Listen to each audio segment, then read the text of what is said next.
it going? Dude, GX2. GX2. But it is the 11th That's right. iteration. I know that's confusing for some of the people at home. X2. X2. You gotta do two. Can we do that? Are we Right? Yeah. Yeah, we could do that. We can do that. What's wrong with that? It's just an X. Okay, all right. Just a that's letter. cool. We could do that. We could do that. 1 decade, dude. It's crazy to think about, right? A decade of this series has already passed, and we are here at the turn of 10 years of Genesis. It's kind of wild. I'm really excited for it. It's going to be a really, really great time. I hope you guys at home are ready for an amazing weekend of Melee. I'm really excited. Good weekend of Melee. Good weekend of Ultimate. Rivals. That's right. That's right. Street Fighter. Yes, actually part of Red Bull Kumite, I think, as That's well. right. So that's really cool that they were able to get that. Always yes. making it bigger and better each year. Every year just gets yeah. better and better. I mean, I just walked through the venue. It's huge. Yeah, I'm so excited. And, of course, Convention Center tomorrow, or whatever it's called.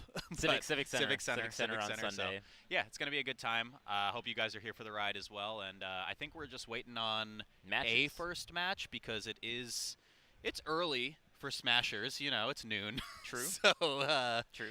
people might just be waking up, getting out of bed. I had to play at 10 this morning. That was an experience. First thing I did was play Melee this morning. Ooh, early you know, riser. That's early how that riser. goes. How'd you do? I went 2 and 2. Oh, it was pretty It was good. fine, Nice, I guess. nice. Me and Jack did fine.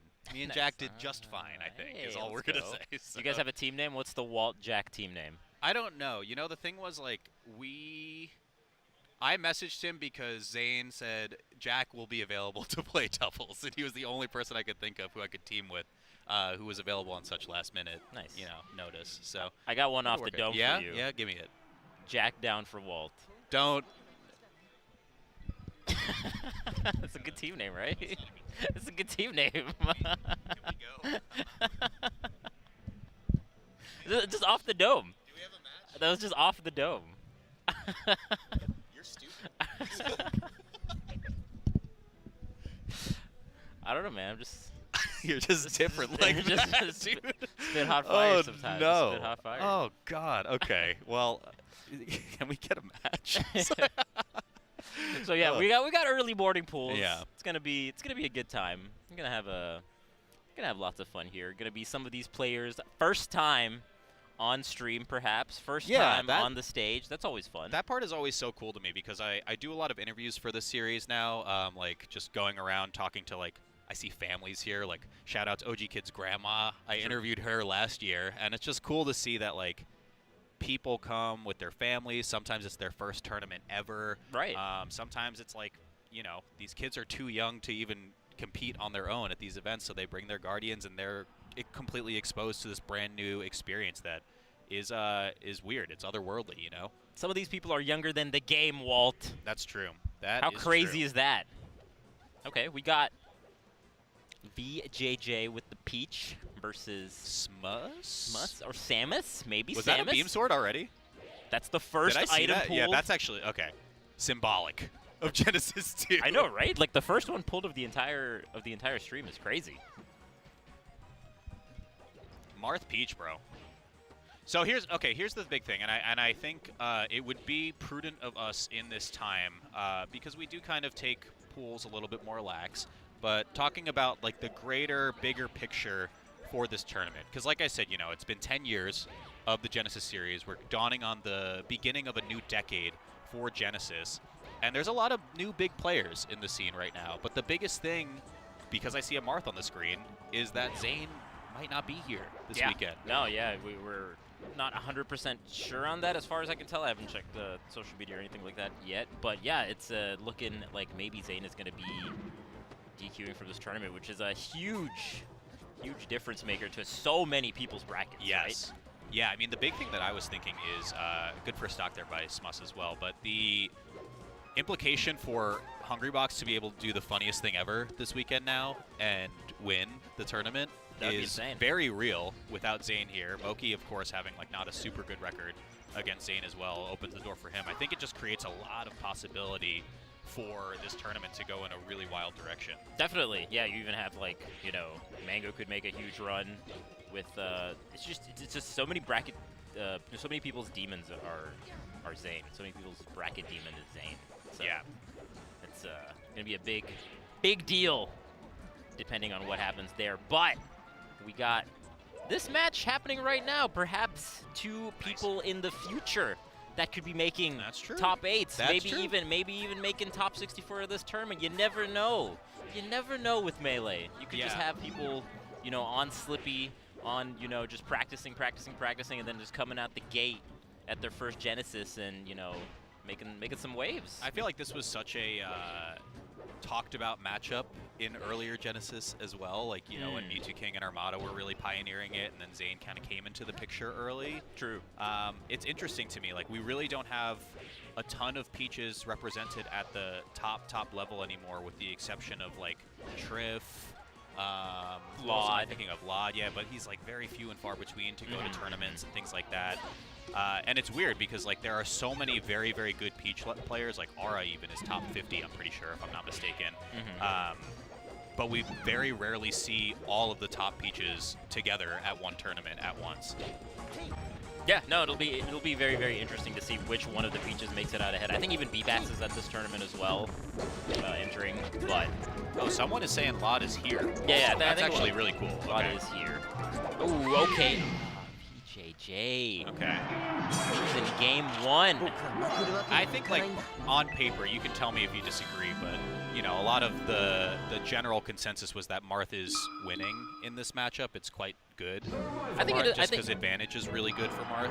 I think Peach has a difficult time in this matchup unless you have a turnip. I think a lot of the push and pull in this matchup is going to be whether Peach can pull out a turnip safely, and then that just opens up so many new options to her. Right. Otherwise, Marth's range is pretty hard for Peach to contend with. Yeah, and this exactly is the reason why it's so hard, right? Because once Peach is in the corner, how do you really get out of disadvantage there? You just probably reset on the next stock. That's a good point with the corner as well, because VJJ wanted that turnip. You could tell that first off VJJ wanted the turnip. Yeah. And then Marth just kind of pushed the Peach into the corner, and then got the turnip, but then lost so much positioning and percentage as a result of it. The craziest part about this matchup to me also is how lopsided it becomes if the Peach VJJ in this case gets on ledge, right? Because Yeah. Marth has so much agency at that point to just kind of like chill with down tilt. You can kind of wait out, swat with fair to reset in these positions.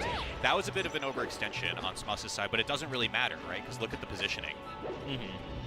Yeah, absolutely. And even just like the choices that, the spacing that the Marth has been doing have been really nice. Like kind of doing these like max distance down tilts. Like even the movement there, the little wait amidst the dash dance, kind of getting the Peach to put out some hitbox and then like whiff punishing that. Super good, actually, Okay. from Samus. Yeah. Very, very clean textbook flowchart edge guard right there. You can Z-drop the turnip, grab the ledge, even just cover edge there if Marth has to go high as well. So good job by VJJ, but high percent. Oh, Toad actually works? Yeah. It stays out deceptively long. So unless you like really wait it out, and if you've already put out a hitbox, then you're just gonna get toaded. Toaded. Toaded. Totally. Oh, I like that. Totally is good. Wow. It just came off the dome, dude. You know, what can I say? Dang. I hate you. Oh, okay, big that, stitch. that was a stitch. Yeah. This is the other thing too. So Smuss has been doing a lot of crouch power shield, and then we'll do like full wave dash length F smash, and a lot of the times, at least in the first game, it was working. Got to see if they catch on to just the rhythm of the turnip throw and what the counterplay will be. Again, we're seeing like VJJ try to get out of the corner with turnips, and if you just kind of jump over the turnip, the Peach is in a really bad spot. Yeah, agreed. Look at the stock count right now. What do you think VJJ stands for? Ooh, very juicy. Come on, finish it. What's Finish J it. fruit? There's yeah, no J chat, fruits. Chat help. Chat help. Okay, stock's gone. Very juicy jump cancel, Jump, cancel, which doesn't quite work with Peach. grabs. Ah, I mean, it's just like the same as yeah, I the guess dash you can. grab. Yeah, I guess, It's I guess, fine. I guess it's fine, yeah. Very Okay. juicy, though. Very juicy. It's very juicy. Yeah, BJ. Oh, no! Okay, unfortunate misinput, but that's going to do it right there. Smuss, good showing. Good showing. I mean, I think, especially at this phase in pools, players often want to look for matchups that they deem pretty favorable, and I mean, by the looks of it, it looks like Smuss was pretty comfortable, at least against Peach. Yeah. Do we know that it's Smuss? Is it? I was kind of Or is going it off of you because you seem very confident in the pronunciation. I was like, okay. What would you pronounce it otherwise? It could be Samus. Oh, okay. I don't know if it's actually that. You're but missing a letter? S months. Ooh, okay. that one up to Steve to the side. I like this. I like this music. Victory fanfare. This is some epic music. I'm not sure if stream hears this, but this is some epic music after set 1 here in Genesis.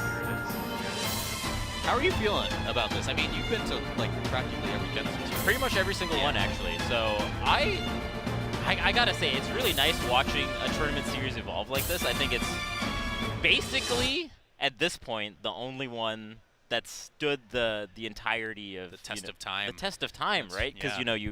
Big House didn't quite happen last year. Summits don't really happen anymore. Yeah. There's other tournaments that kind of like have taken the place of those tournaments, perhaps. But Genesis has just been Genesis throughout. Yeah. So it's really impressive really to me nice. too, because by the numbers, it does significantly better. Not to say like one is better or worse as an event, but I feel like everyone still knows to come out to Genesis. You know what I mean? I think last year it cracked 1,000, 2,000 total entrants or something like that. And Everyone it still was comes like out. far and away bigger. The only one that came close was Don't Park on the Grass at Right. like 800 for Melee, I think. Yeah. So it's just cool to me to see that an event like this can still bring in huge numbers. And I think it'll continue to do so. That's Yeah, the vibe I get, because the people that I always see at Genesis are like the ones that don't really show up for a lot of other tournaments, but they'll still show up for Genesis, right? Which is really nice. I think it's still the one that everyone is like, you know what? I still enjoy Melee. I still want to come out for the Yeah. community. I still want to be a part of this It's thing. sick. Genesis is always going to be that one. You know what my first Genesis was? Which one? I texted you a photo from it actually. Ooh. I took a video of you playing with like Brandon. I think, like, Oh, which one was that? Genesis 6. Genesis 6. And then Pandemic, which was Oh, so you you got a know. little bit of a break. Well, I went to 6, and then I couldn't go to 7, and then COVID happened, which was obviously unfortunate. Right. And then I've been to every one since after that. So Nice. That's a But- good amount of genocide. yeah. Is that what we call it? Is that plural? Genesises? That's too much. That's too Yeah, many that's too many syllables. I don't syllables. like that. Genocide I don't like sounds that. good. Yeah, genocide. That sounds good. yeah, it was cool. That was when 6 was when Axe went on that run. I think got second. Oh, 6, and then HBox won 6. Yeah, and 5 then was the Plup win. 7 was Zane's first win, and then 8 was the Jmook, you know, exploding onto the scene. 9 was Jmook finally getting it, Right. and then last year Cody. Cody. So. Yeah, it's That's right. crazy. Like I had made a quick short about basically like what was at stake for the seeds, and that was kind of why I mentioned Zane at the start of our first match of the day, because it is really interesting to me thinking about what is potentially up for grabs at this tournament, which could very well be the biggest event for Melee of the year, right? And especially with Zane not being on the table, that's like a crazy implication for our other competitors now. Oh, definitely. It really just opens up the board opens up the winner to be so Yeah. many more people, right? Because it was and still is that Zane would just kind of end the path of a lot of so, people. so many A people. He's lot got of like people, yeah. amazing positive records on like so many of the top 10. Yeah. like a crazy dominant performance against so many in the top 10, Mm-hmm. right? The one person that I think where it doesn't benefit is someone like Amsa, where Amsa has Yeah, the I really was just strong. like, well, what the hell? Yeah, Why can't Amsa- anyone else go? Yeah, Drop Amsa has out. the strong head-to-head on Zane, Yeah. and unfortunately, doesn't quite get the benefit of that. Yeah, there's a lot of like really big picture unfortunate DQs, and again, we're operating off of the assumption that Zane Yeah. will not be entering because it seems like he had an emergency come up. Mhm. But I saw that Nunn wasn't able to make his flight due to like a weather issue Oh. or something like that.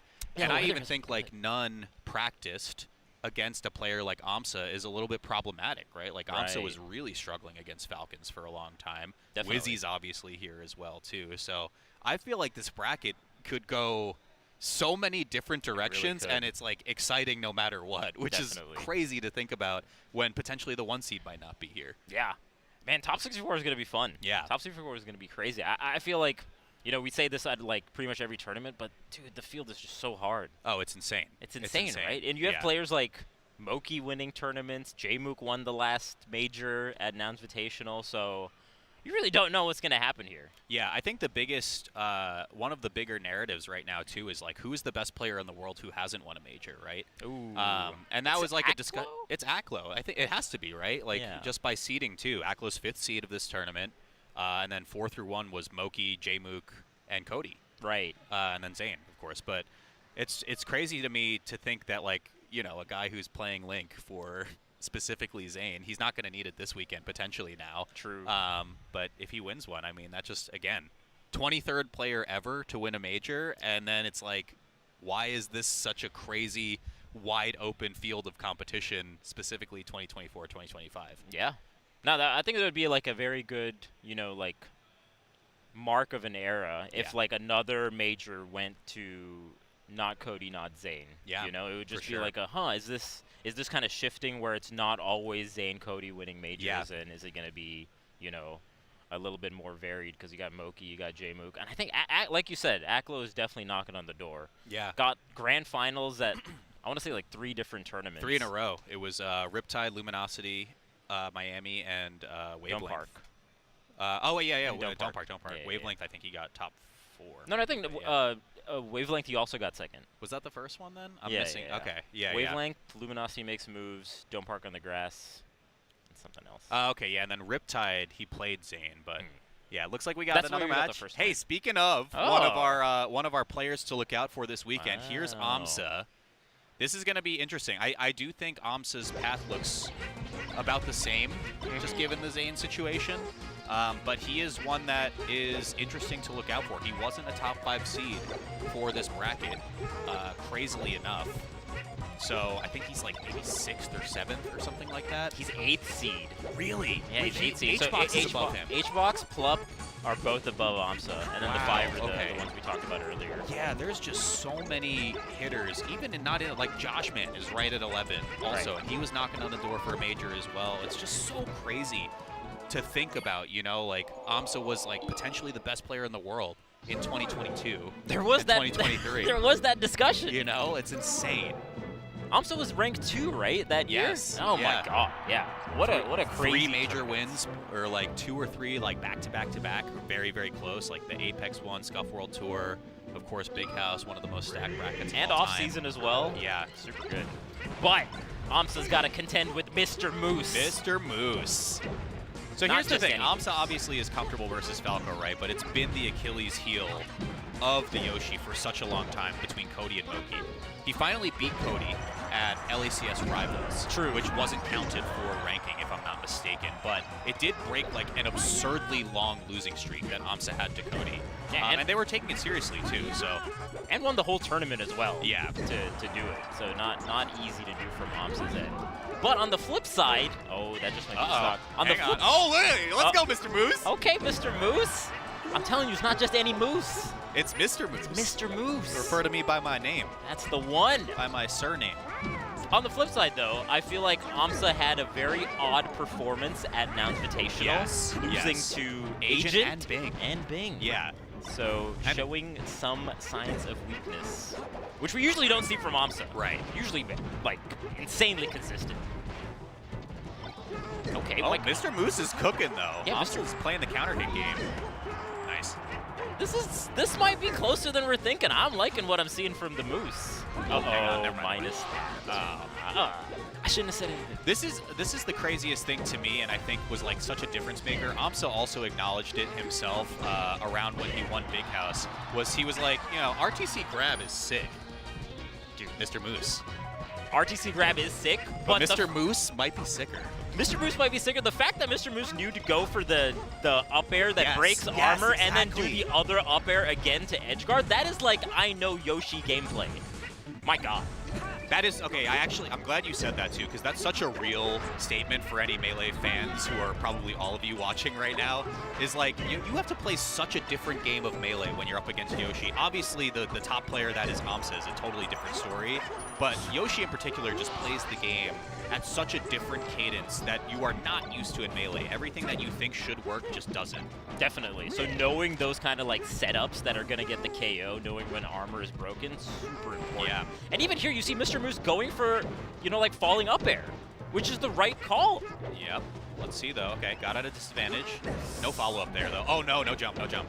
Yeah, that's bad. No jump is absolutely right, and you're just going to get juggled for days. Wow. Okay, I'm really impressed with Mr. Moose, though, for that first game, honestly. Absolutely. Yeah, I think the up air that you had pointed out in particular was really, really strong.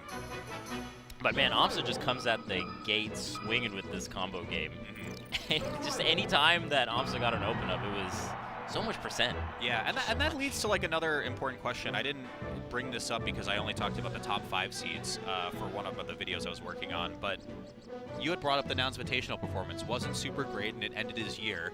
Now you have kind of like a 2-month gap to sit on that performance for a little while. I don't think Omps is the type of person to really get down in the dumps over a poor performance like that, but you wonder a little bit, you know, maybe it has some level of effect on him.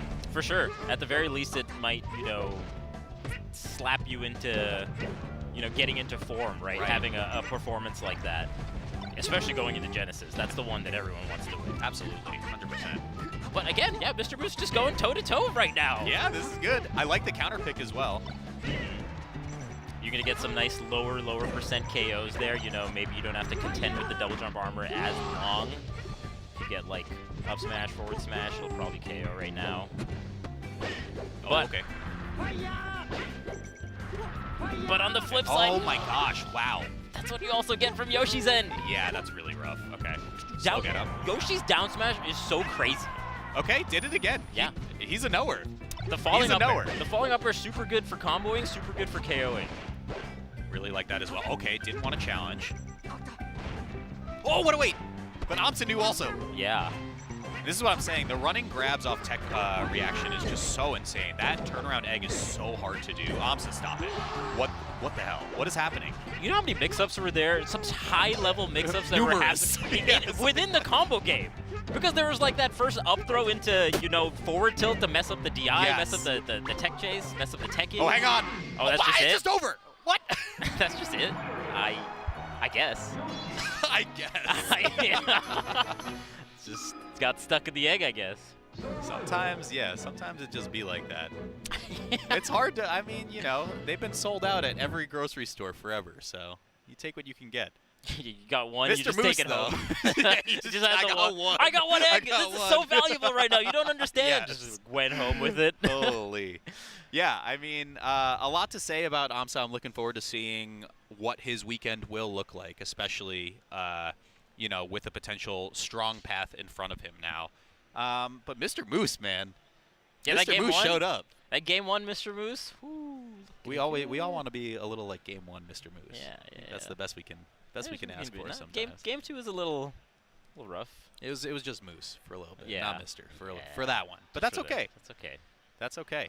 I think the counter pick really is too volatile. I just like the down smash KO to like 30%. Oh, yeah, You know, yeah. just and maybe that KOs on the other stages like that too because down smash is so strong. But it just felt like part of the reason why Mr. Moose was getting some leeway in game one was having a little bit of space. True. Also, just was there. I mean, big picture, again, like talking tippy top level of Melee, Amsa learning FD is such a huge implication as well because I think the average Melee player now is afraid to take a Yoshi there. It's actually a really because good point. Amsa's punish is so good, right? Like, and I don't know if you're thinking that many steps ahead when you're in whatever round of pools that you're in, right? But if you're like, oh man, Amsa destroys players like Mango, players like Cody on Yeah. FD, which is supposed to be really good for me, Yeah, then you I don't get a wanna do little that. afraid. No, I actually it's a great point. I don't think you take Amsa to FD because Amsa actually counterpicks some people There. to FD now, Yeah. right? That was the game winner for Big House 10. Yeah, that was the last game. That was the game winner. And that was the counter pick, too, It from was. Amsa's end. It was. Great grand finals, too, by the way. Crazy to Actually think just, about. I actually rewatched some of the greatest hits of Melee just to feel kind of amped for this tournament. Yeah. Big House was one of them. God, what a good grand finals. What else do you have on your list? Because I have my list for a series that I'm working on. I'm Ooh. curious what goes into your kind of Hall of Fame. One of my favorites of all time is EVO 2016 with HBox Armada. Yes, I Dude, agree. it's Okay, so good. yes. The reset, the reset, the reactions, just everything about that. Even HBox's whole run in 2016 was so good because I Mhm. think he had like 3 different sets where he had to win game 3 from behind. Right. And he just did it. And he just kept doing Oh, it. he was losing like bad in He one of was the losing games so- too. Yeah, And it's then- crazy. And the first set of EVO 2016, like HBox was, Yeah. he looked like he was gonna lose, and then just through grit. I think my favorite sets are the ones that are won through just like grit. Yes. So Smash Summit 11 comes to Oh, mind yeah. as well. That's got to You be know, one of it's the definitely up there. most people's favorites. I'm sure people are probably typing away, clattering their keyboards to say Smash Summit 11's got to be one of the best. But yeah, EVO 2016 is a sleeper one for me. I did a documentary on it, and it's just so cool to me, the background that went into, like, originally I had called it almost like a forgotten rivalry because Mango and Armada had taken so much of the spotlight, and HBox kind of like fell to the wayside for that rivalry. But it really is more like it was an arms race between the two of them. They were trying out all these different characters. Armada young Link. secretly working Yeah, on the his young backup Link. characters for HBox. That's right. The history behind that set is just so cool to me. That's definitely a good one. Yeah, no, that's actually a good point. I think HBox overall has had a lot of strong rivalries in the community, but in eras like that, you do get overshadowed. A little from- bit, yeah. Even now, like HBox is just so much fun to watch against so much of the top players. Yeah, for sure. I mean, like I said before, HBox has the opportunity to do one of the funniest things Pretty imaginable sick. by winning a Genesis here, and I think he would become the second most winningest Genesis player of all time behind Armada. Yeah. Because I think he has one or two, if I'm not He mistaken. is- I think HBox has one, Yeah, so he would and be then Armada has three. three. Yeah, so he could do it, but we're waiting for a couple players right now, so we will be cutting it to a quick break. Don't go anywhere, though. We'll be right back with more GX2.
Welcome back to Genesis X2. We have got a match, and we are excited to talk about it.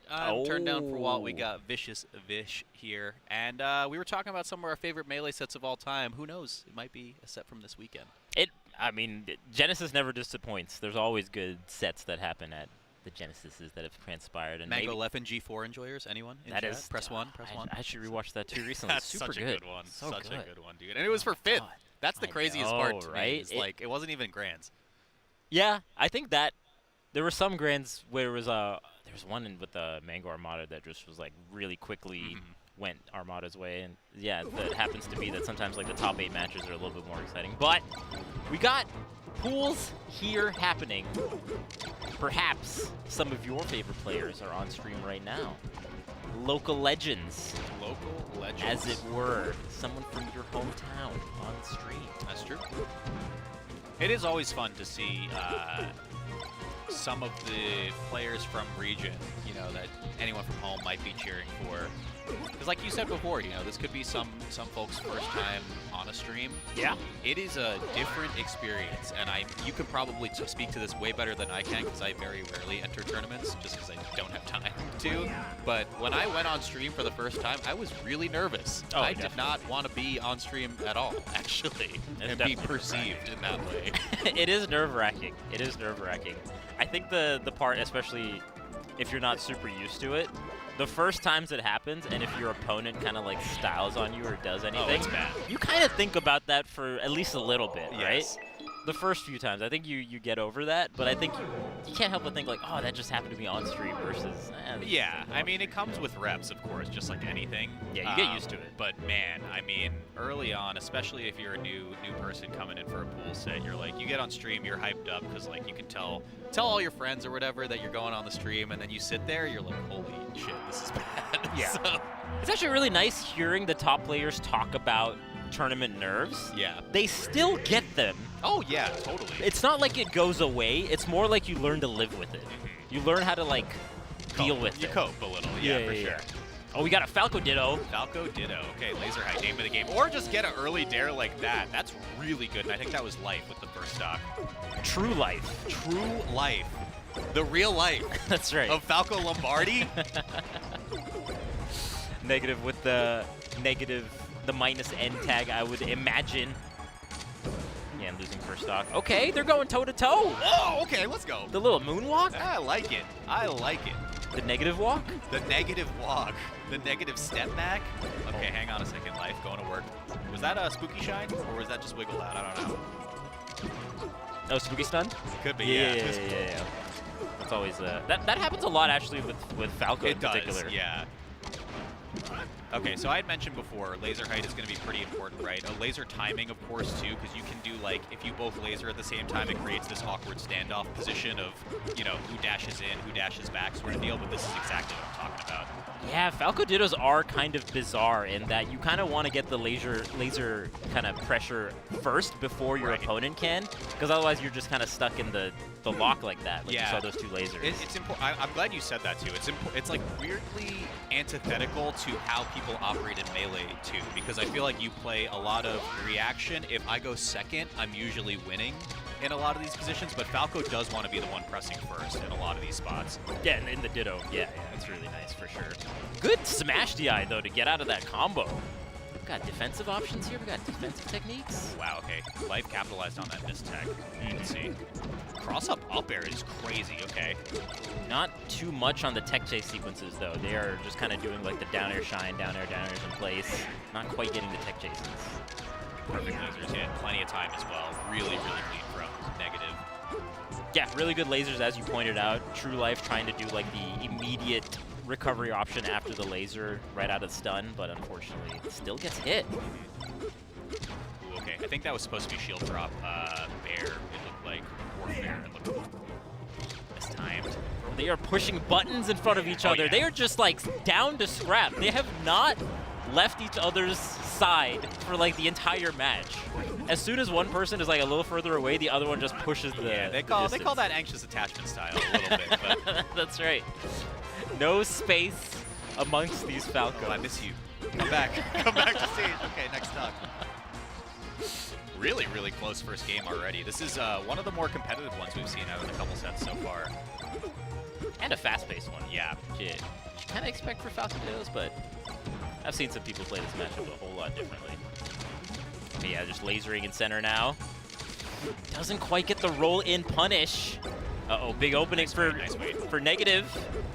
Uh-oh. Shine shield poke. Get the stock. Oh, styling, negative. Edge canceling everything, but none of them hit. Good grab. Really good pressure, too. Okay, that's got me in. There it is, negative. Really closed that one out because it looked like Life had a lot of momentum early on in those first couple of stocks. So, I mean, like we said before, back and forth first game, but negative comes out on positive. Oh, okay. All right. There we go. And Life comes out as dead. Lifeless. Oh, no. Oh, no. Let's see. Yeah, that was a close game one, though. I feel like right at the end, Life like jumped into the combos, which I think both of these players being so in each other's faces and wanting to push buttons, that's going to happen a little bit. I wonder if we're going to see like a little bit more like jump reads as a result of it, or a little bit more, I'm going to call out your tech in place kind of deals. And that's where like a Ditto like this does kind of go the distance for a player starting to like grow and evolve as a melee competitor, I think, too, because you can, at the end of the day, Falcos know all their bread and butter is off the Shine, right? Like, you really have to start figuring out the player habits as opposed to what becomes automatic for this character. Definitely. And also, negative is getting a lot off these grabs. Like, up throw doesn't really combo, but if you don't do the proper get off me, that was a really crazy forward smash. That was the Netflix classic. Bro. Just get off the ledge into forward smash right away. I need a kill right now, and I need it fast. They're not expecting it. Yeah. Okay. The lasers again. God, it's really just laser, I'm going to run in. Laser, I'm going to run in and do an aerial or do a shine. And both of them kind of have that pattern a little bit. Ooh. Okay, thread the needle a little bit. What an angle. Yeah, that was a big point that Mango had brought up years ago, right? Of the mid-level Falcos of the world, like I said before, all the Falcos are really good at doing their combo strings, right? Because you have to be. But the mid-level, like not tippy-top Falcos are predictable in how they approach F and laser, right? And that's where you find the real mix-up. It's not about like what moves you're doing, it's what you do in between your laser timings. And also how you punish them, right? Like, so if the opponent has a full handle, even if you're like plus EV on like some laser kind of mix-up that you have, if they know what's coming.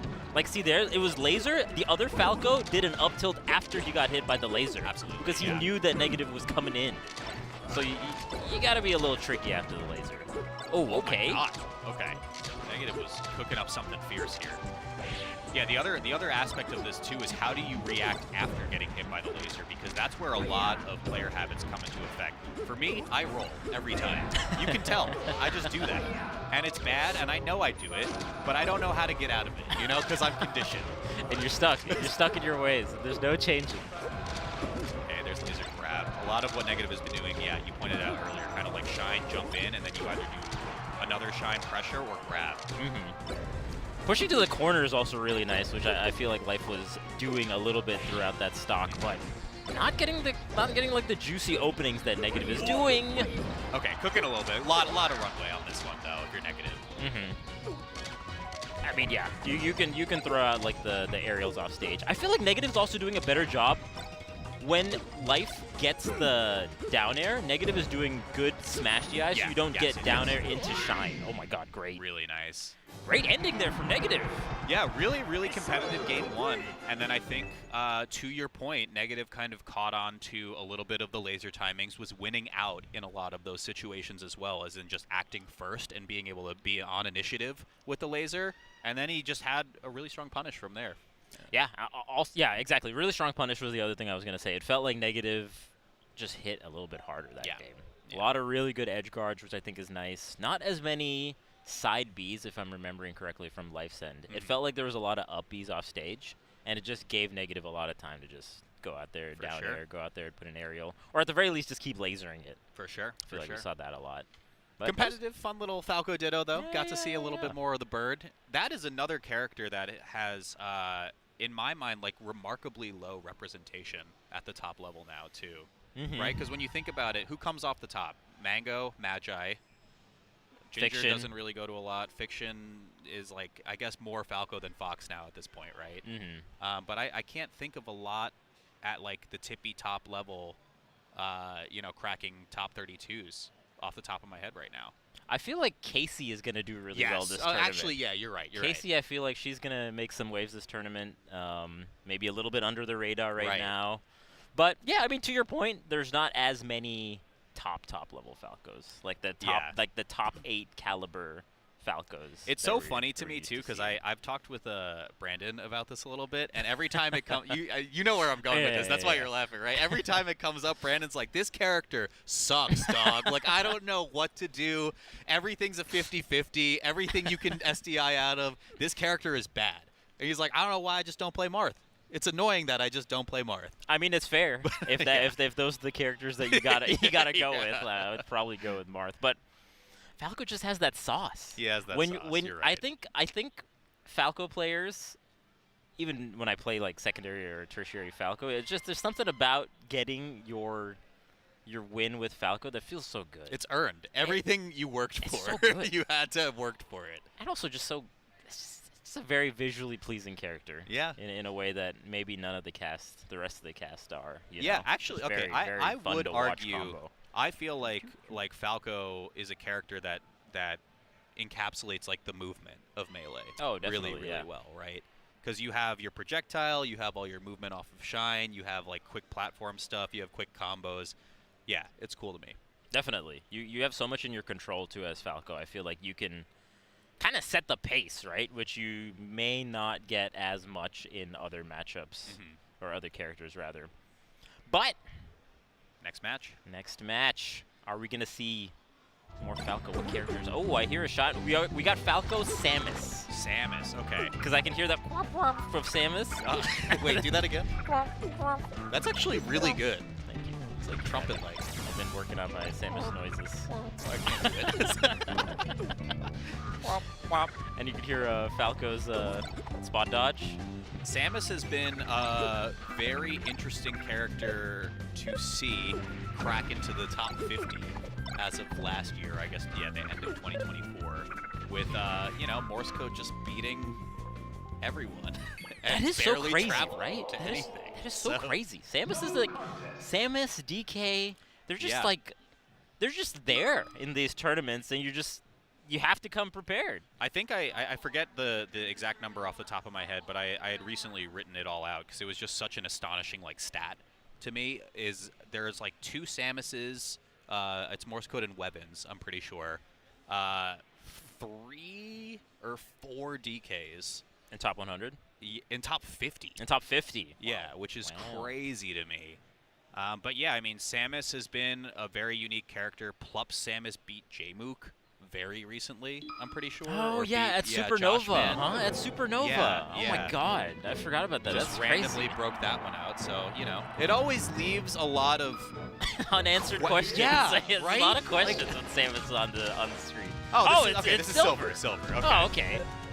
So it's actually one of the stronger Samuses as well.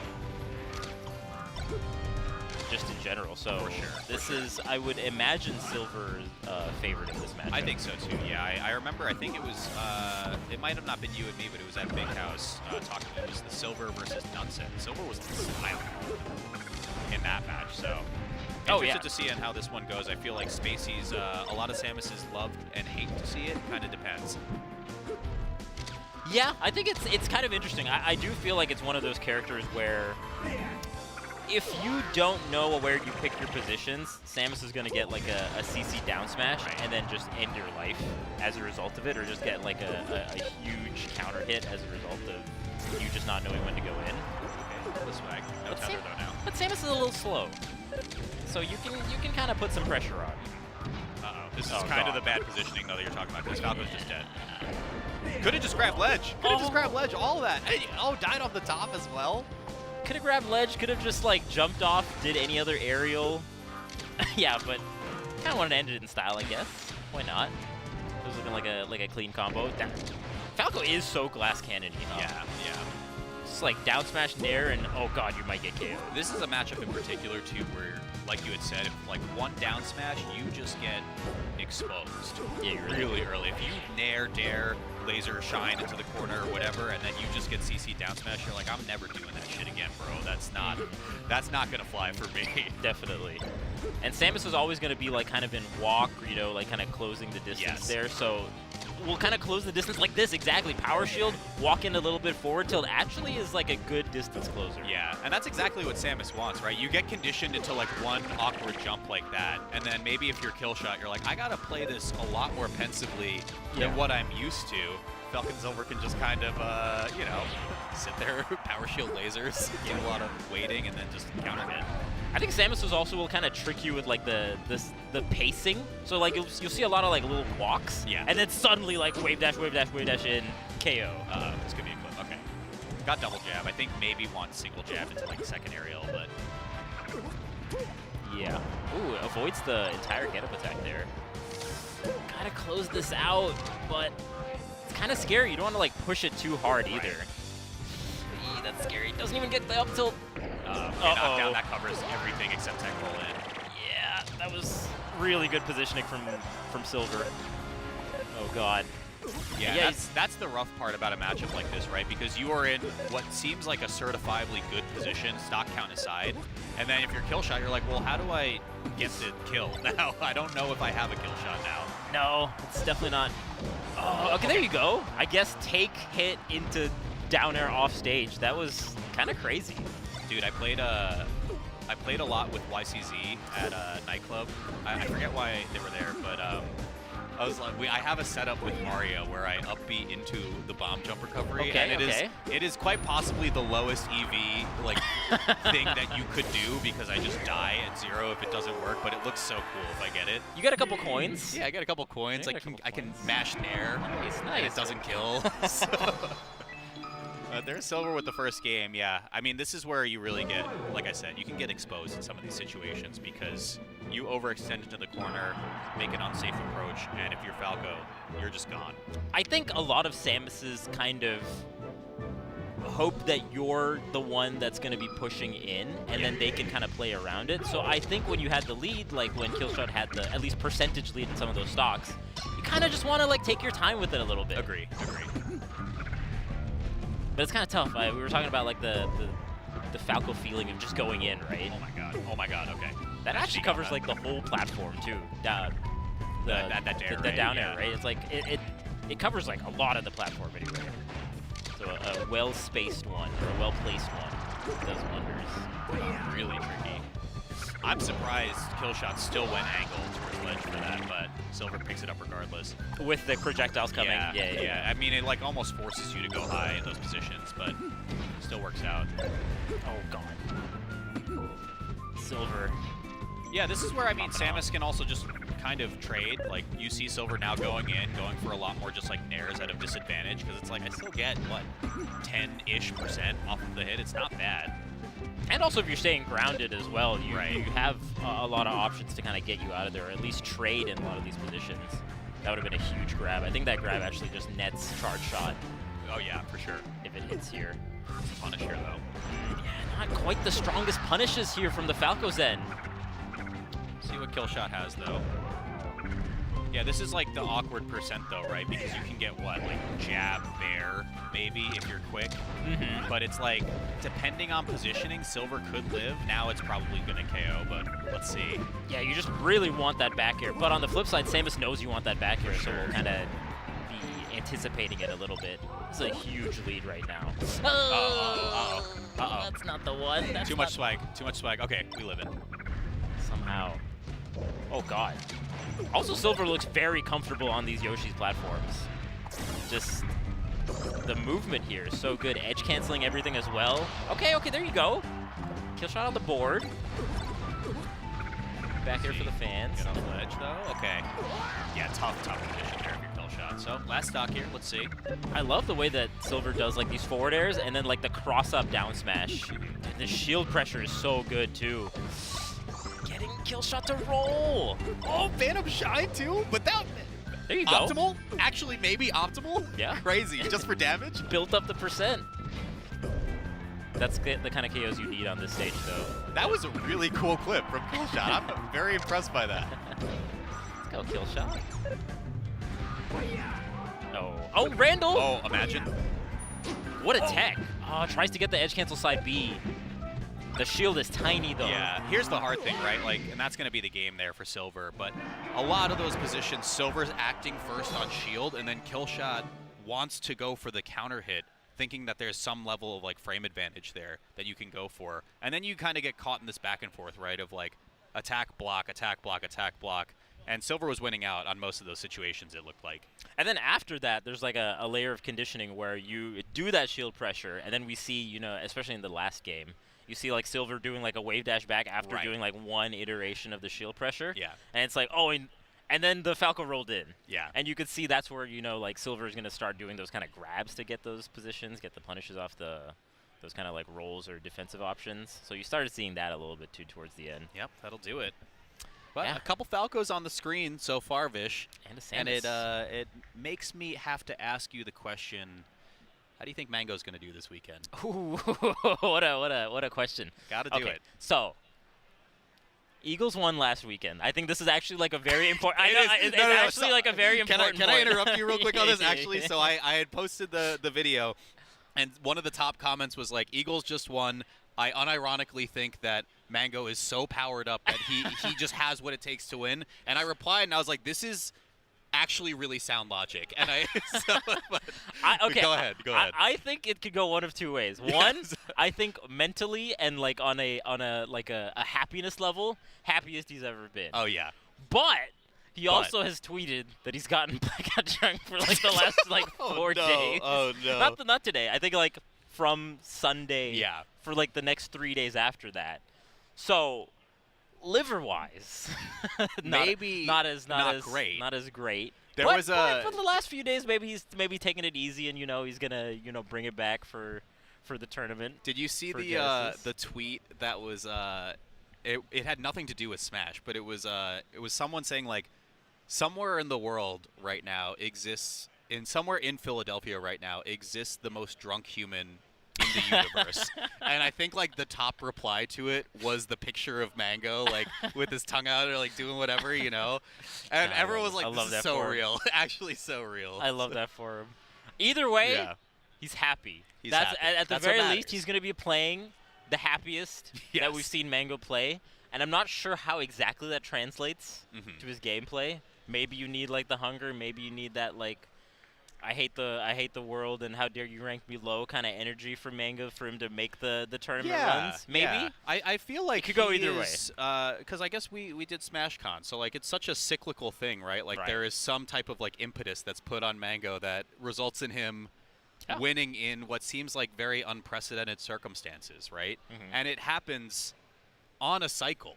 Every It really couple of does. years, it's it just a sine happens. curve. It's a- Yeah. it's a curve. It's interesting to me too, especially with the context of Genesis, is the only Genesis Mango won is the first one 10 years ago. Over 10. Well, I guess 2009 was the first one, so, ish. It's crazy to me. He still has the most grand finals appearances out of everyone, tied with Armada, of course, who was his competitor for Genesis 1 through 4.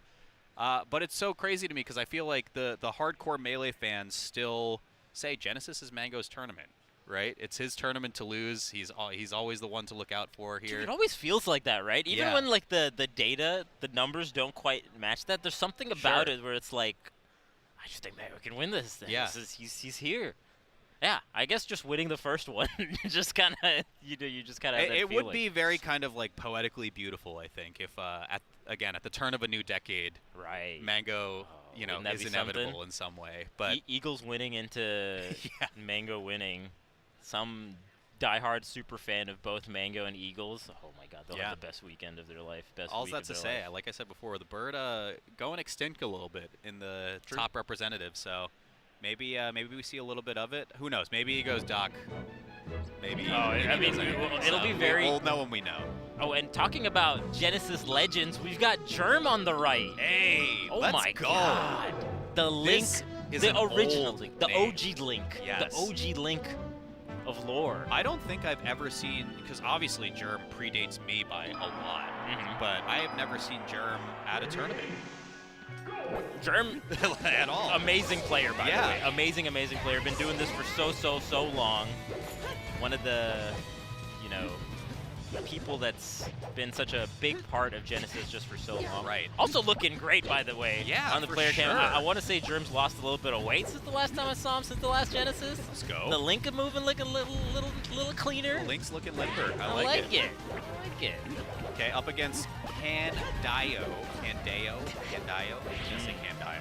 Kendayo. Yeah, this is, I mean, I don't know. For all the Links out there, obviously we've been talking about the Aklo Link versus Zane as the main narrative. It's like not a terrible matchup for Link. I actually think it's quite fine. Oh yeah, especially because yeah, like you mentioned, Yes. Aklo. I mean, and even like the OG lore was Aniki versus Ken Yes, from back in the yes. day, right? And that would be like a person that went toe to toe with Ken back in the day. So I mean, there's something to the Link Marth matchup.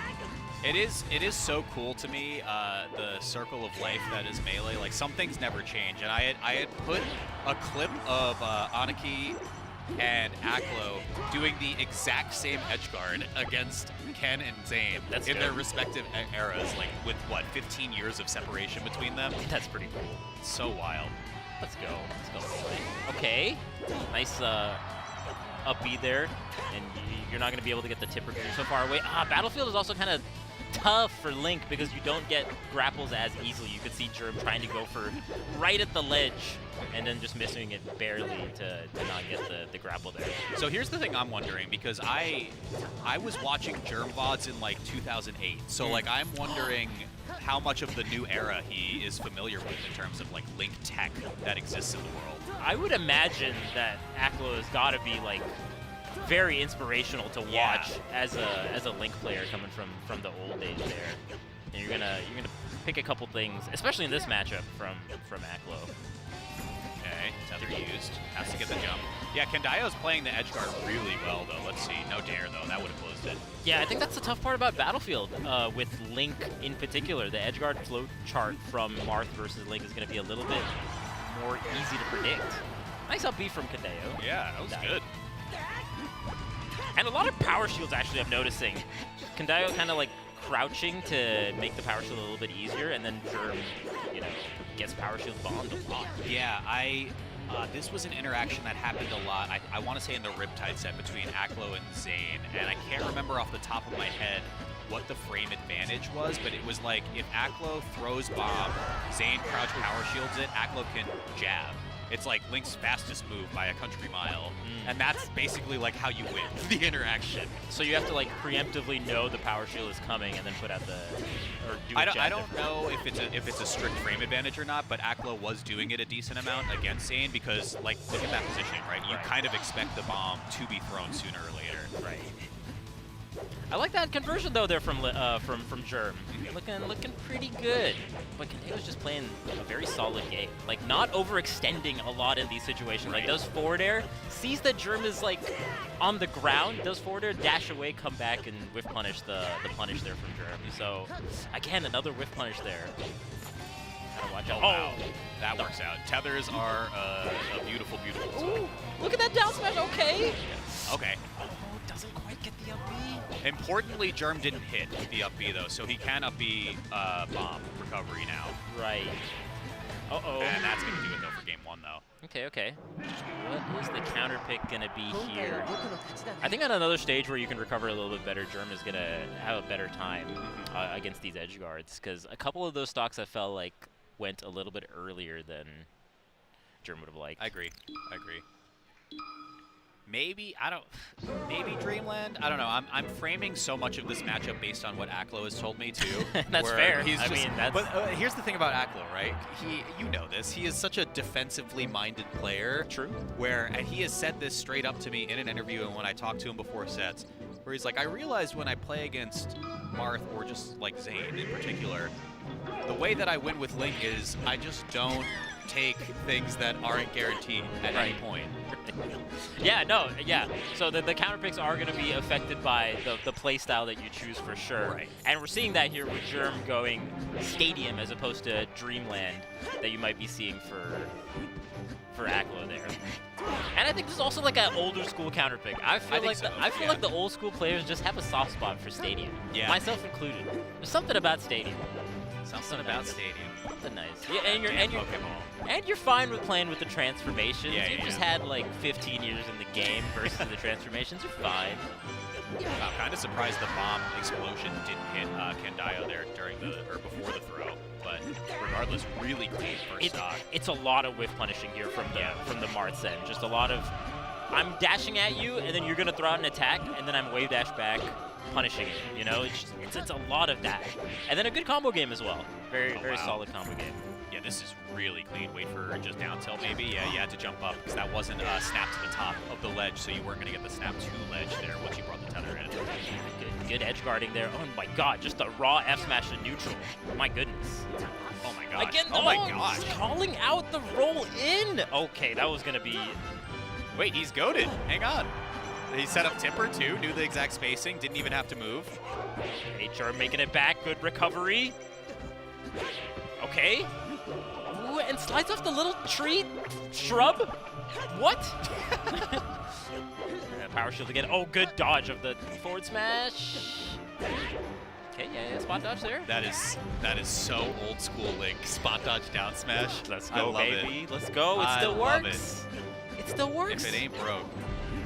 Oh, there you It go. might be. Oh no. Okay. Nice little weight there. I like the weight. The shield was also dwindling. Good ideas here from Germ.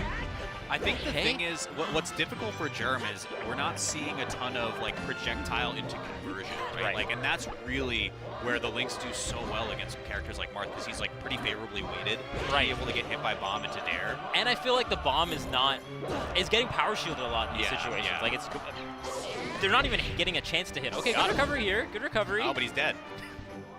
Yeah. that is such a Link is a mid-tier moment at best, but damn. Come on, Germ. Come on, Germ. On the There it board. is. There you go, on the board. I feel like it can be biased for Oh, yeah, you got it, you got it, you got staff, for people that have yes. been on the Genesis staff. It can be a little biased. Been around the block for a hot minute. Yeah. Okay. He had a whole tournament named after him. Good. Really good bomb out of the corner there from Germ. Oh, I can do Oh man, Candayo has been so and good. Lights out. You pronounce it like Zendaya, I bet. Candayo, okay, yeah, right? all right. Candayo. He was Candayo for game Yeah, 2. yeah, He yeah. was Candayo for game 1. Oh my gosh. But it's a lot of that good down air, like Yeah, the yeah. run off, jump back down air. Worked like 3-4 Oh, for times sure, over for the sure. course of that set. Super Yeah, good. I think what gets tough is in those positions, like Link just doesn't have the tools to really play like super aggro and forward like that, so you get stuck playing responsive to whatever the Marth is doing. But when you got overwhelmed like that in those first couple of stocks from Candayo, it's a tough one. Yeah, it's tough. It's tough having your defensive options sniffed out a few times. There Yeah. was like one big roll read too on the last stock that was like, oh, you definitely knew that was coming. Definitely knew that was coming. Dang it. But it's still nice to see Germ out here. Always. Yeah, that is really cool. OG. Again, like the Melee fanboy in me is like, wow, that is a name I have not heard in a long time. So That's the thing about Genesis. It gets everyone Yeah. out, and I think that's the beauty of Melee as well. Like the fire doesn't fully go out. Oh, I never, feel like never. at the very least you're always gonna just like hop on Unranked. you or can hop on always something. stoke the flames a little bit, Yeah, keep yeah. it going. You Gotta know, watch a play little couple bit of games, Melee. watch a couple games. You're gonna Yeah. do something. There's always gonna be a sure. little bit in the blood. Great unifier, Mhm. this game. Yeah. Love to see it. Love to see it. I love seeing Lynx also. Shout outs to the Link Discord as well. They were incredibly helpful for me in learning this character and how weird some of the tech and everything that exists might be. So Definitely. cool group for sure. And again, I love seeing the diversity of characters that we are getting at such a high level as well. We had talked about it before, like the Donkey Kongs have taken over. There's the Link specifically for the best player in the world. And like, I don't know, Falcons and Falcos are kind of a rare breed nowadays. Oh no, I thought you were gonna say. I thought you were gonna shout out Falcons. I thought you were gonna say something. I am shout out Falcons, but none's not here, unfortunately. I think S2J is though. So And Salt. and Salt, yeah. So should be fun, but I think we're done. Yeah, I think that's it for our block. Walt, always a pleasure. We're going to be seeing a lot of each other over this weekend, I'm sure, and That's you're going right. to be seeing a lot more Melee coming up after this break. Stay tuned. Don't go anywhere. We'll be right back.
there, chat. We caught you. We caught you. Welcome back to Genesis X2. My name is Jack Zola. I'm here with Cadence. Yes, it's great to be here. We're looking at Wave C of our Genesis pools. I think we got a sneak peek of who we're gonna get, but yeah, I don't know. Where should we start? Oh, to me, the big get is Ja Raiden. I'm very, very curious as to how the Luigi legend performs here. Foxy Grandpa is in, I think, one of these C pools, as well as Yingling. So there's some things to look forward to. I'm excited. Yeah. But other than that, I'm really just riding the wave, and it's like whoever they put on our screen, that's who we're watching. Looking ahead, it has some value, but things have changed. Yeah, let's see what we got. Cool. I swear there's a lot of people in this venue, although it looks like it's completely empty. Yeah, this is very much the. So is Top 8 in here this year? I believe it's across the street. Yeah, so they just have this many chairs for like Saturday when it gets crazy. That's kind of nuts. Yeah. The scale is intimidating, but yes, this is the time of the day when there are the fewest people just hanging out because everybody's either playing doubles, people are starting their pools. Really, you don't see this kind of thing fill out until you get into the top 128, top 64 even. But it'll be crazy tomorrow. It's crazy that like I help with Full Bloom, and just this one line of chairs has got to be like 1.5 times the capacity of the room. Whoa. We have. So that's like an entire major right there, just in those Yeah, chairs. right. Genesis is one of our few remaining super duper ultra majors that breaks 3K, that fills a whole convention center. This year's convention center, a little more spaced out. For anybody that went last year, I actually think that a lot of the changes are really good for the attendees. Like the way that they did security last year obviously was like a huge slowdown. And this year, I don't know about you, but I got through in like 3 minutes. It was nothing. I'm not even sure if I went through security. That's how quick it went. They had to check out. They were like, you can't have the lemonade in there. I think there's been problems with lemonade. You know, I walked in with a cup of water, and they're like, okay, you can bring the water, but we're gonna have to smell it. And I tried to act as nervous as I could. It was just water. You sure you want to smell it? Yeah, this is my isopropyl alcohol to clean my controller. I just used mouthwash, and that's why it might smell a little bit like alcohol. Yeah.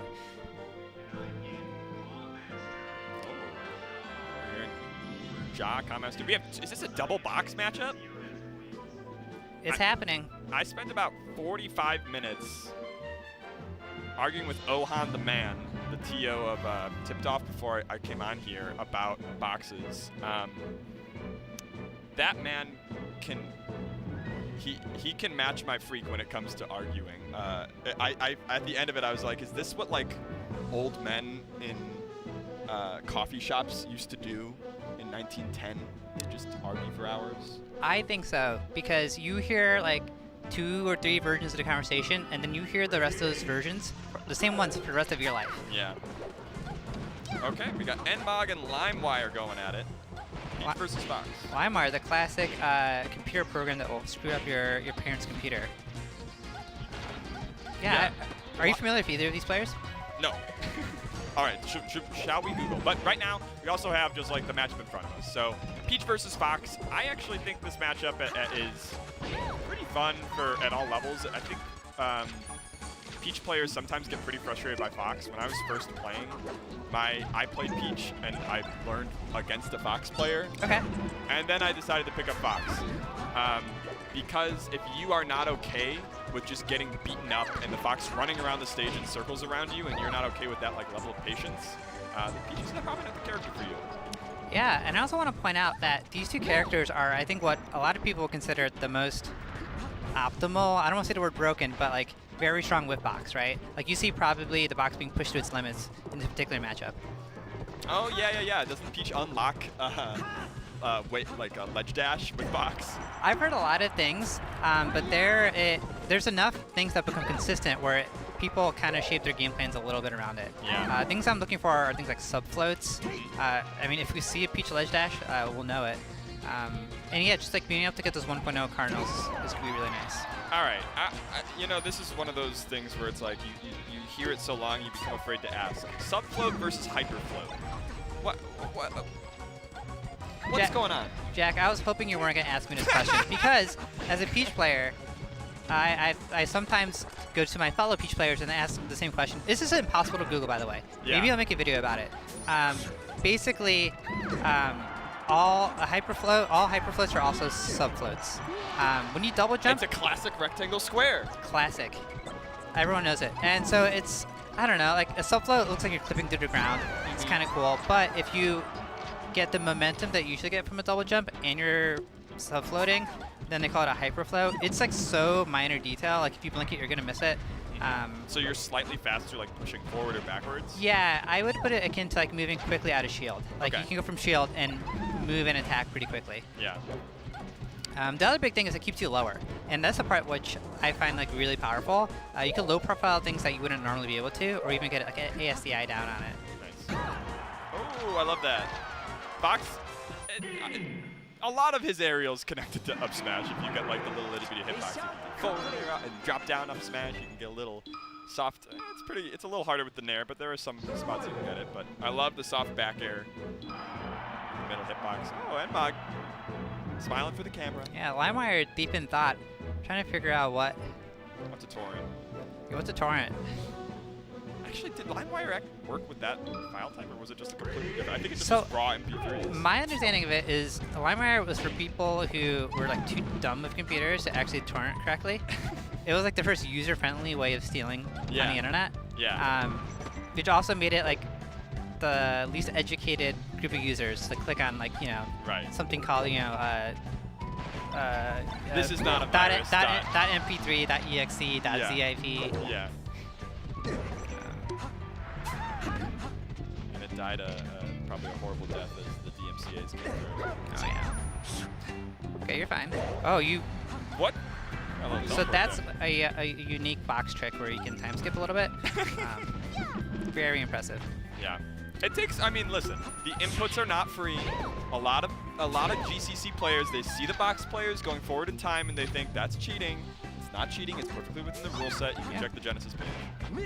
Yeah, you just gotta figure out the buttons to do it. Okay, so one thing that's interesting, which I do here, is the Peach player is down and they went to Yoshi Story, right? What that means, at least for me, is I no longer think I am good enough to beat this player, but I could down smash him still. Yeah, I played a double Peach team in doubles earlier. Okay. And with Walt, who was on Mario, and I was like, we can't go to Yoshi's. They have just been down smashing us. We need room to like play around the down smash. That's historically been how it works, but I think Nmog is also doing the fun side of the magic for Fox on this stage, which is yes, I might get down smashed and lose 1,000,000% or get thrown off stage, but if I read your jump, if I read your movement up in the air, I could also just kill you super duper early with very little risk.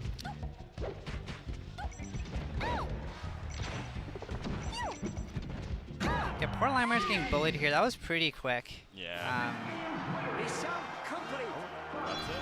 it. There's also a question of, you know, like, are these players new to this controller? Hey, a little celebration. Nmog loved being on camera. Let's Yeah, let's like a take- natural. Let's take that energy. If you like being on camera, if you want a little audience attention, Nmog, here's what you got to do. Abandon all hope for your career aspirations. Yeah. We need you to download all sorts of scenarios for Uncle Punch, and we need you to get grinding, and we need to get off that box because they're gonna come for you if you actually try to win on that thing. So if you get addicted to attention in Melee, you know, you could follow that. Yeah. Or, I thought you were gonna go like, drop Melee, take an acting class, Oh. get in front of a camera, get in front of a microphone. You know, I think if you're a gamer, you're a gamer. Yeah. And it's hard. I don't know if there are many gamer actors. I mean, Timothy Chalamet is doing a pretty good run at it, but I think he's left his controller modding days behind. What a shame. This is a very real thing that's happening lately. Like, who's the guy? I'm not a football watcher, but there's a guy. Oh, yes. The Sweats? Sweat, Josh Sweat. Yes. Is like a Melee player, and I watched the combo video that somebody made about like his Melee, and I was like, this is not just like, oh, I played as a kid. He learned a little bit of the wave dashing. He learned a little bit of the edge guards. He was a real Melee player. And we're just like at the age now, and Melee's been around in both its competitive form and its like casual form for so long that I am continually surprised by the famous or /powerful people that are like, oh yeah, I watch Melee. And I'm like, are they watching pools right now? They could be right now. I'm so glad you said that because we're getting to the age where these players are becoming adults. Like we have like a politician, we have politicians probably at this point. Yeah, Zoe Zephyr. Yeah, and they're not like people who like walk into a local one day. Like I watched that comment video, and I was like, oh, like this person definitely wins matches. Yeah. Like they tried to take it seriously because I was talking to Representative Zephyr the other day about some bills in Montana. I think that there's this interesting link between the right to repair Okay. with like tractors and shit. Like farmers are really pushing for like, hey, you sold us this thing, I own it, let me modify it. And Zoe has a theory that that could apply. There might be stealth ways to add to those kinds of legislations, some applications for other software. Some creativity. And I was yeah. like, you get that going, we're putting the next major in Missoula. Like Absolutely. we're pulling the people over to Montana. So shout outs to Montana, please. I guess save Melee. Yeah, remember us. Yeah. Yeah, sometimes I think, because I see stories like that, and I'm like, oh, you know, when I grow up, I'm going to be extremely successful doing X, Y, and Z, and then I'll be like that one player, like, oh, and this person played Melee before. Now I'm realizing I'm getting kind of old. You're I'm running getting out of older, time. running out of time. This pivot needs to happen soon, because I can't win a Super Bowl. May I ask how old you are? I just turned 32. Okay, yeah, so we're around the same. It's fun. Like, people on TV are now my age, the actors and stuff. And I think it's a nice thing. I'm like, they're making stuff for me. They know what it's like, and I'm like, this is how you end up a boomer, is your generation comes of age, starts getting access to, like, the levers of power and making some stuff that you like on TV, like Severance and whatnot. Although that's made by an older guy. But in any case, you're like, this is great. We should just do this forever. And then you lose all sense of contact with your, curiosity, and you become stagnant. Yeah, we got to figure out how to break out of that mold. Yeah. We got Box and Foxy Grandpa. Foxy Grandpa, Aklo's brother. That's why you got the Brotherhood tag there. Do you think Foxy Grandpa gets tired of being referred to as the brother of Aklo? Get good, Yeah. If you beat Aklo in like 3 sets, Aklo's Foxy Grandpa's brother. You can take it back as quickly as it can. Okay. Taken back. I think it's also like they look like each other, so I do want to like call up people who are in the chat like, this guy looks kind of like Aklo. Yeah. Who's older? I don't know, and it's disrespectful, If you don't know, you don't know. We could ask. Should I go up there? Yeah, just They're pull, a little pull on the far. side, yeah. Yeah. This is why I think commentary on stage is great, because in between games, you can ask the players key crucial questions I about know. their gameplay. And they love that. Some prefer it. Okay, this is looking very much like quick work here. Yeah, Box had a little eyebrow flare there of like, I aim for like dignity. How do you restore your dignity in this position? Yeah, so right now you're playing for the 2 friends you have in chat, right? The friends that you told, hey, I'm about to be on stream, check this out. And now you realize you're in danger. I'm thinking get one good stock and then laugh about it later. Well, I mean, the thing is, Box is like fairly solid. Like we saw a good power shield, run through laser. Even that is just like a timing problem right there. Yeah. Jab reset, forward smash. Works. Okay, on the board. Wait, no. No. Not on the board, never mind. 95% on the board, like it wasn't a JV. Yeah. We can always lower the bar. Our bar lowering ability in this scene is infinite. Oh, You it's, get it's, JV5. it's like limbo. Yeah. You get JV5 stock that's like, hey, you know how many people don't even come to the tournament? You know how many people just sit at home and they go, this guy sucks. Yeah. They have no right to judge if you're just sitting online and watching. And this is a direct comment to you, chat. What's your favorite thing about Twitch chat? Oh, okay. My favorite thing about Twitch chat is, and I'm gonna sound like a boomer, is I don't really get it very much. I've streamed a ton before, but I'm bad at watching streams. And so I do like all the random emotes that pop up when I try to type something normal. Like if I try to type in a smiley face, like a robot shows up. Yeah. I don't know what's going on. I like that. It's kind of funny. Yeah, I don't know. Every chat has some culture. I'm big into improv comedy, and it has a little bit of elements of that where you get to actually work with the people watching you. What about you? about Twitch chat? Yeah. Oh, it's just people together hanging out. People hate on Twitch chat. What are we supposed to do when we're watching the tournament? Chroma's in there? I laugh at everything Chroma says. Funny guy. I get mad. I'm like, I've been playing, you know, doing fun stuff with Chroma for years and never been as funny. And, you know, it makes you feel like you're playing with a great on a basketball team or something. I don't know, sports analogy here. But you just, oh, that's not nice. You can't do that. You can't do that when you're down 2 stocks. Not in public. That might be a DQ. This is a family tournament. I've been carefully watching the expressions on Box's face, and it's looking more and more distressed. Yeah. At first I was amused, and now I think Box is realizing that he might have a problem getting a stock here. I'm feeling very judgmental of Box about that. I'm trying to contain it. I'm trying to give him more time to prove that, like, he's not just a shitter. Just, like, doing the shield effect. I mean, maybe it's, like, a nervous habit. Yeah. Some people, they need that release when they are getting 4-stocked repeatedly. Oh, this is looking miserable. Yeah. Oh. Box is a very expressive face. Yeah, this is a good like B-roll for Falco getting tech chased by Sheik. Yeah, there's definitely a gift to be made here. This is just like disrespect here. Foxy Grandpa has begun doing all of the pummels. So here's the thing: if your opponent is getting reactive to what you're doing, Oh my God. then you just need to push that button further. We were right? talking about how there aren't any haters left in Melee. This is a hater set This going is on. absolutely- This is, you want to do that shit to me on stream, you are going to 999%. The funny part about it is this chain grab gets easier. I think like the higher percent for a while. Really? I mean, it is so much time. There we go. 262.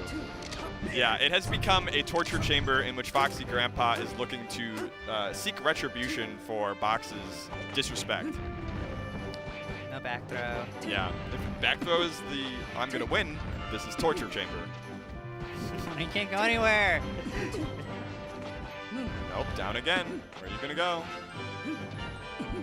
I wonder what Box is thinking right now. Do you ever get like this in your matches where you're like, the win con is no longer winning? That is long behind us. Oh, especially on stream. Yeah. Because like because people could be watching, right? I'm looking for like maybe something is clippable. Yeah. Damn. We gotta interview Box after this. Is this your first tournament? Oh, hey. What did Foxy Grandpa do? This is an Yeah, improvement. no, wait. There's a bit of a pop off. That's enough to prove it was strategic. Yeah. It was not personal. No, I saw like 2 hands up in the air kind of pop off for a second. This is Oh, evil no. footage. Yeah, we're gonna have to put this one in the vault afterwards. Just standing still. It's funny because Foxy Grandpa is completely unexpressive. Yeah. In the game, plenty of evidence of perhaps the thinking. On the stream, very little. All right, let's see. And still a fist bump, as if nothing happened that was wrong at all. Just one man shielding up and down in front of another man Yeah. at Genesis X2. Speaking of which, welcome to people who just joined us in Genesis X2. That was, I'll be honest, I've never seen that before. Do you think Foxy Grandpa does that when he's off camera? The chain grab? That chain grab? I think if somebody is taunting me like grossly, yeah, I Okay, would so do it's like that. a respect thing. Okay, I don't think it's a respect. I think. Well, yes, in the sense that I think Foxy Grandpa felt disrespected. sure. That's my argument. Yeah, I have never seen somebody actually do that taunt like in that losing of a position in a real game in which the other player has really not really done anything Oh. out of the ordinary. I don't know. Maybe this is net play come to life. Maybe the Slippy kids are finally coming to tournaments and they are learning about like etiquette and what is appropriate and not. I think it's fine, but it didn't feel fun. It didn't feel like the intent was we're both having a good time. No, it felt very much that Box is trying to take this battle outside the game. I'm pogging. It's Sheridan on the camera, on the stream. That's the TO. This is a rare. Wait, who's driving? Who's driving the car? It's Bobak. They got 2 steering wheels. Oh, it's one of those cars. Yeah. this is Sheridan, Sheridactyls, the head TO. Dr. Sheridan, excuse me. Whoa. That title was earned. Entered as Dr. Z. Here to play Melee again. Oh, yeah, tell me about Dr. Z, because I know Dr. Z as, you know, the important person email or something, but as a player, what should we know about? I don't know. I think he does enter pretty frequently. Okay. But I don't know if he's been like practicing a lot lately. Honestly, my conversations with him are about, you know, how TOing stuff. Like, how's the event going? What's the financial situation? And what can I learn? You know, I am a prolific and always have been like nervous, anxious person about my own tournament organizing, and so I message people constantly like, hey, what do you think about this move or this choice? And that's something that I think Dr. Z has been very good. Oh, against Guest Monster. Oh, I've seen this tag before. Yes. Guest Monster, that means defeated, I believe. Or this is early in the bracket. This is my friend Zane's pool, Ipengu. And either Ipengu was defeated by Guest Monster or is anticipating Guest Monster beating Dr. Z. Dr. Z rocking the Melee at Omni tag. One of the last remaining members who is active in the scene of Melee at Omni. It feels like Tafo's out mostly, Blur is out, Scar's out, Juggle Guy is out for the most part. I mean, that's some trivia. As someone who came into Melee just shortly before COVID, Melee on Me feels like an artifact of something important, but not existent now. Yeah, I think Melee on Me was like the kind of brain trust of, as Melee was exploding, these are some of our key organizers and people who are going to try to help players. Like, Mango had a Melee on Me sponsorship in 2013. Oh, like, cool. They were the adults in the room, so to speak, as Melee kind of went through the explosive growth from the dock and other things.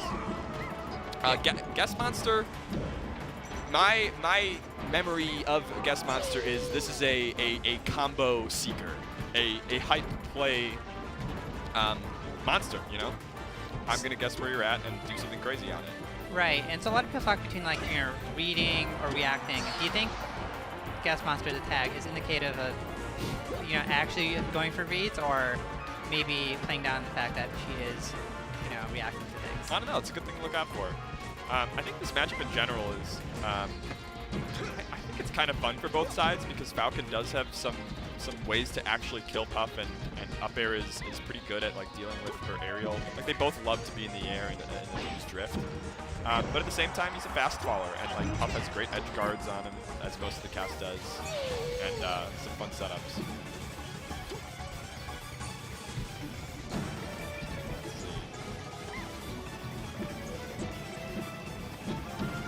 Dr. Z content to wait in the corner, and Guest Monster just goes in. I mean, that's really Falcon's like version of Rust in this matchup, right? Yeah. Picks up the DC who just set up. Are you hearing Undertale music? We're not allowed. Is something happening? I mean, it's kind of epic. Like, Maybe we're gonna launch Undertale. is this the boss battle because Dr. Z is on screen?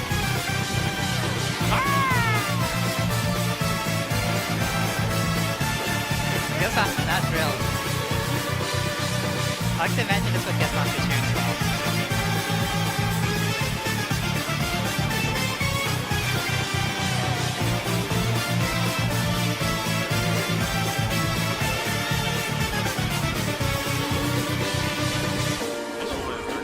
What the heck?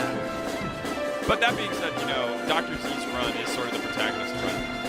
When was the last time a TO won the event that they TO'd? Like, what's the biggest time that that's happened? I'm trying to think. I mean, it certainly happens at like super small scale events. Yeah. But you're right. That has got to be such a certain sort of flex to organize a bunch of people to pay into something, and then just take the money and leave. Yeah. It could happen tonight.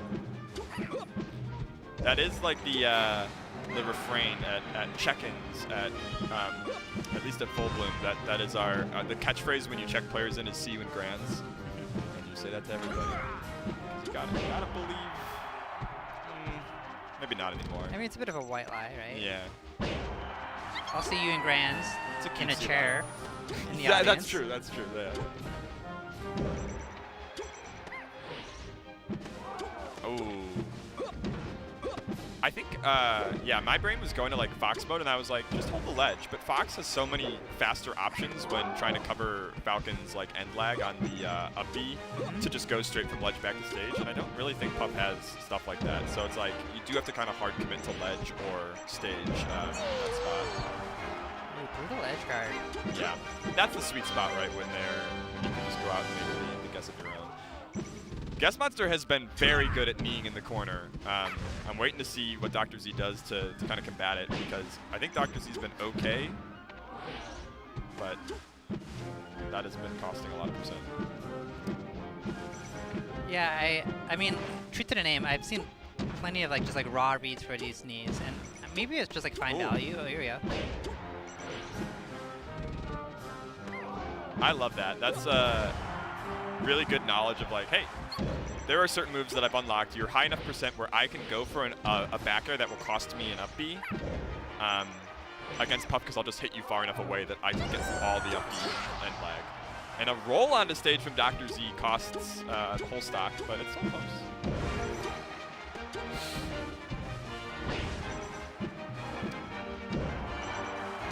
I really like that nair out of shield too. That was clever. Yeah, I feel like Guess Monster has a pretty solid plan here.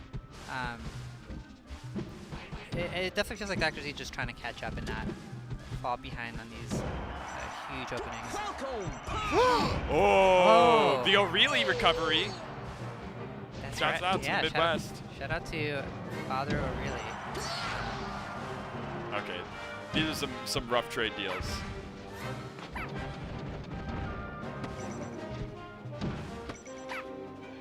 Yeah? Uh-oh. No. Oh my goodness. I felt like there was actually a rest opening in the middle of that sequence. I was waiting for that one too. Yeah.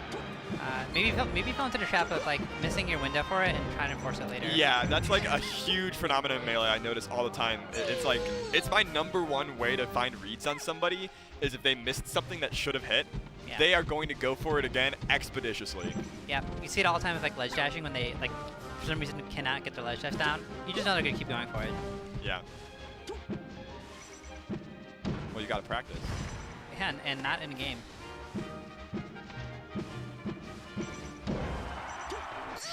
Damn. Tough.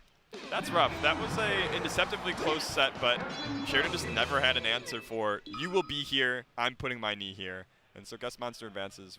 Very well done by her. And a fun robe?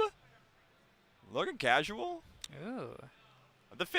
The tournament fits are always an interesting thing. Obviously, the kind of default is a graphic tee and some baggy pants. But over the years, as the average age, income, I don't know, has gone up, people look at tournaments as a little opportunity to dress up, especially on Valentine's Day. Yeah. Hungrybox in a full suit with his Valentine. He was telling me the story. It was very cute, very sweet, and I'm not predisposed to be appreciative of sweet and cute things, but he got my ass. Yeah. Speaking of which, yeah, it's Valentine's Day. Did you ever imagine yourself, Valentine's Day in the future, sitting here commentating Genesis? Like, is that how you imagine your life to play out? Yeah. Because last year it was pretty close to Valentine's Day too. So I was like, damn, this is going to keep happening, huh? I'm going to have to tell Lily.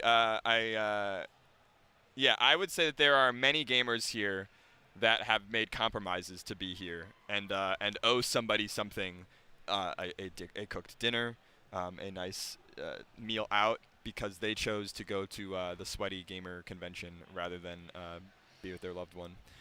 But you know what? Valentine's Day is made up by Hallmark. Don't Yeah. let them get you down. You can celebrate your love anytime. It's true. Shout out to all the significant others who are sitting watching this while the other one is competing at Genesis. It's, I find that Melee is a game of lovers. Tell me more. I mean, I'm in love, but I'm just in love with a game that came out in 2001 for Nintendo Aw. GameCube. Because at this point, like, you don't come here because you kind of like Melee. You kind of have to love it. Even if you're not even like new to it or whatever. And think about it, like sitting next to someone to a stranger. it's kind of intimate. It Not is saying a intimate. word for like 6 minutes, and then acknowledging each other at the end. It's You it's don't kind- talk at all? in the game. I talk during my sets. I'm one of those. That's even more intimate then. Okay. Yeah, that's true. That's the most. That is the thing I like about it, though. It's like it's a little chance.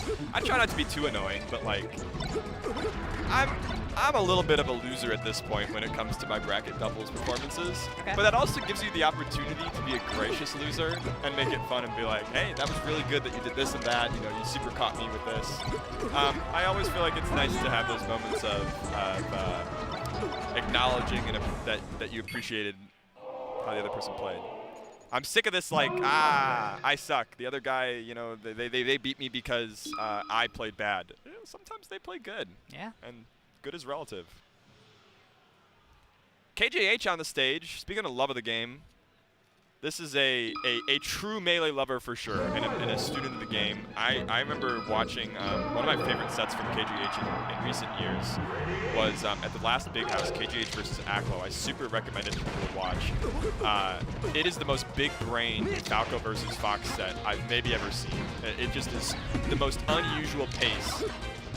You know, if you think of Melee characters like instruments, Okay.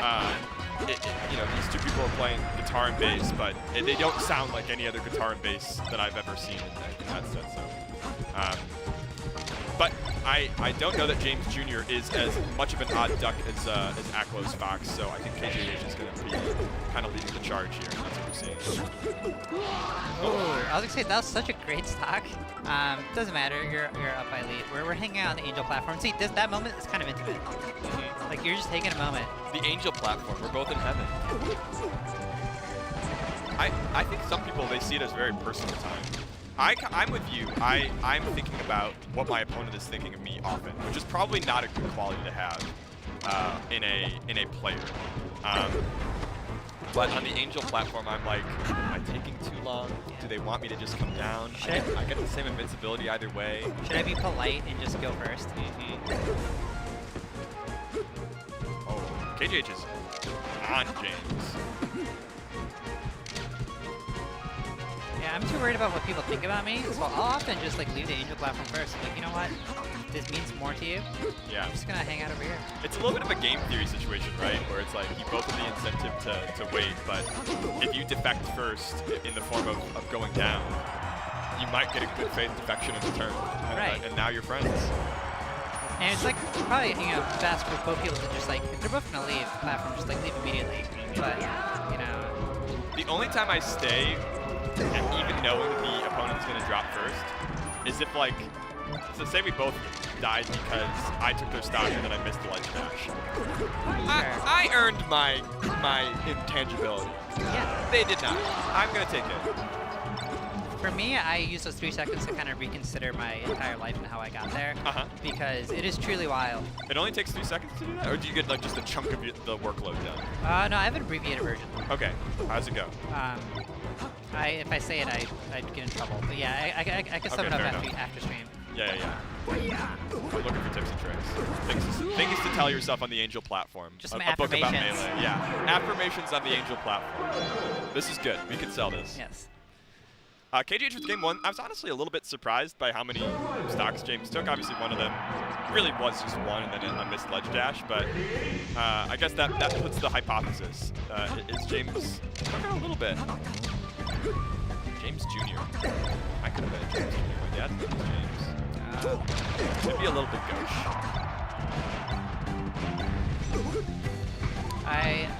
Someone sent me an image that LeBron James Jr. has the worst field goal percentage of any player of all history. And, you know, at least your dad's not LeBron James. Maybe that is what the tag is about. Is this Bronny? Ronnie? It doesn't look like Bronny, but I've never really watched Yeah, he doesn't get too many minutes. basketball games. Yeah, that's the problem. That's why I don't know what Bronny looks like. Not a lot of minutes.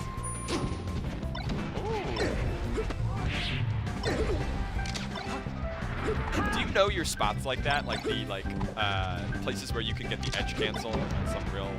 No, and here's what, I'm a little immature. Not only do I not know how to do that, I also get judgy when I see people who do know how to do it. Yeah. I mean, you can probably look this up, but I don't have time for that. Okay. If we go to FD, I'll point out the one spot I know in this game that I'm proud of. Okay. I think James Jr., we've gotten into the evidence. James Jr. is pretty nice.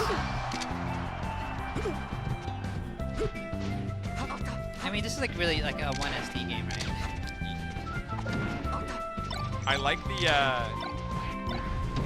starting off on the platforms.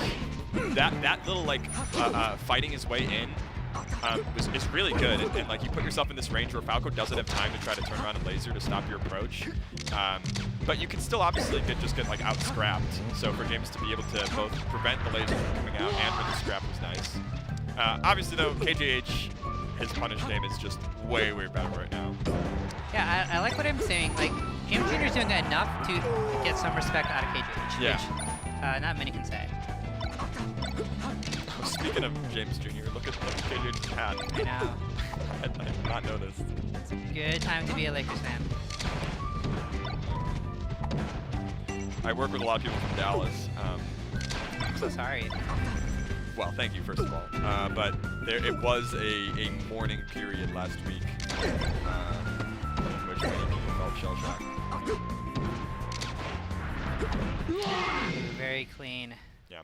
Well played by KJH. Definitely favored just by the I know this player and I didn't know the other one metric of pools.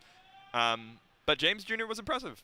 I think that's a pretty good run. Looks like it pulling out a little box at the end. I didn't know it was a box fox. So did you know? No, and I mean at that point, like why does it matter then if you can't tell? An interesting question for everybody else, I guess. I've lost the battle. I've given up. They're coming for him. I feel like this is just a parallel to so many other conversations we hear.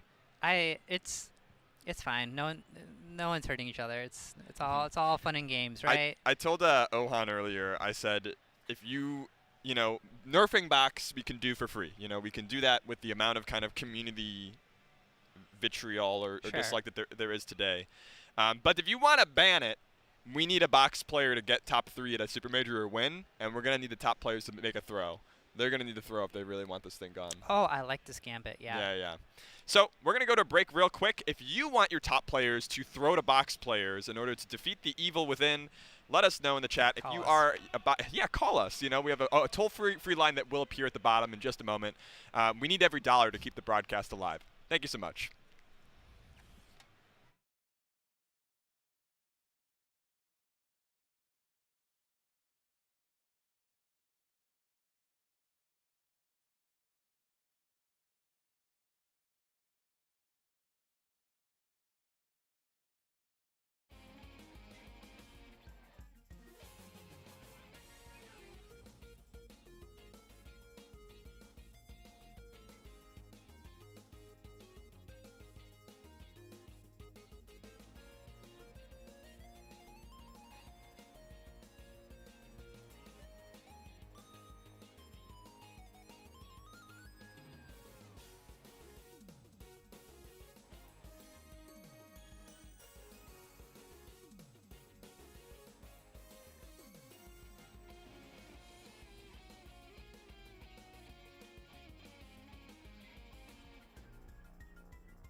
Hello, welcome back. I'm Jack Zilla. I'm here with Cadence. Hi, I'm I keep Cadence. saying your name, and you It's okay. do you And want this to is say Jack. it? No, and this is thank you. Jack.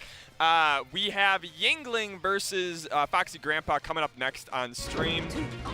We saw Foxy Grandpa earlier defeating the kind of net play Falco come to life in Fox.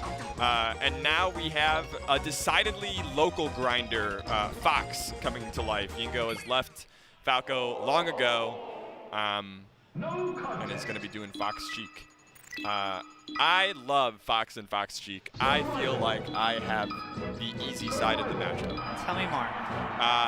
Every Sheik player that I am friends with tells me this is broken for Fox. All you have to do is drill. Sheik has to work so hard to get above like crouch cancel %. But, I mean, I think if the good Sheiks, they find the grabs, they get there. But Yingling is going to, I think, really make this tough. And it's coming out so explosive, actually. Yeah, I'm actually really impressed with what I've seen so far. Holy Oh, moly. like, that's good pressure. Yeah, Yingling's got Foxy Grandpa in the corner and dead with only 13% put in the reverse. So Foxy Grandpa has really made not a lot of progress, but this grab is how you get out of the dungeon. Yeah, I'm not sure if we're going to see a chain grab 100% in this match. No, I think we're also not going to see any kind of shield shenanigans from Yingling in order to taunt Foxy Grandpa. Actually, I'm going to ask production if I can say it.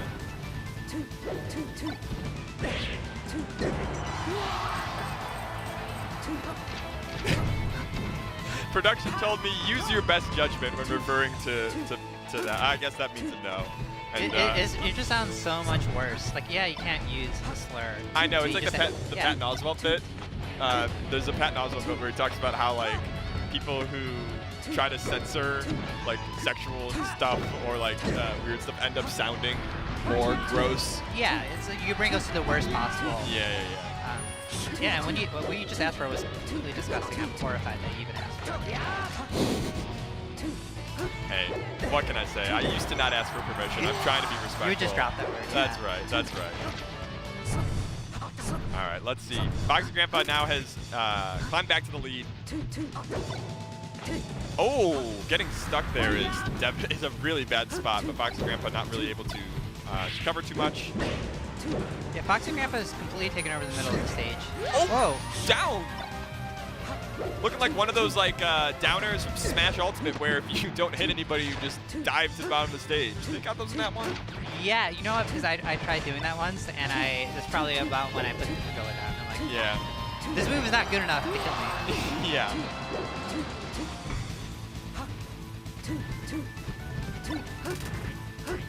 Okay.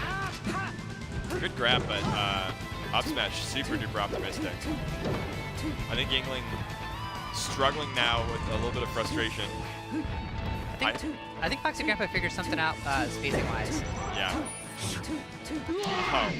And what started with, you know, Fox blowing up out of the gate, you're screwed, Sheik, has turned into just like the kind of a bull running into the Matador and getting yeeted off stage, getting boxed out of the approaches to begin with. And Foxy Grandpa on the first game. Yeah, well said. I truly think Foxy Grandpa's picked up some sort of spacing habit or intuition here because so many of these openings are just working out. Yeah. I don't like the up smash there from Yingling. I kind of wish it had been a down tilt at the end there. Maybe that still doesn't get through the shield, but I'll be curious to see what the next wave shine leads into. And certainly, Foxy Grandpa has like an inordinate amount of time against like good boxes. Yeah. And I think New York in general, I mean, I respect the Sheiks of New York immensely for the pain that they've had to endure to get good versus Fox, and they all come out stronger for it. They had Cody for a long time, they had Aklo, but they also produce their J-Mooks, Foxy Grandpas. Yeah, it's hard to punish that up B stall. Always gets punished for it. That forward tilt was almost so creative. Oh, and it gets the windmill kick instead of a nice one. No, that's greed. Yingling just wants the stock to be over, please. shaking his head he gets there, though. All right, what's the play when you have an invincible Sheik that could come down? Because I feel like this is slightly dangerous what Yingling's doing. Yeah, I don't like dash dance on a stage that's already restricted to being this small. But I'm a double jumper, and that's not always great either. It ends up being okay. The intangibility doesn't last that long. And Foxy Grandpa, while there have been like some grab follow-ups and a couple chain grabs, they've usually never gone more than 2 or 3. Sure. So the risk is not like crazy.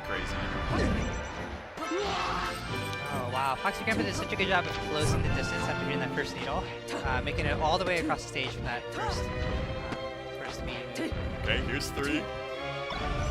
Nope, not getting 4. There's a frustration here as Fox because you were getting these big combos, you were doing these nice positions, and now Yingling is clearly like lacking a little bit of faith in himself in his follow-ups after 1 or 2 hits. Right, when you've been playing on defense for so long, Yeah. It's hard to have that confidence on the offensive. Yeah.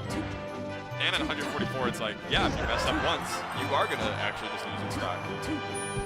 So that was crazy DI. Foxy Grandpa, though, looking like a brick wall.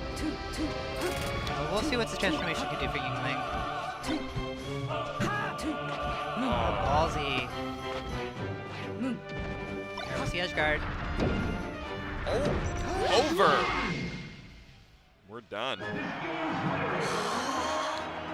Definitely some good stuff by both players, but overall, there just came a turning point in game 1 where Foxy Grandpa figured out the spacing, as you said, and kind of locked the gates, and Yingling never got back in. Yeah, I mean, it's a classic Fox Sheik situation where Fox feels like, it could be uninteractive, but like if you're playing against a better Sheik, they're going to figure you out. Mm-hmm. And importantly, once you get like the stock lead, you as Sheik, I feel like both sides of the matchup get kind of like desperate when they're losing. Oh yeah, and pathetic. Are really, really good at punishing, that pathetic desperation, that just loser behavior that we hate to see. My brain works completely different when I'm losing by the smallest amount. Mm-hmm. It's pathetic. I don't mind it. I'm like, maybe I have a complex about it, but I'm like, okay, now it's my time to be the loser, and maybe I can turn this around. The one thing that I think I always look for from players when they're down is what do they do in the corner, because that to me is such a barometer of their overall desperation level. Like if you get off from the ledge and you're being walled out by a Falco who's lasering, who's back airing from whatever move from whatever character, do you try to just run them down because it's like, I just need to be in the center, or do you wait an extra beat? How many beats are you willing to wait before you have to go in? Right. It's also like how long or how willing are you to sit in like your deficit, right? Mm-hmm. Because being patient while you're losing is a virtue that is hard to find. This is something that like Peak Hungrybox used to have just in spades, was like, he was a little bit prone to getting to those positions, but then once in them, it was like something woke up and it was like, all right, we got the juices coursing through my veins, and I'm gonna just not give you anything anymore. You've gotten all of the free stuff you're gonna get from me. Now you have to start paying. Okay, so we're gonna see Guess Monster again versus. I'm not sure if I recognize. Is that Umar? Let's see. Could be. I don't want to guess. I heard somebody in the audience shout Umar, so I had a medium chance of success.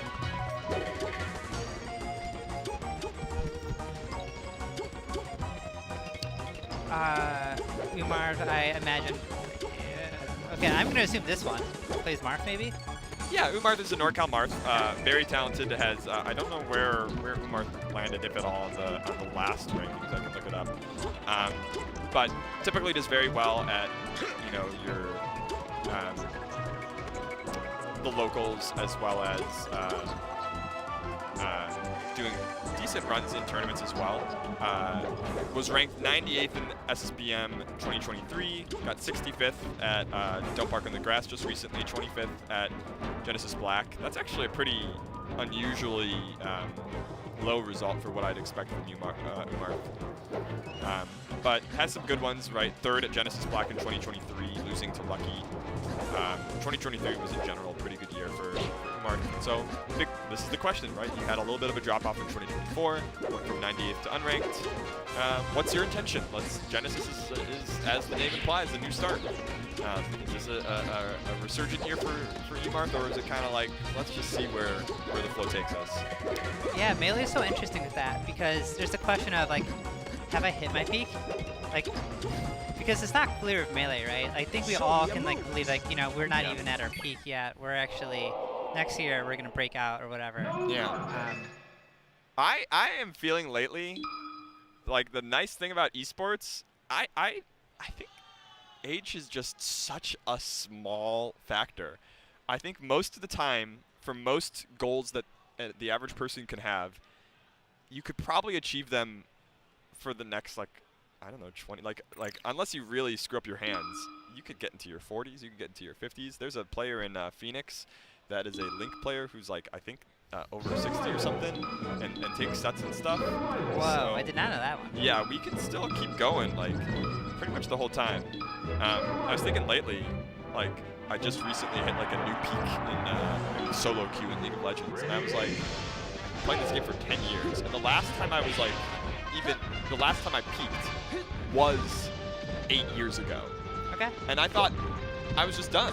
I thought that I would just like never be good again, and I wouldn't be able to lock in, and it's okay, and, you know, you move on with your life. But then sometimes things just come together in a nice way in your life, and you're like, you know what? This is my year.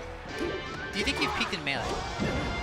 Well, this is what it's opened up to. I thought so, yes, but now I'm like, maybe some year down the line, I'll just try. Yeah. And that will be the year that I find a new peak. And maybe, I think that's pretty great, because it means that you can spend time just hanging out in the Melee community and doing what, you know, is natural to you, not giving it too much, knowing that there's always a chance. There's always a chance that you can focus up, give yourself the time and the space to get better, and then and see results. Yeah, and that's the, I mean, the beautiful part about Melee is that you can leave for a little while and like they'll be there when you come back. Yep. I tell people all the time, I've worked with a lot of people that like do hobbyist content, that work on projects that take up a lot of time in Melee. And this stuff can get exhausting, and we have like a community that, while close-knit, can be critical, and if you're an internet, you know, reader, you might see people saying negative things about you. I tell people all the time, like, if you are not having fun, you gotta take a break. And during the break, you will find out, like, was the fun greater than, like, can I figure out how to manage the stress of the negative stuff and refine the fun? Or you could just be done. Yeah, you can do something else. Yeah, this is all for fun. If you're not having fun, please stop watching. Please stop playing. Do something fun. But please keep watching for a little bit longer. Yes, all you hate watchers, say something. Yeah, just don't type in the chat. You can keep watching. It's okay. I don't think there's many people like that left. Not in pools on a Friday morning or Friday afternoon for everybody. No. You think the haters are still sleeping, or? I think the haters just come out during top 8. Okay. Because then there are people to hate that they can actually get a reaction from. Right. So I don't think you really see like a whole lot. Because if you came in chat right now and was like, oh, great, side B me. Good job, Guest Monster, good guess. You know, everybody else in the chat would rightfully dunk on you for being a jerk. Sure. Not me, I can get away with it by doing a meta joke. All right, let's taking a look at this match. Guest Monster, I don't know if I can say that right, is doing a pretty good job getting kind of beat up on this stock here. It's early of the, let's see Edgeguard.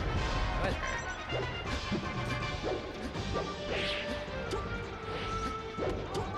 Wow. I thought that was going to be a forward smash, but the sweet spot would have been fine either way. The down tilt is hard. Wow. Somehow not getting hit during that down B. You gotta go for it. Yeah, I guess. In for a penny, in for a pound. But that was very much a fake knife from Guest Monster. Okay. Alright, let's see if Guest Monster's gonna regret this one. I've actually loved Umart's neutral for like the last 2 stocks. And it's just been like tough on the edge guards to close the stock, but this is just one way. Yeah. Holy moly. And that guess off stage costs Gus Monster the game in a way. Wow, that was actually the coolest outcome of that. I wonder how Umar felt after, you know, the attempted flex on that last stock. I mean, it was a little bit of a flex, but it also just like wins you the game right there. Right, it's like fall into me and you know, it's over. And then Guess Monster respawns it as intangibility and then gets like 0 to 80% and then killed. Like, you know, sometimes you just get marked. Yeah, it does feel like, you know, at optimal level, like Mark players could 0 to death Falcons every time if they wanted to. We're not there yet, obviously, but there's some really good stuff. Umarth is doing a really good job of converting near ledge like pop-ups, like hitting Guess Monster into the air, into dangerous mix-ups where in the past 2 it's been like, yeah, you're gonna DI in, then you're dead. So I'm expecting now Guess Monster to start DIing out, and we'll see what Umarth does in that position. Right, and I mentioned Umar is the favorite, right? Like, to win this. Yes, but I don't know if it's by that much. I would say that they're both pretty strong players. Umarth, I think, probably was seeded higher. I would be surprised if that was not the case. But this is not like a crazy upset factor in my mind, and maybe that's whack. But I mean, what we're seeing on screen would suggest like this could be very close. yeah, that last game was like a combo of clutch and throw, truly. Oh. These recoveries are amazing. Yeah. I don't know how that air dodge got on there, but it worked. Living to 195 versus Falcon as Marth is a minor miracle.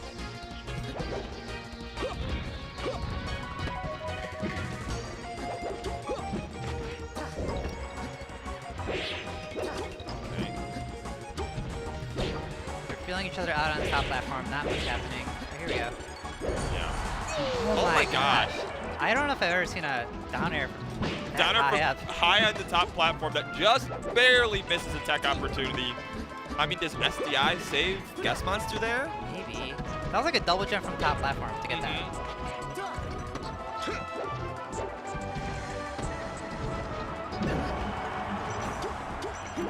Okay. This is a grab the ledge kind of scenario. No, don't do it. Or Marth Killer. They've got hats for sale here. Marth Killer. It still works out. Guess Monster pretty confident in, hey, if I drop this, I can find a knee. Another downer, one. though. We are not holding out. I predicted Guess Monster is going to start holding out. Maybe it's like guess DI. Like, you know, how can you read my DI if I can't even read my own? Yes. I mean, I would agree if that was what was happening, but it's just in.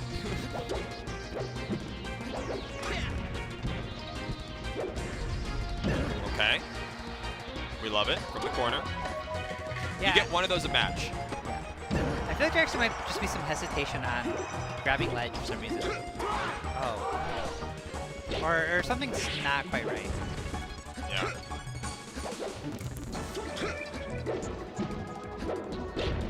Yeah, it's starting to feel like a little sloppy from Guess Monster.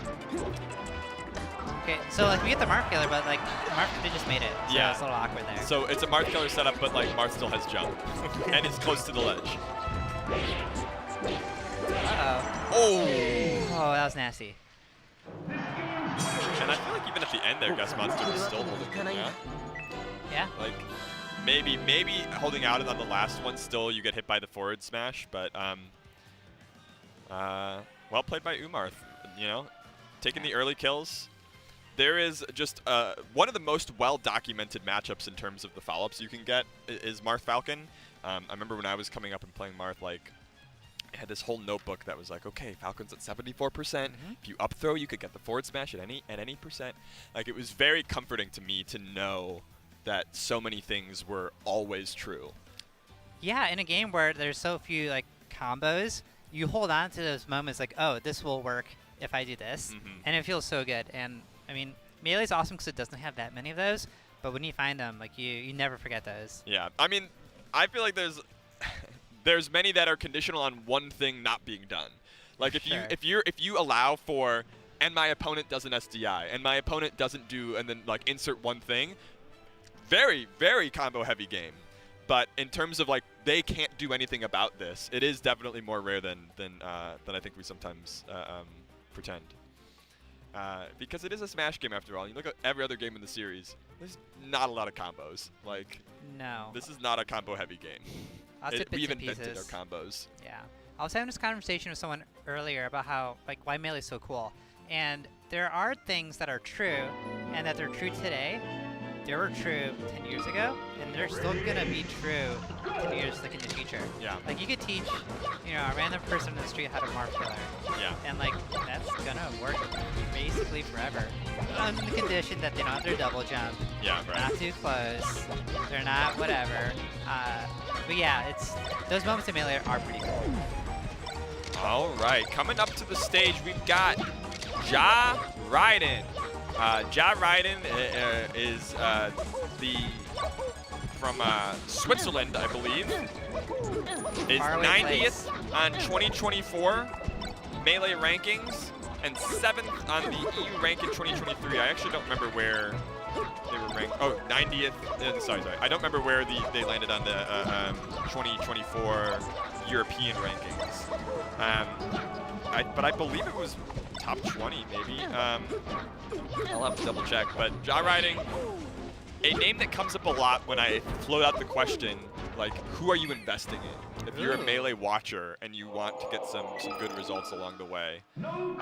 There's been a quiet, like, as the DK renaissance has crested and entered our consciousness, there is a quiet Luigi counter-revolution that is in the works. And it's not necessarily specifically against the DKs, but the Luigis are coming. I am a believer that we're about to see many Luigis start to get better results in the coming years. That is terrifying. I've not heard this take, but I kind of believe it. For me, the scariest part is just like the sound effects, because Yeah. imagine a world where we start seeing like Luigi does often. We're gonna have to get used to that one. Is Ja Raiden? Is that the player, same Luigi that plays fairly well at Anthem? Yes, I bet. Let's say yes. Tournament placements. It would have been recent. I don't see it on this page. Okay, could be thinking of a different Luigi player. Yeah. I think something that I am very impressed with as we get to like super high level Luigi.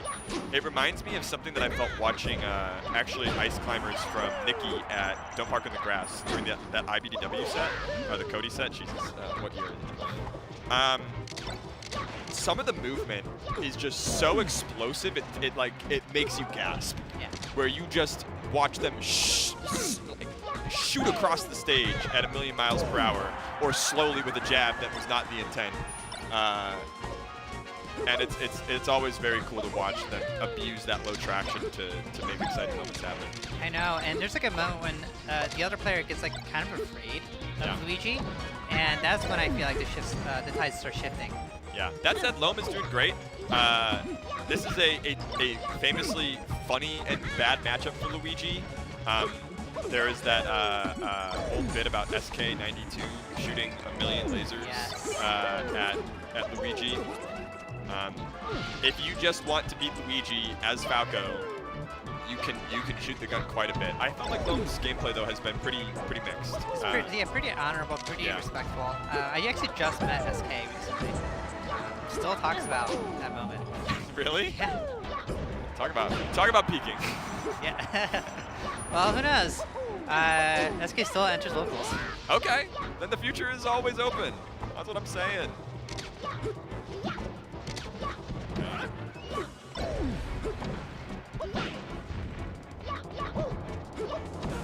Having a little bit of trouble catching Loam jumping. Though Ja Raiden is definitely like praying for a more grounded game, but now Loam just straight up takes the lead. Cool. What do we know about this player alone? Yeah. I like the tag name, but I admittedly am not super familiar with Loam. Yeah.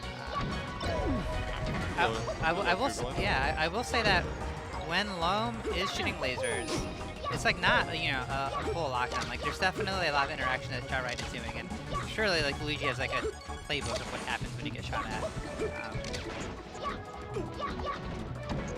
Yeah, this is looking really good. I imagine that Loam is the underdog here, and so this is the first potential upset we might be seeing. There's a player named Loam who was second out of 27 on the Colorado True Skill rankings for Smash 64 in 2023.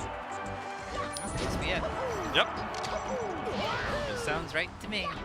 All right, so last stock situation. Honestly, Luigi at 58% is like enough to set up a lot of edge guard situations. The crouching is not going to be a thing here anymore. Yeah. I think, yeah, Loam might be that 64 because it's. My sources are telling me Colorado Falco, and we'll see what else they tell me later. All right, it's the make or break moment. Yeah, 113 is horrible for Luigi. 65 is not amazing for Falco. Like this is still like Luigi has very strong aerials, lots of ways to combo off of one hit. And No read there. And sometimes Luigi just doesn't die, right? Yeah. Oh, Oh! there we go. That is a little bit sad for Loam. Like, he took jaw riding to a real limit, and jaw riding had to clutch up. At 113%, like if a random backer comes through, if you get a shine, it starts that because you're now shooting the Luigi so far in the air that you might not be able to get the shine backer unless you're very fast. Yeah, no, I could tell Loam really wants this. Loam did a bit of like threw his head back Yeah. after the last one. So this is a classic moment of like, you know, was game one just like warming up and Yeah. Ja Raiden was just figuring it out, or does Loam know the adjustments needed to actually make this happen? There's a quietly brewing also like EU versus NA grudge coming through. I've seen Salt and others talk about how we need to go to EU tournaments more often, like the NA players, because they think that the EU tournaments are getting like ranked too high because they don't go to a lot of NA tournaments. Oh, So like wow. one good performance overrates them or whatever. I don't really agree with that, but I do agree with egging on that beef so that Yeah. Americans travel to Europe. Yeah, I take think that that's pretty Euro good. trip even one. Yeah, right.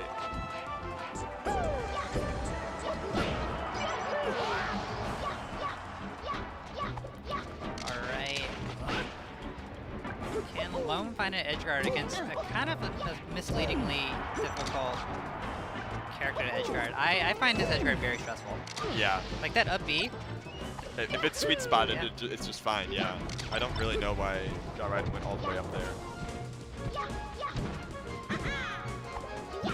I mean, there also could be like a lot of nerves. We were talking about, you know, precious games earlier. If you're Ja Raiden, like every game is gonna feel way more precious than Yeah. say Umar, who's like, you know, a local here. Imagine like accounting, like doing like I have to itemize every game divided by the cost of my travels. Oh my god, that makes How, me sick. how much does each game cost Ja Raiden? It's like $1,000 from at minimum from Switzerland to the West Coast, maybe closer to like 1.5K.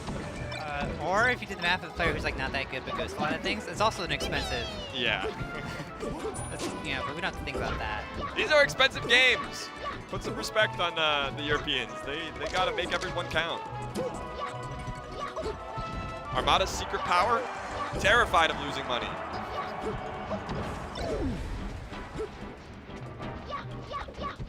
Okay, so Loma is like kind of running away with this, right?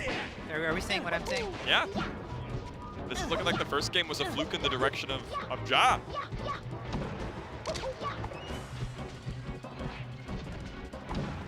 Oh, Wow. I love that.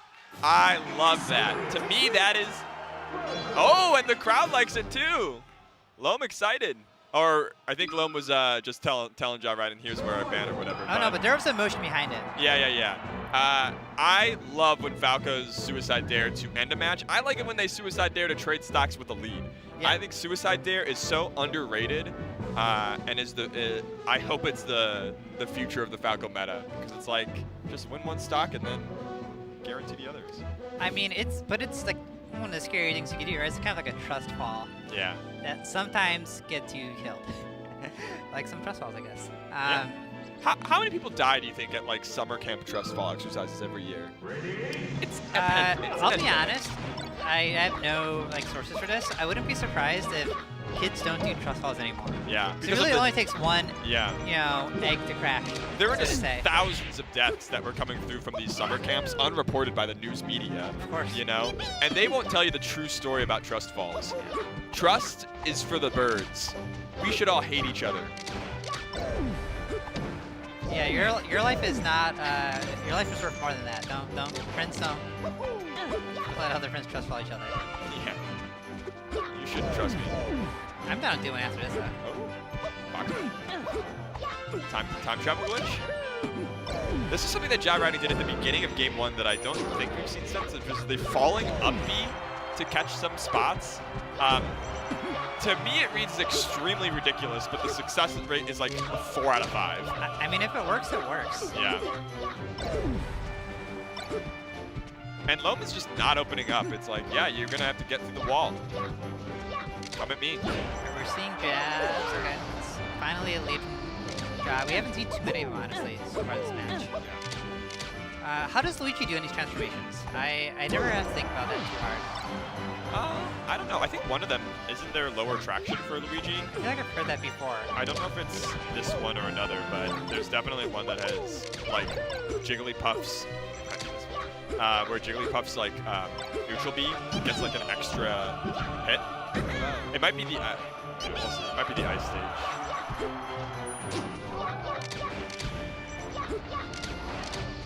There's an ice one, right? Am I crazy? I don't know. Yeah, there's an ice stage. How do I unlock that one? Yeah. DLC? What am I don't know which one is higher traction. I haven't played. Listen, we froze this for many years. I forgot this Eldritch knowledge. It's not being relevant. I look at this thing. I'm playing Slippy. Okay.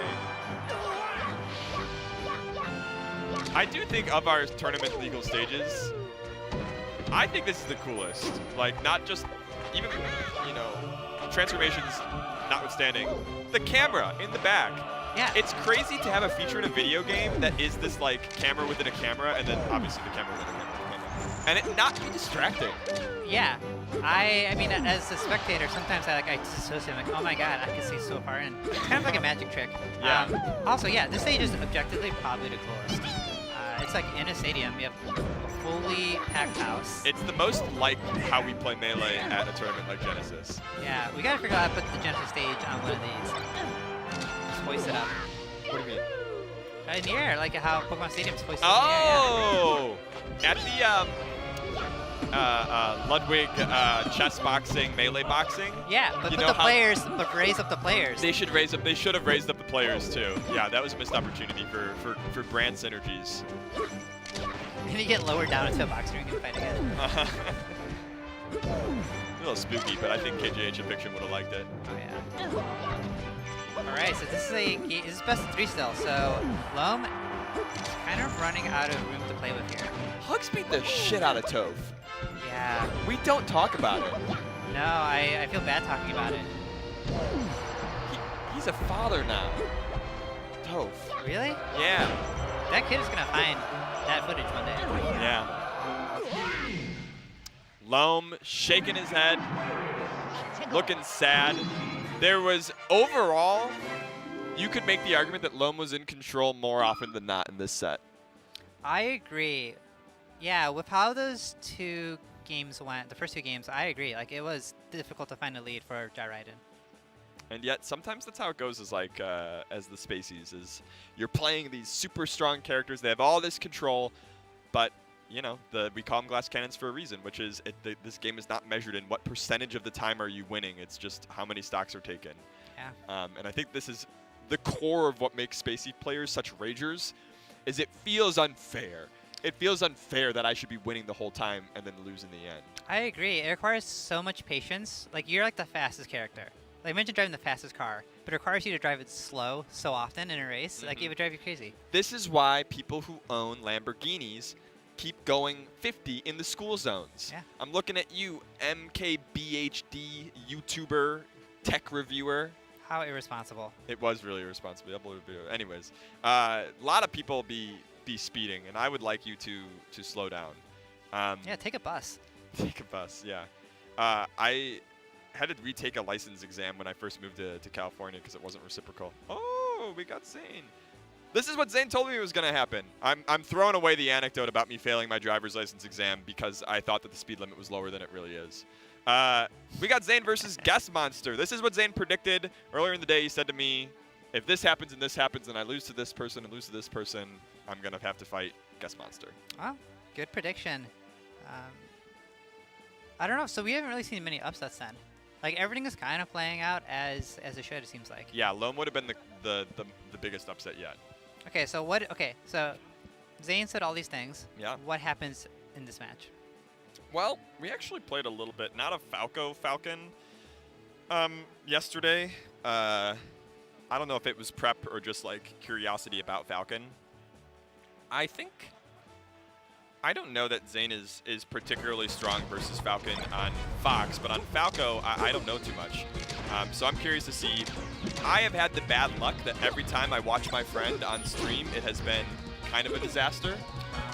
So I'm hoping for this one to be the time when I can be like, let's go Ipengu, let's put some W's on the board. But Guest Monster is a very, very tough opponent, I think, to draw. Like, obviously this is Genesis, and you make it past your first, second round. And as hard as those might be, you've just entered a whole new world of Herd. Yeah, I always find Genesis is the one tournament where people kind of come out of the woodwork, especially on the West Coast, right? And random West Coast players end up just being usually like cracking the game. Yeah. Do we even know where Guest Monster? Do we have a guess of where Guest Monster's from? I thought Guest Monster's from the Bay. I'll double check.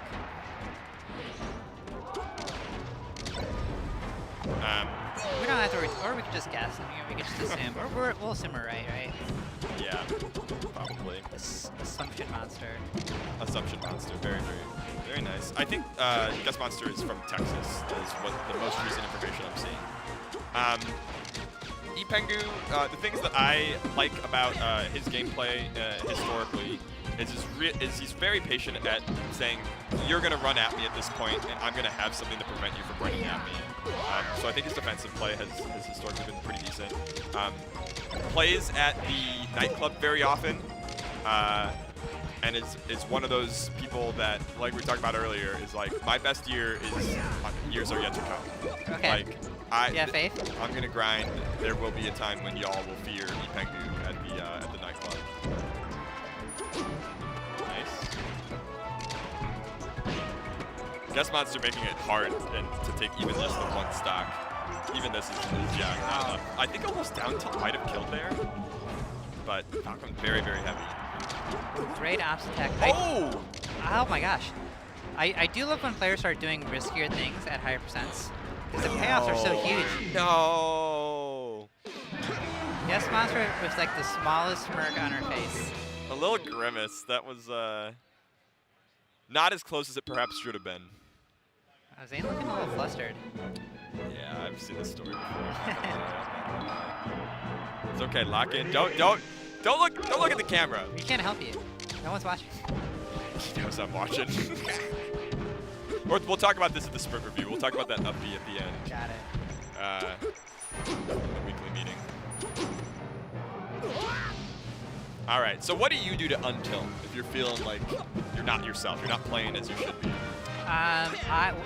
Whoa, okay. The way I untilt is I take a deep breath, hang on an angel platform for a bit, and I try to find any way to make this fun. Yeah. Like I want to punish one thing I saw. I want to go for a cool combo because winning might not be on the table. Yeah. It's like your dignity and your self-worth becomes the table stakes here. Oh my! Ipengu looking around the Ipengu's in room. another galaxy right now. This is like our League of Legends game when the shitters start running it down. It's uh-oh. I still believe there's a chance to lock in.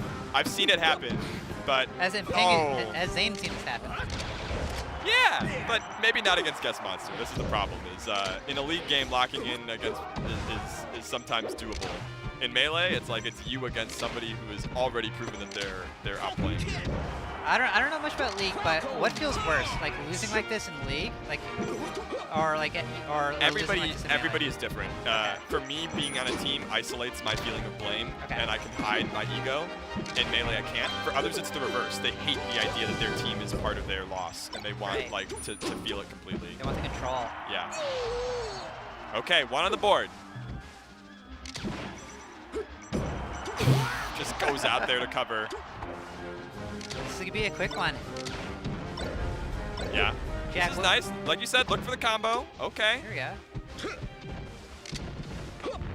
Jack, as a friend, what do you do when your friend is getting beat up?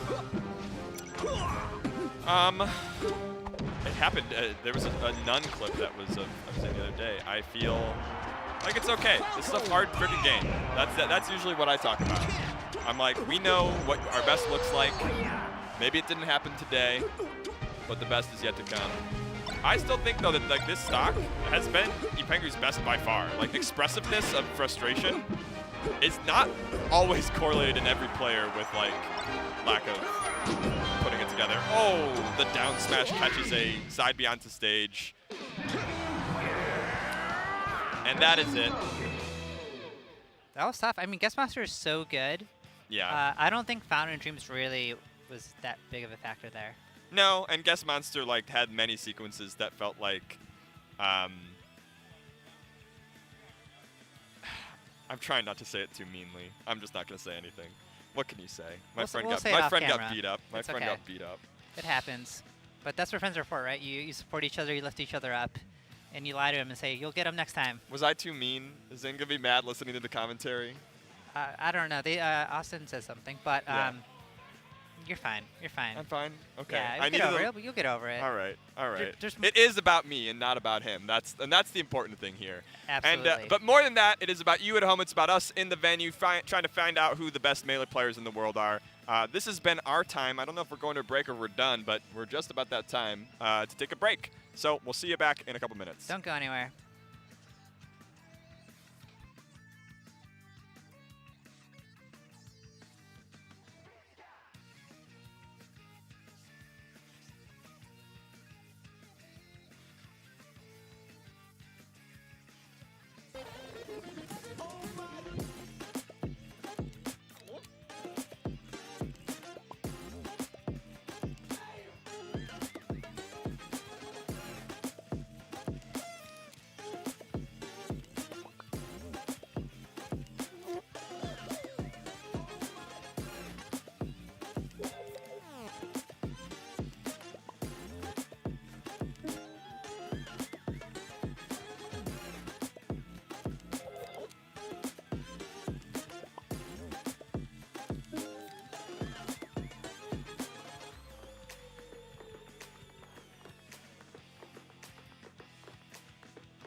What's going on? We are here in the soil, the Bay Area. You know I'm rocking the Warriors. Y'all know what time it is. I'm back at the crib. I am joined by the legendary Trey, the Trash Man. What is going Well, just Trey on? now. What on the app? We it's got them still- both. You know. Whatever you want to call me. Yep. How you Yeah. been, man? I've been great. We're at Genesis, so you know I'm doing good. Oh yeah. The home turf, back in NorCal again. Yep. Always the best. It's always good Favorite to be back, event of the man. year. It's the weather's nice. It was raining a lot like yesterday and the day before, but today it's been pretty cool. So Yeah, it's perfect I'm rocking today. with it. I'm rocking with it. I'm just glad to see everybody, see a bunch of familiar faces. Everybody having a good time. We got some doubles action for y'all. Some I don't good know how doubles. far we are in doubles, but we This got is some round good two. teams. This is round 2, so we've made it a little bit of the ways. Oh, okay. Uh, So they got a whole different phase pools Yeah. of teams. Damn, how many teams? There had to be a lot. There Probably are quite a hundreds. few. I wish Nut and Vavez were in this bracket. They ended up.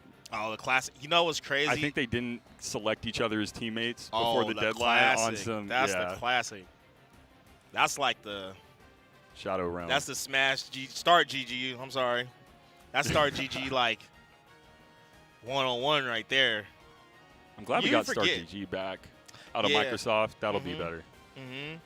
This is a TO. That Microsoft era was rough. Yeah, man. I had some duels with that website, man. That website had me stressing a few times. So, but yeah, man, it's been cool, man. For those of you guys that aren't here, we're in San Jose. We're at the convention center, man. This is like as like peak as it can get. You know what I'm saying? Yeah, this is the pinnacle. Yeah, There's nah, so many people here. This shit ain't cheap. Trust me. The layout this year is amazing too. Nah, There's so yeah, much space. I like, dude. and Last year, okay, I'm not gonna lie. Last year was like amazing, except getting into the venue. Yeah. It was terrible. Probably one of the worst experiences I've ever. One of the best tournaments I've been to, but one of the worst experiences I've had getting into a venue of all time. And this year, they like took that criticism and like it's way better because I got in like with no issue. yeah, easy. Security feels more real while also being way faster. Yeah, It's like yeah, it just makes sense this year. yeah. It's way more like Badge check in its own area. They got it going on. yeah, logistics, man. So we got Sunsei Bonfire. Oh, looks like it's versus Axe Axe Amsa. Amsa. Okay, yeah, I thought it was Aklo twins. We got Axe and Amsa, man. I would say they're the favorites, right? Yeah, But you know, long time. I don't know, things classic happen team. to teams, right? So, Yeah, they got that like legacy teams teaming together, but I would say that like matchup wise, Bonfire and Sunsei have an amazing matchup against the Pikachu Yoshi. right. I mean, especially because like, Pikachu Yoshi is like What is it? struggle mode. Like let's be real. Like that team's not the worst, but Axe and Amsa make the team look way better than it is. Yeah. I guarantee you, if me and you played Pikachu Yoshi, we can show you guys why that team's not good. You know, granted, we don't play those characters, but even still, that's my point. I feel like we can play Fox Sheik and make we have a little run. I can pull out Fox and doubles and you be know, fine. yeah. I don't we mean have Fox. a little run. You know? I can pull him out, but I cannot pull out a Yoshi on rib. Nah, yeah, I don't know how Yoshi players do it. I think of all the good characters, I feel like Yoshi's like the hardest to pick up. I used to team with Bobo actually quite a bit. Oh, the NorCal God, Yoshi. yep. Yeah. Shout out to Boston. Only person I think I know with that name. Yeah. Like Actually, his now name that I is think about it, Boston, like the city Boston. it's a great name too. Yeah, dope. But yeah, Parents man. are Bonfire, huge teams, man. Yeah. Very good at teams. Oh, she's amazing at teams. You know what's funny? I net played. The last time I played Melee, she's the last person I played against. Really? Yeah. Because now that I'm in Cleveland, it's Oh, a lot that's true. easier. Yeah. And I was just streaming. You know how I be streaming. I be streaming random stuff, y'all. And she was like, yeah, you trying to play? I was like, bet. And so we played for like an hour. It was dope. It was dope. She got some stuff. Dope Sheik. I'm a fan. you know? I've, So, I've lost her quite a few times in the Ditto. nah, yeah. Every time I go to the East Coast, we end up having to play. Really? It goes the same every time. I Dude, just my condolences for you. I feel like get chain grabbed in. if I had to like put a group of Ditto, like that might be like the worst one. Like Falco Dittos is like, it's annoying, but the more technical player wins. So like if you just have crazy tech skill, you could just beat a Falco. And the better the players, the cooler the matchup looks. Right, Whereas right. like with Sheik Dittos, you could be amazing and then still get some like M2K Dewan stuff going on. Yeah, like, just get grabbed. Bro, like I'd be like, dude, like I feel like Sheik matchups, they're all good till they're not. Like once like the bad matchups just suck. Like I'll be like, yo, I watch Sheik versus Marth or Falco, even Falco. I'm like, okay.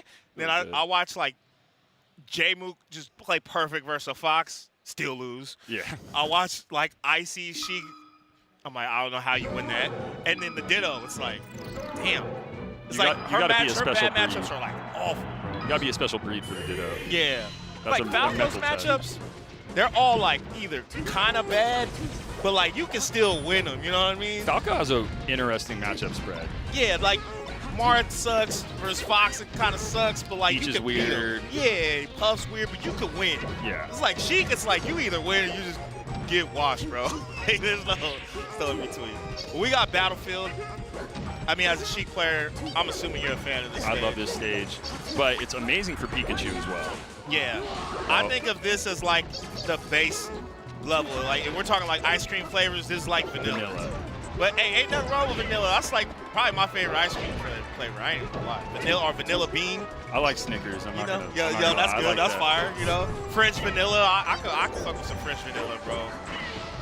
That shit goes crazy. But yeah, you know, Battlefield it's just a good base stage, especially when you don't really know what you're getting into.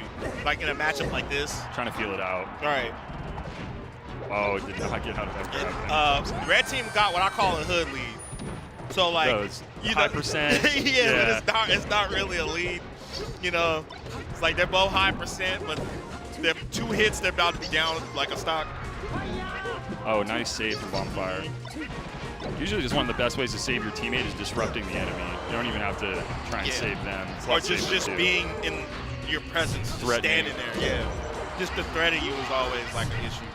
Wow, Okay. that up smash hit very fortunately for Bonfire. I was surprised Thing they won about that all trade. these players, what I'd have to watch out if I'm Bonfire. Probably, ooh, I love that grab That release. is- Yeah. Is that invisible ceiling too? Nah, I think it was just grab release, but Opsa was on the platform, like on the edge, so it looked weird. I thought they got up aired after too. Maybe. That was weird.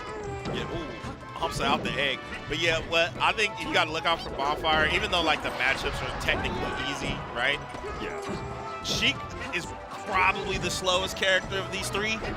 Yeah. So I just think you got to control the pace to where you don't get like outsped, you know what I mean? Yeah, and that's where Fox has to come in too and be Ooh, really nice disruptive. fire. And That's the thing too Positioning with well. Fox is scary too, because like you are like the target. Like they're they gonna want to take 7 stocks from you. Right. Ooh, nice by Susei though. This is close, man. Oh, Bonfire can make it back free here. Cool thing about Fox Sheik, you know, watching Armada, Aniolas back in the day, one of my favorite saves is when he, like Armada would shine Aniolas or Andrew, both of them. And like he would shine them to save them. Like to back on stage or Yeah, something? like they would be Yeah. up big and then you shine them and then Oh, they'd up B again? Yeah, Yeah. I love that. That's like one of the few team matches you can do that. Wow, they kind of just ran away with it here in the second Yeah, half. bro, they hit hard, man. Blue team just. So easy to just lose a stock to Hamza and Axe. Ooh, okay. Oh, nice save, but Oh. try. Wait a minute. I don't know how she's gonna kill Axe. Sheik is not the best 2v1 character. A lot of his Nah, stuff is very yeah. committal. It's just too like slow, that. man. In my opinion, this is just my opinion. I would say the 2 best teams characters for 2v1s, in my opinion, are Fox and Falcon. I think Fox Quick and Falcon both good. characters with quick moves. I actually think this is a hot take that I've talked about a lot at length with some people, but I think Yoshi might be behind Fox the second best 2v1 character in the game because of his super armor. He can actually go and like he can kill the high percent one and still live. Like he can go for an opening that you might find in singles and just get that kill and then live with super armor and have the 1v1 still. And he has that threat of like 0 to death. I can see that. I don't think that's a crazy take. I can see that. Like the Yoshi. And Yoshi lives fucking forever, right? So Yeah. there's that too. So no, I don't think you're that crazy with that take. Yeah, those three are in there. I think after them three, it gets kind of rough. I think Falco is a good 2v1 character too, just because Laser's just, Yeah. it's so annoying. That, You can like, just wait for your opening. You can keep yourself safe, just dash around, and then just find it. Like wait till one of them's too far away to protect their teammate. And their moves are fast. Like down air is great in 2v1s. No, yeah, for sure. It is. Especially when they're coming to. Falco's probably the only 2v1 character that doesn't have to approach. Yeah. Most of them have to approach. Ooh, nice up air by Susei. What do you think about the stage for Red Team? I think this is probably going to be a really good stage. You're just going to kill with Fox up smash so early and consistently, and I think she can play the ledge really well on this stage. You can like threaten so much of the stage from ledge itself. Yeah. And the low bottom, I think, benefits Red Team more. It kind of restricts Axe's recoveries. He can't linger as long. Right. Yeah, I think any stage where you can get a quick kill is always a good idea. They're doing pretty good so far. I'd say, I still feel like Blue Team has a little bit of control, but it's like damn near even. I mean, technically it is even. I'd say like Blue Team got a slight % lead. As I said that, Bonfire's like, no. I think Sensei needs to play around Bonfire more. Bonfire's like having to chase in a lot of these situations and not really able to be active enough. Needle? Oh, okay. That was good. Wait. She's living. Like, Nice save. yeah, Bonfire just like took ledge and Sensei just like puppy guarded the front of her and stuff and just forced them to approach. Yeah, today, Susei doing a good job I think he's doing a good job attacking Blue Team.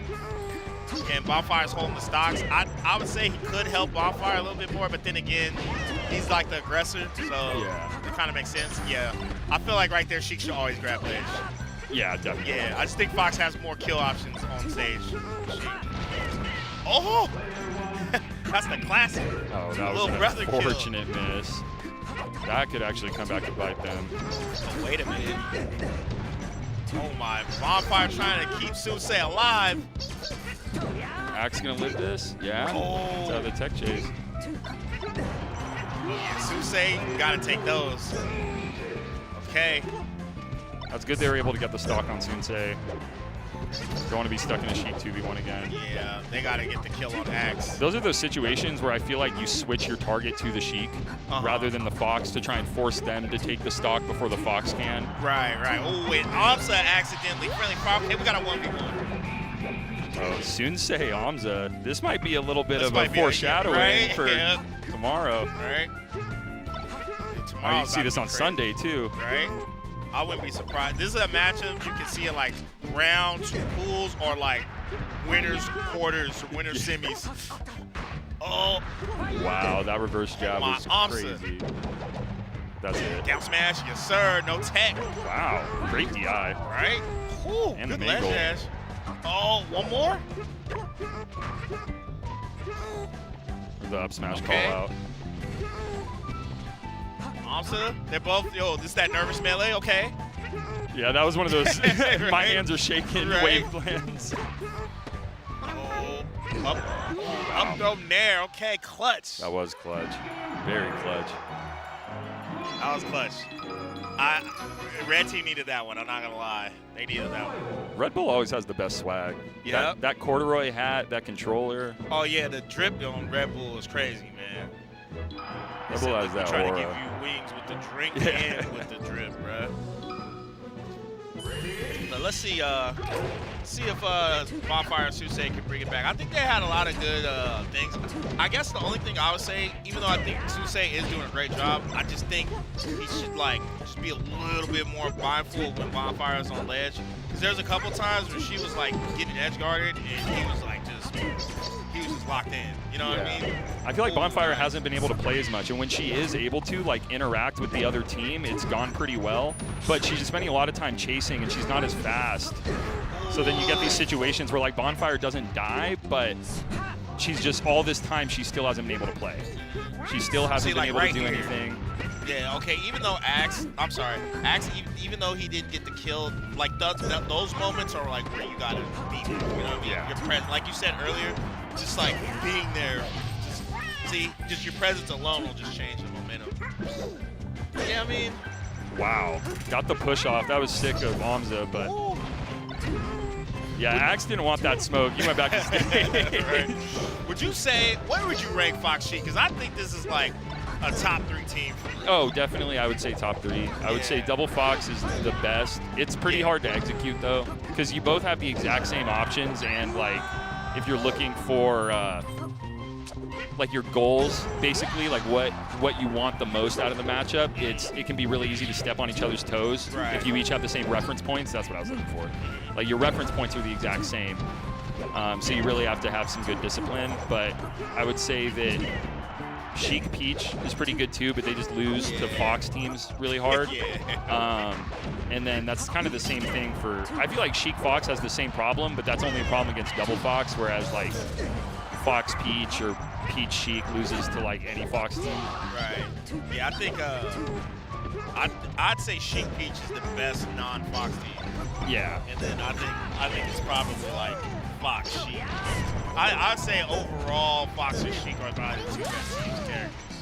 You can't sleep on Marth either, because even though not a lot of people can do it, what Kevin has shown is yeah. possible. Oh yeah. If more people played Marth like that, then Yeah, Mars would be a problem. I also think Falco's busting the team. Yeah, he just needs to be on lock. I like, you Falco's know how I am hard to about play Falco on against. singles. I'm like the opposite teams. I'm like, yo, this character is like is annoying as hell. If you really know how to do it. I mean, yo, last year Azul Rocky won. yeah. Yeah. And then Azul also won with Zuppy too. Right. He did the back-to-back. Right. No, that was crazy. And then I mean just Ralph in general too. I mean they've all had a bunch of Ooh, success. always love seeing that. Okay. Yoshi, this is. I'm not gonna sit here and act like this matchup ain't tough for Yoshi. Oh, got Randall. that's even more tough. That is, That's even more tough. that's not her bad. No, either. that's just like the momentum. That's a Wow. heartbreaker. Yeah, that momentum was totally in her favor. But yeah, I mean, if you really look at that set, you know, blue team did a good job. They kept control despite the chaos, but red team is just like, bro, a little bit of cleanup, and like, we in business, bro. Yeah, they were there. Yeah. A lot of the momentum would shift right at the end. It would be like neck and neck, and then Axe and Amza would just kind of blow them up at the very end. Right. Yeah, that one was pretty close. I think that was still winner's side, so I think we'll see so some more we got bonfire that, soon. that's Say that other side of redemption, you know what I mean? we'll see. But I don't know what we got next. Probably some good teams that y'all heard of, I'm sure. But man, it's a good time. So this tournament is called Genesis X2, right? Yeah. Damn, I wanted to say 11 so bad. I almost said 11 until I saw behind me. I'm like, oh, X2. I need to ask, like, what was the concept behind that? I think I hear a lot. I don't know if it was their concept, but I hear a lot of people talking about like Mega Man games, like the Mega Man Battle World. Or like Final Fantasy. I've heard Yeah. that too before. So I'm not a Final Fantasy person, so y'all give me the scoop on Twitter. And I Give think me there's the an rundown. X2. I know there's a Final Fantasy X. People are so mad right now, all the Final Fantasy heads in chat. They're like, X2 is the best one. Hey, yeah, I have no idea, man. I've only played the first one I played. I was a kid when it came out. 7. I heard 7's like the golden game. That's the one they remade, right? Yeah, they just I remade just that happened one. to play that one first. That was the crazy part. It was like 5 discs, bro. I was like in the middle of the first disc, like, bro, I can't. I'm not that locked in. Being a kid and getting a game that had multiple discs was like the craziest. No, yeah, it You're on was, PS1. bro. And then, bro, my cousins and stuff, bro, it'd be disc missing. Like one person's on disc 2, the other one's on disc 3. I'm like, yo, I can't even play no more. So you know, I tapped out. But I know there's that one. I heard 8 is good. 3. It's weird Yeah. too though Our because like the 10 numbers are is, like- different. Yeah. Like you have like how they came out in Japan versus how they came out here. So like Final for Fantasy real? 3 here is Final Fantasy 6 in Japan, I think. Oh, so Something they like yeah, that. that's crazy. Yeah. Now I know Final Fantasy is like, that's like one of them games, bro. Like that's like, You're I in feel it. like there's games in America that shift culture when they come out. I would say Smash Brothers is one of them games. Historically, what else? Pokemon. Pokemon. Pokemon's a big I'm one. going. I'm throwing Call of Duty. Call of Duty. I'm throwing Street Fighter in there. What else?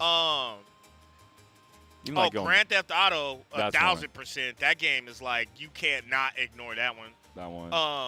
Final Fantasy. I feel like Red Dead Redemption 2 kind of got people into that, like, in more modern time. A lot of people who weren't really into, like, the super story-based and stuff. It got a lot of Yeah. the COD kids into, like, story games. Red Dead 1 was my shit. Red Dead 2 is. Red Dead 2 is. Have you played it? Yeah, I have. Yeah, man. Shout out to Arthur Morgan, bro. That game's fire. Yeah, Here's that the game is- Aklo Foxy Grandpa. That now. game is like playing a movie. It's like an interactive movie to me. I feel like I'm watching. Like the game is fun too, but like I felt like I was watching a movie. I think that's the best way to play it. Yeah, Is you like know? under that. It's like, damn, this is better than like a Netflix series for real. Yeah. Like, so this voice acting, because at that point I consider that looks like real acting. Yeah. You know what I mean? At that level. Yeah, it is. All right, so we got Preeminent. I'm not. That's Slow King, I think. Oh, Slow King cut the hair. That's what it is. Okay, and then we got Foxy Grandpa and Aklo. I wonder if Foxy's entered in singles. Yeah, that's a good question. I feel like he kind of just plays teams with Aklo, but like doesn't really like, you know, participate in singles like that. But I mean, he's a great player. The brotherly bond. Yeah, man. I mean, it makes sense like why Aklo's so good when I see Foxy Grandpa play. But yeah, it should be a good one. I know Preeminent has had some big wins. Preeminent's been on the come up Yeah, for sure. I know he got a $100 win. I'm not aware of. He's had some other close big wins too. I'm not that locked in, but this should be a good matchup. Fox Sheik versus Fox Falco. So hear me out. I got a take. I think Fox Sheik is a better team, but I think Fox Falco beats Fox Sheik.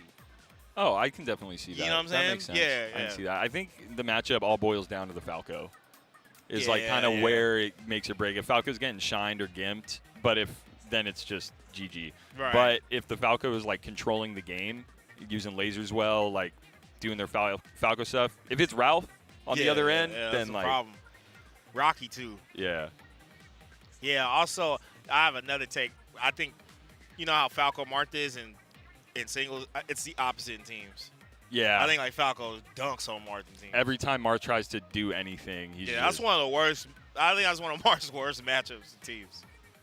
In singles though, when you don't got a Fox annoying you, shit is a little different. But yeah, man, should be some good melee, man.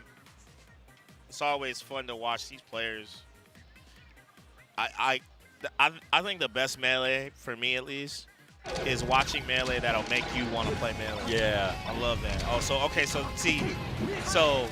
Foxy Grandpa and Aklo are aware of what I was saying earlier. So they just went double Fox. They're not even doing the Sheik thing, you know? Yeah. Which I actually think this is hard for Falco.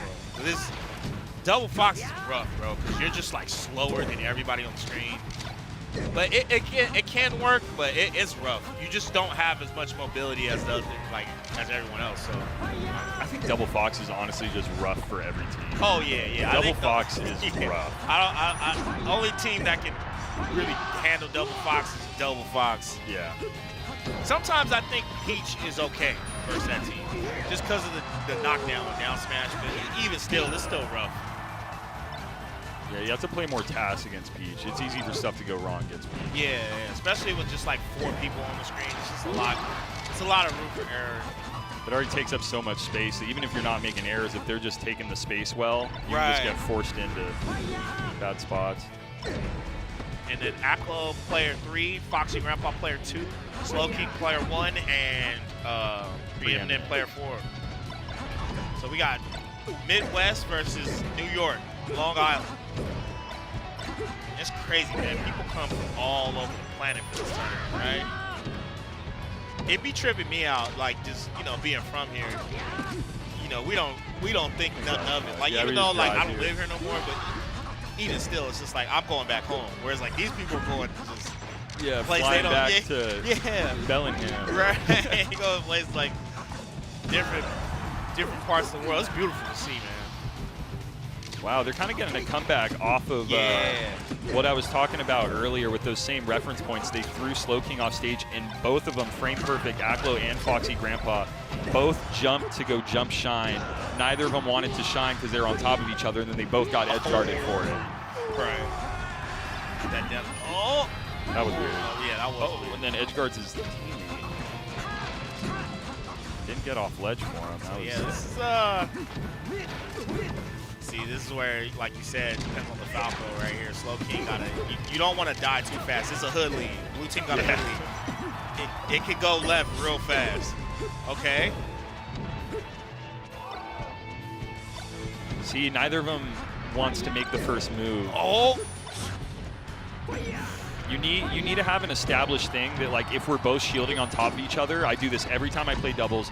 If we're both shielding on top of each other, very simple, which one of us is going to act out a shield first? Which one is going to move? The red team, right? Yeah, just like just in general. just in Yeah, general, yeah, like yeah. if you have a teammate, just having an established, like, I will grab ledge on edge guards or I will move out a shield first. Right, yeah, And just nah. make those situations go a lot quicker. No, I agree. You definitely need roles. You know, it's like, you know, I'm gonna use basketball as an example, bro. Like, you know, if I'm 6'3" and you're taller than me, you're 7 foot, you're gonna be the guy to get the rebound. Yeah. You know what I mean?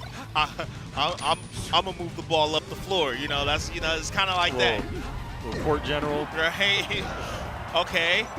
And blue team takes game 1. Good That's- stuff. With that's the switched jug, up. with the Crystal Geyser, that's how I know preeminence on the West Coast. Here to game. The Crystal God. Geyser, that's the West Coast That's, special. man, that one doesn't even have a handle on it either. Nah, That's what I no. hate about the gallon jugs. I don't know why they all don't have handles, or They at least should. the little paper ones. Right. It's crazy. It feels like a joke. Nah, that's, yeah. It's like it almost feels like sometimes like, damn, am I paying for the water or for the handle? You know, Yeah. because like I kind of want the convenience of the handle, you know, because I like carrying it around. Oh, they're like, wait. Okay, so they're going back to their default team, which, you know, even though I do think it's a worse matchup, I kind of agree, because it just seems like Foxy Grandpa don't use Fox as much as Sheik, at least. Yeah. Especially versus, like, the problem when you play, like, when you're playing your, like, secondary Fox versus a Falco, it's, like, always rough, because they're just, like, that's what they do. That's what Falcons do. You know, they eat Fox. if Falco is all right at one matchup, it's that one. So, but yeah, we'll see how it goes on with this team. I mean, I still think Fox Sheik is a more cohesive team, but it's just, I think stopping Falco is just more difficult. It's hard for Sheik to do. Yeah, You know? especially in teams. Yeah. She can't just, like, sit back and wait and throw needles and, like, Right. shield. It's looking pretty good, though, so far for the blue team, I'd say. Down smash. Ooh, nice CC. That was godlike. See, that's why preeminence, like, Yeah, that's that stuff I don't do. right? That's how you get a blurb written about you, Trey. CC shot. No, for a CC shot. Oh, okay. Nice sec chase by Aklo. Oh, no grabbing the ledge, I guess. Okay. It's, not too bad, though. Not too bad. Red team picking up the pieces. They're actually playing better with this team. I feel like Foxy can just play more his role. Yeah. It's like you said, like, I think when you're playing double Fox, it's harder to establish a role because you got the same options, right? Yeah. With this, you know with Sheik, it's like, okay, you get ledge, you fall back. I'm better at this, you're better at that. Right. Nice trade. That was godlike. Okay, Aklo. No, doesn't get the edge guard. Let's see, Preeminent gets his edge guard right here. Should get a quick up smash. Okay, or that works, you know. Had to make it look nice. I think they should have just gone and blown up Aklo maybe Yeah. on that 2v1. They were able to secure, but that was kind of tight. They almost missed the edge guard on the other side. Right. Okay, Aklo get damaged. Okay. Ooh, and then Nice, alternate. nice. That's super tough. And red team with a huge adjustment right here. Those feel the worst. The double edge guards on opposite Yeah. sides of the stage. You're like, dude, we just got So washed. it's the best when you're getting the edge guards though. You're like, oh, Oh. hell yeah. You look at the other side of the screen, your teammates getting an edge guard too. It's like, oh, Yeah, you're just playing pickup basketball at that point. right. Okay. And see, why I think this seems better is because it forces like Slowking to have to approach a little bit more, and it's hard for Falco to get like combos on Sheik and teams because it's just so fast. Yeah. You know. A lot of Sheik's combos are like elongated. Right. Yeah, this is a drastic change. 5-stock right Yeah, I know, right? It's a big lead. Hey, I don't know. Freeman is a better, here we go. a better man than me, man. I would have been there. I was like, yo, you got. I feel like with these. now. So that doesn't happen. Yeah, I feel like those 2v1s are a waste of time. I do too. And if they hit a team combo, they're hyped. Yeah, I know. Then I'm like, bro, I'm not giving y'all that satisfaction. My ego's too big, bro. And then you hit them with that run back where at the back of you're like, that game didn't count. And they're like, wait, did that game not count? They're like, what do they know I don't? And especially when you play Falco, I feel like there's always that throwaway game where it looks like you just get cooked the whole game. And Falco's the one character where you'll play like garbage one game and then and the next game is just like everything's concise again. You're like, what? Your laser heights are correct. Right? Ooh, see right here, they gotta help. Slowking should have helped, but got the edge guard, but I don't know. I almost think saving Preeminent is better. I think they could have sent a couple lasers at least. Yeah. I like to see the counter pick though with Stadium. I like it. It's fitting them well. Yeah, stage not the best for Sheik in particular. Right. This low ceiling, I think that's really good. Grab ledge.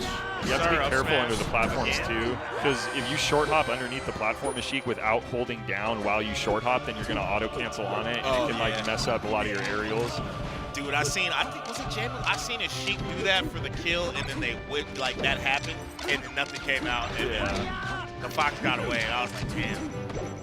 Yeah, if you hold down, it won't happen, and then there's one other way to make it not happen that I'm waiting on. Slowking big chilling, man. When Falco's stock taking, that's, You know it's going good. yeah. And we back with the transformations. Oh my That God. looks so weird. Yeah, man. Transformations always make teams just like crazy to watch. What am I looking at? Transformations are just ridiculous. Yeah, I know, right? Back air? Oh no, flip the edge guard. Nice tag. We talk about how people in Melee like whine about rule sets or whatever a lot, but when you think about it, like our rule set's been pretty consistent for like a 20-year game.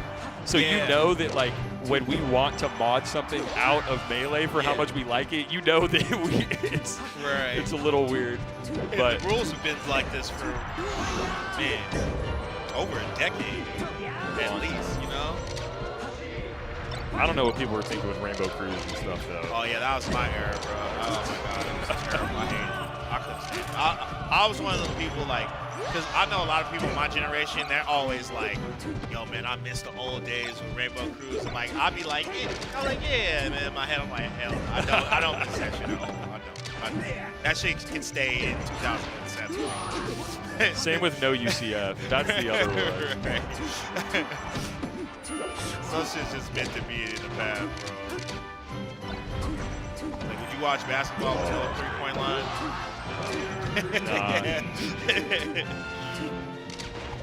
Wilt Chamberlain. Right. Playing that John Wilkes Booth melee, bro. Oh. Oh. So yeah, this is. I mean, it's safe to say the blue team got this game. I love doing that. Oh, this game. It's still kind of over. Yeah. It's basically just a matter of waiting. Unless the unless the red team can like pull off a miracle. And yeah, that's looking pretty done. I'm assuming that they're gonna pick Dreamland. I can't really think of a stage that will work otherwise. Yeah. I think FD's bad. I think Yoshi's also bad. I think Dreamland's like the safest bet for red team here. Yeah, they don't have many options. That's one thing. The counter picks aren't always the best with Sheik Fox. They're pretty neutral. You have like, Right. I think FD is a really good stage. Depending on the matchup, Pokemon can be good. But against like these double Spacies teams, there's not really places that you want to go. Nah, and then particularly. really, when you think about it, when you team with a Fox and you're fighting versus Fox insert, you're mainly counterpicking the Sheik Falco matchup, right? Yeah. Like, you're not even, because Fox is going to be Fox regardless. So, and when you think about Sheik Falco generally, I feel like Falco has better stages overall. Yeah. Like Stadium, Yoshi's, FD, even Battlefield ain't that bad to me. And like, I think the only stage that like you could argue can be rough is Dreamland, and I think that even good for Falco, depending on what type of Falco you are. And like, you know, it's just rough. Falco for will Sheik. always be okay on big stages, just with laser. Yeah, just because like, he get laser in that full hop is just dangerous. So, yeah, I think they're gonna go. Yeah. That's the thing too. When you're not the Fox player, you got pressure on your shoulders in the sense of, you know, they're tailoring how they win towards beating you, right? So red team counterpicked with the idea of killing Slow King. You know, because it's harder to get kills for Falco here, and he dies just as fast. Oh, especially when you kill your teammate. Oh, but damn, that was good. But this stage can be annoying, man. Falco can laser for days and make it hard to chase him. So. you're lasering and getting fared. Right. The way this set has gone so far, it's been like heavily stage dependent. It just seems like whoever has the counter pick is like in a more of an advantage stage. Yeah, especially since they brought the Sheik in. Right. Guard. Yep. Should be a free edge guard. And I see what Slow King was doing. That's what I be talking about. That's why Falco's good at teams. You can attack your opponent from anywhere on the stage, and that's just annoying. Even needles don't go that far. They don't come out as fast either. Yeah. And you can't move with needles the way you can with lasers. Needles are really good because that diagonal, you can like hit different angles or like hit under the stage a lot better. Like they do have their good things, but overall lasers a lot more Nah, aggressive. yeah, for sure. I think needles are like way better too. Or singles are good. Okay, so right now, I mean, blue team though, despite the counter pick, you know, like I was saying earlier, like if you are like really good at being evasive as Falco, this matchup can be even worse than like a Yoshi's for real. Depending on how you play it, you know? It's Falco, bro. Dude, I feel like Falco, you could be like Falco's one of the most annoying characters if you do it right. Like in teams, like oh my god, like you could play so annoying. Like when I play against this team as Falco, my whole intent is just to piss Sheik off and then have them chase. And then you can then your Fox your team just gets free hits like every time. You skip neutral, bro. Yeah. You skip neutral with laser. Like it's kind of like how I feel about Peach and teams. Like I feel like Peach skips neutral with down smash. You skip neutral with laser, like straight up. Like in singles, the anti-laser tech is like way more effective because it's just one-on-one. But in teams, it's like way harder to do. You don't have all the time to Right. CC and run in. And your teammate and Fox's, he runs like so low that he can run under laser. You can laser it right, it can be a problem. But yeah, right now, blue team with a hood lead, but Foxy Grandpa's like on his last leg right now. Needle, yep. Yes, sir. Yep. Oh, they gotta get this edge guard. Okay, never mind, yep. See, that's the downside of the hood lead. But at least it's Fox, because Fox is better at the 2v1. Okay. Like it. Right? Something. Yeah, so if I'm Foxy Grandpa, you gotta throw some needles. You gotta be annoying. Fourth, I don't know. Not that low percent. Oh, get out the corner. There you go. Okay, it's like preeminent tech, please. Preeminent can still win. Yeah, this was the more doable 2v1 we've seen today. Yeah, for sure. Ooh, I like that drift though on there. Scary how far away Aklo and Foxy Grandpa are getting from each other. Yeah, they are. You would think they'd be more like closer. Okay, this should be it. Oh no. Okay, there we go. That was almost terrible. All right, so is this a game 5? Yeah. It's the first game 5, huh? Let's get it. good one too. It has been very swingy, like you were saying, though. It's definitely the stage dependent. So we'll Yeah, so you know, I'm assuming we're going Yoshi's, right? I feel like they're crazy if they don't pick that stage. Didn't we go Yoshi's? Nah, they went Stadium. Oh, you're right. Yeah, they went Stadium, Oh, Battlefield yeah, twice, Stadium, Dreamland. So I feel like it's a given with Yoshi's, right? Maybe I'd I'm say wrong. So. I think FD's pretty good for Sheik Fox. I'd rather go Yoshi's. Yeah, if I were- FD's a good pick too. I forgot about FD. Well, but Dave and them are picking. Slow King and them are picking. Right, So right. I think that we'll see Yoshi's like you're saying. Yeah, I just think Falco on Yoshi's is like just. I mean, he's got kills like Fox on Yoshi's. Yeah. Oh, they go back. That's crazy. That is. That's crazy work. I would not have done that. The only thing about Yoshi's is that sometimes in doubles, if you truly feel like you're outplaying your opponent, like that stage is so volatile That's true. that you're like, I don't want to lose, like how Bonfire died. Nah, yeah, Like exactly. that happens and you lose a set, you're like, man, we could have just outplayed them. It's way more variance. It's way more variance. Like either, I think FD would have been better even. Yeah, I don't agree with this. Yeah, I don't. I just think this is too comfortable, especially because they just won here. I wouldn't. But hey, They got a lead now. hey, they're this far for a reason, Trey. You know, so I'm on the mic for a reason. You know what I'm saying? We're the best. But the commentator's desk. Oh, okay, nice pickup though by Slow King. That was a good pickup. Oh, does need attack. Oh, I Good like Marcus it. Slow King is like, yeah, getting in the fray right now. It's just, my thing is, yeah, I was about to say, oh, should have locked in on Sheik. I just think killing, like, Sheik living forever is just the problem. Like, and that's why I would pick the stage. I just think the other two, it's easier to edge guard Sheik and kill Sheik or both, you know?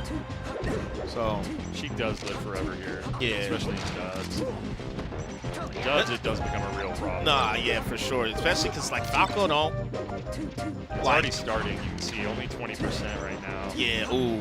It's an accidental. Oh, but nice save. That was clutch. I like that out there. I'm shocked they haven't checked that high down there. Slow King's been doing it the whole set.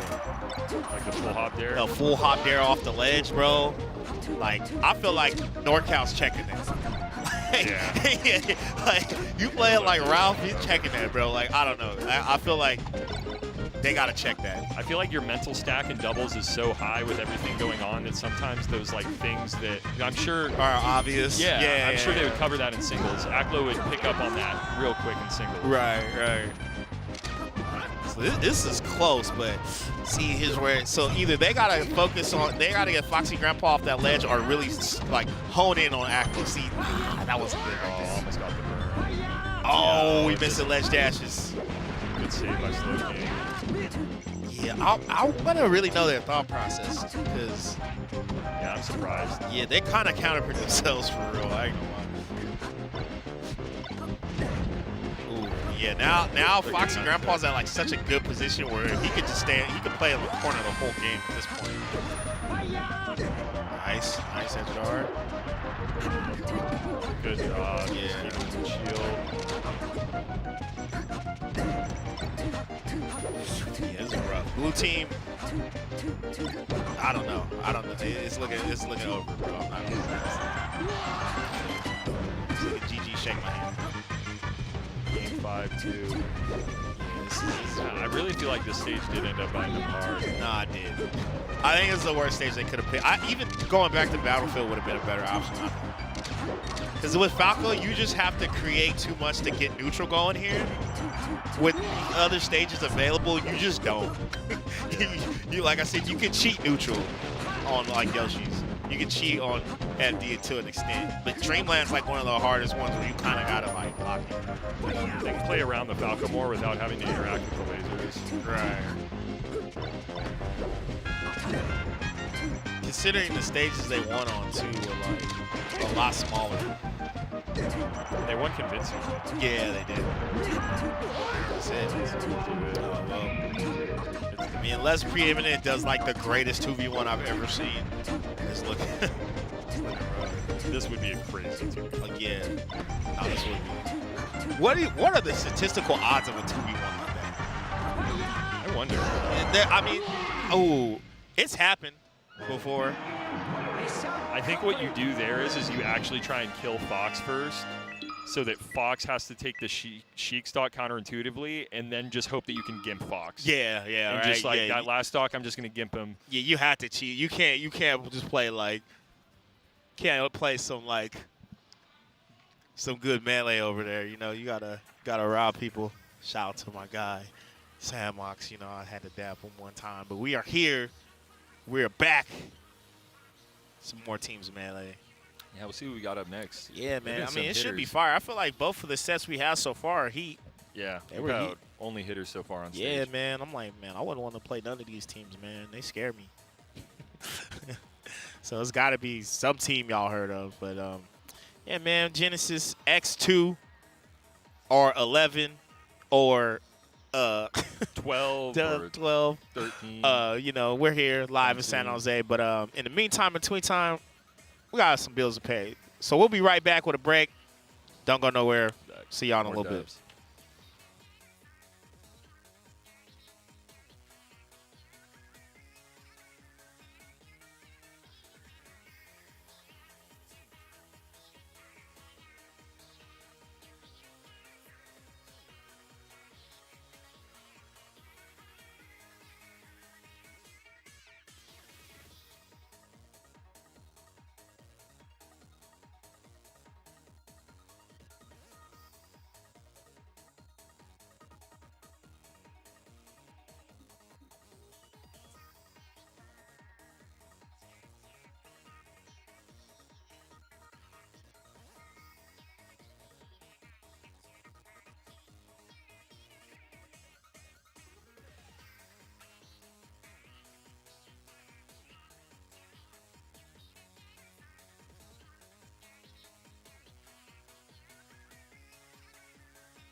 Hello, world.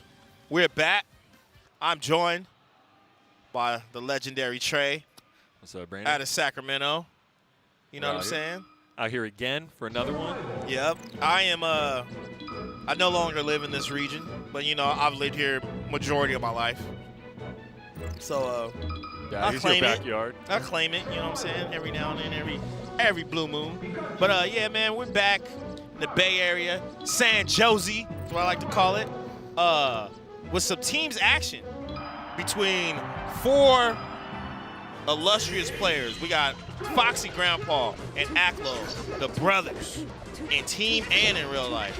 And then we got Axe and Amsa, brothers from another mother, out here just causing chaos in teams as they normally do with the most discombobulated team I've ever seen with Yoshi. It makes sense for each other though. Nah, You can yeah. tell they found the right partner. Right? They have fun, look good doing And it. they genuinely like have a good time. I think that's like the best part. Yeah. And that's where that longevity comes in for a doubles team. Like, you can try and snipe some events, but the second that, like, one event doesn't go well and you just have, like, a Shadow Realm time and you're not having fun anymore, that Right. can change everything. But Right. if you're just in there having a good time and Yeah, win or lose, man, for better or worse. Love to see it. So yeah, man, we are here. I mean, I'm not gonna sit here and lie. I definitely think Axe and Amsa are the favorites, especially after watching that last set. I'd agree. I don't know what Aklo and Foxy Grandpa need to do different. I will say I do think this team comp suits them better than the last comp did, even though I'd say the players are better. This team comp is definitely worse. You know what I'm saying? So Yeah. just Fox Sheik alone can like do a lot of damage, but I mean we'll see how they play it. We saw them handle Bonfire Sunsei though earlier, Right. so they definitely were able to handle the Sheik there. We'll see how Foxy Grandpa does a little different. Is that Bonfire Sunsei? Bonfire Sunsei looked really good, and Aklo Foxy, they look good at points, but there is a little bit of shakiness there. Yeah, for sure. And they got a back-to-back Sheik Fox combo that they gotta beat. That's difficult. Pika Pika. They each got a very, very memorable hat. These two always got them. Right, the Red brand. Bull and the Pika Pika. Is the Pika fitted? I think so, yeah. That's hard. Yo, shout out to Tempo Storm, bro. They've had Axe on for like, Years. you know, he reaches Steph numbers right now. Yeah. You know what I mean? That Like, Kyrie Irving. you're right. I'm like, yo, you've been on this team for a minute, bro. You know what? I would say Axe is the Kyrie Irving of Smash. You think so? I'm gonna give him Kyrie. He's just funny because I feel like personality-wise, they're like the opposite, bro. Personality-wise, they are. Yeah, but like in game, Not that in game. I can see it. He got the Pikachu handle. Yeah, I can see it. He needs to win his I chip. feel like Kyrie would play like Pikachu, bro. Axe needs to win his chip. You think I don't think Kyrie would play like a normal character. No. He probably have like the craziest Luigi, bro. Like, Yeah. Talk about yeah. wave dashing across the flat earth. Right. Yeah. All that D just chilling. But nah, I think I like that comparison because Kyrie he's like one of my favorite players to watch, bro. I love watching Kyrie. I love watching Axe play too. So Yeah. Oh, and that can be a problem with yeah, speed. off rip. And look, man, I ain't gonna lie. I'm gonna keep it a buck. They gonna be gunning for Foxy Grandpa. Yeah. And like, look, we all top 10 or top 20. You not. Yeah. So we about to aim for you, my guy. You gotta step up here. Yeah, you know, Wow. it's that homie syndrome. Like, yo, or who is your man's? Like, that's one of them situations. So, you know, Foxy Grandpa gotta like establish neutral to a point where it's like, hey, yo, y'all ain't just gonna do me like that, man. I'm like that too. That's where I think ledge can come into play. If they just played more passive and let Foxy Grandpa just sit on ledge and have Aklo kind of post up in front and try and feed them back into Foxy Grandpa, not really let them rush him down. Because Sheik is pretty gimpable. They live forever, but they can get gimped, and Pikachu is one of the best at doing it. Yeah, for sure. Yeah, I mean, I like that concept. I like it. The only thing I would worry about, I feel like it requires Aklo to be on point, and if he's like getting bounced around on stage, it's gonna be rough because then Sheik's gonna have to come off ledge and help, right? But otherwise, it is good. It's a good concept. But they start off on FD. I feel like we have not seen this stage yet. No, Maybe we I'm tweaking. All like 2 or 3 sets we haven't seen this stage. Yo, Foxy Grandpa, let me see. I'm glad Axe checked that. You see what I'm saying? Yeah. Top teams are gonna check that stuff. Like it's not inherently bad, but it's stuff that people just do unconsciously. That like the higher you get, skill-wise, I gotta rephrase myself. People are gonna check that. Axe and Amsa aren't not gonna check that. That's like the Drug Fox. Drug Fox talks about how it's not that top players don't make mistakes, it's that they won't let you make a mistake for free. Right. And it's like that, like you're gonna get punished. And if you make a mistake, it better not be obvious. Yeah. A lot of top players don't make obvious mistakes. They'll make a little one here and there, but by the time you caught it, they've already pivoted back and recovered from it.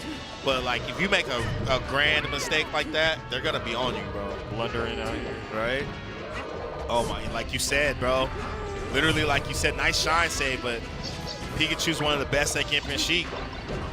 Especially in teams. I feel like a lot of the stuff that makes that matchup bad in neutral is just negated in doubles. So, Yeah. like, not that bad. That's Sheik's biggest problem. She can't play as passively in doubles.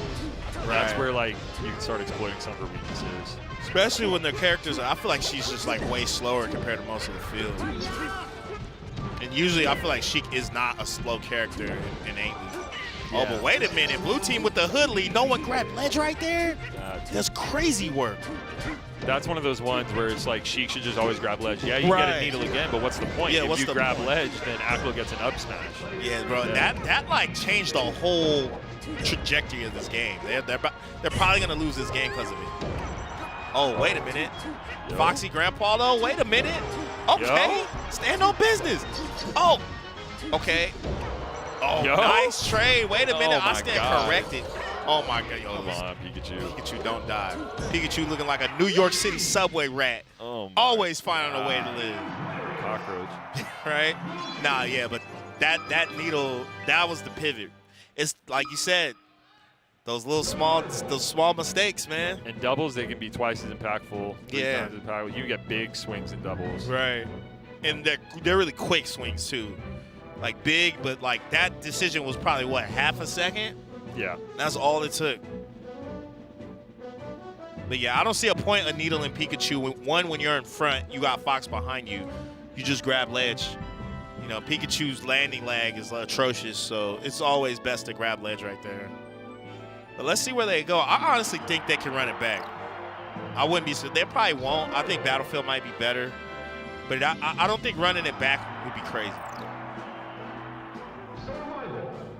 All right, where are we going? What's the move? We're going to go Stadium maybe? Oh, no, they ran it back. Yeah, I agree. I actually think running it back is a good play. Like, granted, this isn't a great stage for Sheik, sure. But I think, I mean, FD's always been kind of questionable for Yoshi. When you got Fox on them, like, Fox on FD is just, like, busted, bro. Like, we forget how good Fox is on FD because of, like, he gets chain grab. But, like, let's be real. Even matches with chain grabs, Fox be winning. Like, I think Fox still beats Peach on FD. This stage is just really good for Fox. Yeah. And also, Yoshi's weaknesses for this stage are still here, and like the kills and stuff Fox can get on Yoshi. But hypothetically, one of Sheik's biggest weaknesses is the recovering on this stage, and you should be able to help mitigate that with a teammate. We're still Right. seeing a lot of gimps on Sheik, but you should be able to try and help your teammate a little bit more and mitigate some of that. Right. See, I like that, where Aklo's playing on top of Foxy Grandpa, letting him needle, be behind. Keeping it safe, forcing Yeah. them to run in. And then if they try and target them, Right there. Aklo's Yeah. Yeah, I like the forcing them to come in, especially because, like, with needles, it's a good forced approach. Like, it's like not as good as laser, but it's just, you know, it's good enough. They're doing a pretty good job right now. A bit of a hood lead, but nothing crazy. Nice by Aklo. I like how Aklo like baited, like acts like he was gonna go hit him, but he fell back. But can he help Foxy? No, Foxy's alive. Okay. Oh yeah, that's a dead shoot. No. Great up B. What's that? You just like kind of slightly angle your stick, and you get like that really short ledge up B. It's kind of like right on the ledge. Okay. Ooh, Oh, bad trade there. See, that's the thing about Yoshi. It's like you go to punish him after they punished Aklo, and now Foxy Grandpa dies for it. Right. Nice down smash. Okay, they gotta get these kills quick, because otherwise it's gonna get out of hand. Yeah, Yoshi can tackle this and so Yeah. Nice. Oh, I like what Foxy Grandpa did there. It was just a little too late. Yeah, this is rough. It's rough for Red Team. They're definitely behind. It's just it's hard to like, 'cause once this team gets a lead, it's kind of hard to stop it. And they racked up damage so quick. Because it's weird, right? They do the like Pikachu hits very little, but the hits can just kill you instantly. And then Yoshi can just hit like a freight train, and you just get hit with like a 20-piece combo out of nowhere, and you're at 100 damage. And you can't really edge guard either of them. yeah. Pikachu's recovery double is so annoying. Right. Pikachu's too recovery is good. annoying in general. Yeah. You can't really edge guard this team. That was God. As I said that, Aklo was like, no, yes you can. Oh, no, that's right there. That was a good kill on Officer too. That was a quick kill. That like made this game doable. Okay. Okay. Huge damage. Nice, yeah, that was a lot. Oh, get off me. Okay. I like that. Aklo target switching to help his teammate. Nice. Well, Aklo really is like going crazy right now. Oh, but as I say that, it's not enough. I have a feeling he's going to win this. Ooh, yep. Hey. Here we go.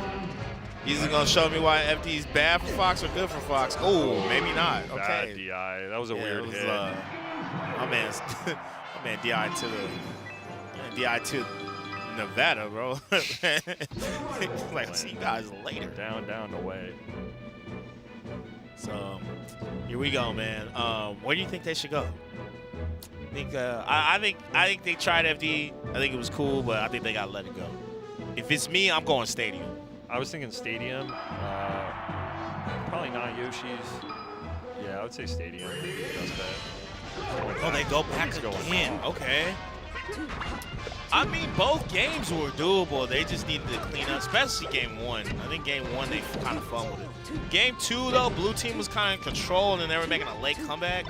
I liked how Aklo's playing, though. A little bit more run in shines, trying to catch them on the ledge by just keeping it simple and getting quick kills. They're staying together more, too, which I think is huge. They were kind of sprawled out, playing 1v1s. They're not really doing that as much right now. Just making it a lot harder for them to get in on Foxy Grandpa. Right. Okay. Ooh. Nice arms attack. Great arms attack. That was Take out. that was goated. I know, right? He was like, the real arms is a sheep. Shout out to Netherlands also. No. But yeah, man, this is pretty close. I still think like it's harder to kill Pikachu here, so they got to be careful. But yeah, as a case in point. Ooh, nice by blue team. Okay. I just love how blue team doesn't like waver from the plan. Like they got what they got in mind and they stick to it, you know? They just need to execute it. Yeah, and they really are good at like punishing your mistakes. Like if you mess up, they're on it. So 174. My man about to be in area code territory. You know? Area code percenter. When I start seeing 209, 206, I'm like, all right, man, you gotta get up out of here. Okay, there we go. All right. Red team still down, not out. If they can somehow get this kill on Yoshi. And Axe can't live to 170. Ooh, nice shine by Aklo. That was godlike. I was just talking about that with Armada. Yeah, shine him back. Yep. Give him another opportunity. Yep. They're struggling finding the kill though. I think that's a battle in itself. And he's dead, bro. Wow, that's Oh, no. uncharacteristic mess up from Axe. Oh. He 2 mess ups. Aklo living. Okay. What is happening? All right. Wow. Okay, Axe still alive, but this is rough for Red Team. And damn, already 75 on Foxy Grandpa. That's, yeah. It looked like Blue Team might take this with a 30, Trey. I don't know. Axe Arms are looking like they want to play a lot more. Yeah, looking like they trying to win this tournament, bro.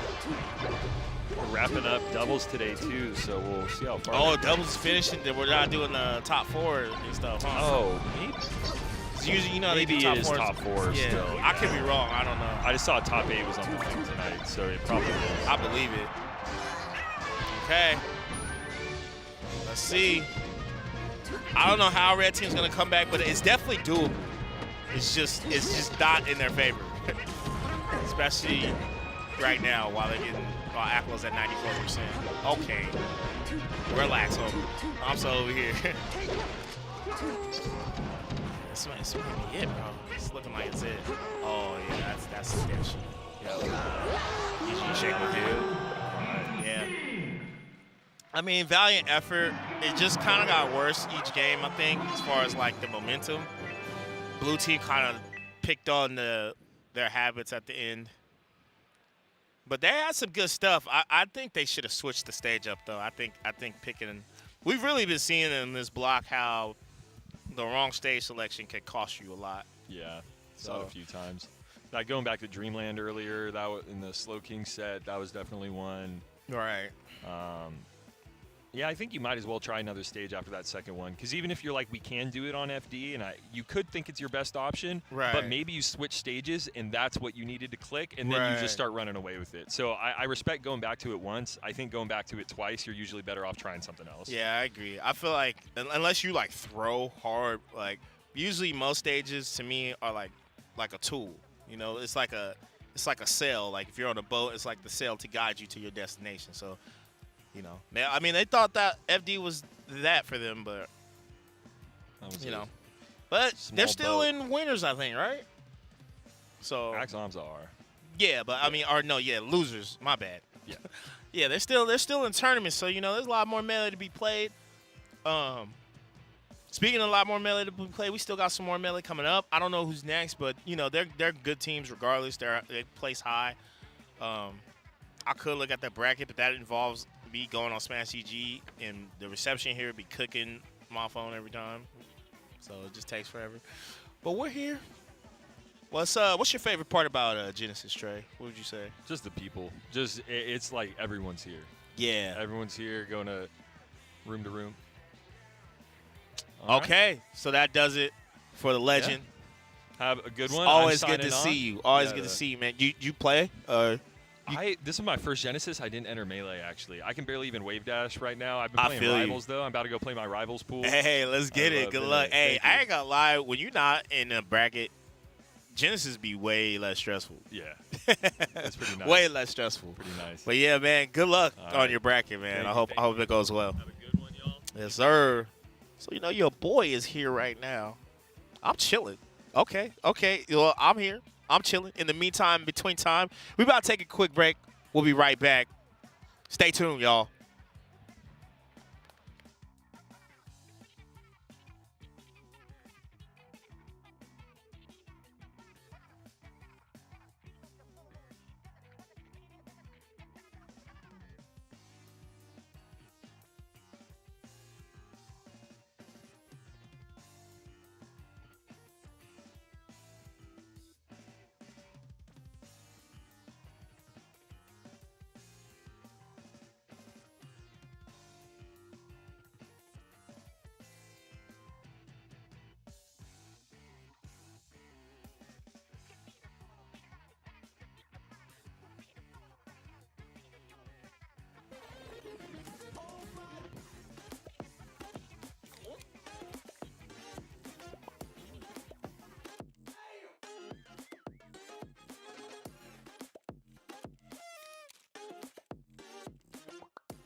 We're back. Hello, world.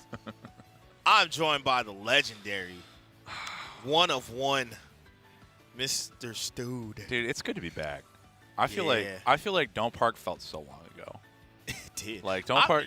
This winter was long, man. Yeah. This winter was long. I think we've been in the esports winter. We've been out in the cold a little bit, and like Yeah. it used to be, you'd have an event like January snap up. You'd have like a super late December one. We're kind of back to our old rhythm. You know? Yeah. It was just like truly like, I feel like January is truly like off season. Yeah. Like It's back. it's just everybody's not. It's like the coldest time of the year, and it's like Christmas, New Year's just passed. There's no tournaments.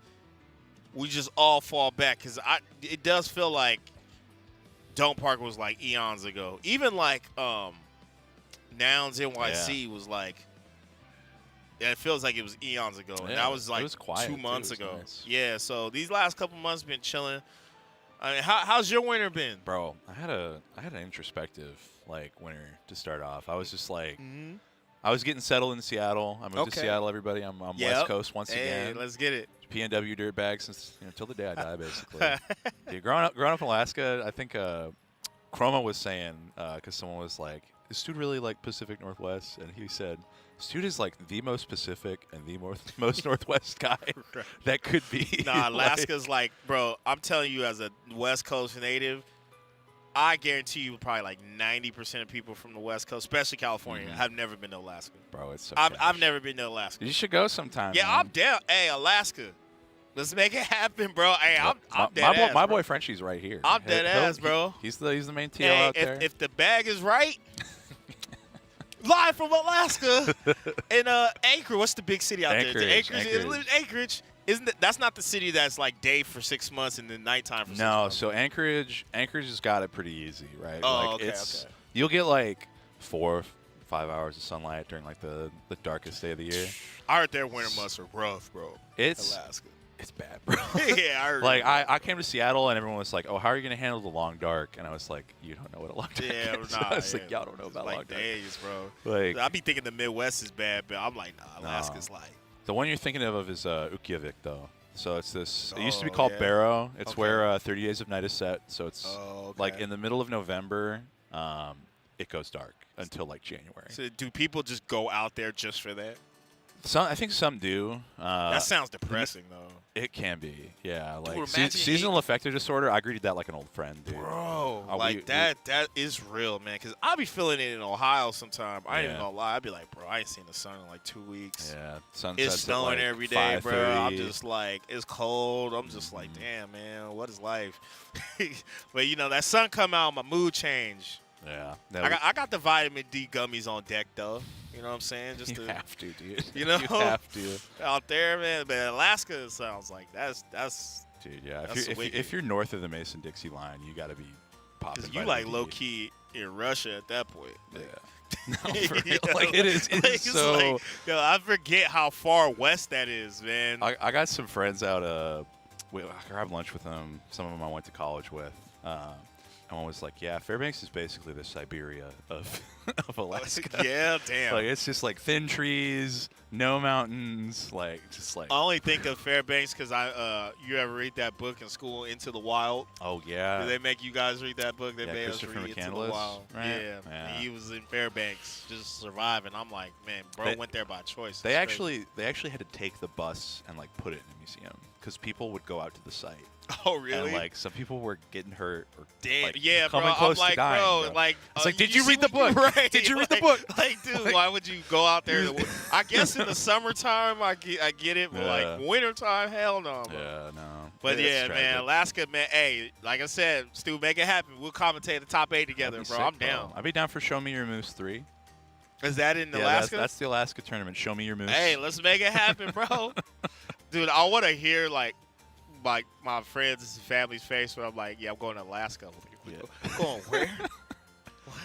What? That happened in Montana.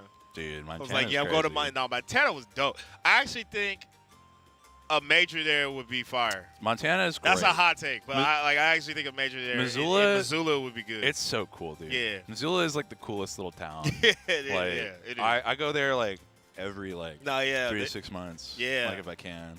Especially It's gonna now be you're in great, Seattle, dude. I right? can drive 6 hours. I can just it's go not- there. Yeah, I think Missoula. Yeah.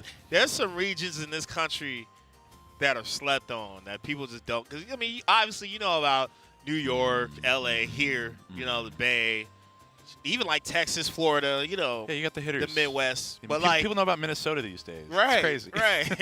It's but like crazy. you know, you talk about like the deep like P&W like Yeah. Montana, Idaho, like Wyoming, stuff like that. Yeah. You know, I'm sure the Dakotas even. Oh, I'm yeah. sure like there's. Shouts to McNutty, bro. He's Yeah, he's there's- this Fox player, mad good out of I think one of the Dakotas. Oh, you I already think it's South cold. Dakota. My cousin was talking about moving there. No, dude. I know. I was like, what? Okay, in his case, I think he should do it. Normally, I wouldn't recommend that, but man, look, man, when you coming from like the streets, the LA, like, yeah, just go somewhere where Yeah, like figured out. there ain't gonna be Figured none it of out. that there. You know, No. nothing in like South Central is gonna be Yeah, in closest North you have Dakota. to do is like deal with like cantankerous like Yeah, ranchers, right? dude. Like, that's yo, all it just is. go out there, bro. But nah, I heard it gets really cold, like Bismarck and stuff like yeah, that. Bismarck, like North Dakota, South Dakota, it's like easily like -30, -40. No, like regularly. Because they're like prairie land, like winds, Yeah, just it's like North Pole, cutting bro. through Like, you. It's crazy. But yeah, man, Genesis, man. You had any moments this weekend? Just good times. What's your favorite part about Genesis Dude, normally? When you are out I here? think it's just like you walk in and you know everybody. Yeah. Like everyone that you see at like every other major is just like Here, there, yeah. and you get so much time with them. You get like, Right. it's like the bar from Cheers for me, dude. It's just like everybody knows your name, right. and I know that's like it's not the common major experience, but I also just think like there's so much for friendlies. You got Yeah, there Guild is. House, you got like the beautiful like city of San Jose, just and like it's like completely this open to area you. is very walkable too. So like Guild House is like what, like a 10-minute walk, if Yeah, that, it's 5. like a 5-minute walk. Yeah. So you could just go back and forth. Mhm. They got the street vendors outside, Dude, those street No. dogs. right? God bless, man. Right? They're so good. Right? I'm gonna have at least 5 this weekend, bro. I don't blame you. It's like I don't even drink anymore, right? Like Right. I've been sober for like a year and some change now. Okay, let's go. And those street dogs, they still call, man. Yeah, I I'll still pick up when they ring, bro. Right?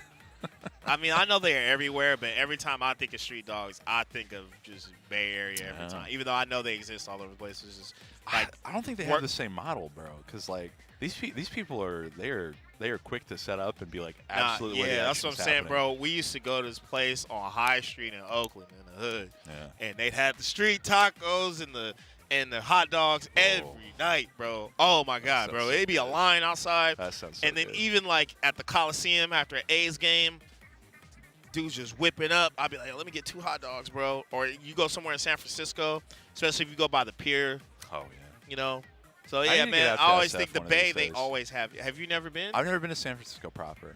I've Oh, been yeah, you like would I've love been San to the Francisco. airport. and Yo, that's it. if you like, because I know you like density, Yeah. and you would love SF. Like, Dude, for me, that's- the only thing I wouldn't be ready for is the hills. Bro. yeah, no, yeah, the hills are Dude, crazy. Seattle's low key hilly as No, it is. It is. as all get out.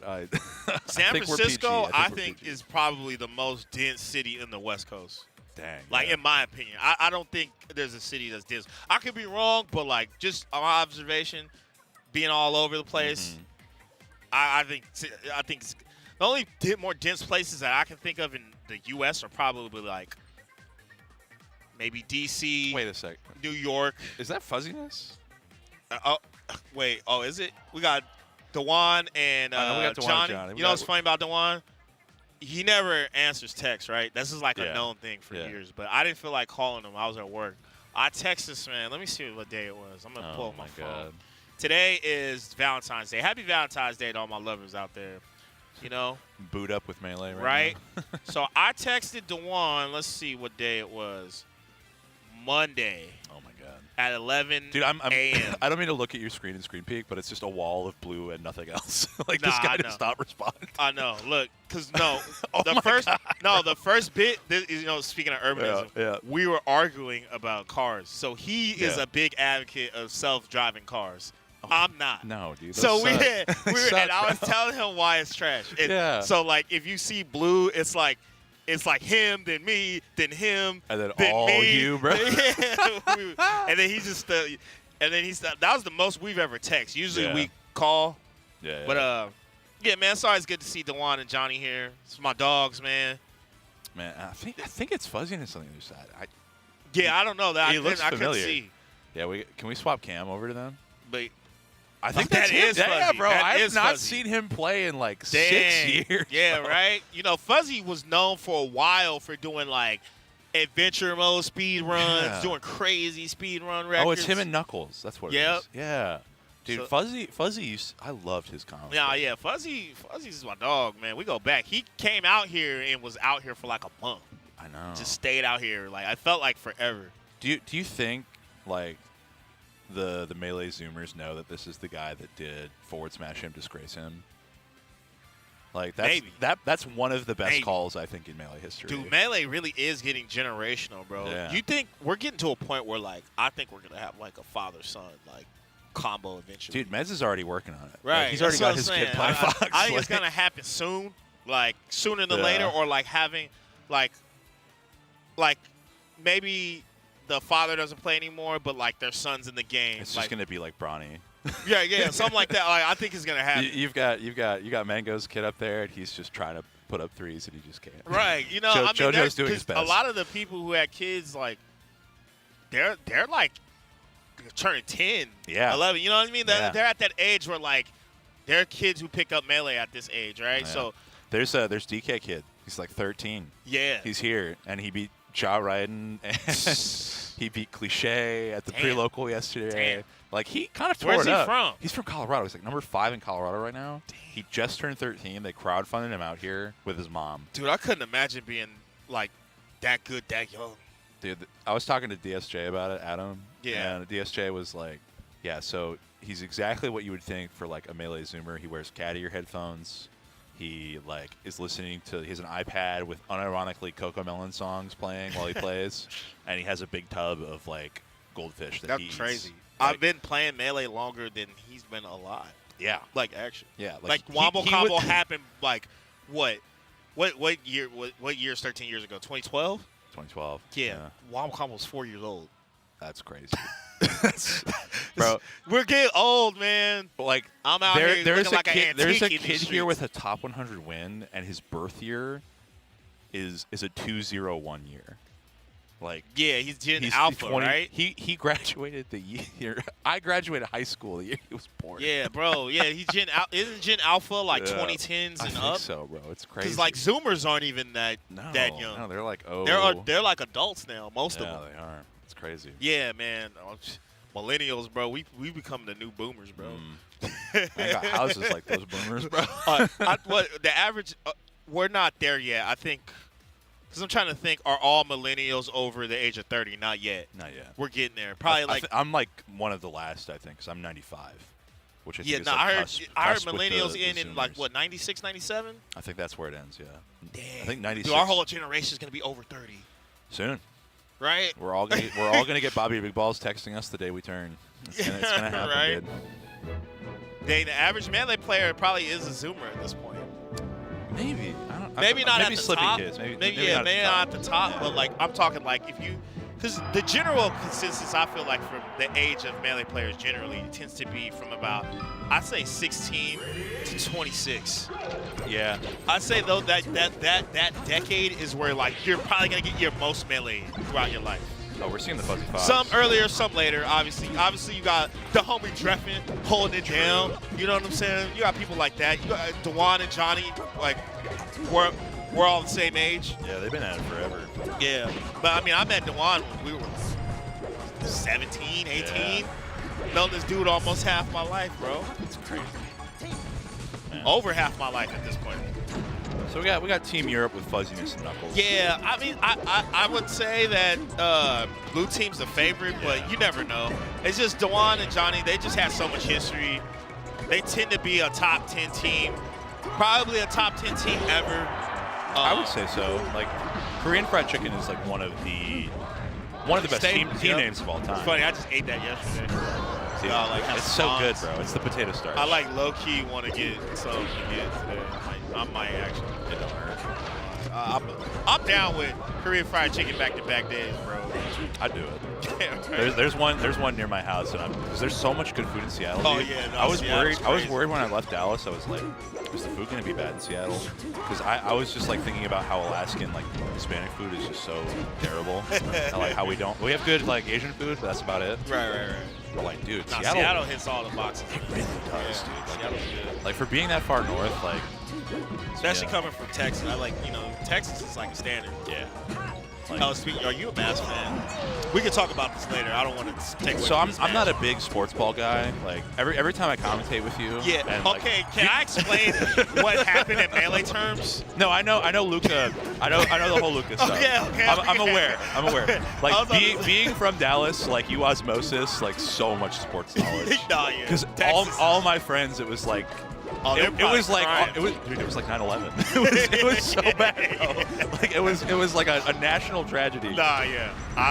I felt bad for Mavs fan. I don't even like Dallas, but Yeah, I felt but bad. they hoed Luca. Yeah, Oh, it was- yeah, it no, was that's bad. crazy. It was bad. Anyway, guys, like Yeah. I said, I don't. I'm gonna focus on the match here, but I just had to. Everybody from like Tech, like specifically I Dallas, appreciate like, you checking in on me. Yeah, I appreciate you as a Dude, friend. the first thing I Yeah. did, I messaged Press Tuesday, Yeah, and I was dude, like, I'm my sure. condolences.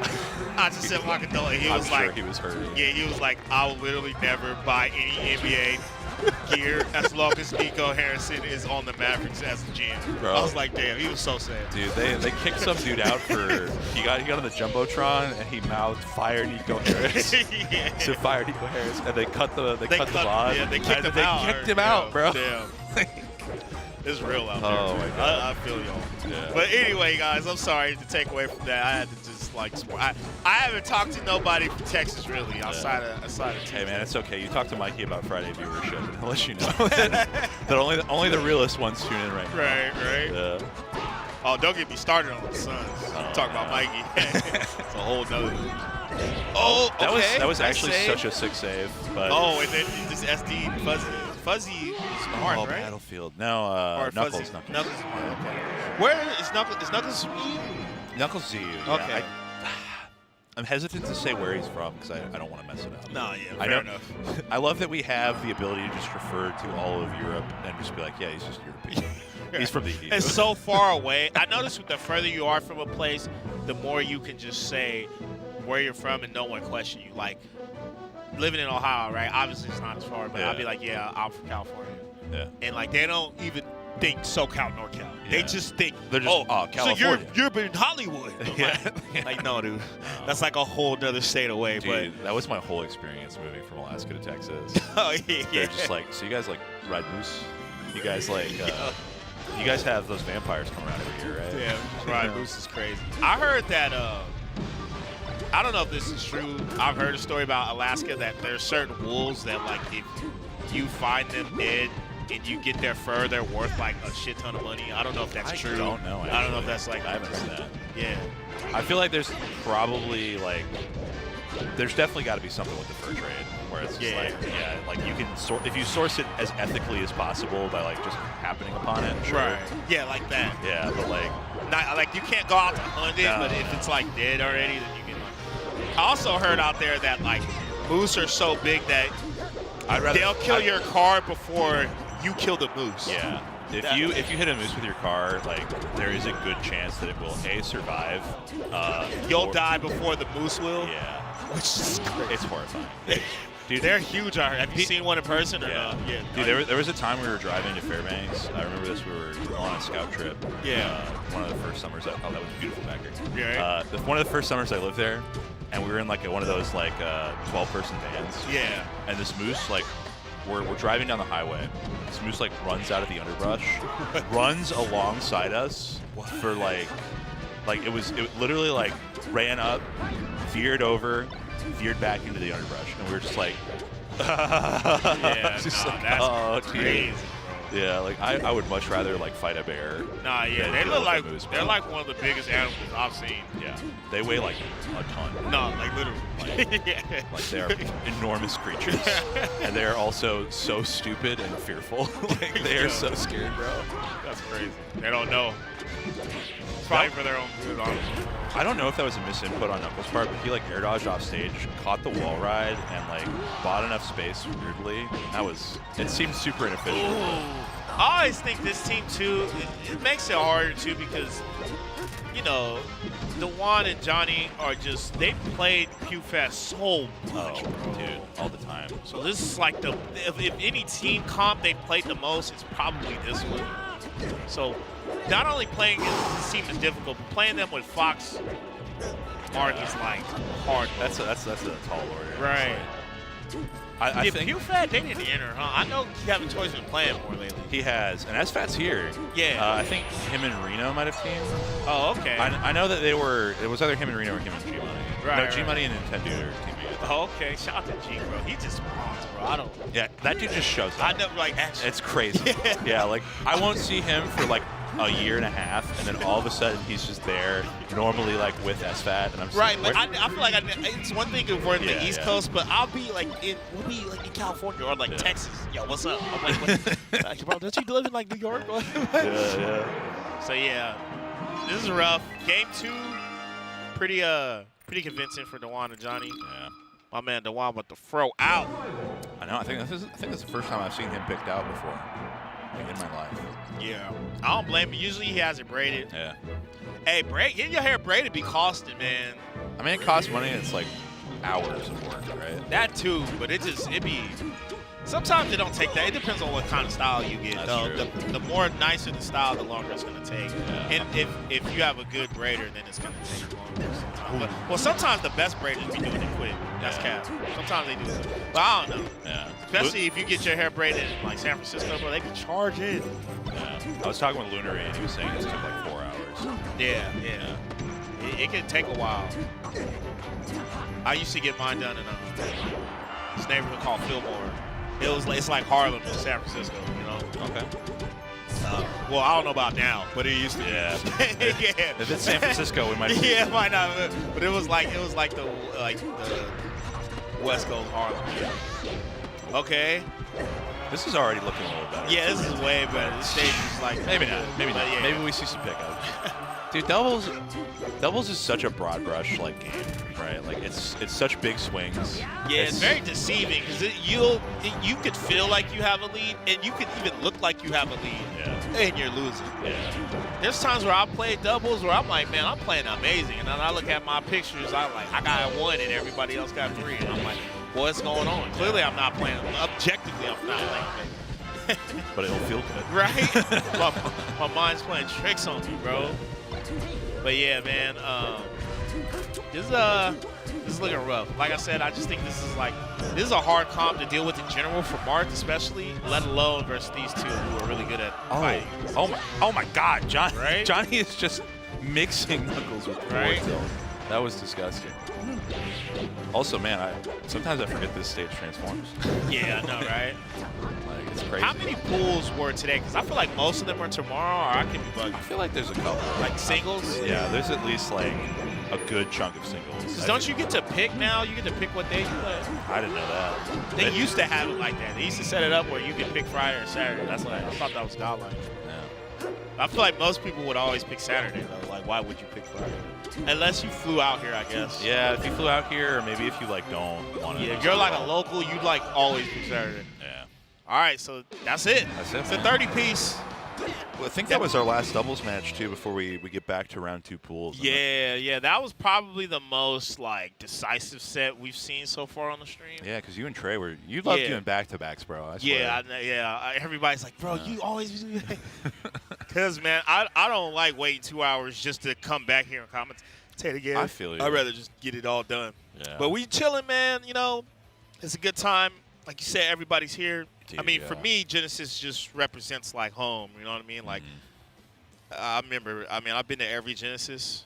Damn. which is crazy to say. Yeah, 11 of them. All of them. I was talking to someone and they were like, "Yeah, dude, it's crazy that there's been 12 iterations." And I'm like- Right. I was like, "I get it, man. X2 is really The, throwing a lot the of people only off." the only Genesis that I've missed was when they did the Genesis Black in SoCal. I didn't go to that. Yeah. But like as far as like the That's like an offshoot. that's like a side quest. Yeah. You know what I'm saying? But like of the main games, you know, I've been to all of them, and I will say, man, Yeah. just seeing the progression throughout the years. Like when we were in the Contra Costa County Fairgrounds in Antioch, the fact that we were in the first two were in Antioch Yeah. is crazy. And then, you know, they moved it out here. We're the Oakland years. The Oakland years were Man. godlike, man. I miss those days. Dude, man. honestly, that I was right up the street from my house. I really like Oakland. Me too. I went to Genesis, I think it was 6. Yeah. Yeah, that was one of the Oakland ones. I really liked it. I mean, I'm also an enormous dude that, like, if I have a hood up, is probably not going to get messed with anywhere I go. So I understand why some people, like... Now, some people are skeptic about it. Yeah. I'm not going to sit here and say, like, Oakland doesn't have his issues, but Yeah. some of y'all be, like, a little too, like... Some people don't know how to act in the gas, city, especially, bro. like, in major cities, man. It's not just, like... That'll happen here in San Yeah. Jose. That'll happen in San Francisco. That'll Yeah. happen to you in Los Angeles. That'll happen to you in Hollywood. People Like- people don't know, like, how to deal with someone yelling at them. Yeah, or just, like, That's seeing it. homeless people. Yeah. You know what I mean? Yeah. That'll happen to you in Portland. That'll happen to you in Seattle. It yeah. is like it's the whole West Coast, really. Yeah. So, but I mean, yeah, Oakland was dope. It'd be crazy to see a Genesis in San Francisco, but The thing I get it. The pockets might be. It'd That would be cost so a much real fortune. estate. Yeah, nah, it wouldn't be Yeah. worth it cost wise. But The thing I miss about Oakland, though, Mhm. dude, Chinatown was right there. nah, no, dude. Okay, so Cheap what pork what did buns. kill me? Cheap What pork buns, did bro. trigger me about? Because they were like, I heard gunshots. I'm like, bro. Do y'all know Genesis is Chinese New Year? They Yeah. do it every time. Like in Oakland at that time, it was Chinese New Year. Chinese New Year's. Yeah. I'll go to Chinatown, bro, just to be like, hey, and you know, you get a bunch of food there, there's Yeah. hotels there. Like it was dope. But yeah, man, Oakland's always got a place in my heart. But San Jose is cool too, man. I think this is a good venue. It's still walkable, Yeah. very bikeable, very transit oriented. So it's a good time. It's a beautiful city, too. There's so much art out here. If y'all haven't been out here, like, y'all should check it out. Yeah, and you know, we got more men. So we got J-Mook and Cody versus my guys. Yeah, SFAT, Reno Reno. and SFAT. These two, so they were at Guild House. Yeah. They had one set up in the corner, and they were like, best of one doubles friendlies. Bring your teammate, winner stays, best of one. Godlike. And it was so sick. Me and my buddy hopped on, and they I think Reno hopped out after winning game 1. They took Yeah. the next game from G Money and SFAT. We almost beat G Money and SFAT after, and it was just like, damn, all right. Yeah, Zach's always down for a challenge, man. I love Zach. I love Reno too. These are two close friends of mine. You know, obviously J-Mook, Cody, also solid friends, but I haven't known them nearly as long. Yeah. You know, so I always got a soft spot seeing them. And you know, Reno's initially from New York. Yeah. And He moved West Coast, what, he's- like 2010 or something? Nah, I don't know if it was that soon, but Yeah. it's been about a decade at this point. And, you know, he loves it here. And SFAT, it's cool to see Zach. Zach's a grown man now. Yeah. He was that 13-year-old kid back in the day. Now my man got the NVIDIA job, you know, falling back a little Dude, bit, good. just chilling. It's crazy to see how, like, you just watch all these people. These people I used to be around all the time. I'm damn near every day. Been to their house. Yeah. Met their parents. They done met my mom and stuff like that. And it's just watching everybody grow up. I think that's the craziest part about Genesis to me. It's like, Yeah, there's- especially being from the region, watching what it became, like seeing all these new people I've never even heard of in NorCal. yeah. There's so many good players out here that are new that I just don't even know. Dude, there's probably And- players that have never been to a Melee at the Made. Oh, for sure. Yeah. And then, you know, but that's beautiful. And then I see the people who I've known since I was a teenager, you know? Yeah.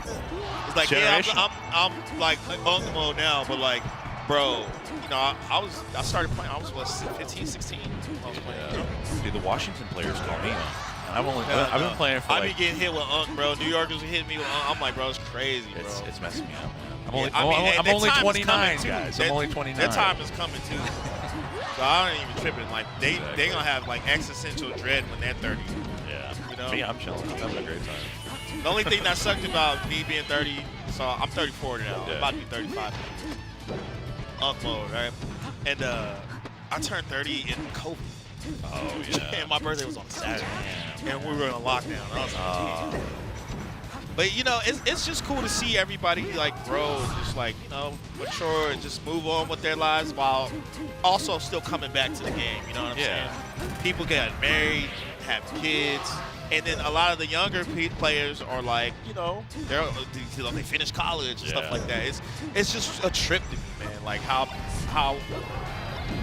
fast it all feels. Like, you know, it's like, damn, bro, I remember it was just like 2010. Yeah, I remember like some college freshmen playing in Dallas are now like graduated, and I'm just like, what is going on? Right. You guys are already done with this phase of your life. But it's beautiful, man. Yeah. Like, next year will be 20 years of me playing this game. Damn. Or being involved.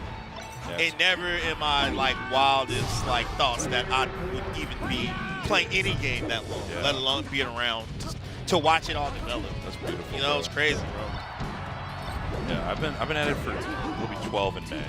Okay. So when I get to 15, it'll be 20. Yeah, you know what's crazy? Because remember, Doc Kids used to be like the new Zoo.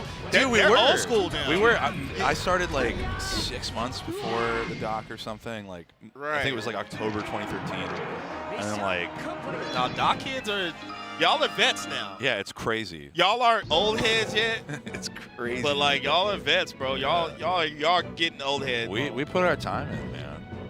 Like, and there's so many that started because I think it was like Doc Kids in 2013. And like 2016, 2017, when like things were really picking up. Yeah, that was like the tournament. I'd say like that. Those years were probably like our best years. Those were kind of peak, honestly. Yeah, I don't think we've topped those numbers in maybe we have. I feel like we have not topped that in like recent memory. It's been tough. You know, it's been tough. But I think the game it's picking up though. We're getting there. I think the game is like so accessible now, and that is the best part of it. Yeah. And man, I remember it used to be like when I started, bro, Uber didn't exist or nothing like that. So you had to like find a ride or check the bus schedule. So we used to SJSU bi-weeklies. It's funny that I'm bringing this up and we're in San Jose. So SJSU is literally right down. Yeah, it's right down. It's the right street. here. So that was the main tournament back in the day in NorCal, like the whole Bay Area. So for you to go there, you had to get to San Jose. The problem was back then, BART didn't come out here yet. Oh, So man. we would have to go catch BART, get on like a bus or two, because if you didn't have a ride out here, you were screwed. Yeah, it wasn't happening. Yeah. So we would come out here, man, and some of my first memories, man, were at that tournament. And it's kind of crazy going full circle that I'm in the same area, like literally, and we're here at Genesis, you know? But some of my first big tournaments were the NCBs, NorCal Bi-Weeklies, the SJSUs. Shout out to Kizzo. He used to run the tournament. Was it Mike 666 ran the tournament for a bit? Shadow BTZ. I'm naming names you never heard of. You know? I was like, I'm just gonna let it keep going. Yeah, but these are like staples in the scene who ran tournament. Sheridan, of course. Sheridan was around back then too. And yeah, man, it was crazy, man. We had the TVs on the. This was back then. People didn't really bring their TVs. This was before flat screens were like popping. Yeah. So this is how old this was.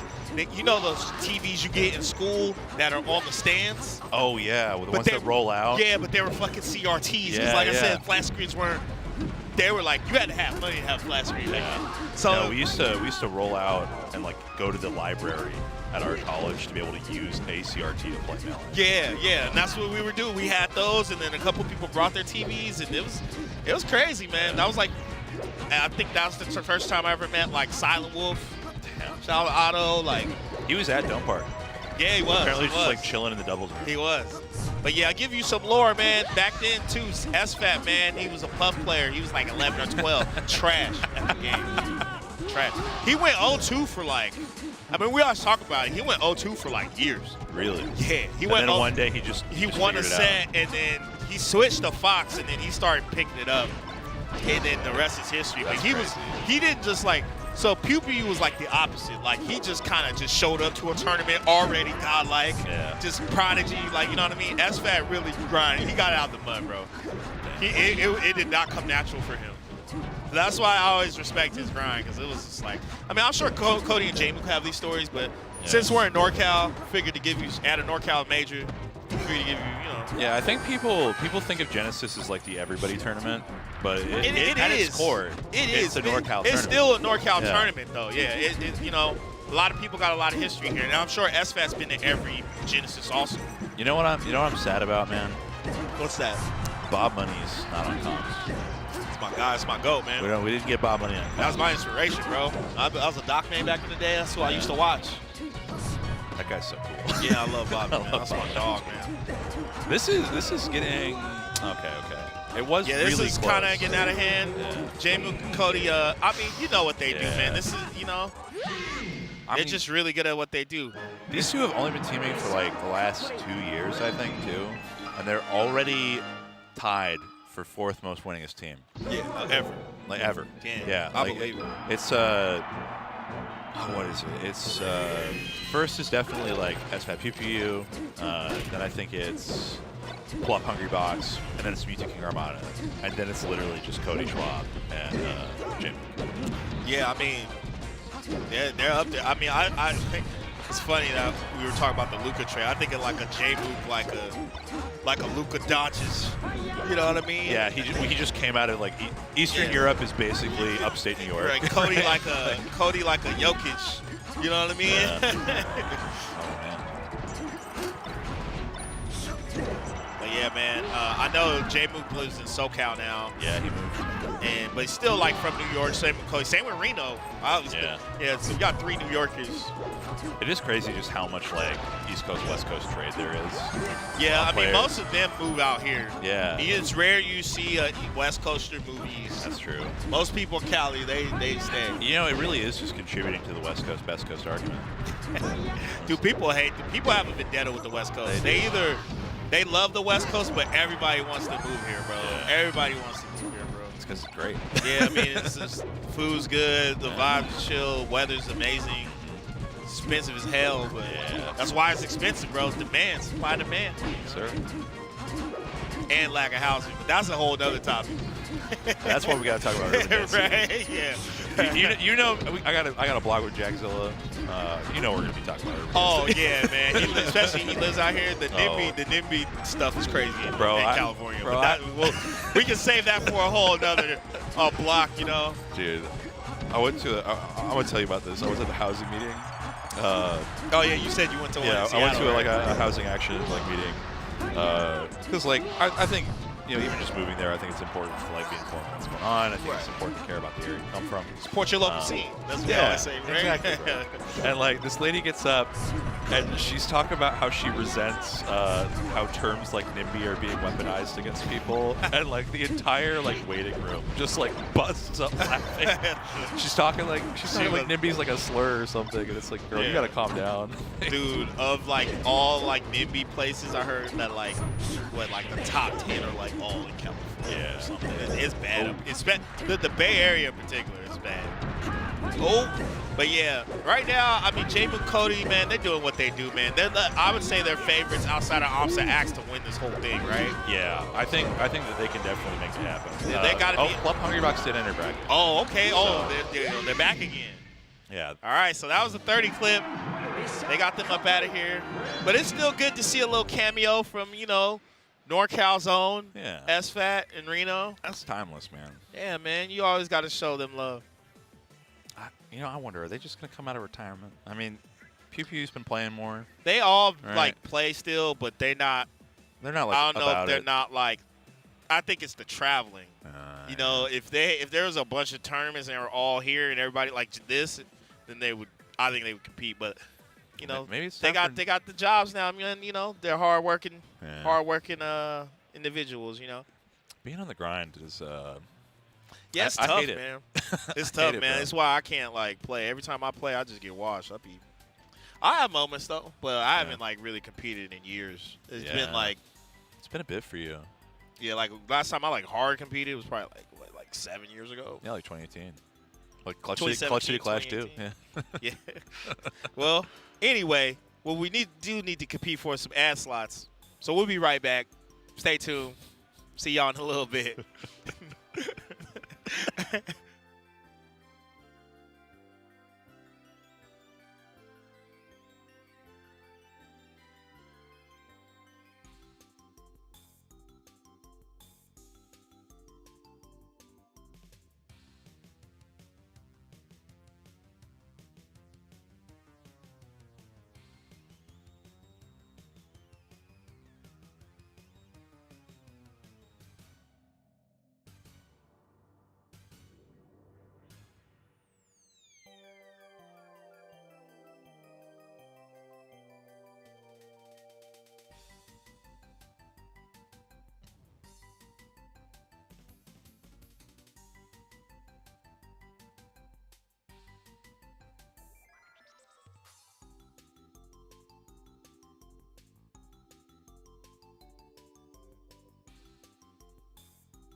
Oh, welcome back, everybody. We're here. It's me. It's Waff.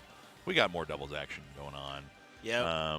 And a little bit of a hiatus for now, but we didn't want to keep y'all waiting with the same overlay over and over. Yeah. But Hungrybox is like playing Ultimate, and my man's locked Dude, in. he's been so grinding. He's been grinding Ultimate a little bit. my man Hungrybox is like. He's also dripped out today. Oh, so is it's Valentine's Day, and Julie's here. It's also their first anniversary, so congrats to them. But Juan has he's got the liquid jersey. Okay. Yeah, I think it's the Pride liquid jersey. So Okay. Juan's holding it down for us. The Cuban link. He's got the Cuban link, of course. Of course. And then he's got a very nice suit jacket and suit pants and I don't know what kind of shoes they are. I almost said spats, but it's very specific. And I know he drives a Tesla. The only reason why I know that because he tweeted, "Man, my tire was flat," and he's just standing next to a Tesla. That's crazy. That Melee money, it's hitting for some people. You know what I'm saying? I don't think it's the Melee money. I think it's the Ultimate money. That too. It's the Ultimate money. Yo, It's all those. I think there's a couple Saudi princes that really like Hungrybox streams, nah, bro. I don't know what Mango it is, bro. money and Hungrybox money hit different. Yeah, it's true. It hit It's different, true. bro. You They're remember? like I don't know. They figured it out because not every top player got the bag like that. No, dude, it's crazy how Cody and Zayn, number one from last year, they're just rocking maybe 300 to 500 subs. Right? And then it's Mango HBox, it's 5K subs. To 10K, bro. They're Boom. bigger. They transcended the game. Yeah. You know, they're just brands at this point. They are, bro. You know? People that don't know Smash are oh yeah, Hungrybox. Yeah, they know. Yeah. That's crazy. Yo, Colorado's out here in force. Yes, sir. Colorado might be the doubles region right now. Yeah. Because they are they are just Voltrons, all of them. They can all play with each other as they don't have to be statics, but they're all so good at doubles they just mix and match. Together. Right. The half of them play on box too, I swear. It's crazy. Colorado's a wild region. Yeah, no, Colorado's great. Shout out to Colorado. I haven't been there in a minute, man. When's the last time you've been to Colorado? Man, I went to Colorado last year. Let's go. That was one of my big tests for my sobriety journey was being in Colorado on 420 weekend for a tournament called the Bigger Mile High Club. And it was, I was successful. You know, Congrats, I rocked congrats. it. You know? Dude, only time in recent history I've been there is because at different airport. So, I live in Cleveland. Yeah. From the Bay.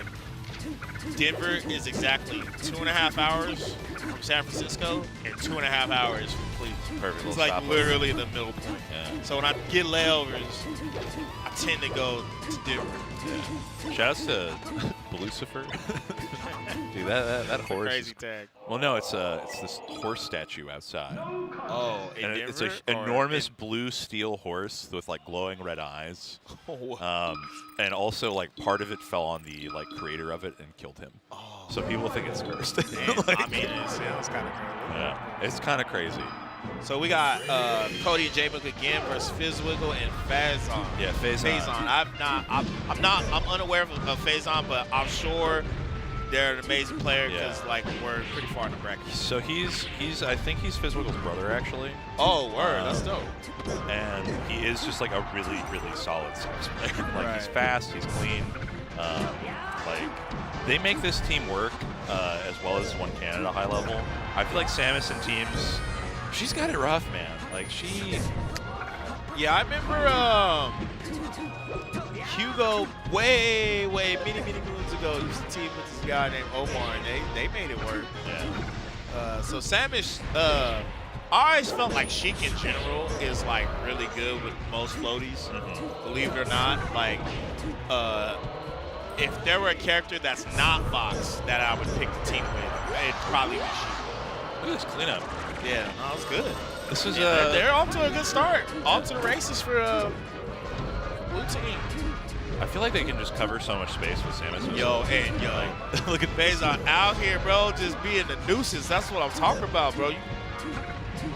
I mean, when you think about it, Got the missiles out. It's kind of interesting how Samus can affect space. Right. And, just being able to add something to the mix, mess up the sandwich basically and save their teammate as best they can. Yeah. Okay. Up throw. Oh, this is just follow through. Yeah, man. I mean, this is still close, but J-Mook and Cody are just like their floor is such a hard threshold to get to that. There's levels to it. Yeah, Oh my God. it's just I don't know.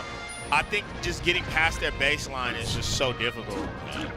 I mean, right now it's basically It's even. even, yeah. Phase on our own stock. Same with Cody too, believe it or not. For Fox, I feel like this isn't. I a feel good like Fox Phase game. on should help a little bit, but Yeah. oh no, that's tough. Oh, yeah, that's deep. This ain't gonna kill. I mean, this would be a wild upset, huh? If they manage to make this, I think that This would be like the craziest team's upset. they're kind of like letting Phazon just like occupy Cody a little bit while Fizzwiggle tries to work down just like a pretty easy like rinse repeat edge guard on J-Mook. They've gotten some early stocks off of it. It could pick this up, or they could kill each other. You know, they could do that too. Linebacker defense. Anything's possible. Nice. Okay. Okay, but imagine. This would be a crazy 2v1. Yeah. Dude, Samus is so bad. Yeah, it's Samus to me is like not very great in teams, but you can make it work. I mean, obviously it's doable. Phazon got this far, right? But it's you playing on hard mode. You definitely are playing on hard mode. I'm not gonna say it out like it's gonna be easy for you at all. What is Cody? Cody's just like, what are we doing here? Why are we flubbing like this? We need to clean it up. Okay.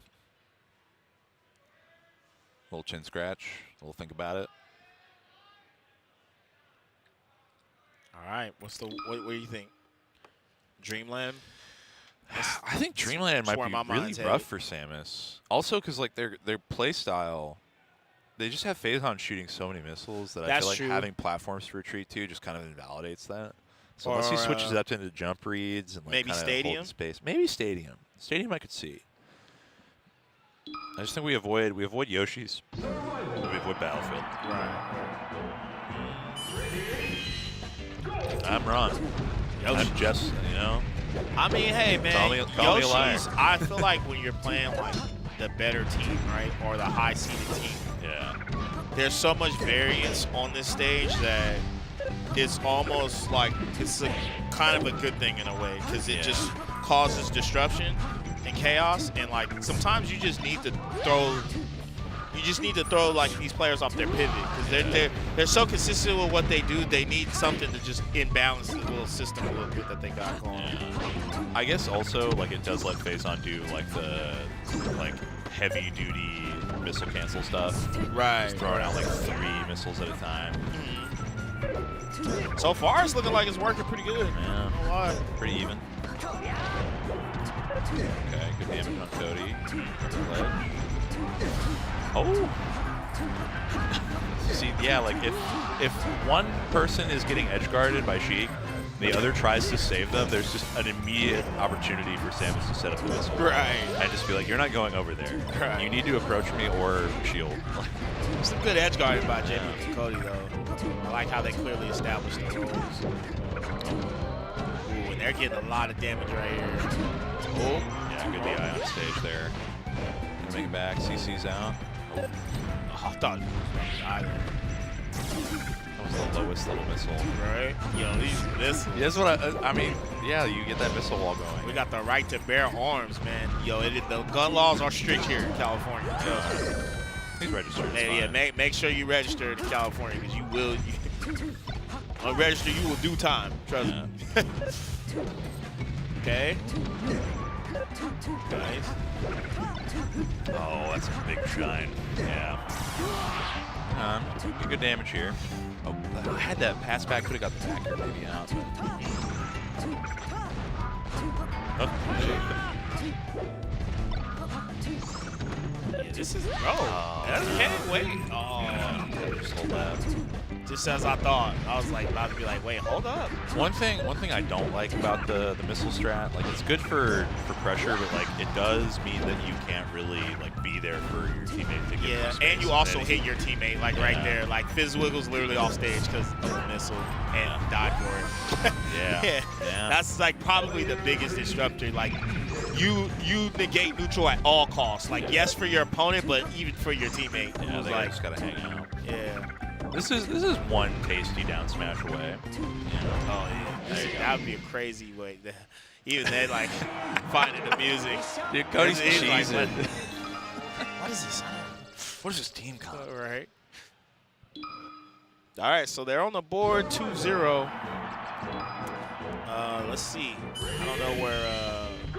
Okay, they're going back. Oh, back throw. I feel like Stadium would be better for Oh this my strat, but maybe God. I'm wrong. Bro, they just put 88% on Cody in like I'm 6 wrong. seconds. He's dead. Sub 10. Damn. They just put him in the blender. Right? Set him to puree. Oh my god. No string. Oh, no pole, please. Right?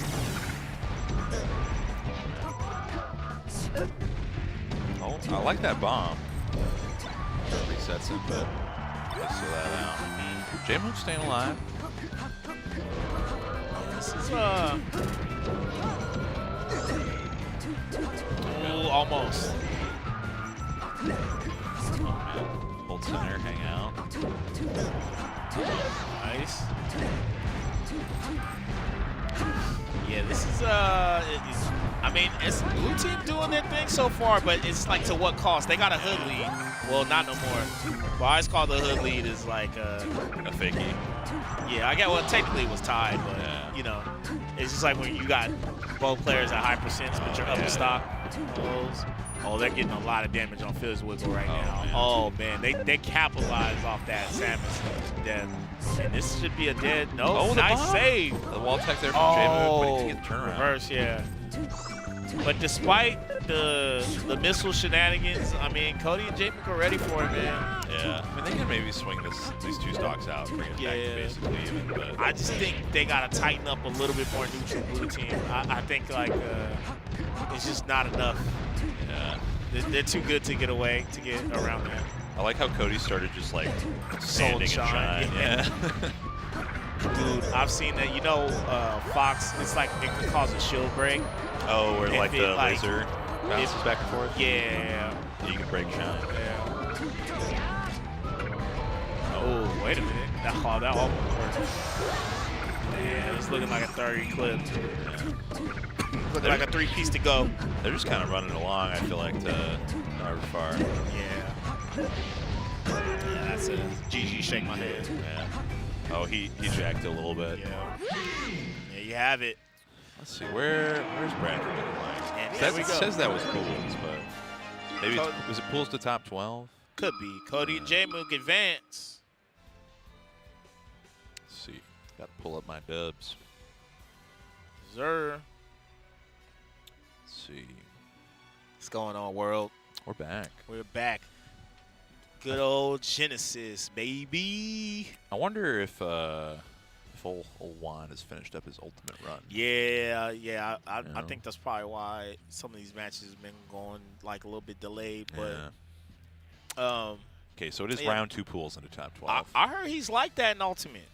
He's getting there. Yeah, he's like, definitely I heard he's actually cleaning like up. he made some waves. I heard he like beat some people, but like he had some upsets. Yeah.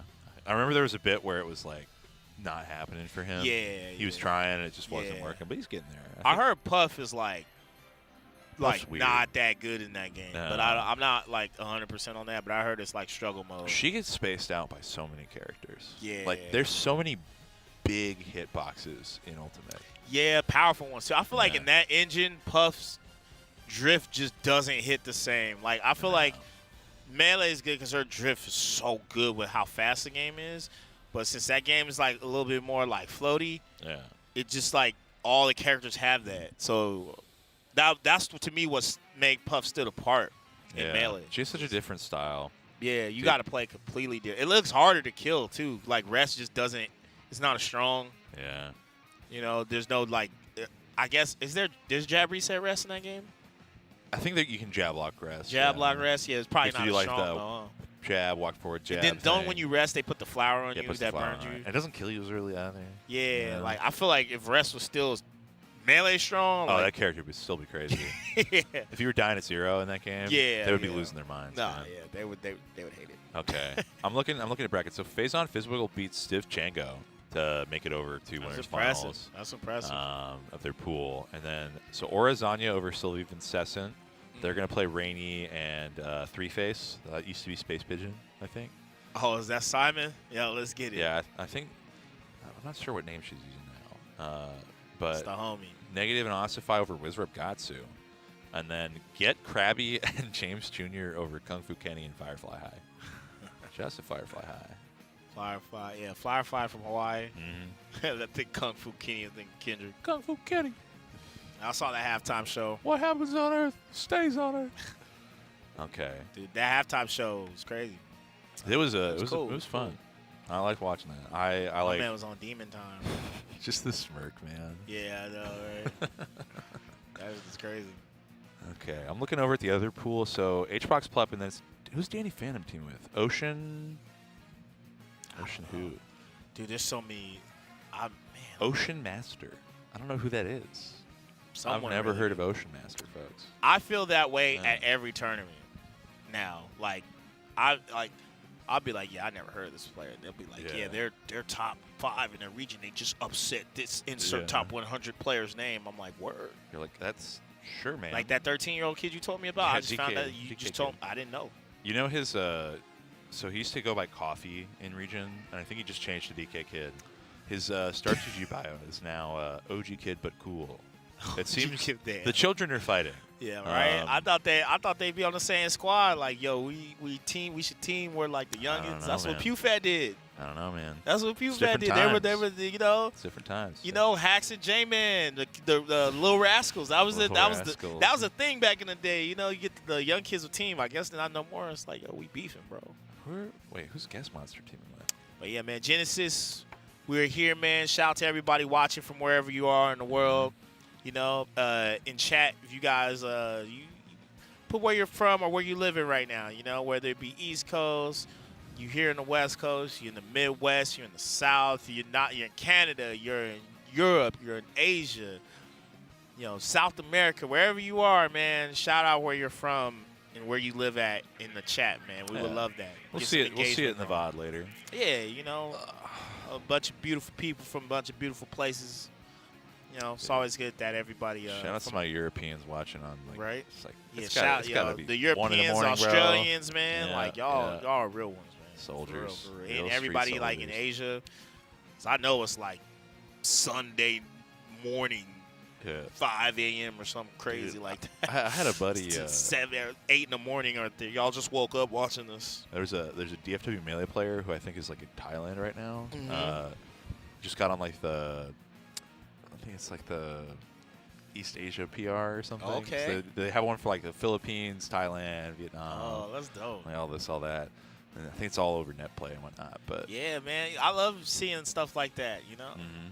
People in Southeast Asia playing. I always thought about like the Caribbean, bro. I'm like, yo, does Jamaica have a PR? I don't know, man. Does like Honduras have a PR? The Bahamas? I know the Dominican Republic, they're nice. Yeah, I've they're heard really I heard good. they're pretty nice with it. Yeah, you know, like I be thinking about that region. What else? Another region, bro. That's like even I know. you know, I know the Middle East. Peru's they big on play. 64 still. You know, Middle East, they parts of play. Africa. What I wonder, like, do they play? I don't think they play badly in like Russia or nothing like that. No, they do. They do. They do. They have a Damn. they have a unified Ukraine Russian PR. Oh, 'Cause that's they're godlike. all chill with right, each other. right, you know? right. Despite That's what's- gotta suck, dude. Dude, yeah. You're just like your homies are in the other, and your countries are just at war. Yeah, dude. I That's can't crazy. imagine. That's actually I can't imagine living in those circumstances, man. Nah, actually. Salute. to those- Gotta give a shout out to all my folks suffering in Palestine and Sudan and whatnot. You know, Yeah, this is crazy, bro. You just think about like, damn, yeah. it's just really up. It ain't safe everywhere you go. I mean, yeah, we in America, in the Imperial Core, as it were, we live in like the most peaceful time in our history comparatively. Yeah, that's what I heard. Yeah. Yeah, it's like the safest time to be alive. Yeah. Shout out to modern medicine, man. Every time I'm like, I want to be on my anarcho primitivist BS, I'm like, modern medicine's right there. Can't do it. Got to figure it out. Got to figure Look it out. what Dewan just don't say it on camera. Oh, I can't say it on camera. They won't let me say it on camera. I'm not allowed to. That one will get me on one last tweet. Someone would be mad about that one. I would be happy about that one.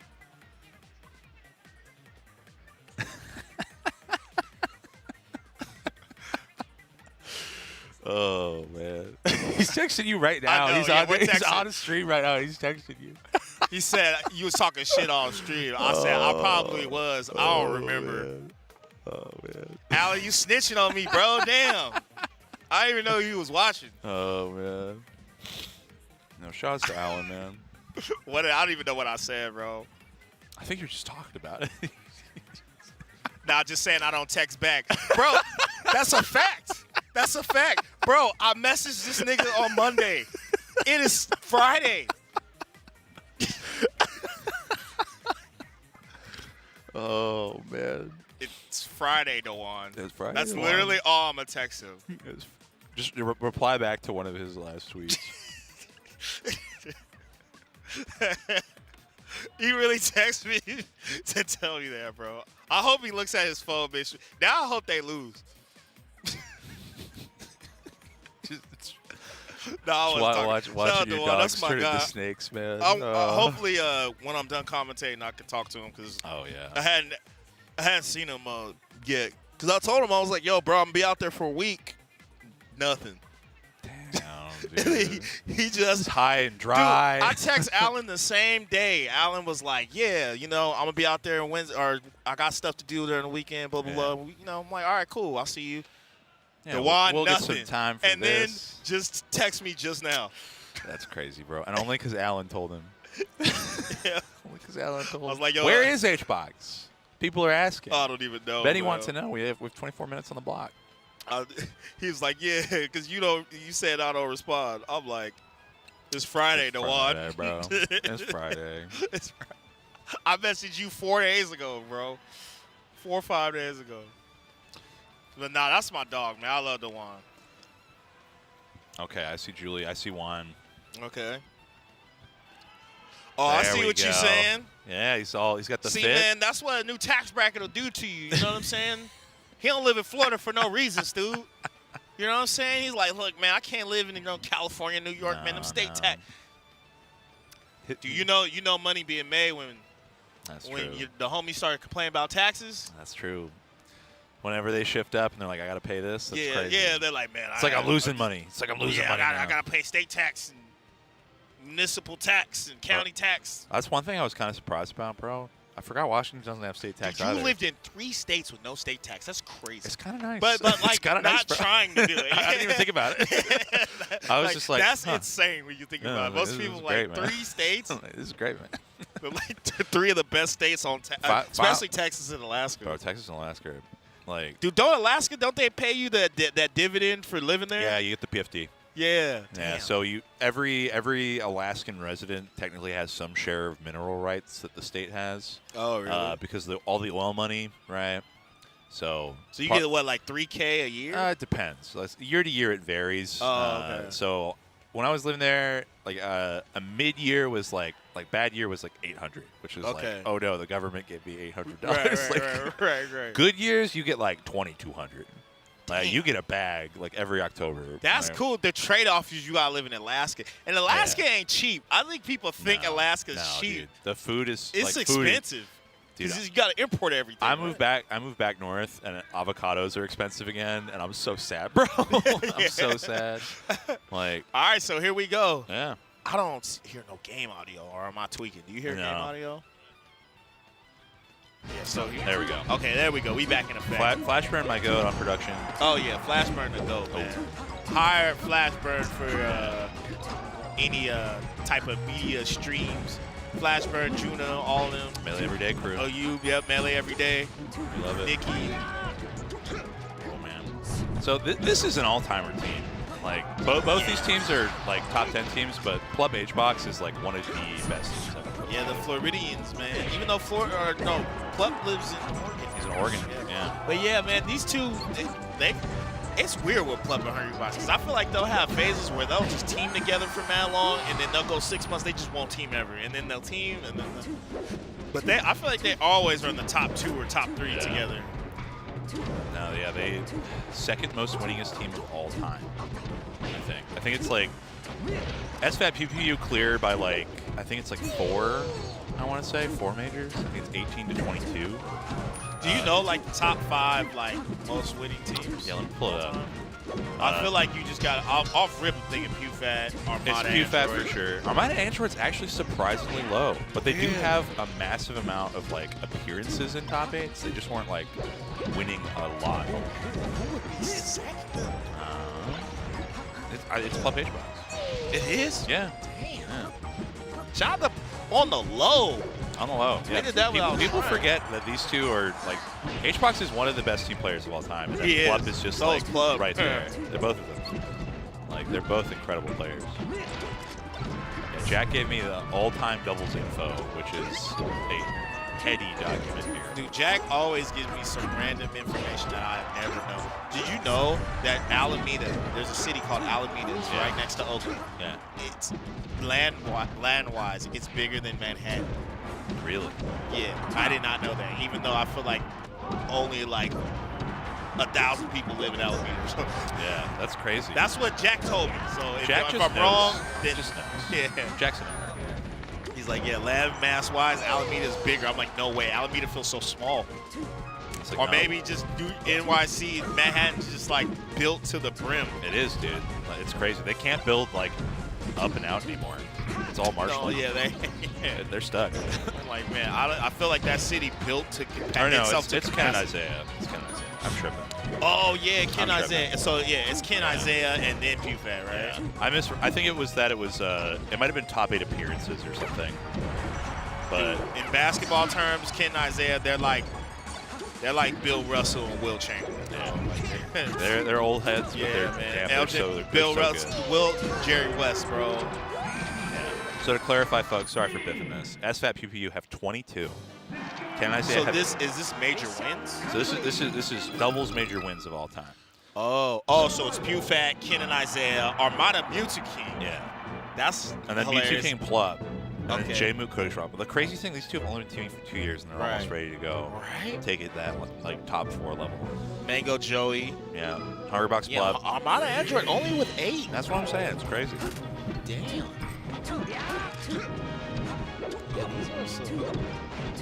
There's a bunch of one-off teams. too. Oh yeah, there's a bunch of ones, I'm sure, bro. There's too many. Yeah, you're right. And there's just a bunch of teams. Yeah, that have top 8 appearances but don't have the victories. Yeah. Oh, okay. Really good ASCI down there from one-off at 8. That's crazy. So Armada Beauty King was 17. Yeah. They're one That's what it behind. was. They're one behind Ken and Isaiah. Yeah. Dang, Armada Beauty King. That's crazy. Okay, Oh. nice rest by Hungrybox. Dude, Yeah, I'd say Plep and Hungrybox are definitely the favorites here.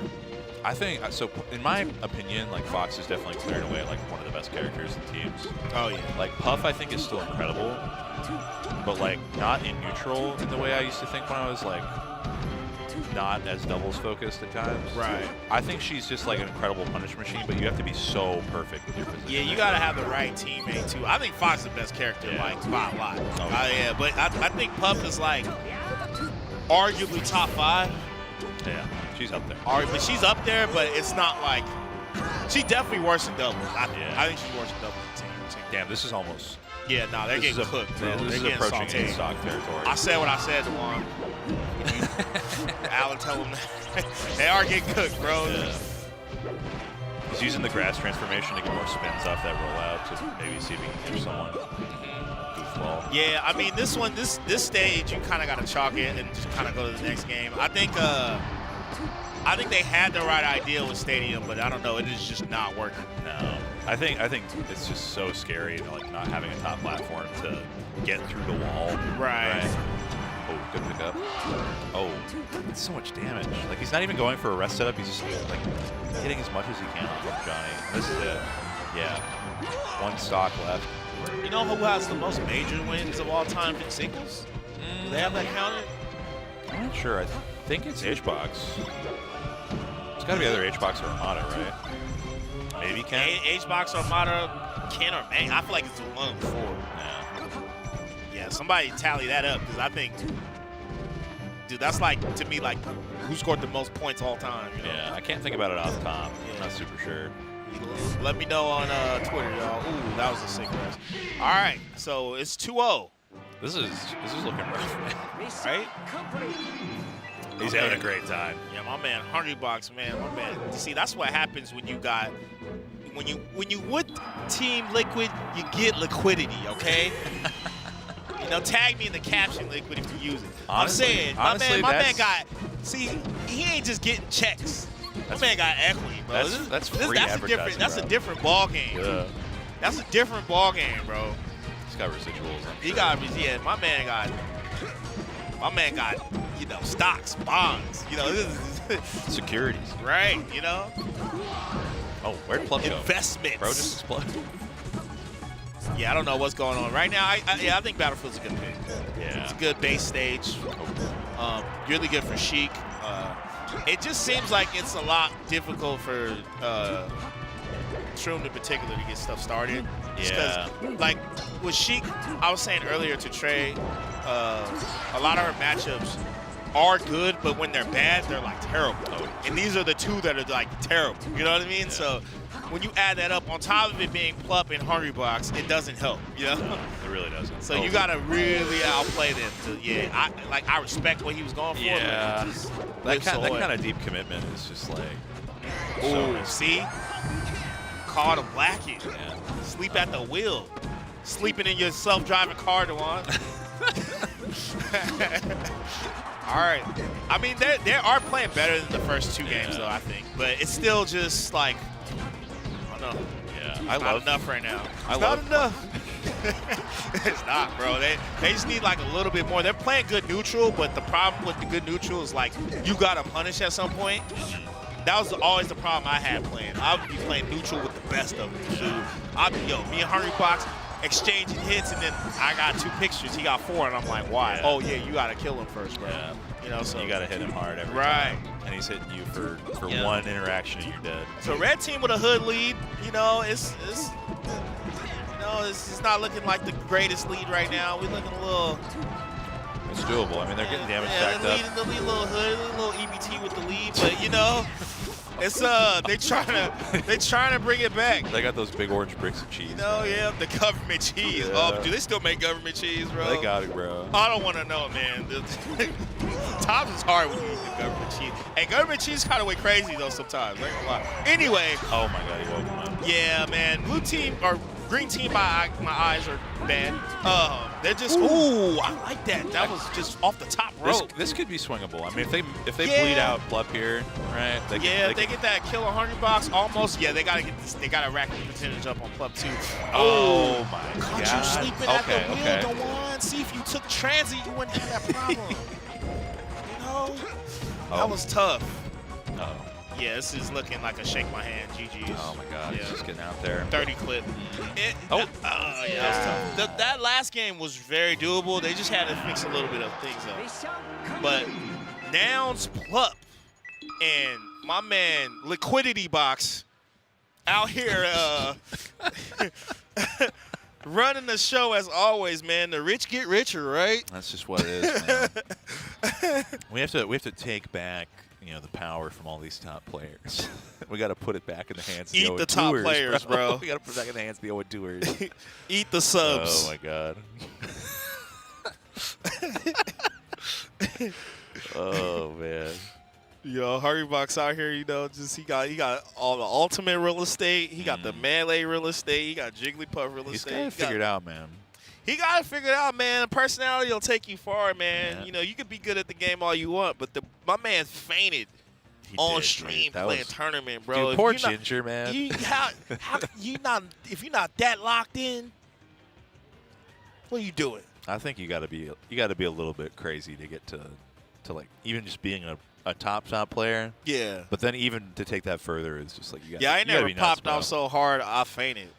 I've hit some bellows in my time, right? Like I've hollered, but like Yeah. I can't imagine sustaining a note and just like not getting enough Waking oxygen up in on my the brain. ground, like what happened? All stream though. He slumped. It On was crazy. I'm like, damn. It's like the time he tried to show the pizza. That pizza slid out, bro. Well, that'll do it. Do you got more commentary today? Yeah, or- I'll be finishing dubs out, I think. All with right, let's Jack. get it. Let's Yeah, get that'll it. be good. But you're I'm done. done for the You're day. heading home. Yeah, I'm Oh. going back to the Eastern Bay Area region. There you go. Yeah, I think I commentate tomorrow. I close tomorrow on that, Yeah. and You're then I'm chilling. chilling. So There you go. you ain't gonna see me for a minute, for a good 24 hours. But just know that I love you, There you and go. thank y'all for watching. We're gonna continue with some more doubles after this. Much love. Y'all stay tuned. Peace More out. Melee.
Welcome back to Genesis X2. I'm Zany Pengu. I'm here with my good friend all the way from New York.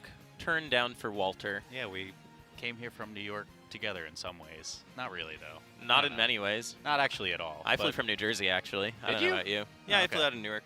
There was an earthquake Yeah. when I was landing. Yeah, and I it couldn't helped you land out, right? there. Yeah, it's yeah, crazy. because initially you and I both flew into San Francisco, well, or we were supposed to, and then you had an earthquake and it redirected you to San Yeah, Jose, so you I didn't mean, have to go you through know. the Caltrain like I did. Life works in mysterious ways, and so does this doubles top 12. What are the that we mysterious have here. ways in which it works? I don't know, but I'm glad that they transitioned to the players because I didn't really know where I was going to take that one. So there's like a crazy echo in my headset right now, and I feel like I'm being like mentally flashbanged at the moment. Yeah, it's it's just very you. hard for me to talk. It is just me. Yeah, it's just you. I don't know what to do. I about hear you. this. It's a little tinny. It doesn't. I don't know if I'd describe it as an echo.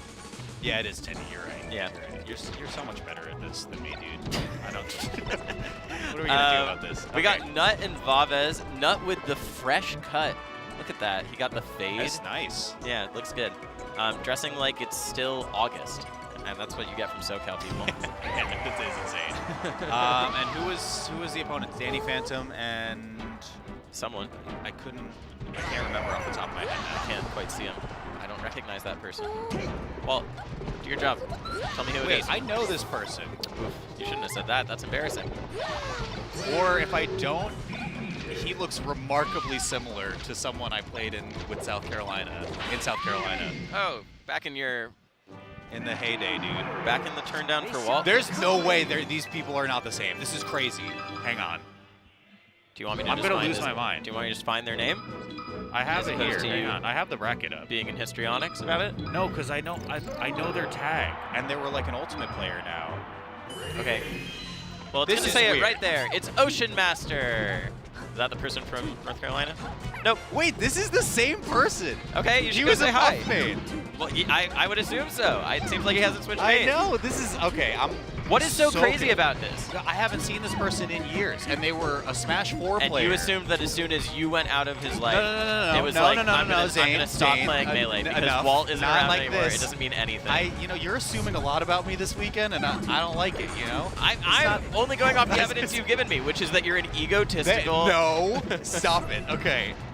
Narcissist- He stopped Anyways. playing Melee and played Smash 4, basically, competitively. Okay. So I thought he was done with Melee.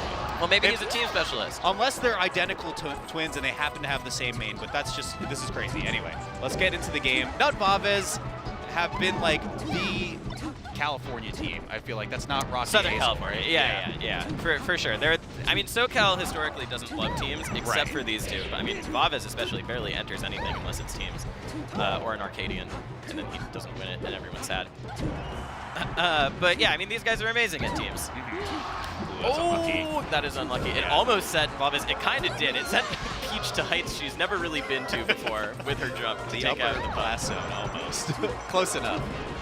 Thank you. This corner's feels like a bad yeah. position. Yeah, It's corner is really really lucky for rough. them that they got Vavez out of there, right? I guess that Vavez does have pretty high percent, so it works out. Wow. Must have Smash canceled that, from right? Puff didn't KO at 170. It must have been crouch cancel or Yeah. like some other hitbox hit it and there was knockback stacking. Right. Vavez dies at 204. And actually, this is really, really even, especially if they can keep Danny Phantom, or if they can get Nut off stage. Yeah, I guess the question is like where do you find your kill power against Jigglypuff, and it probably has to come from Nut, right? Yeah, or like bad DI off Yeah. of a Nair or an up air from Peach, right? It is a character that you can imagine their team struggling. Oh, for sure, yeah. This is such a tried and true team. Synergistic combo, but so nice, okay. You don't need to kill the Puff if you just murder the Fox 7 times. That's true. You know, that's the other thing. I'm surprised Ocean Master went for second up air there. I feel like Vavez was going to get stuck in tech on top platform. I have to get admit, followed up, but oh, that was a that nice was setup. really sick. You can see these guys have really good synergy because Ocean Master was so ready to Yeah. shine Peach off of, or to rest Peach off of that shine. 2 down Bs, takes a stock. And that's one of the things that makes Puff so strong, you know, in teams. I feel like a lot of characters, Sheik especially, like their extended setups don't really work in teams because it takes a long time. Right. Puff's rest setups, she just has to hit the down B when you're in the right place. It still kills you. But all that being said, this is the harder 2v1 for Ocean Master to fight out. Let's see what happens here. Yeah, I would it's agree. tough. Yeah, just get their damage. They didn't do anything super crazy with it. Okay.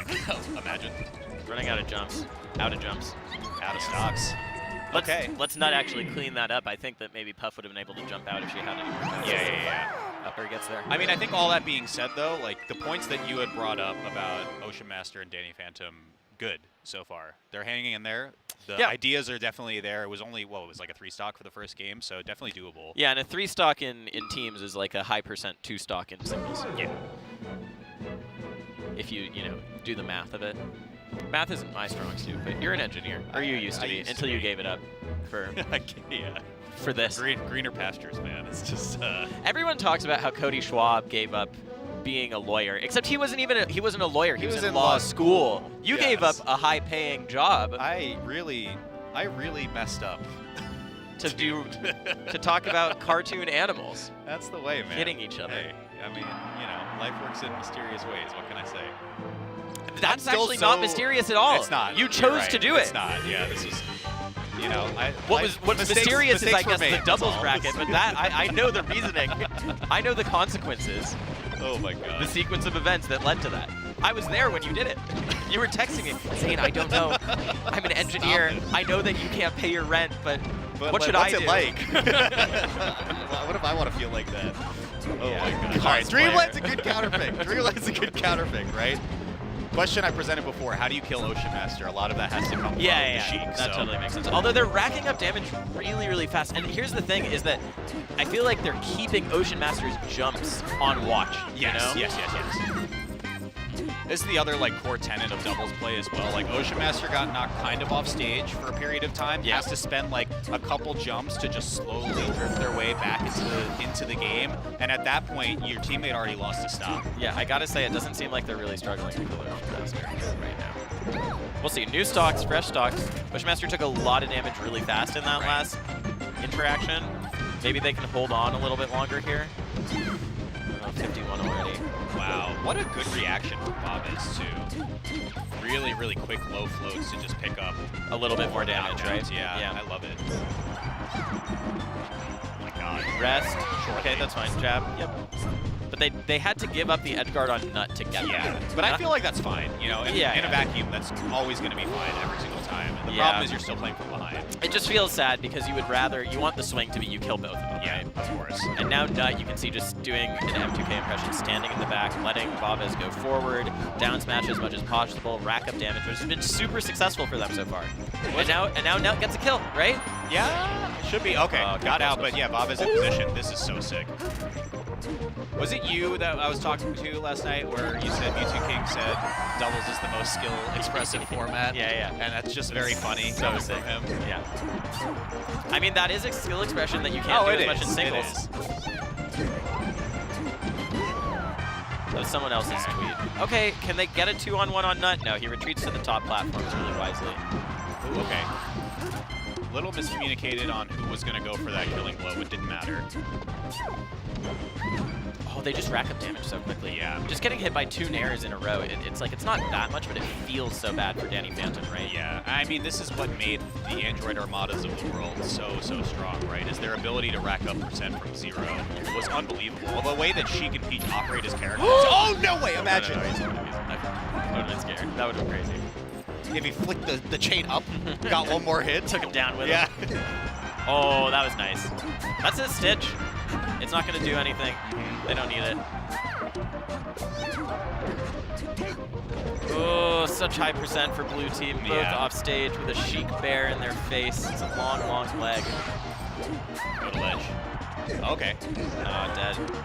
Oh, great DI. Yeah, that's remarkable DI. I mean, you would rather the percents. I don't actually know if you would rather the percents or the other way. Maybe you do want the high percent on the Fox, because you can at least kind of scrap it if he's in center stage. He doesn't die. Yeah, I mean, it is awkward from a macro. I was gonna say how do you effectively play forward? Yeah. If you're Danny Phantom. I don't know. Position, but it's something I would like to ask good doubles players about, because naturally you're like, oh, you want the Fox low percent. He can reuse, crouch cancel, and Puff can do stuff. But it feels like when Puff is high percent, she just gets hit and gets knocked so far away, Yeah. So she can't interact, whereas Fox can still kind of scrap. All right, pretty favorable, but again, tough hill to climb. Yeah. that should be it. Oh, that was nice. Shoulder hitbox. Yep. They have a setup for that. He runs all the way through so that you get him with the back. It's actually really cool, too, because you get the weak hit of the up smash also on your teammate, so it's like a little lower risk in case your teammate's high percent. Yeah. Okay. Yeah, I think Dreamland functionally is the correct counter pick, right? But where do you go after seeing that game? I would still go back to Dreamland. I think at the end it looked a little bit better for them, right? Yeah, Just at the very beginning, I think they got separated into 2 1v1s, and Ocean Master took so much damage so quickly. And we're putting it all on him, but I don't know. We've been saying it should feel hard. Okay, they go to Battlefield. I can see that. I mean, also, how do you kill Peach is the other thing, right? Yeah, that's true. From the other perspective. Get a grab, hope that Open Master's in position. Oh, wait, we have a character switch also. Yeah. Oh, okay, so Danny Phantom goes Sheik here. A character that he does use in singles very rarely also. I do like this, but I'm interested in seeing how the first couple of stocks go for Danny Phantom, right? Because I think the Fox in doubles just kind of all the time has this problem of just getting blown up really easily. Sheik Peach is so good at doing that, like we talked about already. So let's see how this first stock hangs on. Yeah, I mean, to me, this signals 2 things, right? It's saying, okay, we want Danny, that was a great save by Ocean Master. We want Danny Phantom to live longer, and we want to get more grabs and make Puff rest count. That, I can't believe he went to ledge. I would have been so scared to do that. Still alive. Still going. Should get back. Yeah. Oh, the save. Okay. Or at least just trading off the ledge. Not a bad idea, but yeah, you're just getting bounced back and forth there. That's pretty brutal. Danny Phantom's Shino stalls maybe not as practiced as he would like. No punish there on Vaves is pretty huge. Okay. I'm just watching Ocean Master. Yeah. That's who I have my eyes on right now. Get to choose sometimes in doubles, and I want to see what the Puff is getting done right now with this high percent. Okay, that's good. But it's really Danny Phantom out there. I think it's always interesting to watch the Puff in this perspective, like a Hungry Box too, because it's hard for the Puff to be the front of a 2-man squad. Like, you kind of have to play reactive to whatever the other team is doing first. Yeah, and you can tell Ocean Master's so scared of dying. Eventually might actually die because his teammate hit him hard. Has to just go to ledge here for sure. Yeah. Okay, when Ocean Master is getting hits, they're making them count, but I have to say Danny Phantom is kind of clocking in right now to keep them in this. This could be a big swing right here if they can kill. That should be. Oh, no. Roll is really unfortunate, and Ocean Master loses their stock. Yeah, that is a worst of every world position. Okay, that works out though. Yeah, can they kill Vaves here? KO. Oh, what a drift on that down air. Yeah, and to your point, Zane, I mean, this is the issue of, I mean, Ocean Master is that. Whoa! Okay, how did it works out. Through with it that? Works out. That was sick. That was sick. That's big because Nut had not that much percent. Yeah. Too. Now if they can get Vaves, and you see Vaves knows it too. What a big swing it could be for him to die here. Yeah, just go for the 2v1 now, right? Again, same exact principle as what you said when you knock the Puff away at high percent. Peach takes so long to get back to the stage. Oh, they have a stock lead, but it's kind of a fake lead. Ocean Master! Oh, no! Out of jumps. One more? No. Okay, he had more than I thought. Okay. Still fine. It was an awkward position just because of how far down Danny Phantom had to go on that stock. Ocean Master falls to last. I mean, if you get the kill on Nut, then sky's the limit here. You're trying 2v1 the Peach here, right? Yep. How much damage can you get? I would have liked to see them try and get a grab, maybe get an early rest, right? Oh, such a good idea from Ocean Master going for the drill. Platform good weight, but no, Danny Phantom, right side. That was a little greedy. I think it was, yeah, a little bit too tunneled right there, and now you have to fight the 2v1, really awkward swing. Yeah, I get what Danny Phantom thought was going to happen there, but it just feels a little weird, right, to not go on stage. Sure. This is really difficult. And again, we're going to have maybe a 3-stock. I mean, Ocean Master could definitely, well, not anymore. A 3-0, but I think some of the adjustments were quite solid. I'm interested in seeing if there was a 4th game there. I like the Sheik a lot. Yeah, what that would look like. I like the Sheik. I felt like Danny Phantom was able to scrap pretty effectively with the Sheik. Yeah. In a way that you usually think the Fox can do, but they look nice. They look nice. I still can't. I just haven't seen that guy in probably like 10 years, which is why it's Ocean so shocking. Master? Yeah, like that's so strange to me. Really, you know?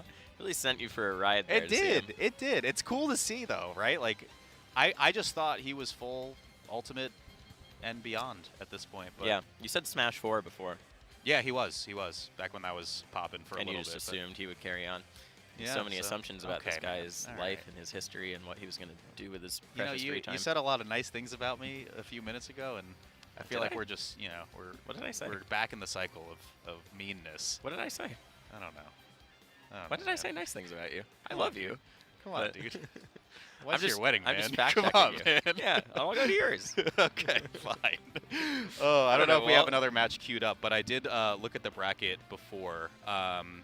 Aklo and Foxy got knocked down by Amsa Axe. Oh, well, that's not that surprising. It's not. I think that they can definitely do it, though. I talked to them, just got some lunch with them a couple hours ago, and they were talking a little bit of strategy specifically for them. Obviously, it's a longer road Amsa Axe? for them to be able to rematch them again. Do you know if they unless- went Fox Sheik? They did, yeah. The big thing I think they're curious about is if they double Fox, like for Yeah, that's what Stadium, I was thinking. maybe, just Yeah. for the specific counter pick. Yeah.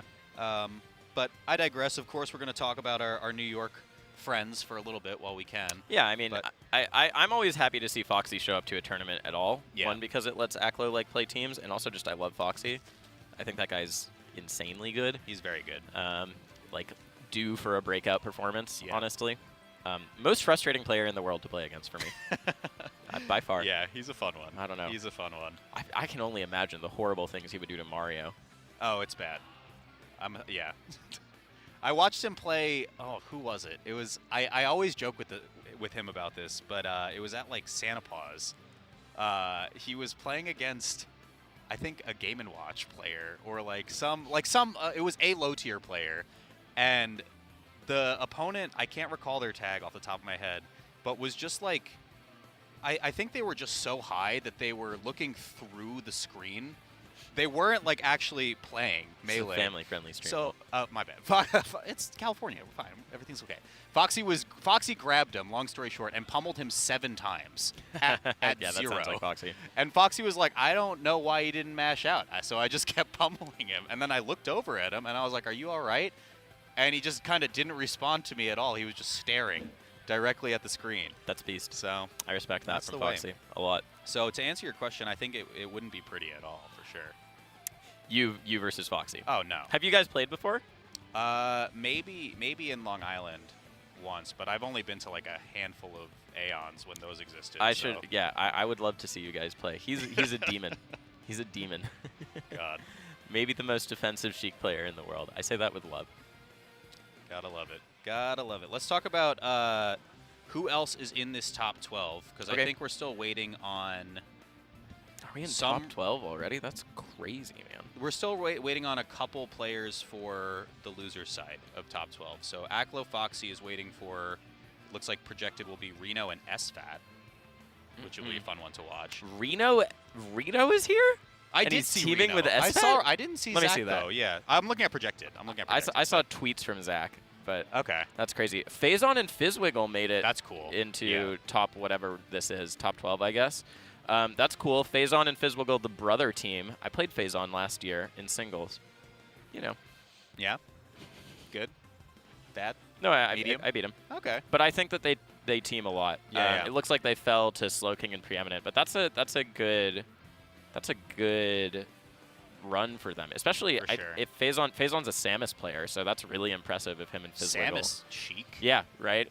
I don't know. That seems functionally not that good. Yeah. In doubles, but S2J and Shroomed out at Wow. 9th after falling to Panda. oh no, and Krudo. that didn't happen yet, did it? No, that's just projected. Oh, Projected, okay, wait. projected. So Phazon and Fizzwiggle. Oh, they haven't played Slowking and Preeminent yet. I see. They're I about see. to. They're about to. Okay, Yeah. okay, cool. So Aklo Foxy, Dewan, and Johnny, Panda Crudo, Laud Faust. That is A funny one. an evil team to play against. And then, of course, kind of your usual culprits, I think, on winner side. Cody J. Mook versus Azel Rocky. Versus HBox Plup has not been a team for a minute. That's actually, I feel like, one of the a strongest. contender for one of the greatest teams of all time. It really is, Yeah. honestly. That is probably the big, if people aren't doubles enjoyers, a huge narrative, right? Like, they have not teamed at an event in a while. Street saying Plup's the greatest doubles player of all time. Yeah, people are saying that. Might Some people would say have a that. chance to prove it here. Some people would say that. And then Amsa Axe. Yeah. Aklo Foxy were like, after that set, they're like, Amsa Ak is annoying to play against. You think? I can't play against them, dude. What a That's surprise. Tough. That is tough.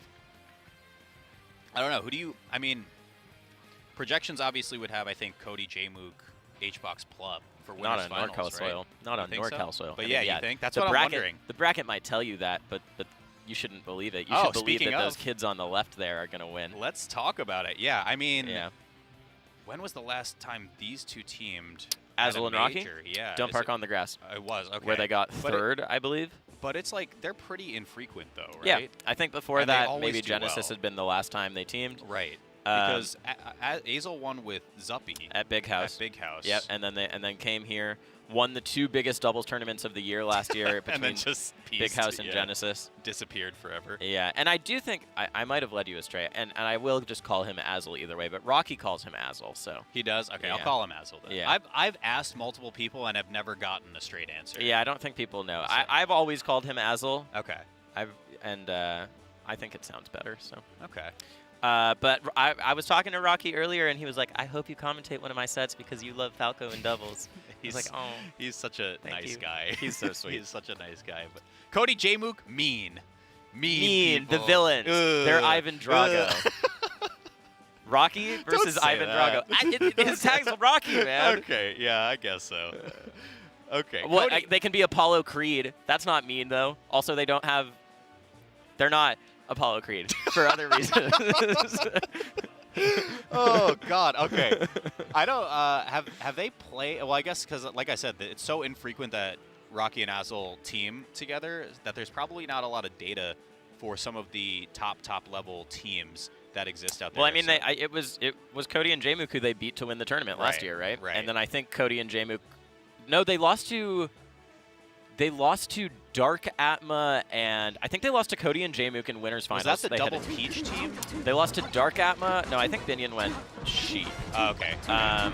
And who was he teaming with? I can't even remember. I'm looking it up.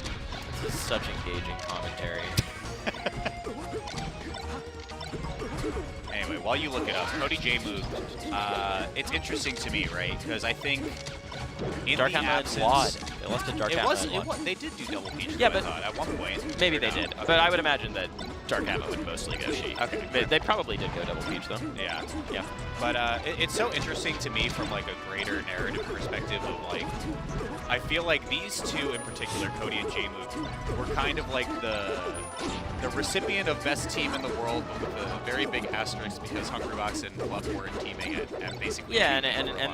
there was dwindling interest in teams. I want to publicly apologize to Bobby Siege. Last time I commentated a Cody J-Mook set, not last time, but a long time ago at Collision, I said some ridiculous things about how good they were, and Bobby Siege was like, "You're dumb for saying they're this good." And I was like, "You know what? No. You're Don't say- I probably think right." they're good. Don't say No, I that. know, but I said some out-of-pocket things about how Okay. good they were. Okay. And they are very, very good. I mean, right now they are the de facto team to beat, right? Yeah. Except for the Hungrybox Plup lurking in the wings.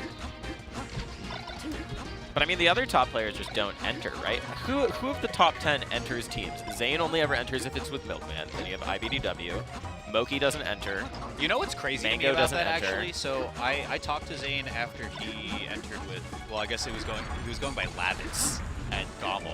Yeah, sorry. And it was Zod funny. 01. Yeah, whatever it is. But Zane said, he was like, I actually think I would team with Moki if I played doubles. Yeah, more they've frequently, talked which about I it think before, would be really but cool. they've never pulled the trigger on Yeah. it. It would be really cool to have the Shopify boys team. Yeah, that'd be really, really fun, especially with like Cody J-Mook being the static. If maybe we start to see more HBox Plub and Plub goes Yeah. to a few more tournaments, Yep. it's just cool. And then Rocky Azul, of course, being one of the mainstays All right. for a long time. When you're watching Rocky Azul, I feel like this team lives and dies by how on point Azul is. Rocky Yeah, is yeah. always really consistent. He's an amazing, amazing player. I love seeing the Falco out there. But Azul has the hard task of going toe-to-toe in the front lines That's true. with number 2 and number 3. No, number 2 and 5. 5? Is it Yeah. 5? Yeah. In the world, which is hard. Let's see what happens. Yeah, this is tough because I think you're right. Rocky is very rock solid at being a support right here. Nice stock too. Beautiful. And Azul played that perfect, right? Just go perimeter, Yeah. make sure Jmook can't get on the inside track to get Rocky off base. Yeah, that was just beautiful. I mean, Rocky, an amazing singles player when he took it more seriously in his own right, and that was all singles there. Just the edge guard, laser, down air, beautiful. Good punish, yep. It seemed like they had a little bit of a hesitation on what to do there, right? I chalked that up first couple stocks though in the game. Yeah. It's gonna even up. Bullying out. Jmook. Oh, I love the idea. I love the idea by Jmook because he goes, okay, we're just gonna get bared otherwise, right? If Cody knew and he like teched it there, oh, I'd be super sick. Hey, I mean, mistakes aside, look at the pictures on the screen right now. Look, Rocky, Azul, untouched. Let's see if Cody gets this edge guard. Oh, the pictures with their faces on the screen. I thought you were like, look at the player cams. There's a lot of pictures on the screen. Okay, Maybe a 2. Yep. even, almost. 1 stock deficit. So on the flip side, I think, you talked about Rocky being very good at just kind of playing behind Azul. Azul having to make sure he can kind of contend with these two big players. I think the same kind of stands for Jmook, right? He wants to play a little bit behind Cody where he can. He was able to pick up that attempted save earlier in that last stock. Gotta get the stock here now, or at least just force something. It was a really hard decision for Rocky, but Azul cleans it up there. Yeah. That Rocky can rely on his teammate. I mean, he just didn't know whether to deal with Jmook on stage or Cody off, right? When did Cody get to last stock? Very recently. I forget where stock 2 and 3 went. Yeah. That's crazy. Okay.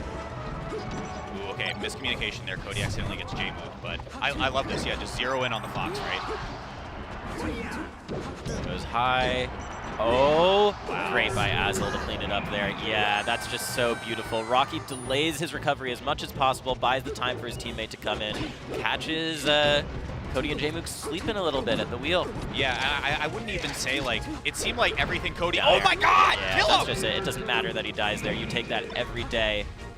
And with him off stage... Oh, Azul said... We both get the kill. Azul is saying, hey, let me do it.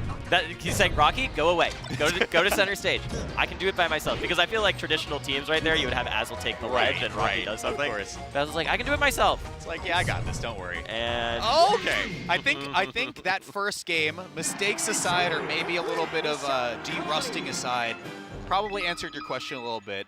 Azul looks on what level point. they're playing at. Yeah, they Azul looks on both do. point. They both do. And I feel like what I noticed a lot was that, you know, Spaceys have such powerful back airs, not just for how strong they are, but because of how fast they can get them out and then come down because they're fast fallers. There were so many situations where Jmook and Cody were both in the corner, and Azul and Rocky just had a flurry of back airs, cutting off escape options on the land, on the air. I agree. I think that one edge guard in particular, you had said they were sleeping a little bit. I feel like they didn't even really over-index that hard on trying to edge guard Rocky, but the way that Azul came in position for the counter hit there was so clean. So let's see what happens here in game 2. Rocky resets his own teammate. They switch positions there. That's really interesting. And you saw Azul retreat, and Rocky said, okay, I'll go in for now. I wonder what in their mind said that's the right time to do that. Space might be pretty good for Cody and Jmook to maybe create a little bit of separation here. Yeah, I Break up can that agree. front line, back line that Azul and Rocky have established. And now it's the Spacey team who's in the corner and getting bullied, right? Azul manages to wait it out. His teammate's back. Okay, should be at least There, a little bit of a... there, imagine. yeah. Oh, it almost worked. Rocky keeps himself safe, but Azul does not. This is the thing, though, and I think as the set progresses, we're going to see a lot more of it. Jmook is so good at kind of inserting himself and creating really chaotic situations out of that. You saw him go in earlier. He would just go in, wave dash, double jab, right? Rocky got put in an awkward position where Azul had to be ready at the wheel to make sure that Rocky just doesn't lose an early stock.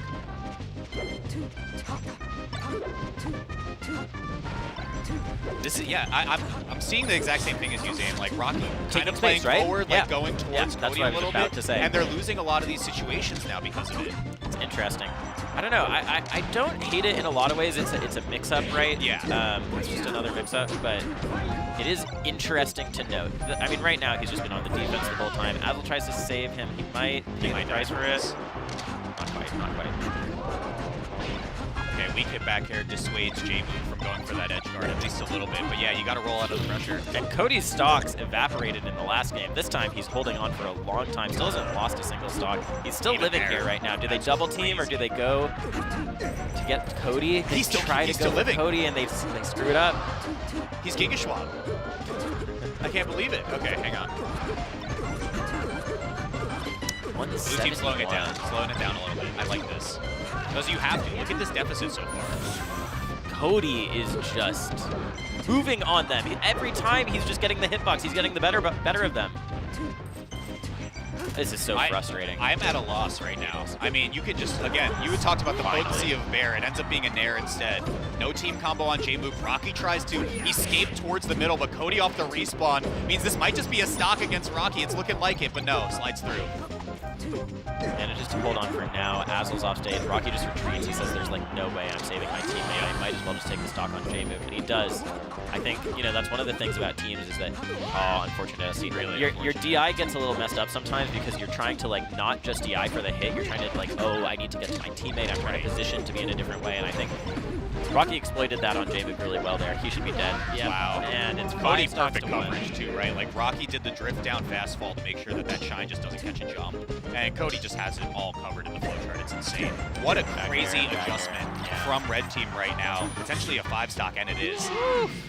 Okay, kind of brutal.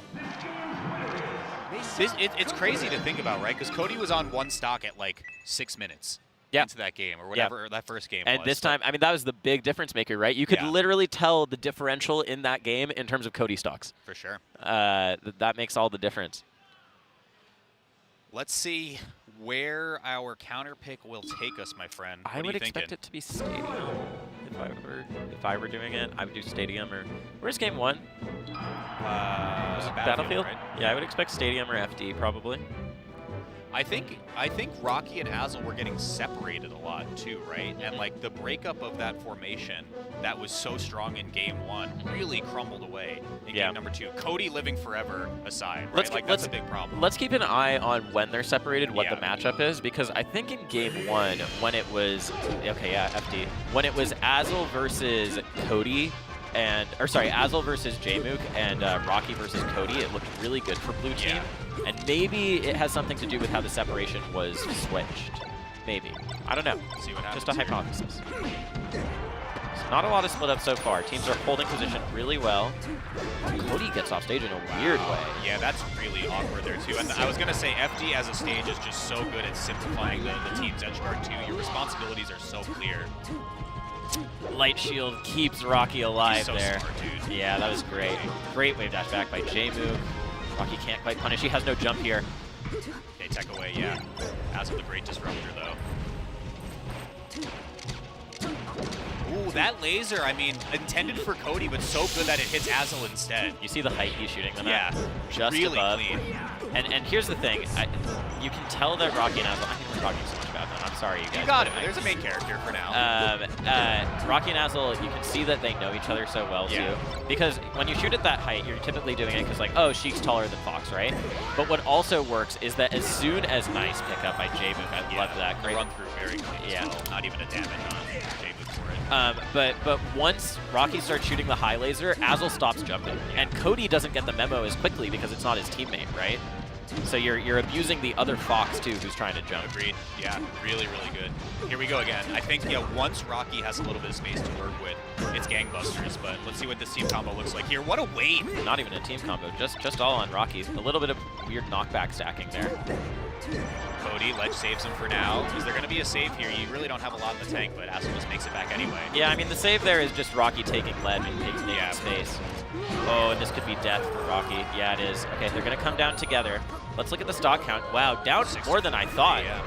They can make it even pretty quickly here. You can look at how they chose to divide. You see? Falco against the Fox.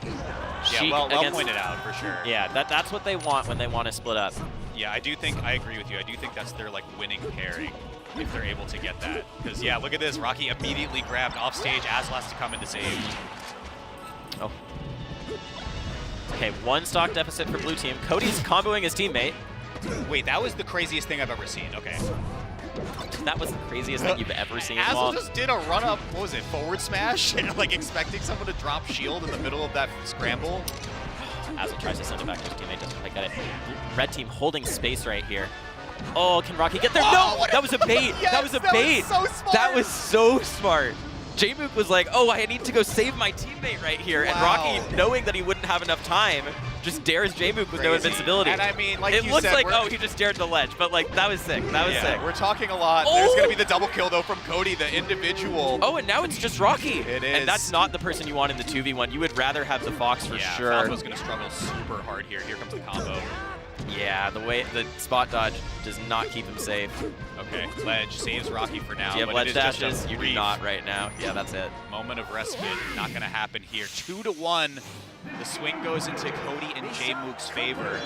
We were talking a lot about Rocky and Azel, but I mean, I think the consistency of Cody and Jmook just cannot be understated. It's time. right It's now. time to switch perspectives for this game for. Oh yeah. Let's see. Rocky and Azel need to earn my attention again. I don't think FD was particularly bad, right? Like I said before, when you get one red team member off stage, your responsibilities are pretty clear as long as you're in position for it. Yeah. But like you had mentioned in the earlier games, Zane, I think they really thrived when they had their specific pairings set up on the 1v1s. Yeah, you know, it's interesting because that's true, and then the other thing that was true is when they had both of Red Team shepherded into the corner together, I don't feel like we've seen that situation a lot since then. And it can be harder for Falco to participate in that way on a stage with no platforms, because he typically wants to be like cutting off the top platform because of his hop. So it's interesting. I feel like it's easier. Yeah, okay, so this is what we thought would happen for game 3, though. Interesting. So. And I do think both are fine in their own regards, so let's see what happens here. Okay. I'm watching Cody Schwab, who is currently getting beat up. Yeah, and I want to keep eyes on Jmook a little bit for this game, because like I said before, in these weird scramble situations for 2 to 3 people, Jmook just always seems to find himself on the outside of it, and is able to kind of come in, throw in a jab, maybe throw in some needles, do something to make it a little awkward. Really nice. What a save by Cody Schwab, and this is stock that can last a long time for Jmook. Yeah, I agree. Jmook has found himself. I mean, he just doesn't have the spacey movement, right? Yeah. So it makes sense. Okay. Does get clipped there though, so clean 2-stock lead for blue. Yeah, first clean lead for them since I feel like the first game, honestly. Off stage right now though, a little scary. Oh, that was a little I think it was weird. one or the other though, right? Like one blue team member had to have been going down Oh, there. But Rocky just hands it instead. Yeah, I don't know. I think there's a way for them to live if Rocky's ledge dashes are on point, but right now they're not. Cody Schwab, great SDI down. He gets the shine out first. Fox is dueling on the side. Azel sneaks through. Here's the pit though. Jmook wants nothing of it. Oh! What? Rocky is crazy. But his teammates abandoned there. Rocky just gets out of there. He says, I don't want to deal with the Fox. This is just to chill out and relax for a second. Go get a snack if you need one at home, folks. We're going to take a break for a couple seconds. Just a slight percent lead for blue team right now. All right, and Jmook is going to keep this next stack of needles. Yep. Oh, nope, this time. See it change? Okay, this time. God, it takes so long to change back. There we go. Okay, let's see. Cody goes right in immediately. Yeah, and I think when, was that ICG on Rocky? He landed so quickly there. Sure. Now Jmook has to take space because Cody is at such a high percent. You can see Cody trying to play in the back. He's just going to choose an opportune moment to go in. Yeah, but this is buffeted away. This is hard, right? Because he doesn't want to be in those scramble situations. It does work out here. He did choose his moment, and now they have a lead. Yep. And I feel like Cody's going to milk this. Off stage, Jmook covering. Yeah, there's nothing there. But Jmook just wants to be 2 stocks across the board. Interesting. That was unfortunate. Oh, this could be big. No, not quite. Azel show. Watch out the call and response here. 2v1 on Cody potentially. Oh, the grab doesn't hit. He ends up grabbing his teammate. And now, can Rocky stay alive? I can't believe Jmook didn't reach the fair there. Oh, great save by Azel. Anyway, push Jmook off stage too. Rocky went ledge, okay. Yeah. Honestly, fine, right? Oh, no, but Cody lived. Yeah, okay, I was going to say, lived. I thought Cody was gone. Yeah, I don't know if it's okay. They're both waiting out their invincibility. Cody's just fire stalling on the ledge. The percent difference could be pretty big here, but Azel is actually going to go right up to the same percent pretty immediately. Oh, Rocky's getting beat up. Rocky's in trouble. Has to roll, yeah. I mean, you don't even want to be near Jmook, who's set up in position for that. So Jordan is so good. But in the meantime, Azel just dies to Cody on the left side. Yeah, Cody is making these high... What is it? What? I thought Cody was colorblind. Jmook responsible for 2 of his teammates' deaths in this game 4. Oh, that up tilt. Okay, Jmook just safe for now. He retreats back, though. He has to. They're so hungry for Jmook right now. You can see it. Okay, there's the roll. Rocky gets the shine. A little Hang bit of on. awkward. This is the pairing he wants, though. But look at this again. Jmook just there to disrupt with the dash attack. Blue team keeps hitting each other. Blue team is not quite synced up like you expect. Hang on, Jmook could die here. No, I don't think so. Wow, great pressure from Cody, though, to force Rocky off the ledge. Bad position for Red. This could turn into a reversal, though. I want to see Blue team turn their backs. Azul actually makes a fool out of me because mixing up and just running all the way in is how he gets that nair. This is for game 5, though. Tunnel vision slow get up was so good for Rocky. It forces the 2v1. Cody could definitely do this, That's but we're it. going to a game 5, That's Zane. it. That's it. And it's once they get the... Azul feels like he just figured something out. And that was it. It's just so easy sometimes. Yeah. When they get them in that situation, when they get them pinned in the corner, right? That's where it all comes from. Yeah, I think specifically, because I mentioned how good Jmook was at finding these little pockets of time to interrupt people and make the 2v1s a little bit awkward, or make the punishes not go as far if you're Rocky and Azul. I think having one of them, and it's usually Rocky, like we talked about at the start of the set, play on the perimeter of that and be able to whiff punish Jmook going for some type of interruption. Yeah, is I see so what you're huge. saying. It's hard to whip punish this Falco, It though. is, But you know, Melee's hard, so. So we're at a game 5 here. Let's see. Whoa, Rocky going full laser mode. They went back to Battlefield, too. I think that what Azul said is, I'm cooking now. I just need you to Actually, laser. I think you're right. Look unironically, at how Rocky is playing. He is saying, I trust my teammate to carry. Oh. Did Azul have no jump? Yeah, I don't think he realized. I didn't either. Off to an awkward start, though. That all being said, Rocky should be fine. That got I would have not air dodge there, but he's not a good player. Down smash. off stage. Okay, Cody goes for the shine, but that's a missed input from Rocky. You gotta get the most of this, though, if you're Azul. No, and you Jmook just can't. escapes to the ledge. Yeah, that was an unfortunate forward air from Rocky. Oh, and Azul is dead again. Laser, he can't quite get there. And Cody is actually going to take it to the bank. This was all off of Rocky trying to save his teammate. 63% is a lot. Yeah, and they got to get right back in formation quick. Look at this deficit already, what, 7-5 right now? Oh, Jmook is abusing them. Rocky playing front, that has to be close to his stock, but Jmook coming back. Yeah, he can't close out. That might one. do it. Okay. Just enough. You got to get it here, but miscommunication from Blue again. Azul still in position. Yeah, but Jmook's going to use invincibility to keep Cody safe. Great decision. How did Cody get out of that? What? I don't know. That was weird. Oh, Benefits of and it's Falco all in full falling display, but it apart. doesn't matter. Azul already on last stock. Rocky soon to follow right here. No. Jmook almost slid to ledge.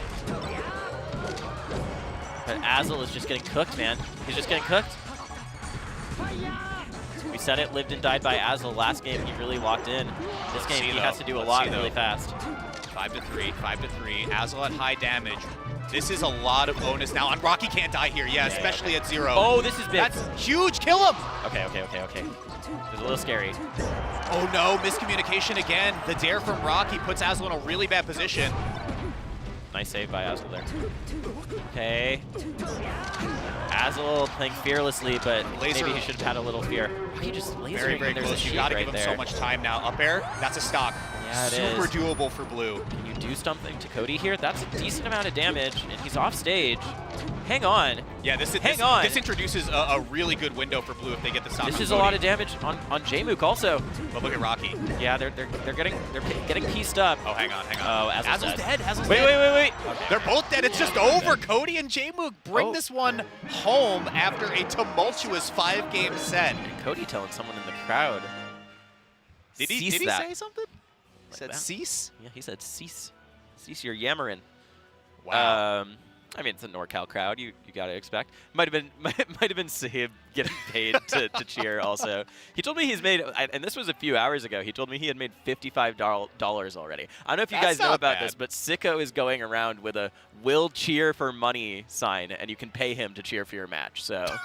Maybe that'll be the deciding factor. Unreal hustle. Maybe you can't teach that. you gotta give a little bit more, pay a little bit more to the Piper in grand finals. Yeah, a little bit. We might have. Yeah, we needed to pay for more cheers Yeah. for Hazel and Rocky. Yeah. That was a really good set, though, all things said. It was interesting. I feel like the games that each team won, a lot of them, it was just that team implementing their game plan. Yeah, really the strong. plan was working a lot Yeah. better for them. All I'm right. with you. I think we're going to go throw to a quick break, but we'll have more Melee doubles coming up right after this.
Welcome back, everybody, to Genesis X2. It's Walton Zane here. And we just saw our New York boys take one over the NorCal guys. I guess they are New York boys. In I some guess that ways. is They're not anymore, not which at is, all. you know, sad. But Yeah, I think in our hearts, they're still New York. I guess that's true. Yeah. What are Yeah. we going to call them now? The Michigan and California guy? I mean, J-Mook, you saw, he moved to SoCal, and he got real SoCal real fast. He got real SoCal real fast, you're not if you wrong. know what I mean. You're not wrong. Which I think is good for him. I'm happy for him. But we got a couple matches coming up now as we march our way through this top 12. It looks like we are fully confirmed into top 12 as well. Oh, yeah, if you show want me. to see some updates So, right here. Slow Foxy. King and Preeminent do take it over Physwiggle and Phazon. That's right. Give me a second. I'm going to take off my sweater. I should have done this earlier, but I'm heating up. Some other updates for you guys at home who might have not seen it today. Shroomed and S2J 3-1 over Panda Crudo. Aklo Foxy Grandpa 3-0 over Negative Ossify. And our next match on stream, HBox and Plup, the long-awaited return of what many have called the best doubles team in the world currently, against Axe and Amsa. And we're just right into it. So this is interesting, right? I feel like there's just not a ton of data on HBox and Plup teaming for a long time. Yeah. Axe and Amsa, of course, are the best of buds that exist out here. Oh, that was beautiful, but really nice by Axe to sneak in and Favorable even it up. trade, for sure. But I wonder how HBox and Plup approach a matchup as weird as Yoshi Pikachu's Well, team. I mean, I think we just got a glimpse of it right there. Yeah. They're going to rack up damage and then use Great Save. Nice. He's almost Doesn't out of matter. jumps. Okay, he gets back. They're going to rack up damage, and then they have really, really strong kill confirms off of grab, no matter who gets the grab. It can be a rest from Puff. That was such a nice neutral B by Amsa. It can be a rest from Puff or an up smash from Fox, right? Yeah. So I think that's going to be their bread and butter, and up smash in general just kind of puts both of these anners.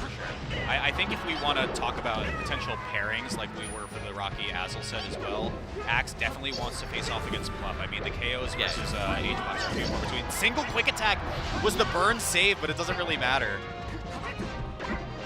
And then, of course, Amsa would rather just run into HBox just with more reliable kill tools with some of his normals.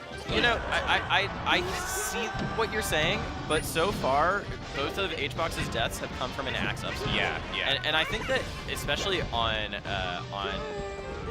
Final Destination, it's going to be hard for Amsa to find his kill tools on Hungrybox. I could see that, yeah. And I think Axe probably has a little bit more free range to be able to go for up smashes and not get super punished Yeah, for in it. teams you don't get punished as well. So let's see. Oh! I mean, they option selected who got the KO. That was cool as hell. Okay, got his bro out of trouble there for now. Yeah, but I think Axe is going to have to keep getting the KOs on Hungrybox for the most part, because Amsa, you see it's so hard to land on HBox with an up air. When we see it in singles, Amsa typically gets his kills from like waveland off up air from top platform or something. He doesn't have a platform to work with here.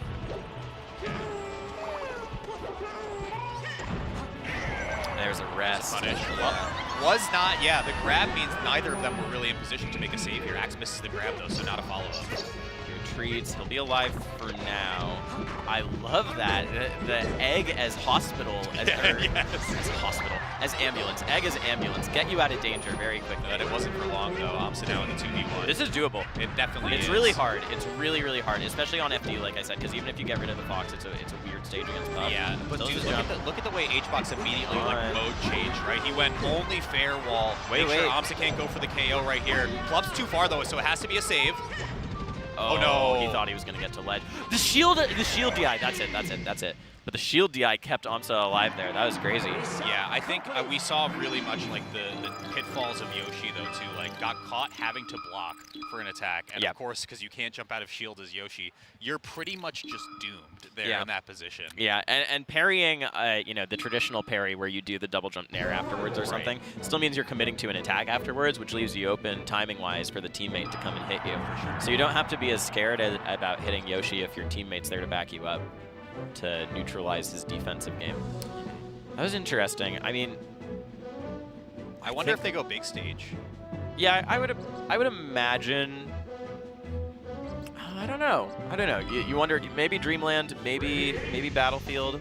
Yoshi's. Nope, they go small.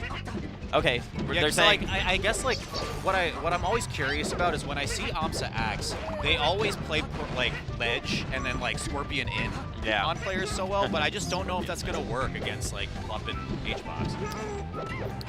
I mean, I think, sometimes in a team set, one matchup ends up being the axis on which the entire thing revolves, and it kind of feels like that's Amsa HBox here, right? Like, if you go to this stage, now the kill power on HBox is so much more magnified. And particularly, too, we saw Axe get a tail spike. Gimp ability is just so huge here for Blue, so let's see what happens. Off stage, Plup might die again. There's the back throw.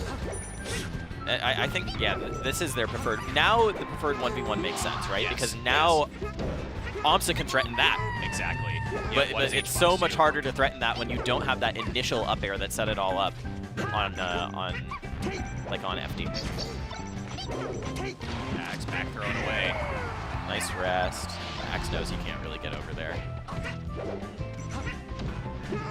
Plup's already down to 2 stocks. Didn't even realize. Yeah, a couple of quick off stages from he's Axe alive! But no, he's not. H-Box Wait, that playing stock amazing. was so sick from Axe. It didn't turn into a full one yet. He did single quick attack on Plup to clip him instead of going for the double towards ledge. Oh, how do they kill? At the same time? Uh-huh. Noggin flogging. That one really was. Yeah. Holy, okay. Oh, and Plup's off stage. I know that they'll sacrifice their life to get this Fox killed. So they Somehow, can. though, Plup makes it back. Axe still untouched on first stock here. Yeah. Yeah, the smaller stage has just helped with killing Green Team. Yeah, and somehow the survivability is fine if you're Axe. Yeah. Until there. Okay, Amsa should... Oh, he had his jump. Okay, Amsa is dead here. I mean, Green Team's inching back into this, but might be tough, especially with how quickly Plup has been just kind of eviscerated with these stocks. Yeah. Oh, it's so smart! Yeah. I'm so glad you pointed this out. Yeah, he uses it so that Plup can so Axe can overextend rather, and then Amsa just yoinks him. It's like a Thresh Lantern. It's the safety. He's using a Thresh safety. Lantern. Yeah, it really is. Oh my gosh. This is bubble theory. In that he puts him in the bubble-shaped object. Yeah. All right. Yeah, he doesn't Yeah, want and anything to do Hungry with Box feels the same way we do, and the same way Axe and Amsa do, which is that game was over. I wonder if the dialogue between the two of them was like talking about what they think they should do, and then Axe smiling going, cool, you're right, dude. So let's see. I mean, I was curious about big stage. It looks like we're still not going to get it for game number 3. But Yoshi's was an excellent counter pick for Axe Amsa. Yeah, being able to threaten those kills on Hungry Box made such a difference, and it still ended up with Plup paying the Lion's price in stocks, right? Yeah. But I still think just having that threat makes such a difference in the way the teams interact, and they can use that preferred matchup, like you said, for sure, much more effectively.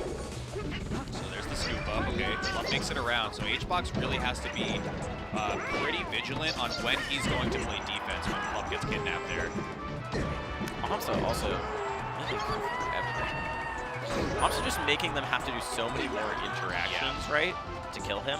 When you have to go out and try again, and then he it's light like shields, actually and kinda then he light safe, shields, yeah. and they're both safe. You just can't kill him. He's at 120%, but if he's in the egg, it doesn't do anything Is to this you. the future? This is crazy. He just does it when they come down from invincibility. And then Axe doesn't wiggle out. doesn't even have to play the mix-up there. That's actually Exactly. so You sick. don't wiggle out because you don't care about taking damage. You're just Wow. trying to wait out invincibility. That's really cool. Whoa. I am very impressed. But is it enough to get Blue Team across the finish line here? Oh, okay. Miscommunication there. Pretty rare from H-Box Plup. You know, eggs are traditionally to protect the young. That's true. And Amsa's just playing in a very maternal fashion right now. Amsa is mother. That's crazy. I've always said. We've been saying Amsa Messiah is is mother. mother. Okay. There's the setup. Oof, he was in a little bit of danger there, but Plup plays great interference. Yeah, there. and I wonder if Axe even has time to like try to crash through with a Nair to at least put H-Box off stage. I mean, I think Something he like that, pretty much did, but Yeah. Axe was just putting out hitboxes. going for the landing hitbox of the bear. Plup not fighting, of course. Nice. There it is. Plup is in really bad shape here on the stock, too. Not the place Did you he want to go lay against it? Amsa. Okay, that should be death on Plup. Yep. And again, they're just targeting the Fox stocks, right? It's a tried and true strategy, Zane. Worked since the beginning of Melee time. There's the back row once and again. Yeah, but Plup is... I mean, I want to say that the fall was correct, No, but like, I- Axe yeah. is covering so much. But no, I agree. I feel like the way Plup played that is great. But you see one of the weaknesses of Puffin teams there, Yeah. which is that H-Box had Amsa cornered away, he couldn't do anything, but just because Puff is so slow, he can't really save his teammate. Wait, this is a huge swing. Axe living is a big deal there, but the damage is important. Yeah. Okay, Hungry Box at 79, very much a kill percent. Either an up smash or an up air or anything really. Oh my god. Keep hearing him. Yeah, Scream, just but getting he's just getting pummeled. sent into the depths every time. He's fine. He'd rather that than get nared. And then, yeah, off stage, you don't really care. I'm glad you said that, right? Like, HBox is really struggling to play defense in some of these positions. And then I think it's fine for either blue team member to tunnel onto Plup at that point. Yeah, they knock HBox away, and then they go chase down Plup and kill him. Yeah. It's really hard. Amsa Axe 2-1 against potentially the best team in the world that we haven't seen in a long time. So I think big stage would not help them. Personally. Amsa and Axe or No, HBox help Plup? HBox Plup. Well, we're But here they're at going one. to choose We're it. here at one. So okay, we'll see. What I'm worried about here is that you can separate them even easier. Yeah. If you send HBox away, then you can double team Plup. But maybe it's harder to kill Plup. We'll see. Maybe, we'll see. maybe. Yeah, But it's maybe. not It HBox. could be amplification of what we saw in the previous game, though. Yeah. I think you're right. That's nice damage on Amsa. I don't feel like HBox survivability is the issue. It's keeping Plup safe, because Plup has to do so much. Let's see what they got here. Ooh, weird bounce there. Amsa having to play a little Love bit that. more forward, which is fine, but you do get rested.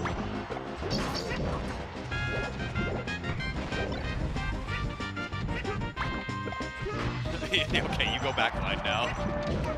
And now we have them separated, but Axe gets knocked away too, so Plup is pretty safe. Ooh, that was a missed input from Axe. I think one wave land on top platform. Blue team's lost a few stocks to that. I mean, credit to HBox. He's been praying so well. And So this is ready. the separation we talked about in the previous game. Doesn't come to fruition on those first stocks. Yeah, and I think that's because of how Plup plays it. You'll take that trade anytime, Yeah, I think. that's completely fine. Good for Green Team. I think Plup is more cognizant of how defensive he has to be. He does back air into a crouching Yoshi there, but you see how much he's shielding. You see how much I he's agree. saying, you have to make it come. You have to come to me. You have to make it happen. That'll work for it. Yeah, and the Playing grabs for too. more rests, right? They're playing for a lot more rests. Play right the crane now. game. I like the way that Green Team has adjusted. Okay. Another grab, yeah. Oh my God, yeah, another grab, this is another huge, rest. right? Yeah, Plup not going for more than just knowing he can just put HBox in the right position to get a ton of damage or a KO. Yeah, and they have to play so close together to make this work, but they want to be together anyways because trouble comes when they split up. Working out so far. I mean, look at the stock differential here.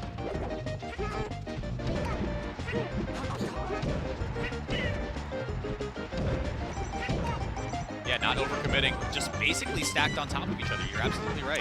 You saw what I saw too, right? Yeah. Like HBox got knocked away and Plup immediately abandoned Yes, any hope yes, of entering yes. the fray and just dashed back to be next to his partner. Yeah, I think like your average doubles player would try to be like aggressive into that area to He's gonna go to really HBox contest here. it. He just messed up his move. He's gonna go to HBox. Okay, this is big.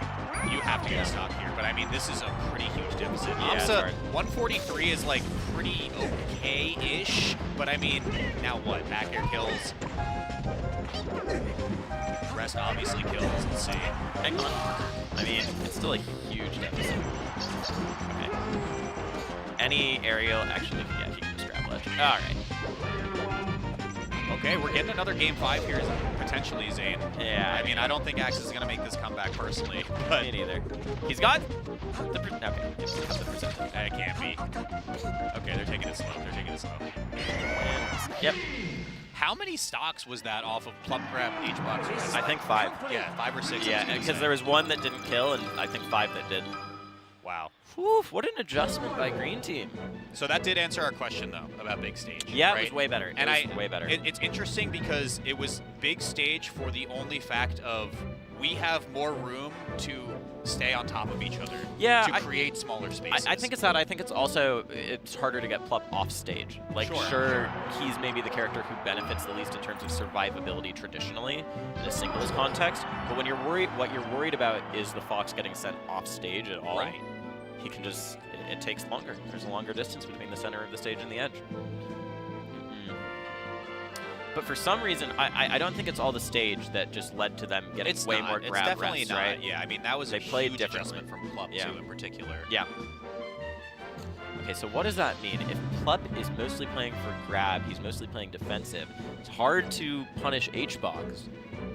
It is. I think the game plan stays roughly the same, though, right? Like, Axe is getting plenty of back throws on Plup. You try to go for edge guards in these positions where you can. Back to the stage that they won game 1 on, right? I'm saying Axe won game 1, right? No. No? No, Plup and HBox. Okay, so that makes sense. That's why they didn't have to ask him.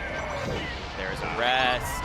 That is actually part of the answer as well. When HBox is at a favorable percentage, you have to make sure one of them is in position to stop trade. To punish. Yeah. And it's way easier for Axe to punish. Yeah, or at least guarantee the kill, right? Yeah. Pretty rare miss there from Axe, not getting the regrab. That missed side B from Plup is really showing its impact right now. This could be a very different game if Plup had not accidentally died. Interesting, so also, too, Axe is playing forward in positions where Amsa, of course, being as tanky as Yoshi is, kind of has a lot of luxury to be able to just run into 2 players whenever he wants. I wonder if some of that has to... Wow. Axe gets out so there. sick. And still at 4 stocks, which is how one of the games they won looked. Axe just living to forever. HBox just going to get battered away here, right? Gets battered away, they go double team the Fox. Yup. They don't make anything happen, but the game plan is so clear. Yeah, and at this point, yeah, you don't even care if you pick up the KO, but it's kind of nice if you get it. Hang you on, get hang a on. little bit of Amsa time. might be dead. Oh, Wow. that sucks for Plup. It does. What a parry by Amsa. Slow get What up, an nice Amsa tech. 190, Amsa hanging onto the stock. 145, 146 actually after the magnifying glass, but Okay. Axe finally loses his first. After all that, it's just a 1-stock lead for blue team. Nothing a quick rest can't change. That's true. Keep gambling. You're just 1 rest away. still has Hitting the it jump. big. Oh, HBox actually kills him, but saves him. Yeah. Ah, it doesn't matter. Great pickup from Amsa. Yeah. Okay, Axe got a little safety bubble. Whoa! Put him in the ambulance. Get him into safety bubble. urgent care. Woo! Oh my god. It's so good. It's really good. That's crazy. I mean, we've seen him do that before, but it's so nice because of the way that Amsa has used neutral B this entire set. No Finally neutral B gets to be it that found there, but like you were saying, they're ready to punish and Yeah, almost get yeah, a stock yeah. for it, right? Because Amsa's so ready to go out there and down smash. And that damage is totally fine, right? Because I was going to say Amsa's 1 hit away from KOing HBox. He actually gets both, and this is such a tall order for Hungrybox. Okay, the one thing you can be happy with when you're at this low percent is that if you get a rest, neither of these characters have amazing rest punishes on you. But it's so hard. Oh, they're so disciplined. Yeah. The eggs, man. And I mean, the way you punish here, too, is just so basic, right? Look at the way Amsa Wait. immediately jumps in. HBox Oh, does that get the was a better missed end of input. that there. But I mean, even if just a couple winning exchanges for blue means now HBox is in kill percent. Yeah. Oh my god, he's actually playing like a god right now, though. He's playing so good. Yeah, he's playing it It's really just good. so but hard. Oh, the cross-up right there. even if he's winning out on like 2 to 1 of these that might exchanges, it doesn't matter, right? HBox is at such high percent now. Yeah, no rest available, and that'll be a good up smash. Axe and Amsa dethroning a team that many had said was the best in the world will be falling to the losers bracket. though. Yeah, to presumably eventually meet with Rocky and Azel. A new gen test, although not really. Those guys have been around forever. So at the end of the day, even though we have Rocky and Azel here on NorCal Turf and Plup and HBox making their return, it's just Cody and Jmook versus Eggstatic. Yeah, sometimes Business we just as go usual. back to the old me. Yeah. The ways that we used to see if you were a Interesting. doubles watcher. It is crazy. That top winner's side, like 4 bunch of teams is so good. I expect that to be the top four of the event. bracket. Yeah, you too, definitely would. Definitely the top 4 seeds, I think. Whoa. So what do they? I would love to see the run back of that. Yeah. Because I don't know what they changed to not get grabbed as much. You know, they still got grabbed a few times. I don't. Maybe it's just, you know, maybe it's just that Plup's using platforms and shields to stay safe. That's And when you can stay safe, and I mean, he's so good on the platforms. I would want to watch that one back for sure, but I do think like it was interesting noticing Axe playing forward in a lot of these like frontline, backline type positions that we often see in doubles. It only happened a couple times in that game 5, but I think it was really good just because of the burst movement you get from Pikachu, which is kind of cool. Yeah, and you were really right to point out that they were way more ready to punish rests. Yeah. Whether it was Axe or AMSA. I mean, that ending sequence, I think, mainly came from Green Team getting wrong-footed when AMSA down smashed both of them after the rest, right? It didn't kill either of them, but then they had to fight their way back into center. That's true. Axe comes down with invincibility. He, you know, does what he needs to do, and I feel like that's what led to them cleaning it up. So, yeah, I agree. I think, you know, they just played around the rests maybe more. Maybe it's as simple as that. Could be. Maybe you can't could be say as something simple more as that. complex. I mean, I'm sure, honestly, if you ask them to, they might say something like that. They were like, yeah, we just tried to not get rest. We thought about rest more. This is a fun one. Yeah, we got East versus West right now. Dude, look Damn, at Dewan's hair. Wow. He looks great. He does look great. I gotta Foxy go Grandpa, tell him we had that. talked about a player who, you know, we would like to see a big breakout from. I think definitely do, like you had said. Yeah. If there's anyone who's going to be channeling Mewtwo King in doubles at this tournament, I think it's going to be Foxy Grandpa. And then S2J, of course. One of the lone Falcons here with Salt, I guess top level Falcons here that we have. 'Cause none wasn't able to make it, I think, to Well, Genesis. Gatsu and Wizzy are both here. Oh, true, yeah, you're right. And I think team together, I guess, didn't make it to top 12. My God, look at his hair. Yeah, that is That's fabulous. luscious. We always used to say that he could be that he could do commercials for toothpaste, but I think he could do it for like curl conditioner too now. Crazy. This is a you know, this is a bit of an old school team for Melee doubles enjoyers of years Dewan past. and S2J? Yeah. Yeah. We have not seen, of course, a ton of Shroomed in a long time. Yeah, he was at Don't Park. He and yeah, they teamed at Don't Park also.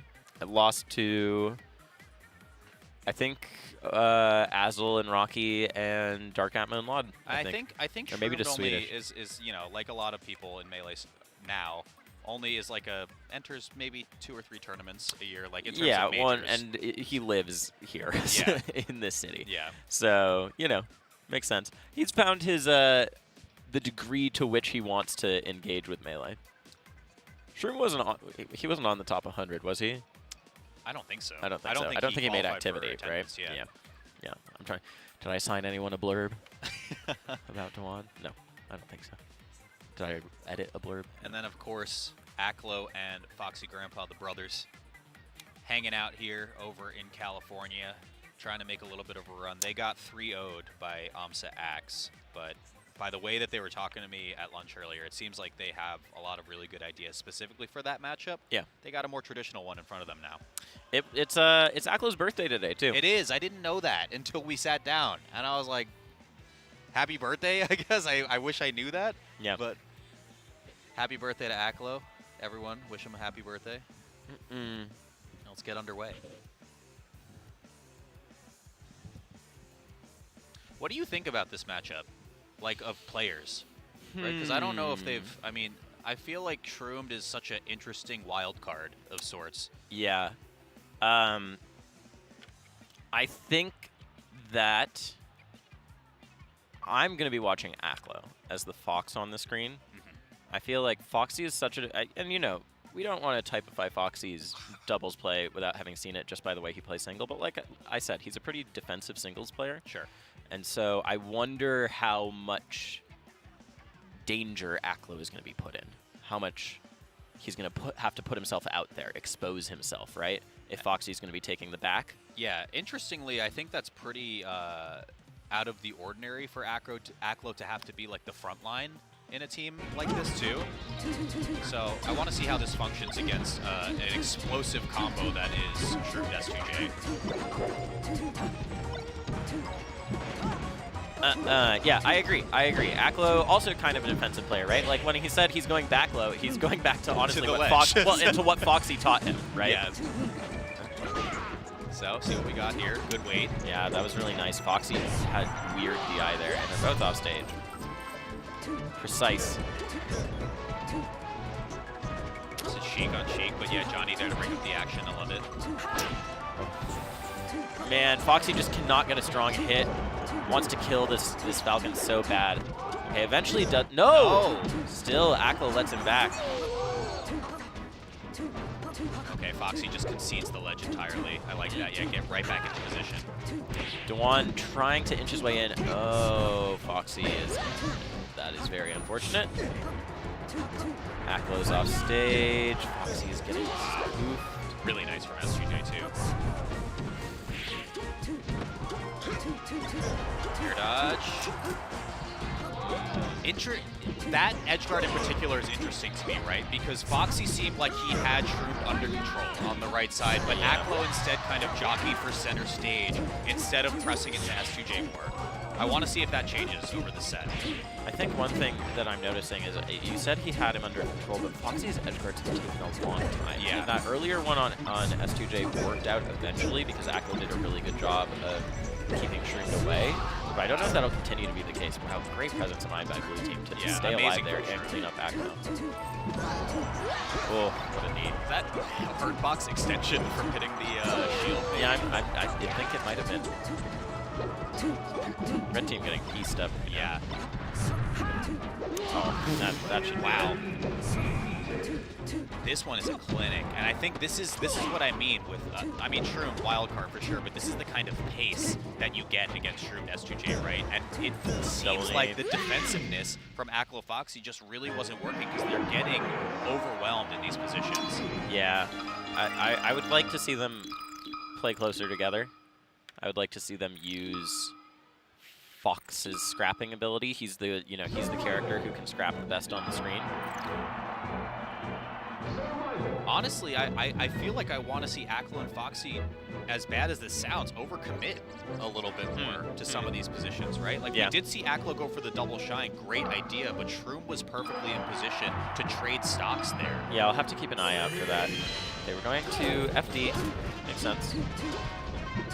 Aklo immediately gets into the middle of blue team, but can't really get anything started. He's using a lot of full hop, and it feels like blue team is just moving around it really fluidly. Like, this is all okay. Yeah, but look at Foxy, though. Already over 100. Might lose a stock right here, too. Johnny was in position for the bear, but... Hang on. Okay, Aklo just needs to keep Dewan away. But still, they just don't have the same precision on the edge guards, and that was a beautiful needle from Dewan. He's always been one of the best to ever do it with that neutral B move. Aklo off stage. Both red team members off stage. Yeah, and I mean, the roles are so perfectly clear if you're S2J Shroom, right? Just wait on stage. You can just plant your feet on the ground, go for some aerials maybe. They do pick up the double onto blue team. Aklo with his first stock still. Just rolling safer in teams than it is in singles typically. Aklo should be fine. Oh, never mind. Speaking of those neutral Bs. Great tech though. Aklo's defense. Single aerial from either blue team member though is enough, but there it is. Yeah, Shroom just forcing Aklo to maybe come back towards center to threaten on Foxy for a little bit. Aklo really milking full hop drill in this game. I feel like he's loving that option. But that's your teammate, man. That's your brother. You're gonna do that to your brother? Don't talk about that like my brother. What is it? I don't know. I didn't see the movie. I don't watch TikToks. Whatever that trend was, I don't even know what movie that's from. Yeah, it's from the Lion. It's from Mufasa. Is it really? Yeah, it's from I would not have Barry Jenkins. That. Barry Jenkins' wedding fun. Crazy. Okay, you see the interview? This is the guy who made Moonlight, and he's doing a Disney realistic Lion King movie. And they interviewed him afterwards, and he was like, "I would like to go back to filmmaking the normal way." But he got married to he got married the normal way. He got married to his wife this year. He got the bag. That's it. That's what's up. Yeah. S2J, nice pickup there on the miss tech. Nice Has angle. to go back. Okay, I like that Aklo didn't drift to ledge because like that was a really weird frame battle you were Yeah, into. just get to stage. Just get to stage. Oh, but Foxy's off stage again, and Aklo's off stage, and it looks really bad. Oh, weird. Good angle from Aklo there. Yeah. that Yeah. was weird. Aklo clinging on to dear life. Still playing forward though.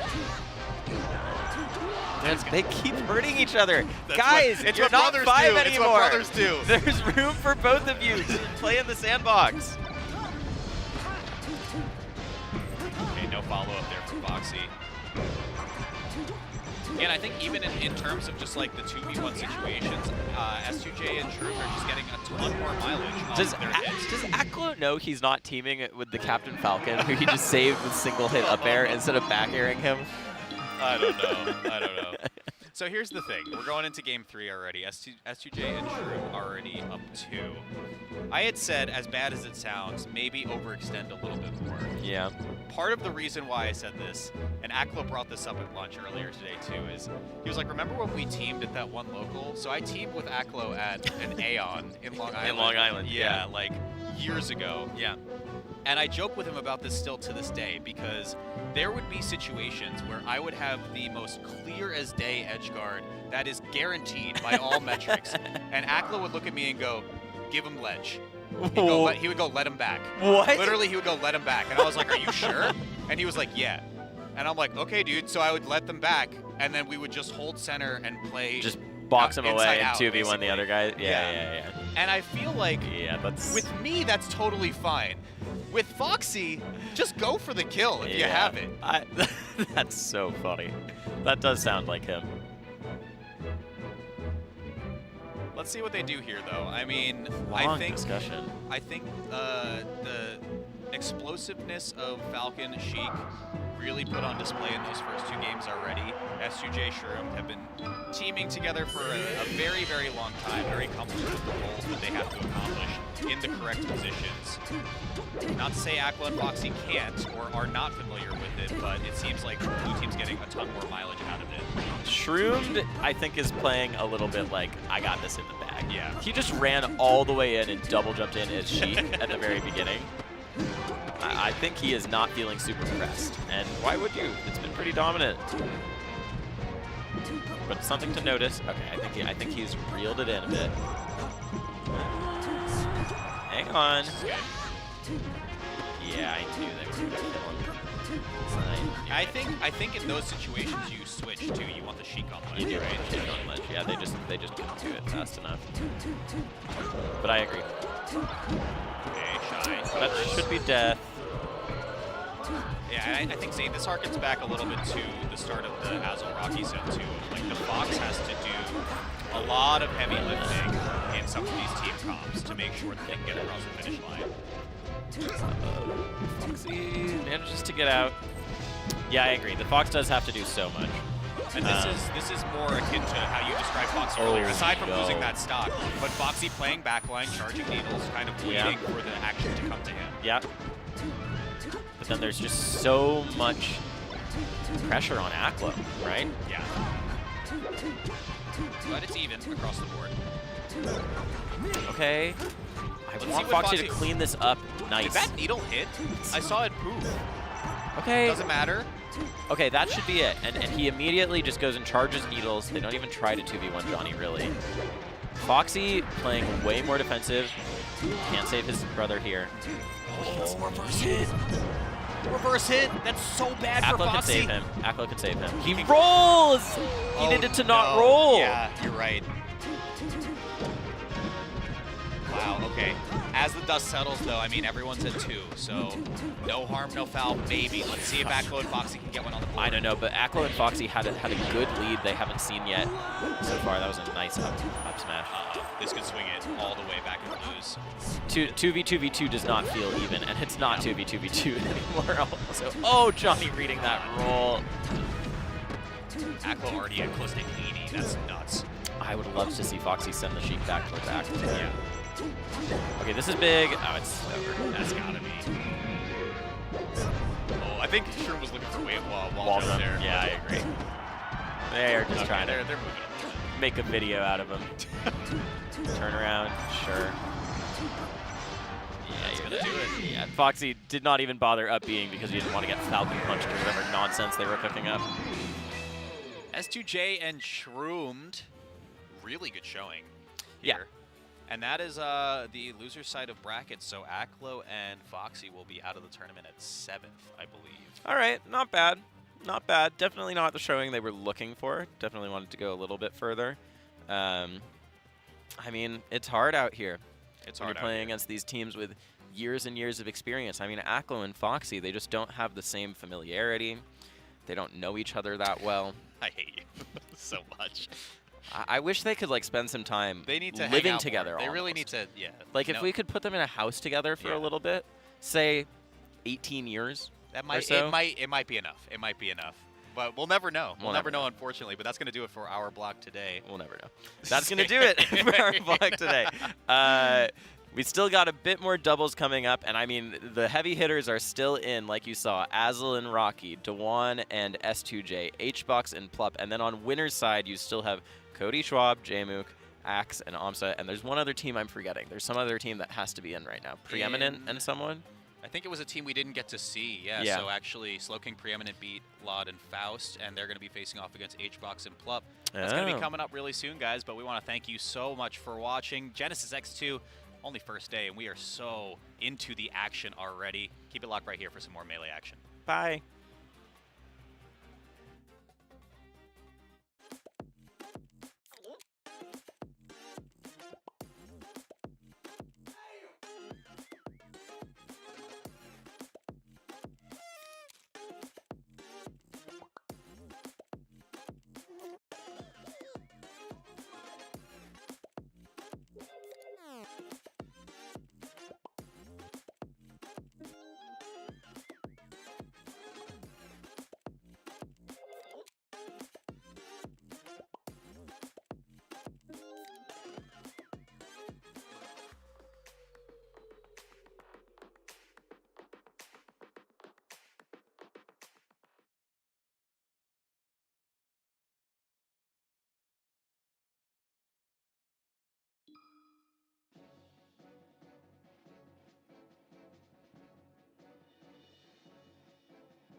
Breaking news, Genesis X2. Dark Gen X here with Trey the Trash Man, and we are here for top 6 of this doubles bracket. How are you doing today? Oh, I'm doing great. I was on for some doubles earlier, and I'm in a little doubles spirit, doubles frame of mind, and this top 6 is looking pretty nice. It is. A lot of, I mean, the familiar faces, as we know, Cody, Cody, Jamie, the top seed, the top dogs, winning every tournament. Axe Amza having beaten HBox and Plup and Winners, which a lot of people didn't see coming. And maybe my favorite team of all time, Rocky and Azel. Oh, of course, as well, the NorCal Legends. They won Genesis last year, right? Yes, and then Azel two-peated with Zuppy at Big House. Right yeah. Azel, low-key, one of the best doubles players in the world, but we're not watching them right now. We're watching 4 other titans of the game. Actually, are we watching them right now? No, we're not. Plupbox and Slowking preeminent. Yeah, so Plup and Hungrybox have this really interesting aura to them, especially while they've been teaming over the years, because they historically didn't practice together, and we're kind of just doing it off of vibes, off of each other's guts, to the point where Edwin Bunning of Melee Stats put out a bounty to any team that could beat Plupbox in tournament. They get $1,000. I remember this. They were looking so disgusting at the previous Genesis. There were some sets that I saw where they were just putting on an absolute clinic. Last year was a good year for them. Kind of forgot about that. Yeah, but they're, not to be slept on, but neither are Slowking and Preeminent. Preeminent himself being the Hungrybox Slayer, beating Hungrybox in Plat Fight. So, both of them very skilled versus Puff. Slowking having beaten Dawson in the past too, and having a lot of experience in Iowa against floaties. But everyone's dying off the top. Team Rocket's blasting off again. All at once too. Made a little ringtone with those spawn noises. Everything everywhere. All at once. But yeah, so the main point, like, as double spacies, oh my lord! Can't let that happen. He's not letting that happen. You want to be bullying the Puff and kind of 2v1ing, like, you want to 2v1 one of the spacies and then bully the Puff away from you, because Puff is so slow in the air that she has to, like, sluggishly drift into you, and if she's not near you, she can't rest. Yeah, if you can just get her to high percent, keep knocking her away, and take 7 stocks from the Fox, everyone would be happy. Like, that's the ideal game plan. If you could take 7 stocks from the Fox and just keep Puff out of the fight, that's a perfect game. Yeah, it was the New York City Fox Wasabi who once told me, against Puff and doubles, just swap them away and just let them recover, because what are they going to do? It works well against Peach as well, Samus, all those characters with long recoveries. But yeah, and Plupbox is destroying the Midwestern. It is not close. This is looking like a struggle. This looks like a round 1 pools match. Yeah, and that's crazy because they're both in top 6. Yeah. That just shows the skill ceiling in this game is ridiculous. There's levels, man. Oh, that was crazy. It looked like the up air of Puff sent Fox into the back air. Levels, squares. Oh, this got a lot closer. They're throwing for content. Yeah, HBox loves his content. Oh, absolutely. Plup just is content. It's true. I think it's really funny that whenever there's like sometimes when another player will start a subathon and then Plup will immediately start its own subathon, just like dwarf it and eclipse the first subathon. Oh, I haven't even noticed that. It's fun. I don't think it's That's so mean. I don't think it's on purpose. He just feels it in his blood. Whoa! Oh. Poker floats. I'd be down for this. It'd be fun. Squirtle, Squirtle. Hey, look, they're smiling. Shouts to production, on point immediately with the player cams. That's beautiful. It's 2 friends enjoying Melee, having the time of their lives. Team Liquid and the down shirt. 2 contributors to our scene. We got Team Liquid higher ups on stage right now too. Did you hear about the new Team Liquid pickup? Yes, Magnus Carlsen. Magnus Carlsen, chess grandmaster, is now on Team Liquid. That's crazy. More than just a grandmaster. Like literally world champion. One of the goats. Yeah, I was trying to say grandmaster, like, really, really good, but I forget that grandmaster is actually a rank. Yeah. Like, literally one of the goats. It's like Slippy. Yeah, exactly. Oh, that was a great save on Preeminent's part, using the drill to keep HBox stalled as long as possible and prevent the rest.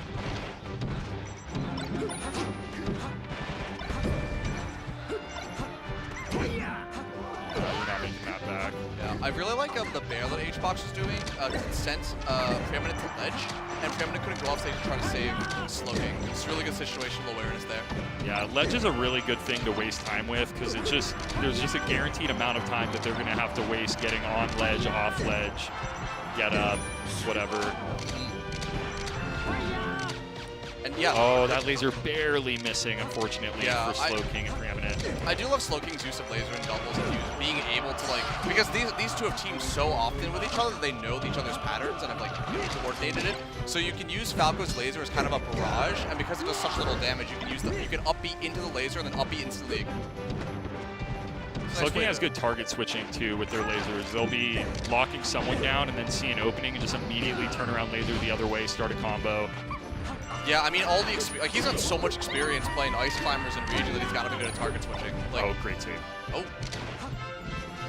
Yeah, like he said, there are 3 different Iowa and PR ICs at one time, and he's practicing his target switching because he's playing them so often. There's 3.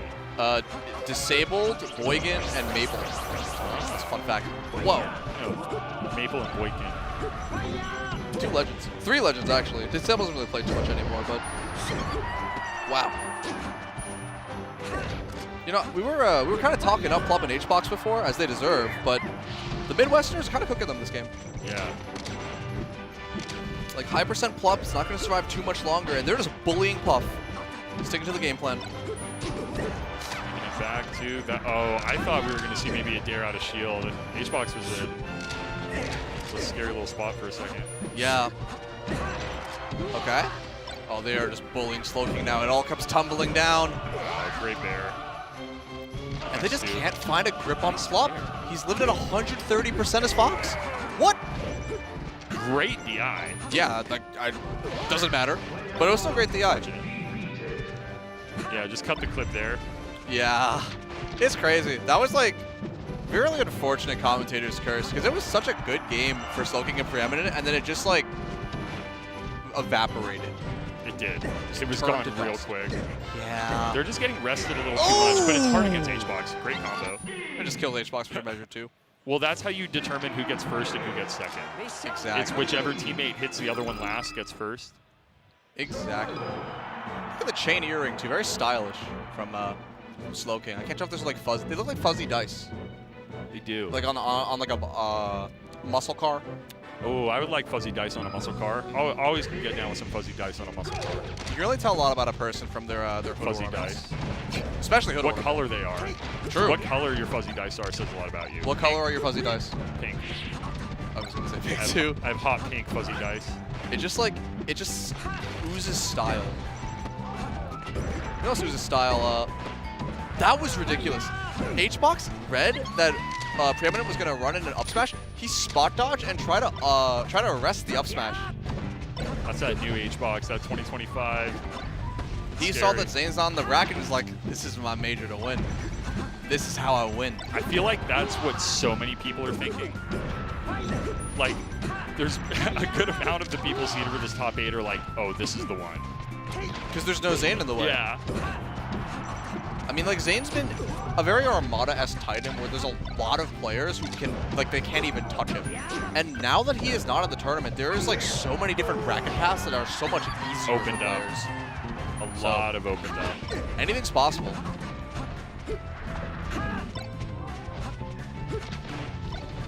So now contesting for space, trying to fight for the top platform here. It seems that Plupbox makes it out on top, but gets burned. Oh, Preeminent's up B. down, still hits. Not Oh. bad. That was a good idea. Yeah, going for the up smash into Slowking's dare. Oh, Oh, Cook it whoa. right now. Grabs the wrong one. Throwing him to safety. Slowking is playing amazing right now. Yeah, but we've played these games before, though. I mean, we saw what happened that last game. That should do it. Yeah. But Plup is doing a fantastic job at playing these 2v1s. Hungrybox, you know, Letting it rip. More he's than got a I've favorite move this set. Does get the edge guard. I mean, I do get it, though. Like, the EV is so in his favor, because if he lands the rest, it's just like a kill on Yoshi's, and if he doesn't, like, what's the worst that can happen, you know? Double up smash. Oh, that was close. Plup is doing donuts right now, getting so much damage, and gets the kill on Preeminent, too. Yeah, block the laser to save Preeminent. Such smart awareness. But both are a pretty high percent. Like, one strong hit from either player, from the Midwesterners, and this could be their game to win. Okay. Get the edge guard. Stage. Oh, HBox refuses to die here. Plup getting so much space with these back airs. There you go, just the straight back air doing it. 2v1. Hungrybox, you are in need of a major comeback. Yeah, Puff not the best 2v1 character. But it might be a 1v1 in a second. Oh, never mind, never mind. Great DI on Slowking Smart. Go for it. Go for it, Slowking. Don't go for it. Do not go for it. If you miss that, HBox wins that game 100 out of 100 times. If you throw away a stock there, HBox will win the 1v1 100 out of 100 times, just off of pure aura. If Slowking misses that dare and they lose that game, Preeminent like strangles him to death on stream in front of the bloodthirsty crowd. We're going to Dreamland. Makes sense. I was like, this seems like a weird counter pick, and then I remembered it was the HBox Plup counter pick. It's like, yeah, that makes perfect sense actually. Yeah, on the board. No 3-0. Yeah, it's kind of hard to think that though, because it was so dominant from Plupbox. Very dominant. Amazing angle on We saw Plup's Shades in that game too. Yeah. But they just couldn't close it. This time they did. They're looking good right now. Yeah, already with a pretty confident stock lead, and especially on a stage like Dreamland where Puff and Fox could live pretty long. They're doing great. Yeah, I really like that from Preeminent. Puff is at a very high percent, can't get up throw up air. So Preeminent up throws, HBox getting him away from the away from the scene of the crime, and then they both 2v1 Plup. Like that is textbook how to play against Puff team.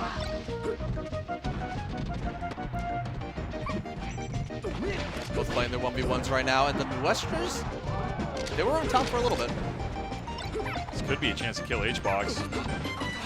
Okay, and they did take it. That's one where you need to get the kill there, otherwise you should just do the 2v1 like we were talking about earlier, but that was a really good chance, and getting that stock off HBox is big. Something I've noticed is that I feel like Plup is playing kind of a support role here instead of HBox doing it. Like he's doing a lot of these like full hop back airs and contesting center stage, and being the one to approach, and then whenever HBox is whiffing and going for like these ridiculous rests, whenever anything goes wrong, like he is ready to follow up. And that style just got him 2 stocks in 3 seconds flat. Easy. Yeah, and it's kind of like making up for HBox's lack of mobility with Puff. Because if you just shorten the stage to wherever HBox is and let him cook in his area that he can threaten, then that's going to be great. So you have Plup there just like taking up space and commanding respect, and that forces them to interact with HBox and interact with Puff way more than they ever would want to. Exactly. And it's like, the name of the game is not like the uninteraction when you are playing against a Puff. So if you can force like an interaction with Puff, that is so good for the Plupbox team. Yeah. Right now, it's kind of looking like Shades of the second and third games. Okay, wasn't able to get the save too, but I don't know why you stay on the platform. You got to help your friend. HBox will still be a kill percent for Fox up smash. Oh no! But I think Slowking's dead. Yeah, but so is HBox. Okay. This could be a reverse 3-0, but you know, one game at a time. Wow, they are cooking. Yeah. Like that whole shield from Preeminent. That was fantastic. That and was I hear clinic. some cheers from the crowd. I'm sure the Midwesterners and the expert chatters are watching. I think one thing, we were talking about how dominant Plupbox was at the beginning. Falco is a character where you can have a game where just like your cadence is off and you look awful. But then if you're getting that cadence right, you're picking up on those patterns, your laser patterns are correct, like you can just dominate and command so much respect in doubles. Yeah, Falco's one of the best characters in doubles at intercepting the opponent from across the stage. Because the laser, like you can not only use it to like reset your teammate from like a laggy move or a combo, you can also use it to like help recover. You can use it to stuff out your opponent from across the stage. There's just so much utility, and that should be a kill. They kind of cooked HBox there. HBox was waiting for the roll back into rest, but he rolled away and then Preeminent just ran up and up through up air. Yeah. That was kind of a hard double call out. They both called him out. And it worked perfectly. Plupbox, they still got some, I was gonna say they still got some life in it, but not with grabs like that. Oh, wow. My gosh. This could be a set deciding. Oh, okay. Yeah. HBox almost died to the Rube Goldberg machine. Yeah, dying to that there could have been huge. That could have been it would have been huge. And this is losers, may I remind you. So whoever's losing the set goes out at 5th. Wow. Oh, right, just like that, they're right back in the game. Yeah, right now, HBox Plup, in the words of Homemade Waffles, have a hood lead where you're both at high percent, but you get hit twice, and then now you're back down like this. Yeah, it's just like that. It's Midwesterner point. I'm liking. Oh no, that is so unfortunate for the HBox fans. But yeah, I like that there's no nonsense with what Preeminent's doing off of these up throws on Fox, like just going for instant up throw, up smash, and then evading. Because you can't really go for like really extended combos, especially when there's a pop on the other side of the screen. But something like up throw, up smash gives you so much, and that could be. They're at 130% at least. Yeah. But they've been holding stock so well that 127. Okay, Ooh. making up for Great it stuff from immediately. Slowking. Oh no! Danger! Ooh. That was almost crucial. That was almost cooked goose. That was a gobbledygook. Yeah. Real I'm gobbledygook vibes. Yeah, I'm surprised Slowking didn't go for just like extra damage on the puff. Oh, but trying to get a save. Not quite, but still alive. This could be rough. Slowking's living. Need to stay alive. I like that Preeminent ran in, overshot for an interception. I think you need Slowking to stay alive here. Yeah, as long as possible. You want this stock going back to Preeminent. You just want to kill Plup as fast as possible. Like, if I'm Slowking, I'm just going to try to suicide kill him. Just take the trade. But honestly, HBox is at really high percent, or getting to really high percent right now. This is dangerous. This is scary for both teams. Straight forward to the down smash. Amazing! This should be it. Unless, I mean HBox one back throw, one rest.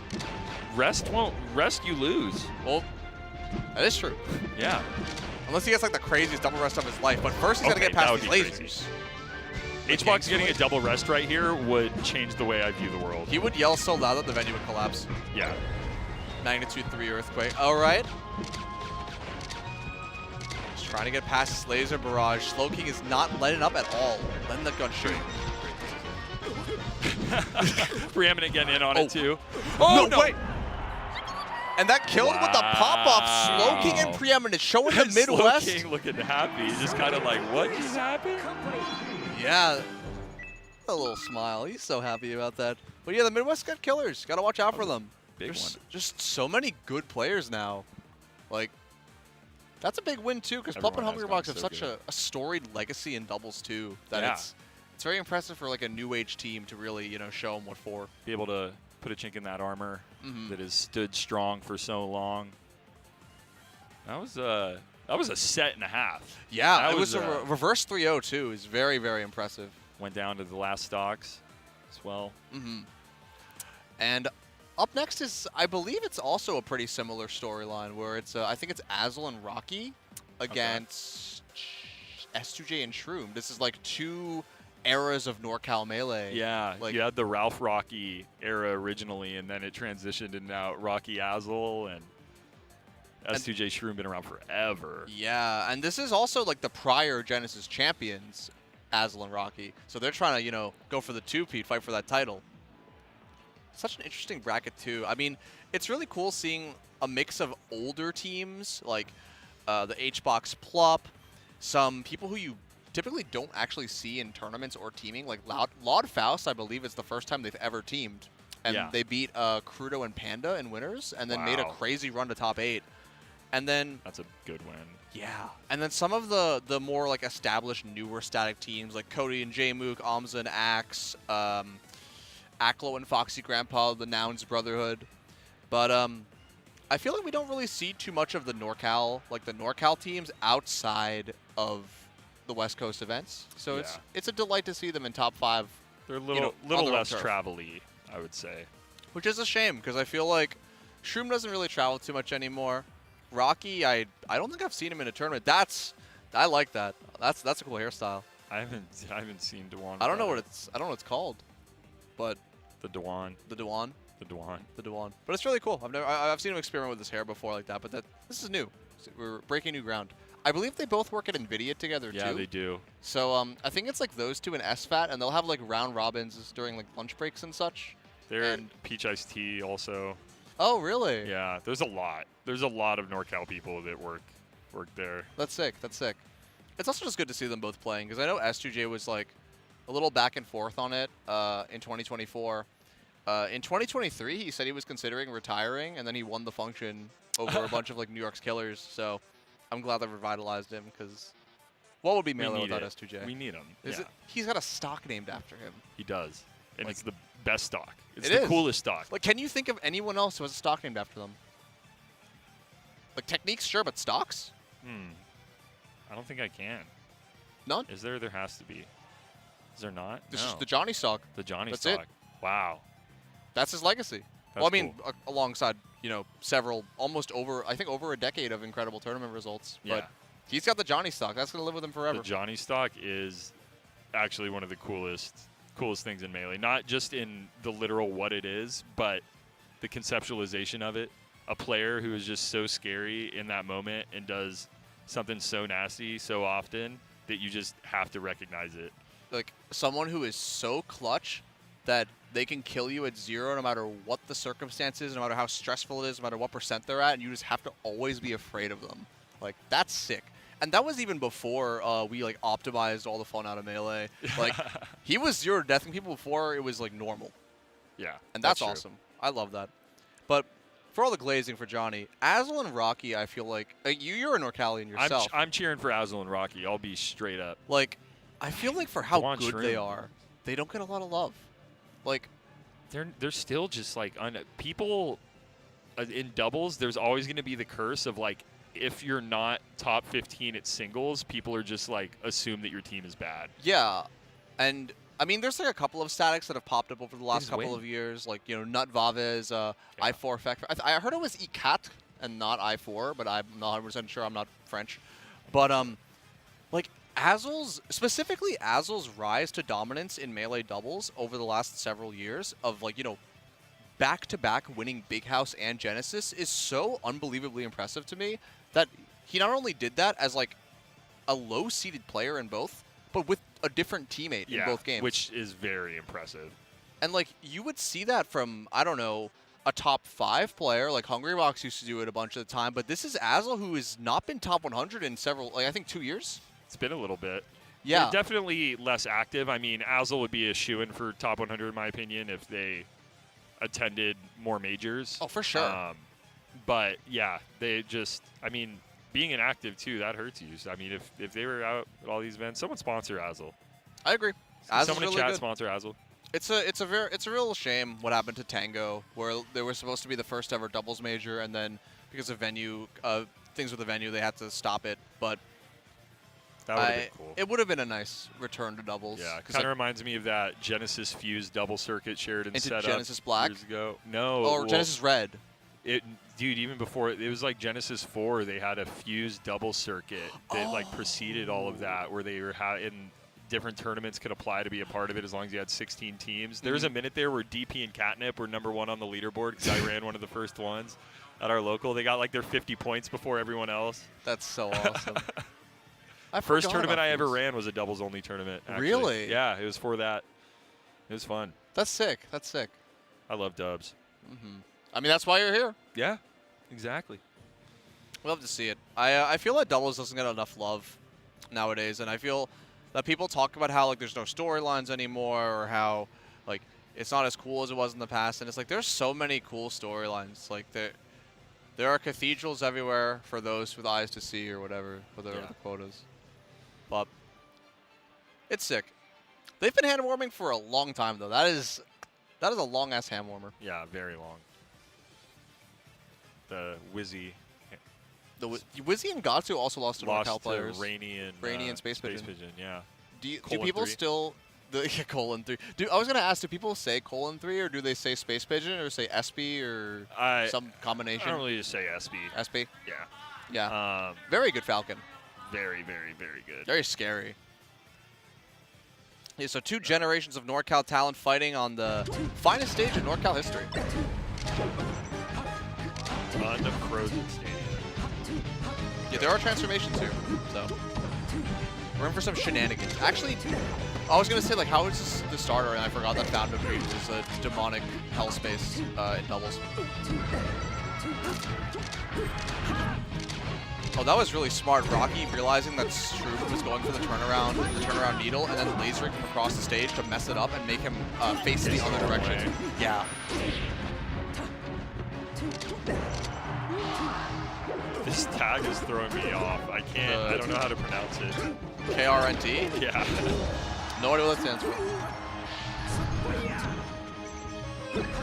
Cool, really nice try. I doubt it. I doubt that's what it stands for, but I'm sure it's Googleable, but eyes on the screen for me.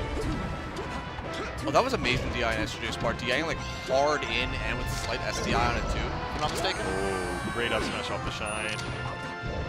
No, that DI was really good. To be able to not get hit by the back air there and continued was crucial. Oh, it doesn't find the down air. Oh, wow. And then just getting jumped into a random Sheik aerial. Your Rocky getting flung around right now. Plushing a washing machine. You ever see one of those? Right now, Rocky and Azel with a lead. Nothing close to insurmountable by any means, but no intention of approaching either. Because why would you? The stage is it's just hard getting over the tree. Dewan trying to. Oh! They won. Get cheesed.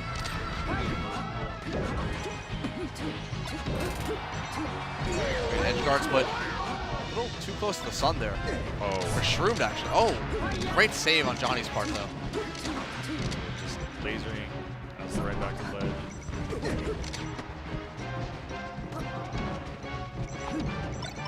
Oh, Shroom was waiting for that. He was hungry for that grab.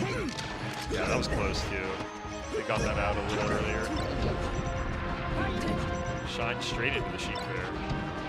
I love how good Shroom does at being a wall when facing forward. Like he throws sometimes like double jab, down smash, or just like needling while facing forward to just prevent one of the green team from moving forward. And I feel like you don't really see that much in singles because of how punishable and exploitable it is. But it's a lot more difficult in doubles because Johnny is looming. So if you throw out a laggy move, he will knee you in the face. Yeah. We saw that earlier too on the uncharacteristic grab miss punish from Azel and just instantly got caught with a knee the second they showed any opening. Exactly.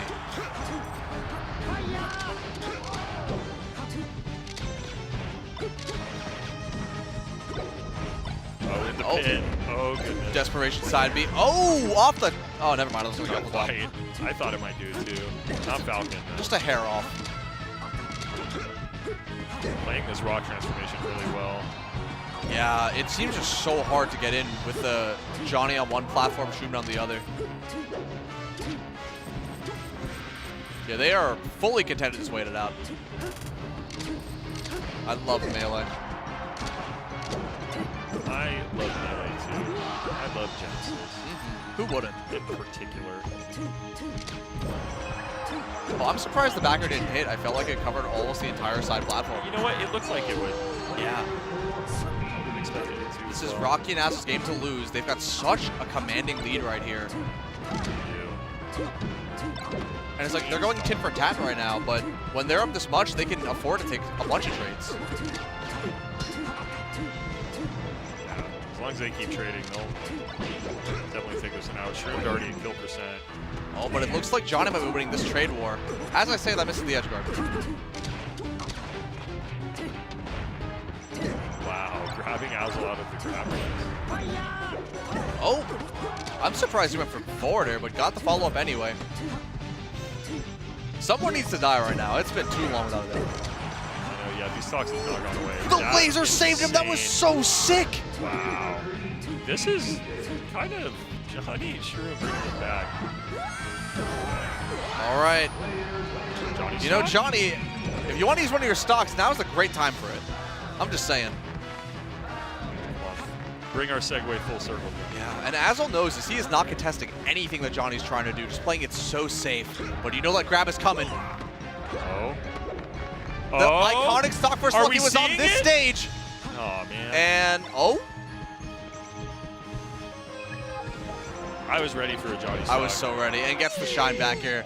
I think if he didn't miss the tech tricks, that would have been it. He would have done like a knee, he would have not DI'd at like 70. We would have seen the craziest thing possible. But Azel doesn't look happy. I mean, it was their game to lose, and it got really down to the wire. And I feel like the thing that he's unhappy about is that it wasn't that dominant. It was a pretty close game. He could have lost. That's a good place to be if you're so confident that you should just be dominating Shroom. It's the winners, SCJ. the champions mindset, you know? Yeah. I mean, they did win Genesis last year. They know how good they are. Plus, it also is probably like pretty meaningful for like the generations of NorCal. This is a cool set on the big stage. Azel again, uncharacteristic as the. Does Rocky go to? I feel like Rocky doesn't really go to a lot of events nowadays. No, almost none. But they'll be playing in Discords and stuff. That's hype. It's always fun to see like it's not really like that he's an old head, but just the inactive players come back. Because I feel like there's so many good inactives in NorCal that don't really go to majors. Yeah. Rocky's a Discord head. You can find him in Discord. Yeah, I feel like Good laser. okay. Amazing lasers. Actually, incredible lasers, just contesting all this airspace. Johnny can knock it down. So good. I really like that SJ kept going for the full-up aerials, so he couldn't. So Rocky couldn't laser Azel back to stage. It's the Raging Bull forward smash, killing almost 3 of them.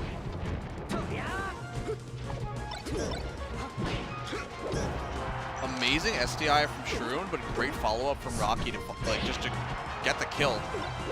I'm surprised they didn't kill actually. Never mind. Yeah, it was good DI. Kind of an awkward spot, but It was a close. great sequence, even if it didn't kill. Oh my gosh, almost getting that laser. Azel's kind of getting cooked right now. He is. It started with that unfortunate missed ledge dash, and then it just kind of kept going downhill. Yeah. Oh, that didn't get the DI on that knee, and yeah, Azel's just getting bullied right here.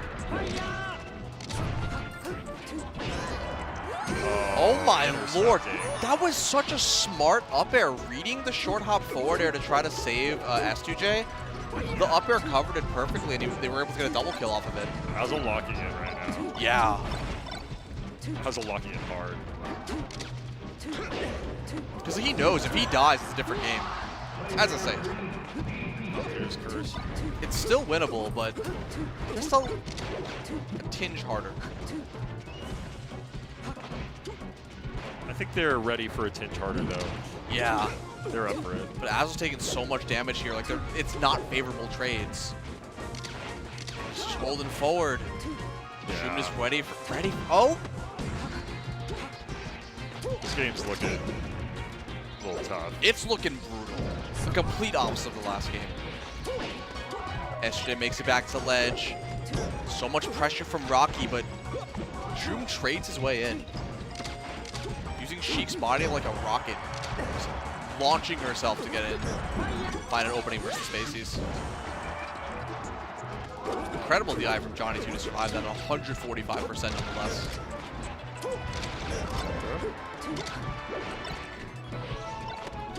Okay. Oh, that's unfortunate. This should be oh. This game's done. Now this is looking like an S2J Shroom dub. They're I forgot what their team name was called. Korean like Fried Chicken. Ah, okay. Korean Fried Chicken. It's a banger team name. It Does is. Azel Rocky have a I team had name? Korean Fried Chicken at Johnny's house one time, actually, now that I think about it. How was it? And it was really good. Nice. It was I never thought about that, actually. That's kind of funny. The namesake? Yeah. He does like Korean Fried Chicken. I mean, if he would have named himself that unless he liked it. Unless it's a kind of like ironic thing. It's like Yeah. you really just hate the food and then you name it that. But like, who would hate Korean fried chicken? Who does? Like it's just fried chicken with a nice sauce. Well, Well there's seasoned. also the way that they cook it. It's like a double bake or something. It's like it is fried a little differently too. I didn't know It's that. long, yeah. There's something about it. They have a really good Korean fried chicken in New York. And when I went to Seoul 2 years ago, I had some really good I was gonna say KFC, but the fried chicken's great there. So we're on FD. Pretty standard counter pick for the Spaceys. Both Sheik and Falcon historically don't really like the stage in the singles matchups. And the only thing worse than one Spacey is two of them. Double oof. Quick lead This from Rocky stage and is low-key an auto loss against a team like Azel and Rocky. Like, I don't want to say that Shroom Johnny really auto-lose often, but this stage is, It's I just think, a little much against. so much more difficult to recover, like for both of these characters to recover against Spaceys, and then it's so much more trivial for Falco to help Fox with recovery with the lasers, and then the combos, like the combo trees, become significantly easier on the stage. I think it's hard for Falcon to kind of get set up. Yeah. Kind of need some space to work with. Also for both of the characters, they in singles get a lot off of lengthy tech chases and carrying the spaces across the stage during like down throw tech chases. Whereas in this, it's virtually impossible to get those really extended combo trees. Whereas for Spaceys, they can do it for free. It's also really difficult for each character to recover and to land. Yeah. Without platform mix-ups. And they're not good at helping one another that much. Sheik can help Falcon a bit, but it's really hard for Falcon to help Sheik get back without just like throwing in a pretty committal move, Like or they've lost, throwing their body at him. They've lost 4 stocks in 2 minutes, and Rocky is still completely pristine. Yeah. I think it's not bullying. No, this is a bloodbath. Blood Falcon back. True. It is Blood Falcon. Oh. Send it back. Return to center. That's crazy. It was Rocky was in position to to cover it, but Azel was legit 2v1ing them. Yeah, Rocky only dying to Azel at 180% on a down tilt. It's just so difficult for both of these characters to contest Fox's short hop back air, especially when he's mixing up drifts like that. Oh my goodness, the spacing on that back air was immaculate. Yeah. These two play doubles a lot and it shows. And that should be the stock. Yeah. This looks horrific for the KFC. This stage is bad. It's really, really You bad. were saying it's an auto loss? I kind of believe it. Yeah. This one will be tough. When you're playing against a team like Rocky and Azel, who are so like borderline perfect at doubles sometimes, like that's when it starts becoming like an auto loss. Falco is hard to maneuver in doubles, but when they're maneuvered well, it's easily one of the best characters in the game. Oh, for sure. Oh, but they're kind of mounting a comeback here. Yeah. It's not all lost. If they could just delete Azel real quick, I don't think you're going to delete Rocky the way he's playing right now and the role that he's playing in particular. Oh. Yeah, the momentum all of a sudden is shifted back to the green team's favor. Oh, wait the a Rocky second. deletion. Oh, but Shroom deleted himself. And that should Shroom be it. does that. I think you just up smash that, or F smash, right? Yeah. Shroom do be deleting himself sometimes. Sometimes. That's crazy. They look like Azel looks frustrated. Azel's not happy with their play. And from someone who's watched Azel Azel was at the first tournament I ever went to, like 13-year-old Azel. And they're not playing well right now. Just straight up, Azel is not playing very well. Which is crazy because they've made it so far. Yeah. But I understand, like, having a remarkably high standard is what gets you this far as a competitor, both in singles and doubles. So I get it. After kind of thrashing them, it wasn't like they didn't thrash them enough. Yeah. Just need a little bit more. And Azel's not the type to want to get carried, for lack of a better term. Not that he's getting carried right now, but like when Azel's playing doubles, like he's there to play. Yeah. He's not along for the ride. I think there was one game where he was down 3-7. Oh! He was almost a genius. That was so crazy. He's going to be like, that was a total missing play. But no, that was almost insane. Well, that's rule one of Melee. If you do something sick, even if it was an accident, you never say it's an accident. Yeah. You're not meant to do that. Just the sickest to ever do it. Which Azel honestly might be. I like to say my subconscious mind. It was just muscle memory of my subconscious mind. Oh, invisible shine. The two parts of you that make you whole, the unconscious and the conscious. Ever seen Mob Psycho? Both That's wolves. like talked about in that. It's a really good show. By the way. Great tech chase. I mean, once the exact opposite of FD. They got the platforms, they got as much space in the world. And SJ doing a phenomenal job at calling out the spacey fall-offs with up air, especially at high percent to send off stage.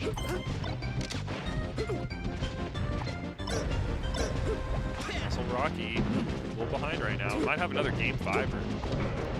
Yeah. Oh, great forward smash on Rocky's part. Just not letting S2J breathe. Azul doing a good job fighting Dewan on the other side.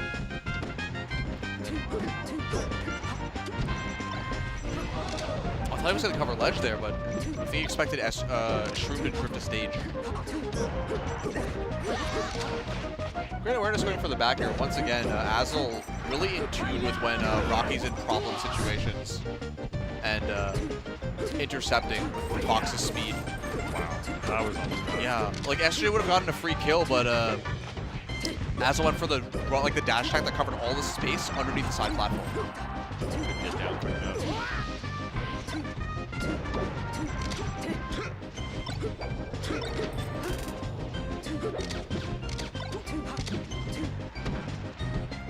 Good wall And from it's- Azul right yep. now, kind of getting them both in that corner. Neither of them really can set up. Oh, and then the sandwich. Yeah, they've never shown any clean way of getting past these back airs.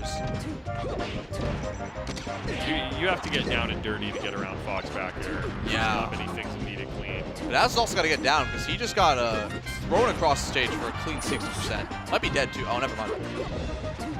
Kind of fudging up the edge guard there.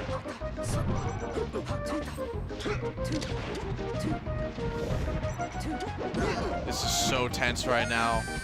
If they get this kill on Johnny, There it is. this is very, very doable for Rocky and Azul to clean it out. Yeah. Say they're a little behind still, but Yeah. Oh, the lasers. Beautiful stuff from Rocky. if Rocky can extend stocks like that, then Oh, I thought he was going to go straight up. I thought he could go straight down. Mixes both up. Yeah. Didn't mix up Dewan though. That's the only one he That's why he's over there and we're up here. Yep. Oh, huge call up from Dewan, calling out the ledge with a forward air, and we got a game 5. Another one. Wow. 2 great sets to start up this top 6. I know. I wonder if we can get all game 5s for all top 6. We'll see. That would be And a crazy. reset. Let's do it. Yeah, I'm down. More doubles, the better. And there's a bunch of other cool stuff happening at Genesis too, like several games. I think it's TCGs, rhythm games. There's the Tetris. the Tetris Classic World Championships might be here if I'm not mistaken. Yeah. But there's also the D-Genesis party, like Anamanaguchi is going to be DJing tonight. There's the High Roller Arcadian. Yeah, I'm That's- excited to watch that. That's going to be a ton of fun. I know Goody signed up for that. I'm set up for that. I don't know who else, but should be a fun ride. Like a 40. HBox sniping it again? I don't he think enter he's that allowed one year? to. He did enter. So 2 years ago, HBox entered the High Roller Arcadian, which was like or it wasn't Arcadian at the time, but it's like a high roller bracket. Right, yeah. Spent $100. Winner take all. He beats a bunch of like drunk players. He's stone cold sober. Walks away with like I think $1,000, and they made it an Arcadian after that. That's kind of base though. I mean, agree. If you get that good enough at a game, like, why not? Yeah, like it's their fault for getting drunk and not Well, trying. Do you think they would have beat HBox sober? I think they would have been more likely to. Like Panda's done it before, and he was in that bracket. Okay. So, but more than likely, HBox would have won. By the way, oh.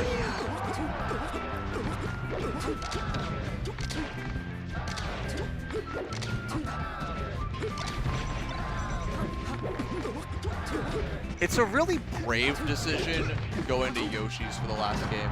It is.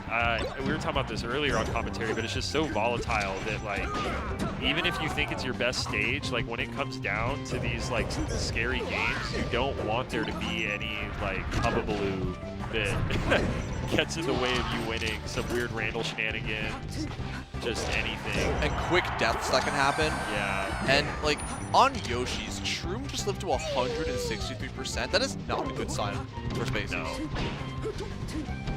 Shroom using that ledge really well. Ledge can extend Sheik's stocks for a long time. Yeah. He's playing this really nice mix-up game of going for, like, instant down smash, like, reading an approach, or, like, darting between the side platform and underneath the side platform.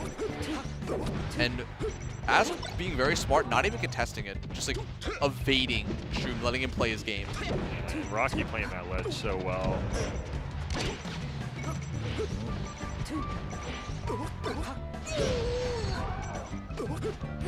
do it. Wow. Huge lead right now. Yeah, it seemed like you would have just blinked and the even game just became Azul Rocky favored.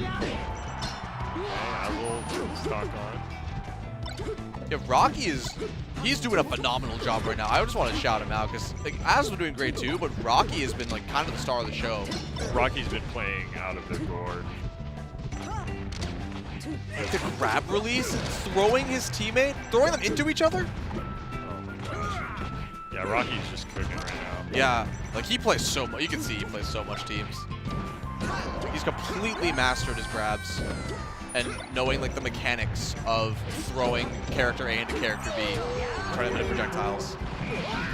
Most of the drift, but All right, Shroomed. It's now or never. this would be a crazy comeback. Especially as like Sheik on Yeah. Yoshi's nonetheless.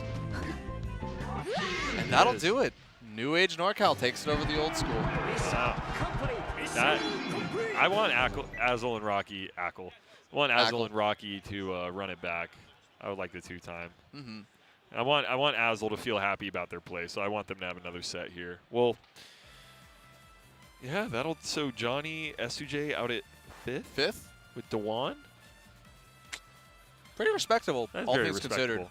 Very, very respectable. I mean, losing to Azul Rocky, that's a tough draw. Yeah, I mean, the Losers. literal previous winners of Genesis.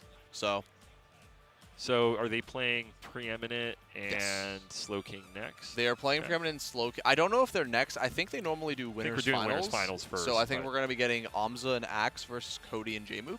Okay, that'll be a good one. Yeah. Normally, Cody and Jmook win. I don't have the set count offhand, but Cody and Jmook for the last year, if there was a doubles ranking, they would be the uncontested #1.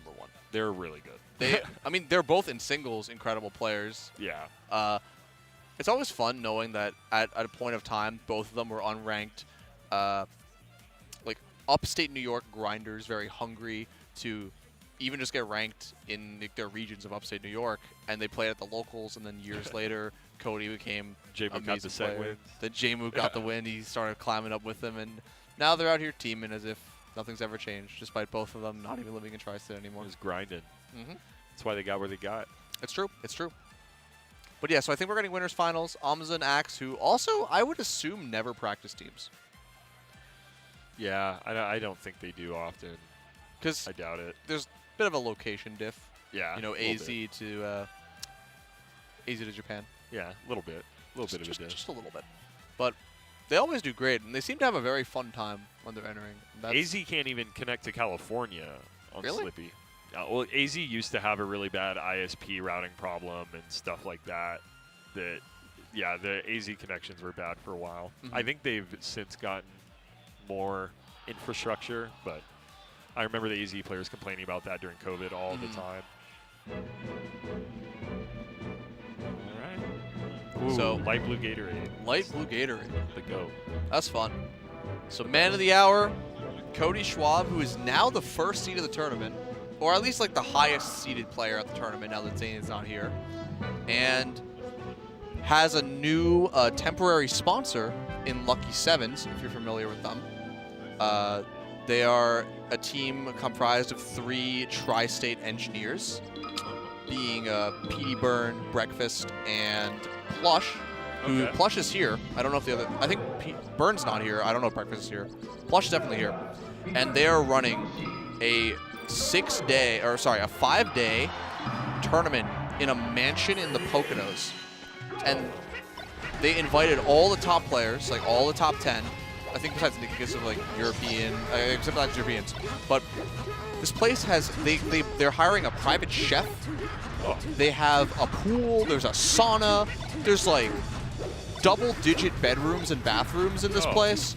There's a God. movie theater. Like it's crazy. Like Oh, and that's amazing. all the players are just staying in there for several days. Oh, that's nice. Like I'm getting phone for commentary for that. I'm Nice. so happy that event's happening. But Yeah, that's awesome. so they are sponsoring Cody Schwab for Genesis specifically, and they in the past have sponsored BBATS, Ossify, KJH. Okay. And they're going to be looking to be more of a presence in the scene in the coming year. So definitely check them out with Lucky Sevens Melee. Yeah, it sounds like they're doing cool stuff. Sponsoring people like Cody, that's always a very honorable thing. Of course. Cody deserves one. Absolutely. He's had some of the most tumultuous sponsorship journeys I have ever seen. He has some of the worst luck of like any esports player I've ever seen. It's very, very unfortunate. But glad to see him here today. Glad he's got a sponsor, and glad to see him still competing, because I know that he's been kind of in and out of it recently. Yeah. Last year, I think that on a similar thing, like specifically for the event, he was sponsored by 69%. Copped that one. So he needs to get a permanent one here soon. Yeah. He deserves it. Or a long-term one. Yeah. At least, you know. You get that Tempo Storm. Tempo Storm, the Bazaar? Dude, Axe has been sponsored forever. Shouts to Reynad. And I'm so glad the Bazaar is good. I'm just going to say it. So, Tempo Storm used to be it was like focused on Hearthstone for the most part. And Reynad being the owner of it, he sponsored a lot of card game players. And then he announced that he was going to be pivoting Tempo Storm from an esports organization to a game company. And he would make his own card game called the Bazaar. And then the Bazaar evolved over the course of, I want to say, 6 or 7 years, from a Hearthstone competitor to more. Have you ever played Backpack Battles or any Auto Battler? I've played Auto Battlers before. Yeah, it's now an Auto Battler. Oh. And it's amazing. Like, a genuinely incredible game. Oh, I'll have to check that out. I didn't know that. Yeah. I didn't know the lore. And the thing that I'm really happy about is that despite them pivoting, Reynad is still going to be signing Axe. Oh, that's great. And he already announced that. So That's even sick. so, I have a lot of respect for Tempo Storm and for Reynad and for the Bazaar, which is just genuinely a very good game. That's cool. So it's sick. Here we go. Winners finals, top 3 of Genesis. Yeah, and already making Cody look like mincemeat. See why Reynad sponsored him.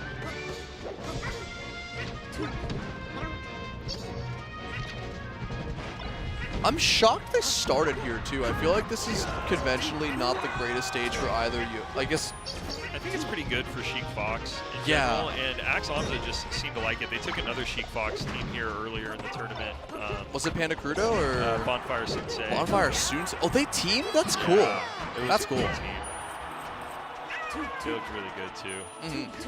Sensei's a monster in doubles, and Bonfire loves playing teams in New England with players like Hardy. She's a go. Also just got top 100 for the first time. Shoutouts to her. Really? That's the first time? First time ever. She's been Wow. on the ballot like 5 times or so, but this is her first time getting ranked. So, shoutouts to Bonfire. She's also here, as you mentioned, but looking to make a big run. But so are all 4 of these players. I mean, J-Moog now sitting pretty in SoCal, #1 on their PR, and he's showing us why. Yeah, just cooking right now.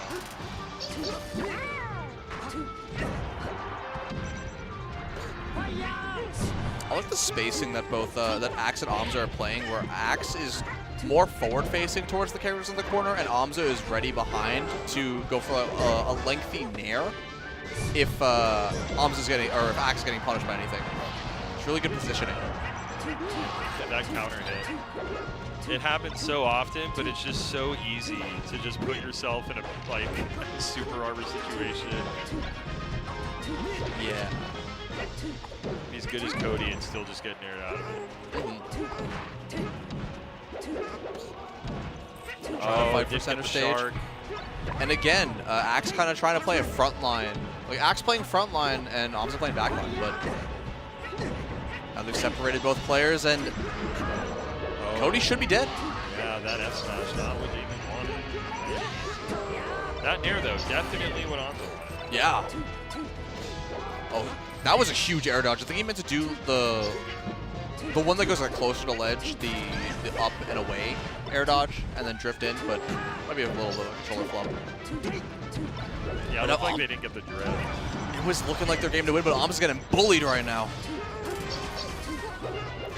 Like just tanking through everything. The blink of an eye at 111%. Yoshi takes damage really fast and gives damage really fast. Yeah, he's also kind of a tank, too, where he can survive to pretty high percents if his armor doesn't break. And very scary for Extinction right now. Just playing Angry Birds at the ledge, trying to get his opening. That nair. Oh, my goodness. No way. That does it. Wow, that's crazy. That was a crazy comeback. That was looking like, I mean, it looked like Cody and Jmook were just running away with it, and then, wow, wow. Yeah, no, I wouldn't even say they didn't steal that game by any means. They just took that game They back, just played it fantastic. ripped it out of their hands. But they're strong players. They've both made comebacks before. What's happening next? Because winning one game is, it's crucial. But can you win the second? Yeah, no, I wonder if we can get another Game 5er here. We'll see. I mean, the last couple of sets have been Game 5s. Jmook with the very unfortunate SD. Yo, Axe's movement is crazy right now. He just did the dare edge cancel and immediately, like, dare edge cancel, fast fall, instant dash on frame 1. Off landing. One of the fastest players in our game, for sure. Yeah, I feel like both Axe and Amza, for how, I guess it's, I don't know if it's because of the characters they play, but they are low-key some of the most technical players in Melee. Yeah, I called Axe the Kyrie Irving of Smash earlier for partially that reason. What are the other reasons? Their longevity, they both need a chip. Mainly the longevity was a big one. That makes sense. I know nothing about basketball, but I'll take your word on it. You got that Uncle Drew vibe. What's the Melee, like, can you explain the Luka trade in Melee terms? If Cloud9 got rid of Mango and signed me instead. Beautiful. Yeah. Thank you for your service. That's a good way to put it. But Cody kind of playing like a tank here, preventing Axe getting any large hit, and then also doing ASDI. I was going to say he was like floor hugging ASDI down tech on everything, but led him to his grave. Floor hugging. It's just such a funny term. It is.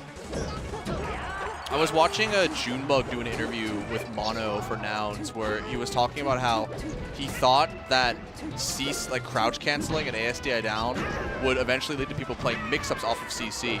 But it turns out that as the meta's evolved, everyone's just doing CC down, like CC smash attack or CC grab and literally nothing else.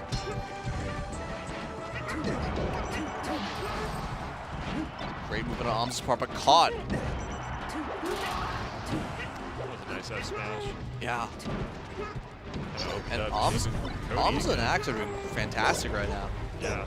Cody with all this pressure on the side, like you were saying, though. Wow. Just cannot get out of it. Cody shreds Yoshi. Yeah. But Axe was shredding Jmook right there. So, an eye for an eye. Hammurabi's lost.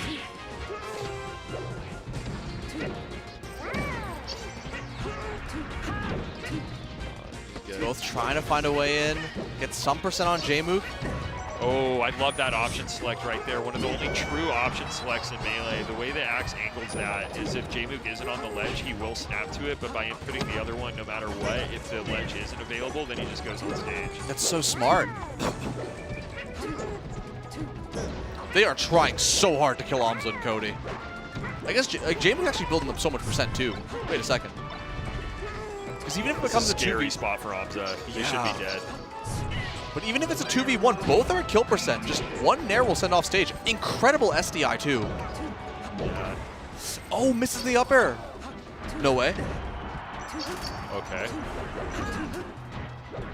Oh, incredible save. It didn't even matter. No it didn't matter. And that's going to do it. Actually, the 2v1. Top 10 2v1 comebacks. There we go. And they look so happy. On. And their characters sound so happy. Looking like Bon Jovi, just living on a prayer at the moment, but and Cody and sometimes Jmook. they're answered. Yeah. Cody looking a little destitute after that, to be honest. That one looked slightly shook a thing. And Jmook looking a little serious. I mean, that was their game to lose, just being real. Oh, and Axe right out the gate. There's really strong no stuff. slow games when Axe is on the server. I feel like if there were MVPs for sets and doubles, I feel like it's Axe. He's been doing such a great, like everyone else has been doing great too, but Axe has been holding onto the stock so long, getting these quick kills on Cody and Jmook. Yeah, and Axe is playing superb right now. But it also can't be overstated that that game was really close, and Jmook did die at like 10 to start the game. Yeah, so, Cody and Jmu kind of threw a little bit, to be honest. just a little bit, all right. Like, just a little bit. But hey, that's part of the game. If you're throwing, you're not playing the game as well as the other person who's not throwing. Exactly. So, Lucky Dark Atmo. that's how it be. Who won the set?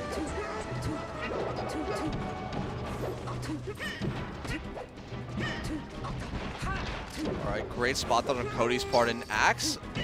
Wow, that's so interesting. Cody just letting Axe hold onto the ledge and forcing Axe to take center stage from him.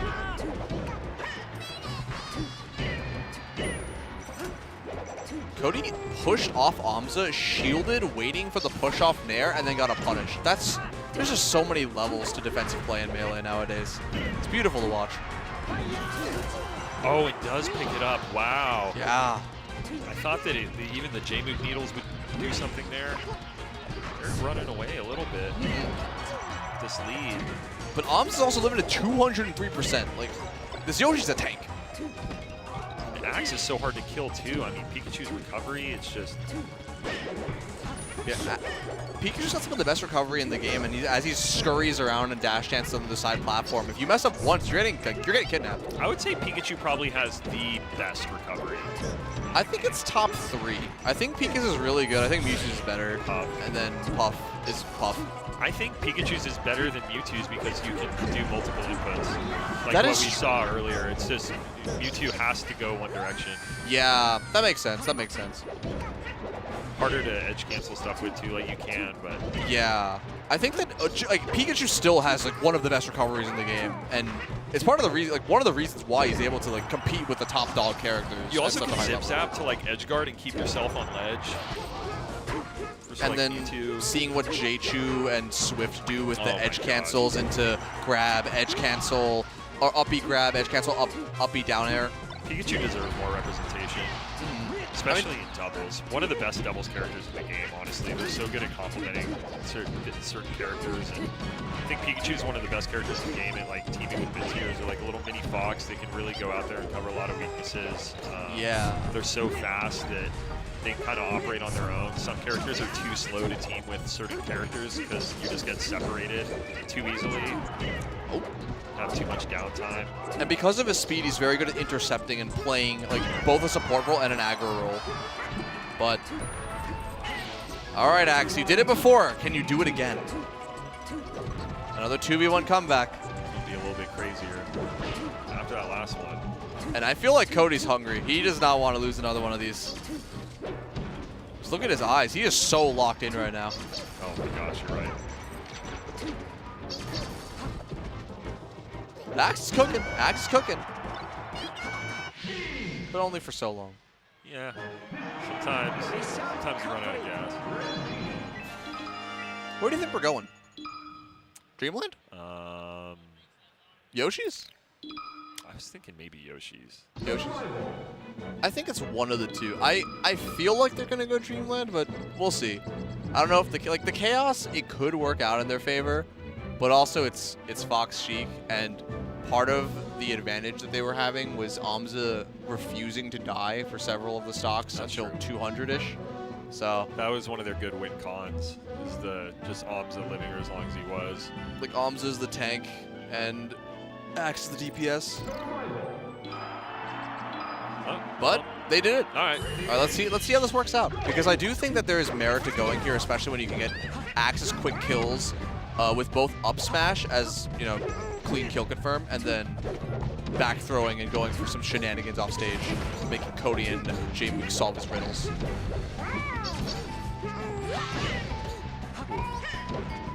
Jmu, quick stop I think loss. Axe also accidentally killed Amza. He didn't have armor. did. And I think Amza thought that Randall was going to be out long enough to be able to like get to it. Yeah, eye for an eye. Such patience from J-Mook. Axe down tilted in the corner 3 times in a row, and J-Mook waited every single one of them out. Swan and nothing. A lot of really good like 3-piece team combos from J-Mook and Cody.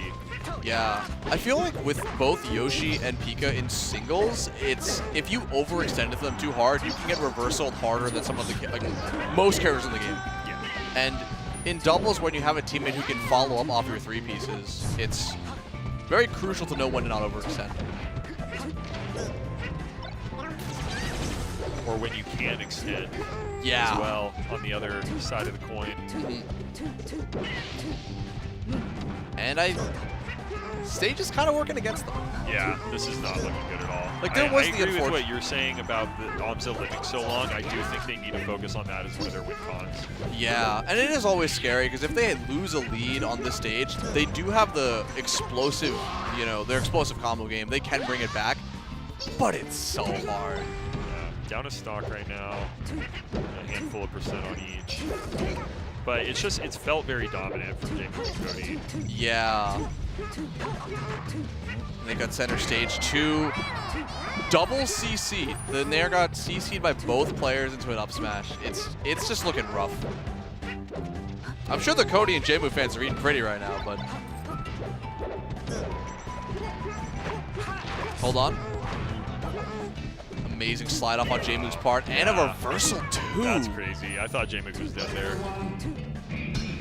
All right, Axe. Let's do 4 stocks now with just progressively harder Axe 2v1. Just the raid boss.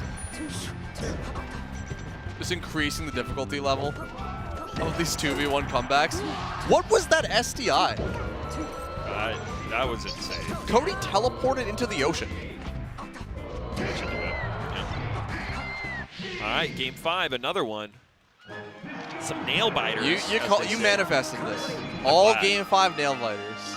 I'll manifest game 5s all night. I'm feeling it. Dreamland last hit game 5. I think you're right about Dreamland. But we're going to a last hit game 5. Yeah. The survivability is just so important. A lot of the time I mean, it does stink that you can't kill off the top as early with the Pikachu up smash, but most of your kills are going to be off the side anyway. And neither can Fox. You know, Fox and Pikachu both have that similar wanting to get those kills off the top. Solve my riddles, Cody Schwab? He He doesn't. He passed the test.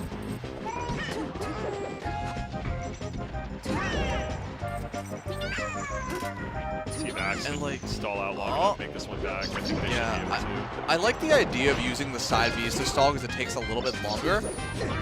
And great weight on Cody's part, but it does not matter. That is going to be death. Those up B angles so crisp. Everything. Down B? Okay, I guess. Maybe it does the most damage? I don't know. I wouldn't say I know Yoshi's percents. Yeah, I think it probably must have like some of the highest knockback. Great call out on the early up B from Axe, going high. I think at the startup of it. Ooh. I was thinking it's a quick kill, but James at 142%. Yeah. Let's see how long Amza can hold on to this stock. I think this Amza stock is one of the most important stocks for how this set's going to be decided. Yeah, and as we say that, Cody just up smashes immediately. You get this 2v1. I mean, if they get a quick kill on Cody or Jmook, it's still doable, but they cannot let them build this lead.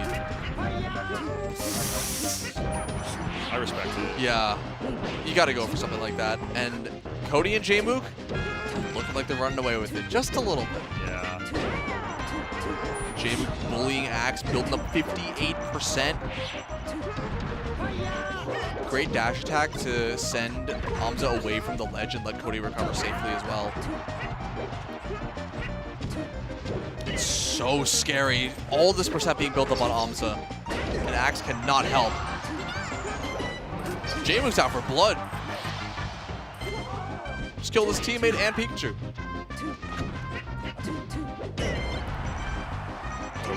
Weird shield interactions there. Just throwing moves out. Jmook off stage. Oh, tried to. Axe shark. Yeah, he tried to read a late up B, and he did it, but he just didn't. I don't think he got the drift right. There's different timings for the late up B too. Just kind of when he went for it. Yeah. That's not going to kill either. It's another down B. Oh, this is looking so brutal. But 69% Axe. You can't sleep on 69% Axe. Wow, He powers up. Snuck in there with a needle. As I was saying. So hard to do. Cody at 160 now. They just tanks. utilize these last two stages very well. It's just like, yeah, they change up the game plan a little bit, and the survival. I Can't believe that didn't hit. Yeah, that was crazy. But yeah, the survivability is just completely in J-Mook and Cody's favor, and it looked like it was going to be an Amza and Axe set to take home, but J-Mook and Cody are number 1 seeds for a reason. Are they number 1 seed? I think so. and now a 2v1 comeback for Amza after several from Axe. Okay, Cody with the assist, but does not matter. That's going to do it.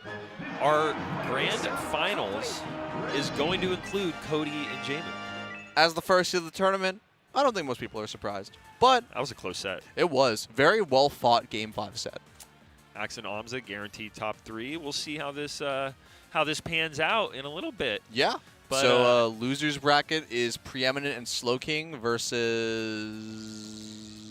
S2J. No, yeah, Rocky and Azel. Rocky and then Azel. winner of that plays Axe Amza. Yes, thank you production for giving us the bracket. So this Nailed it is out. a crazy top 3 coming up next, isn't Yeah, it? Slow. Can we just point out one of these is not like the other? Yeah. Slow King and Preeminent on a run. Yeah. On a run. Like, they Find themselves lost in top early in winners too, and then made this huge crazy run to Yeah. make it all the way back to loser They semis. lost to Aklo and Foxy Grandpa in a very close Game 5 set. And then made it all the way back to loser semis, beating Hungrybox and Plup in losers, the 2nd seed of the tournament. That is incredibly impressive. Was that for one the a reverse Midwesterners. 3-0? Yeah, Yeah. it was. We got to commentate a little bit earlier. They clutch boxed the clutch box. Yeah. Do you Wow. know how hard it is to clutch box the clutch box? Preeminent knows. He's done it a couple times now. Yeah. I guess so. That's the 2nd time doing it. But yeah, All right. this was a ton of fun. Oh, great time. You know, always a Turkey. pleasure. I think the last time we commentated a vlog was in what, 2021?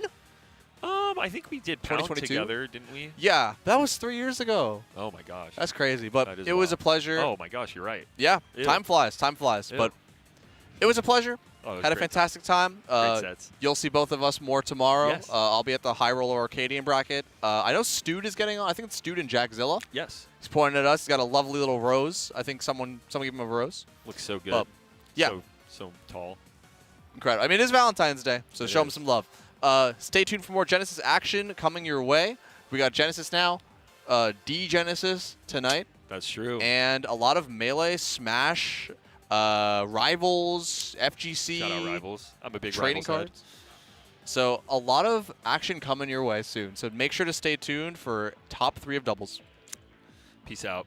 Thank you for watching.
Hey everybody, welcome back to Genesis X2 Doubles. I'm Jack Zilla, this is Stude, and the rose in your mouth never quite looks as sexy as you imagine. No, I think it's really difficult to tango properly with that. It's a shame we won't have a doubles major about it. It's because I think deep in our psyche, like as monkeys, Yeah. we're wired that like you're supposed to see a grimace as a little bit of a dangerous thing. Yeah, and so you get too much of the lower mouth. I think my big canines are bad for that. Can I see it again? I want to see if I can get my lips over it. I want to workshop this a little bit. All as we right. cut. Well, Jack's we cut away. I fumble, can see. fumble. That's okay. That's while okay. while Jack's working on that, we'll be watching Slow Losers King semis. Preeminent versus Azul and Rocky. Azul and Rocky, the defending Genesis doubles champions. Slow King and Preeminent on a crazy run. This is not Preeminent's like introduction to top 4 doubles. Preeminent made top 4 at Super Smash Con 2023 with Essie and won Last Moves Miami this just earlier a couple months ago with Sunsei. And kind of a doubles merc. Little soldier for hire getting out there. Little merc action. Yeah, I kind of like seeing how the soldiers do, because if you just like get really good at that, you can start making a little bit of cash on the side at these events. Yeah, you know? I feel like if Leffen wasn't in town, Ice would team with anyone, right? Like that was a good time. Watching Ice just run teams every now and again. Yeah, I mean Mewtwo King took this to its logical extension to bring himself 43 doubles titles in his career. Yeah, He was like, I will work with anybody if they are the second best player in the room, or best player in the room. Yeah, so blue team here is Preeminent, Slow King, and then green. You guys can catch it over next to their names if you can look at the little tabs for the icons. But I love how far Falco has come in doubles. I feel like he was the least developed character, and then it was like Drug Fox and then Fiction. Both kind of took the mantle on to make him something a little bit better. This is the first time in the history of Falco that Falco mains who have said, no, Falco's actually good, have been right, and been proven right by results. Oh my goodness. You know, this is more Falcos at the top end of a tournament than we've had in Melee Honestly, ever. yeah, in a while. It feels like it's been a minute since there's been high-level Falco this deep in bracket. Yeah. Like since PPMD Mango era. Now we have 2. Rare sight. Okay. Blue team's got a bit of a slight deficit. That 93% on Slow King is looking a little tenuous, but he's able to squeak out those lasers, finds his way safe to top flat. I mean, yeah, I This like is that. madness, yeah. Yeah. I mean, it's like having that control of Preeminent on top platform means that you can maybe see a reversal. Oh. There are moments in this matchup where the 2 Falcos are shooting lasers from the sides of the stage as the Foxes try to fight in the middle. Yeah. And it's just like, okay, I guess we both don't want the Foxes to be doing anything. Oh my god. Okay, Rocky and Azul in like what, 120 seconds? Yeah. Yeah, That I've had calls with lawyers that are shorter than that match. What did they tell you, Jack? They told me don't call that the office again. they- don't you ever call us again. They told me what to do with my event. Oh, true. All right, we're getting something in the mouth. What's going in? I A don't gum? know what that was. It was big. It was. I think it's gum. It's got to be gum. What a curious way to do that. Anyway. You ever double gum? I double like gum. a single I've single Hubba Bubba doesn't last more than 30 I've seconds. triple gum at times, Jack. I've seen the natural end point of the gum. Yeah. I've used gum as a limit function just to see how far I could go. Okay. Blue team's starting out strong. Get some good damage in. You know how people say like It's Always Sunny in Philadelphia is just like Seinfeld on crack? Yeah, it's a picaresque. Yeah, this feels like that kind of energy. Everybody is yelling at each other. We're doing like a kind of Shardy McDennis trial scenario. Like the players are? The players, yeah. Okay. This feels like the kind of these 4 characters on the screen and the way that they're playing feels like they're all just bickering, yelling at each other. It is nonstop. a very scrappy set so far. This should be a pickup. Wow, great coverage there from Azul to cover Rocky's recovery. Gets back. I mean, I can see that, Jack. I mean, the only thing that I think delineates it is that there's no B plot, right? We need a convincing B plot to be able to take us further in this analogy, and we don't have that right now. All right, I'll take it. I mean, Mango's off doing it somewhere, I'm sure. But Yeah, like, maybe we don't know what that quest line is. It's not on camera. Oh, accidental. The accidental team combo, yeah. Yeah. I thought about earlier today in my teams bracket when it was clear that me and Walter were gonna lose. Yeah. I thought about just I turning thought about on him? asking. No. I thought about asking the other person we were fighting how much to turn on their teammate. Oh, okay. You're like, what would it take for you to sell out? Yeah. Right now. Yeah. Okay. That's how doubles tournament used to be won. Oh no. Back in the day, Ken would just give you money to lose to him. Really? And that counts. That's crazy. Sort of. I don't want to besmirch his legacy too much, but there was a bit of a listen. Money's exchanged hands, and I think Ken was good for it. I think he made it happen. That's part of winning. Okay, down tilt there. Back throw? Oh no, they've been doing a Oh. lot of that actually. Yeah. So they'll do grab, jab, release to just force them low. Because like you throw, you might get clipped by the actual projectile person. Yeah. Or you try to like space your hitbox incorrectly. No, just let them go.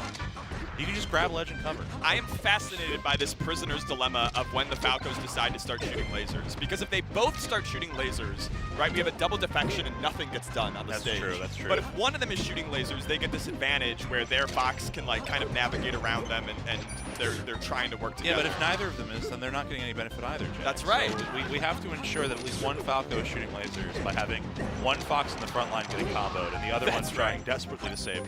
Yeah, it really comes down to like when the timings of a given scrap are synchronized or not. Yeah. Yeah, like right there, it feels like Slowking is like pretty confident that Preeminent, even in a disadvantaged state, is going to be able to win the scrap against Rocky on the other side of the stage. My God, they're so sick. Yeah. This is going quickly, and it's not like Preeminent and Slowking got here slacking. They got here by beating one of the winningest teams, 7 titles between Hungrybox and Plup. More if you stack up their individual titles. No, they're monsters in their own right. Yeah. Game 5, they managed to clutch up and win it. But it looks like it could end here, Jack. But you told me when Ecstatic was up 2-0 winners finals, and I said, it might be an Ecstatic dub. You said, no. Nope. You said, no. I didn't believe it. I'm a little bit of a, I'm a doubles warm-up believer. I think it's actually quite hard to like get your style synced up. I don't know if this is statistically true, but my hunch is there are more reverse 3-0s in doubles than in singles. Dude, Slowking is playing beautifully right now. Yeah. Oh my God, Preeminent's not going to pick up. Because in doubles, you can talk with somebody, and when you're losing, you're more likely to like fix something. If you're like a similarly skilled team on paper. I think so. Obviously, though, if you're not, you're just going to get destroyed at this point. If you lack the firmer understanding. Right. Oh, great down smash.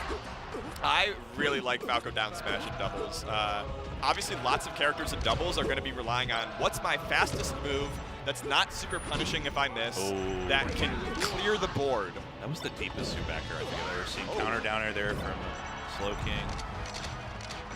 They're kind of running away with this game a little bit. I mean, it's just even up real quick, but that's been the story of the set. I mean, it is 5-5. I'm not like super thinking that Slowking and Preeminent are out. Yeah, it was just that Slowking was holding it down for a while. Yeah. There you go. And now a full lead. Oh my God. Falco might be the best character when he's worried about getting 2v1 because he will just like hyper shoot laser and call it a day. You mean like to survive a 2v1 where you need to wait for your partner to respawn? Yeah, like if there's no platform to light shield on and you don't feel like ledge is safe enough, you just start spamming laser. Yeah. And it feels almost like a kick in the teeth. Like it's just such an unfun situation as the people trying to 2v1 him. Uh-oh. Cross wires. Make it back. A couple Fox lasers thrown in there just to join the club. And now this is looking like a dominant Slowking Preeminent win. Hang on. Okay, all right. All right, let's see what we got. They do seem really solid on FD, honestly. Let's see if they can give Rocky a piece of my heart. You really want to. Uh-oh. We're fine. Yeah. All right. Amazed that they didn't hold there. They could have gotten so much more off of hold, I feel like. But we'll take it. Probably the funniest thing I learned from the last Stock Legends on the Wombo combo was that it was premeditated. They had practiced the combo and had intended to unleash it. Like they wanted to do it to a specific guy. Yeah, this is Dr. Doom levels of pettiness. Yeah, it's awesome. Yeah. Also, Dr. Doom, one of the best actual MCU characters. Yeah, that's. I'm very I don't scared. I don't think he's going to translate well. I'm scared because the thing that defines him, to me, that makes him like a fun character, is his pettiness. Yeah, he's just a petty, self-righteous genius. Yeah. And he could fix the world. He does fix the world, like canonically in Secret Wars. But only because he's mad that Mr. Fantastic yeah, because he bagged Sue Storm. is not using his intelligence the way that Dr. Doom thinks he should, or that he's smarter. Well, and that he's responsible for the accident, even though it was Victor's fault because he's petty. Right? I think that's important to people on a journey in Melee is you need to find somebody to feel a little petty towards. Having a rival, I think, is one of the most important things in Melee, but having a teammate is... It's better for me. It's better. It's healthier. I so know much that there's healthier to like have a there's a teammate. million logistical reasons why it won't happen. Make your teammate your rival and have like a wonderful like arc together. What, like, Dr. you guys, Doom and you Mr. guys, Fantastic you guys teammate. will grow together. Yeah, if, Right. if the Doc and Reed are on the same team, Reed is just the nicest guy, being super supportive. After every match, Doc Doom is like, "What the hell are you doing? I cannot believe you actually lasered there." Doom cannot SD. Doom does not SD. Doom does not share stocks. Doom does not share stocks. I guess we kind of had that with the Hungrybox Axe team. Yeah, don't take it. Yeah. Don't take it. I got it. All right.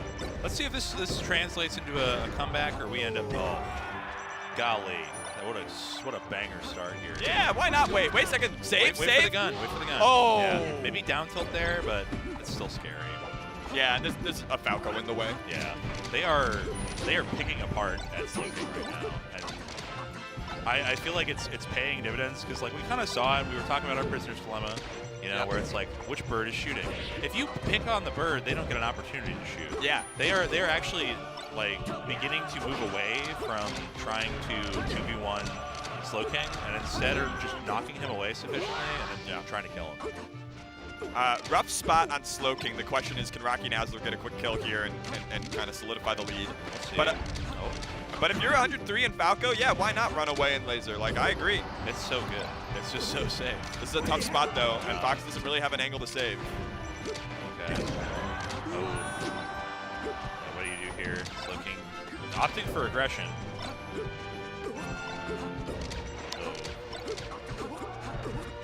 Okay. There we go.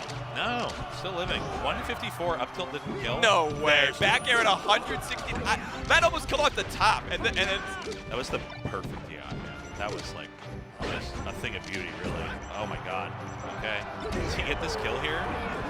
Double no, kill? that wasn't worth it. No, just a team kill. It's okay. The positioning was still really nice. It ended up cashing in on Azel anyways. Okay, good stuff here. 75. They have closed the gap quite a bit. If you stop the bleeding now, yeah, they're paying down their credit card bill. They spent a lot on that first 60 seconds of the match, and they gotta get themselves out of it. Sometimes, Jack, it's called risk. That's right. You gotta risk. And I'm taking that loan out. I'm gonna go start that business I always dreamed of, Jack. Yeah, what's your idea? Well, I have no idea actually. I didn't constitute this bit all the way through. Well, I hope the business goes well. Hey man, my brother started a business in January of 2020. That was rough. But now he's a farmer and it's awesome. That is awesome. Yeah. Okay. Oh yeah. This is looking like the end for Slowking and Preeminent. Yeah. You're gonna lose the semis.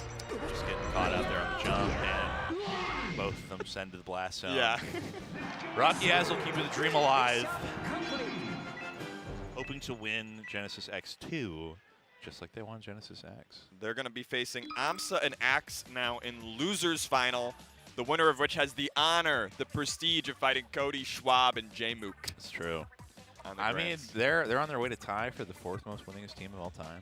If they manage to sink this one, they managed to get the reverse. Cody and J-Mook. Cody and J-Mook, yeah. They reversed 3-0 in winners finals too. It was looking a little rough, and then they just pulled all the way through. It was crazy. Yeah. Yeah, good stuff, man. Love to see it. It is good stuff. I like it. Who's your favorite to win in the next set?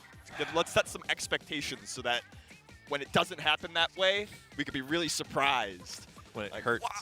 When we subvert it. Yeah, I love when I'm watching modern day film and they're like, I'm subverting your expectations right now. And I'm like, you're not anymore. Yeah, I do like it when they just do it. Yeah. I am a little sick. You know, I think a lot of people watched a lot of Community, and they think they got it like that. They think they can be meta like that, They and think they don't got it they like can that. hit like a mean Dan Harmon script lick, and it's just not happening. Yeah, we were watching a Community the other day. Me and my girlfriend. Happy Valentine's Day. She's glad I'm here. And loves that you're out of the house. Yeah, yeah. I mean, that's what you really want from your loved ones on a day about love, is for them to prioritize the video game and doubles. Doubles. And dubbies. It's a big day for dubbies. I mean, doubles is for lovers, you know? It is. Anyways, I realized that I was like, we do the same thing on Fourside, where like we do a different parody every week, but it's just like a worse thing that what Community does with the theme song. I think sometimes it works really well. I agree, but like they have the production value. Oh, they do. Yeah. I mean, we don't have that kind of money. We're never gonna have We that kind hack of together what we can hack together. And it looked good. There's a Wii over there that is some hardware engineer. It's that, cobbled. That cobbled together. Yeah. The cobbled together. Cobble. The smallest possible version of a Wii. It's like this big, y'all. Yeah. It's so tiny. It's amazing. I've heard that the Wii is an overclocked GameCube. Is this true? You know. I don't know, actually. Why are you denying the knowledge that you have in your head? Search your feelings. I don't know. All right. I do know, and there are things I know, and that is that we are in Losers Finals. Rocky Ass will have an opportunity to push forward and beat Team Ecstatic to perhaps get the run back. Yeah, both this would be very exciting. Of these players, all four of them, seeking run back. Let's make a deal with Sheridan and Bobak. We're into the camera now. I'm shaking your hand. If Azel and Rocky make it to Grand Finals and win again, you have to bring doubles back to Day 3 of Genesis, because this is too juicy of a story. I would like that. Fly and I4 and Fek for like a sort of Armada versus Mango at Genesis 1 and make that the narrative. We'll ham it up. We can build it. We'll build it. We can build it. But I can get even more hype. But we got to put it on Day 3. But they haven't earned it yet. They haven't this earned is the it thing. yet. If they do it now, then it's absolutely so perfect. Yeah, the cinema has begun. It has. You can hear the sounds in your ears as we can of various electric noises. It's a little zappy guy. Yeah. I haven't heard any spaces though, so I guess that Rocky and Azel are taking a water break, perhaps. Yeah, that's probably what's delaying us. Yeah. What is your understanding? Let's set some more expectations. Okay. How does AMSA Axe work? Because the last time I saw them on stage, AMSA was eating Axe whole in order to prevent him from being arrested by Jigglypuff. Yeah. And I don't know if that scales to a Fox Falco. What is the equivalent of that in Fox Falco? Is it AMSA like yoinking you out of the air when you've been up smashed or up thrown? I think Yoshi isn't a great like saves character, right? Like it's. But is AMSA? AMSA a is. great saves AMSA character is a great player? saves character. I think mostly like as a team they function so well because they have synergy. Yoshi lives forever, right? You don't really gimp characters a lot in doubles, so Yoshi's just like hanging around. You have to just kind of give him that space. And low key, they both have pretty good vertical kill. Yeah, great vertical kill, huge recoveries. Like they both, you don't really have to like worry about being babysat. Yeah. You don't have to like be like, oh, my teammate's not gonna make it back. Yeah. Pikachu's probably gonna make it back. Yoshi's probably gonna make it back. Like vertical kill is such a relevant differentiator in singles, but you could manufacture scenarios on the characters that are bad at it to like keep themselves fresh in the meta. But in doubles, like it is very, very nice to be able to kill from center stage and not need to extend. Because a failed extension when there's another person who can capitalize is so much riskier. Yeah, but and you kill a floaty at like 70. Right, and you call it a day. But like Sheik can't really kill vertically all that well. Puff maybe can rest sometimes. Puff gets rest, but that's about it. Maybe up smash for 5%. Falcon's not doing it. But Falcon has knee. Come on. Yeah. Falcon has knee. It's true. It's base. But you can't get knee, off stage knee is a police. safely. Knee is a police escort to the blast zone. Like it is. It is just like if you DI wrong, which doubles it's way easier to DI That's fair. That's fair. Doubles you get clipped and it's just like, oh, I was in dash back, you got me. Like, okay. Fair. Yeah. Fair. I think the other thing about AMSA and Axe, besides having access, I'm just like, it just is occurring to me that these are two mid tiers that do have unusually high for their tier vertical kill ability. AMSA obviously like knows every % of up air against so much of the cast. Can I get Smasher Magazine in here? Can I get Smasher? They know what they're doing. Run the tape, bro. Show me what they're doing, please. I'm right, ever so let's curious. give them a clean audio. Let's give them clean audio.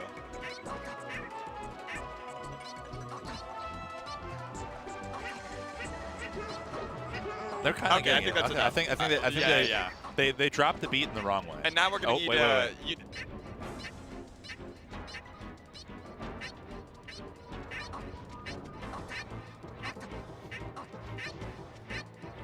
There you go. Okay, now we're gonna need some room audio, so we're gonna need them to stop so that we can isolate the room audio. Exactly. So let's get a quick moment of room audio. A brief moment of silence, please. Okay, that was there was like a half second in there. Yeah. We can make it work. We Yeah, can take yeah. out the ambient noise. And that's going to be the start of the beat for like whatever next Smash diss track happens. I do think, Jack, what's the best Smash like beat? The Smash for like beat? all of the raps that have happened. Which one has the best beat? Oh, that's a good I think question. it's the Army one. I Yeah. think the Army beat is bonkers. Yeah. How's it go? Can you do a little impression? Or are you just remembering how you felt? It just has like the nano sound. Yeah. Where it goes, it's like dun dun dun dun dun dun dun dun. Yeah. dun. So- And it has a break, dude. Like it has a beat switch and a break. Like you can't. The you best can't top Smash that. rap is second second at Evo, second to the cheat. That one is incredible. Yeah. People underrate It's a Mikey's flow. self-diss. It's perfect flow. He's 8-miling. Yeah. And the beat is awesome, produced, I assume, by Hamsar. Mustache. By Mustache and Hamsar. Yeah. Yeah. I recommend if you're looking for something to do and you're sick of us, go listen to that right now. It's so I'm good. dead ass. It's so it's good. great. there is a rap for the theater tournament.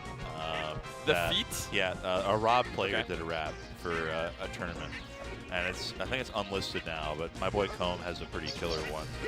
Yeah. Yeah. You know what? I'm seeing in the chat, and I agree. Mike Hayes, his Hugs diss track is That one really is good. really beat. good, And yeah. there are some lines from there that I swear to God I quote probably every couple of weeks. Drop one.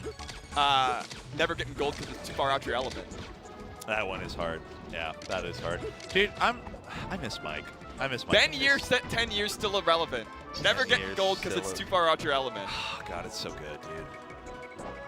Mike really was like a talent. I don't think he's doing as much rap stuff these days. I know he's taking life pretty easy. I'm going to do a mild roast here. Okay. A light roast. Light roast? You could tell how talented Mike Hayes was because nobody wanted to like his songs, I think.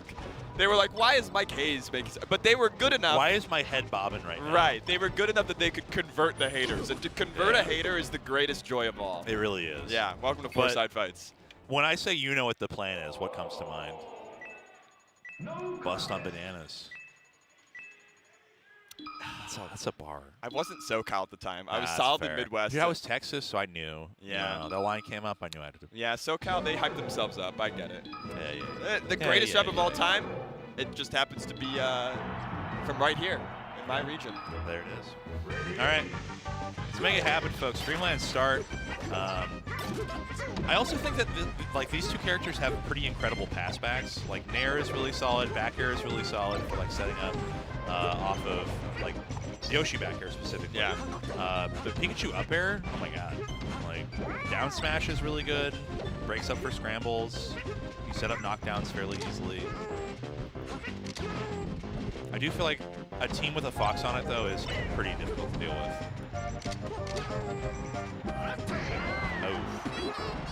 Oh, yeah.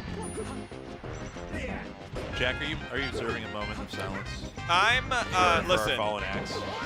For our fallen Rocky? I'm a Fox player. I'm seeing the Yoshi and Pikachu. I'm sitting my Fox ass down and listening. You know, I'm taking notes. I'm studying. I respect it. I'm trying to see if you recognize that you come from a place of privilege, Jack. That's right. Important. That's right. And I chose that privilege. Everybody has the same character select screen. I was not assigned Fox at birth, but nevertheless, I am trying to also see, like, okay, Stude is saying look for how they pass to each other, and I want to see it happen. Like, right now, it feels like it's still pretty scrappy. Yeah. Like you said, I think Fox can make it hard for those kind of situations to emerge. Yeah. With Fox, it's like, one, he is able to, like, break things up quickly with Run and Shine, with, like, up air, with down air. But also having a Falco is just, like, you lock down so much of that, like, pass back potential by just noticing that your partner's been hit and throwing up laser. Yeah. Right. I asked the great Waleed for advice on doubles, and what he said to me is exactly what my grandfather said about how to keep a marriage going for 50 years. to take care of each other. You have to look out for your doubles partner. And that's what I've been noticing from Axe and Amsa, is anytime one of them is in any kind of scrap, even a 2v1, they don't necessarily jump in. Like, Axe will kind of create a wall of up airs and then slowly inch in to try to intervene. But, like, if you can trust that your teammate is going to pick it up and like, finish the stock, like, it is often better to just be something in between you and what their teammate wants. It's so hard to precisely 2v1, even if your opponents give it to you. Like, you're pretty liable to just accidentally hit your partner. And so Axe, you know, and Amsa are both in different situations, setting up a gamble that the 2v1 will work out in their partner's favor. Oh my goodness.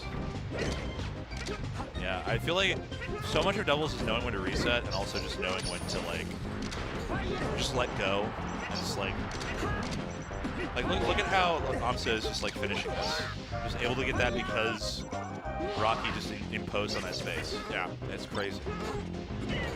Oh.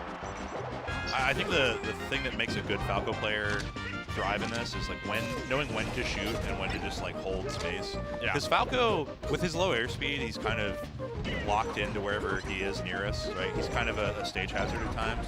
Oh, this could be a big pickup. Yeah, sure is. Speaking of stage hazards. Speaking of space badges. Space badges. Space badges. All right. Constable, we've got space badges. That's a community reference for those with a sharp ear. Thanks for This is looking pretty great for Amsa and Axe. Yeah. Your spaceys are both at down smash percent. Yeah. And you're ready to finish this up. Yeah. Be it. A good meal for Ecstatic. You a lip reader? Not sufficiently, no. One day if I go deaf, I'll figure it out, I'm sure. But, you know. If we got lip readers in there, I would like... You know, there was one tournament, I believe it was Smash and Splash, either 4 or 5, or maybe both, that did have comms for doubles. They wore headsets and you could pipe it into the stream. Oh yeah, no, that was great. Just the Wild West. It really was. I don't think they realized there weren't things that they couldn't say, and so yeah, it was a short-lived experience. The hot mic was a beautiful experiment. Time, though. It was a beautiful time. But we did get insight. A lot of times it's not really much more complicated than you'd imagine. Like, hey, I noticed that you did this. Why don't we try this next time? I like that you did that. Yeah. It's all about building up. I ran an experiment at Don't Park on the Grass with Edwin Budding. Shoutouts to Edwin Budding. Big Edwin in which fan. I experimented with being really, really mean to him during and after each game of our doubles. But then trying to be really nice after the set was over and making up with him. The results were poor. That's just abuse. Well, it was actually an experiment. It was actually a social experiment. Okay. And he's a Melee statistician, so he appreciated it. He would understand He that understood. you're the equivalent of Dylan Sprouse on Tumblr in 2012. I don't know that one. I wasn't on Tumblr in 2012. Okay, no. see, we diverged there. All right. This is where our origin stories. This is some sports references for me. It's Tumblr references? Yeah. Where were you in the mines? Yeah.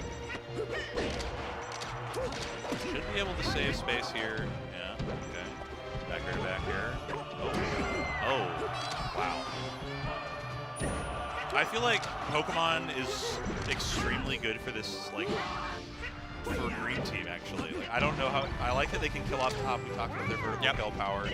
But denying Yoshi a top platform to, like, control space from, like, Falco doesn't need to be near you to be controlling space. Yeah, right? this is the stage that if Rocky and Azel don't win on, something is going wrong. But in a way, it is a big gamble on the pace that Azel can kill off the top versus Pikachu and Yoshi.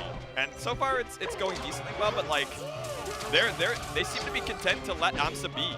Yeah, I mean, Yoshi interacting with this character when he still has, like, sufficient armor, you don't want to be putting, like, stray hitboxes out a lot of the time. You need to get your kill moves out. And Pikachu is much more killable. You don't need to kill Amsa 4 times. You could kill Axe 7 times. You can bleed that. That is a valid strategy. Bleed that rat. That was a disgusting, that was like up smash to forward smash, but living. Yeah, but Axe has those. He's got that. Finish that out. There's something beautiful about just letting go of the ledge and down airing as Pikachu. Pika edge guards are so insane. They're kind of beautiful, very Spider-Man-esque. You know, what's up danger kind of vibes. They're just falling down the side of a building. Yeah. Uh-oh. Yeah, look at that. There it is. That's a classic. Play the track. Production, I don't care about the copyright. Oh. That's right. Finally on your side after all this time. Finally, anti-copyright action. Oh my goodness. I was talking with Brandon. We were talking about density, and I was like, once Jack and I get on, we'll talk about urban density for top 3.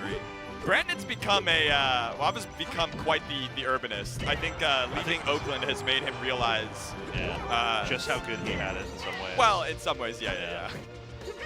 Certainly not Brent, but you know, we get there. Yep. 4 stocks to. Oh my goodness. That was bold. No, that's so much damage right now. That was a quick like 83. I swear to God, I know that it's Green Falco, but he looks blue, and I thought him and Amsa were team comboing. It looked like it for a second. Just so much space to cover here. Okay, we're just. Oh no. We're having funny times. We are egging the Thunderbolts. The Thunderjolts. This is a sort of Uncle Punch game for Azel, and Azel is standing up to the pressure. Egg after egg, shock after shock. Oh my God. This man gets hit. He couldn't do it. Oh no. Oh my God, he's such high percent. Oh, they're just camping the hell out of these poor helpless spaces. Okay. They have got to be able to take something out here because Azel is looking fit to explode right now. Sure does. Yeah. Falco in the 2v1 is not an enviable position. Yeah. Oh, One of the set plays, from just like we set it up in practice. Downtown egg. Yeah. Uptown girl, downtown egg. It's a pipeline. Fucked up my throat on that bit. Give me a minute to. You're hollering? Give me a minute on this cough drop. We gotta have some webs. Let solo this cough drop. comms.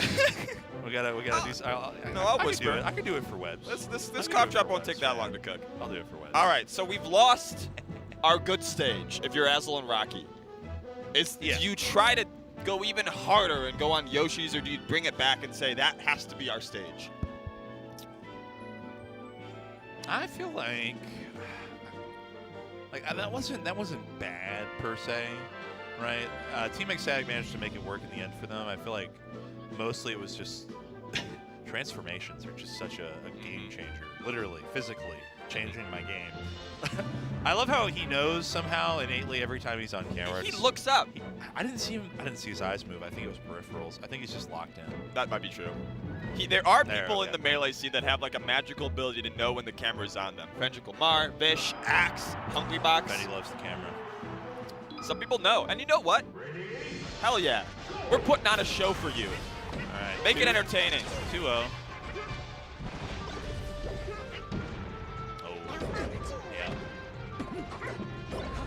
I wonder, do these teams play last year? I was thinking that too. You want me to look it up while I'm I'm recovering? Yeah, I can give us a little bit of insight. As Genesis X Melee doubles. Melee dubs. Oh man, good shield there.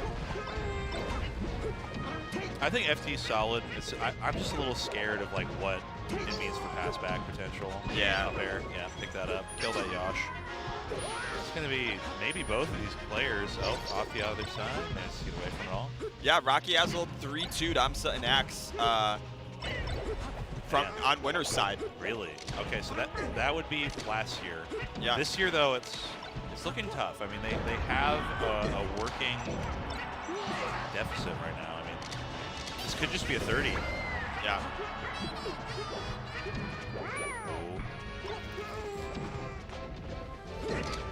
Okay. Axe is a goddamn menace off stage in this set. They have got to find some solution to this problem because the puzzles are unsolvable right now.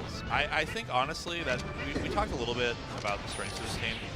You can't really contest a Pikachu edge guard the same way you might like Fox or Falco. Right? Yeah. You just kind of have to hold that because he's going to go so far down there to touch you, and like finish you, Yeah. it is impossible to contest safely as like a spacey. And Falco doesn't really have tools like, what is Falco going to do to save Fox from below the stage? Like, if you are in that spot, it is pretty doomed. Messed up his laser. Stalled for a second, it's enough. It's always enough. Yeah, if Firefox can get just above the stage, then they always have a chance. Okay. Then you'll be able to cinch this out on Amsa. It breaks armor, but no shine. Oh god. They've got them right where they want them. Oh my goodness. Okay. They need to finish this Amsa stock off just to give it the just desserts for that silly bit of egging. Okay. Oh.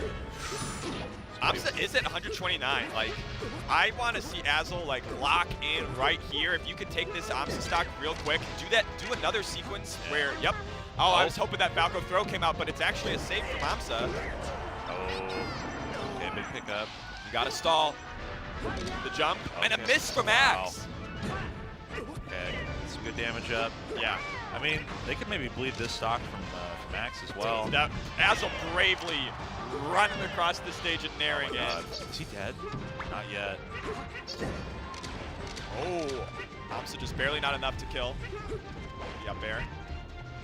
Now it's Amsa's turn to nair across the stage, and it also pays off. Bravery is in fashion. We could all use some bravery these days. Okay, Axe at 77, but Falco at 61. They could rack up damage quick. I mean, Yoshi hits so hard. Knockdown. Rocky Yeah, and catches Azel the roll stuck. in. What a recovery! Dude, Azel is just... This is make or break right now. If they manage to finish out a stock, either way, whoever gets that wins, I think. I'm on the edge of my seat. A forward smash is ripped. Yep. And the lasers come out. It's a 2v1, but this isn't undoable for Axe. I think they're going to need to have the Fox lead to look for a grab. No, they just do a team combo. We can set it up ourselves Grab from Lush anywhere. here, have to roll. It's scary. How do we contest this safely? Yeah. It's really serious, because in that exact situation, if they have grabbed ledge and messed it up, that is just a kill, right? I need them to overshoot grab right now because Axe is just giving them shield. Please just grab. Please just grab. Someone just get a grab. They needed to pick somebody. When you're in an emergency, you point to someone, you say, you, call 911. Okay. It's just Azel versus Axe, There and it's it is. enough. Woo!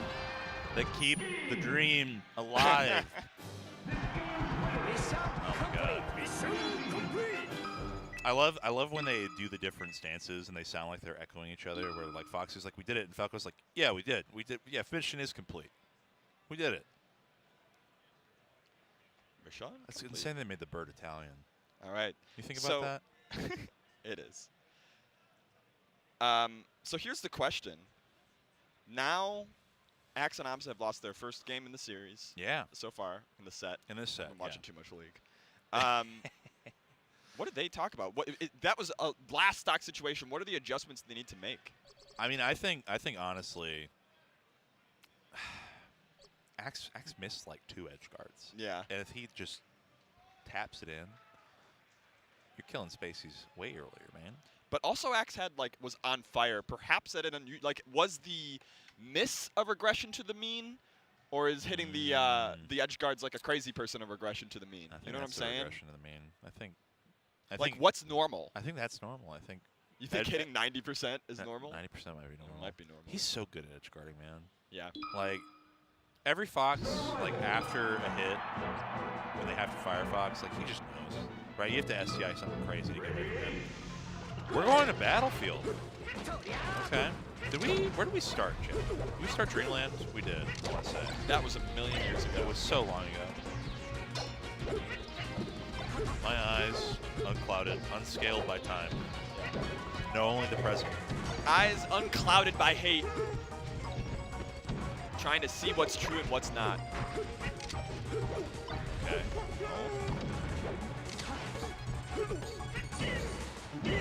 Wow. Great pickup. Yeah. That's such a huge their team combos are really starting to come together, Rocky and Azel. And if they are consistently getting off of stray hits, 30, 40, 50% because they're backer like 3 times, that makes Azel's job so easy. Just up smash. Just Yep. rip it. Frame 7. You know, get that out there into the world. Let folks know. Yeah. Have you heard the good news? Fox up smash.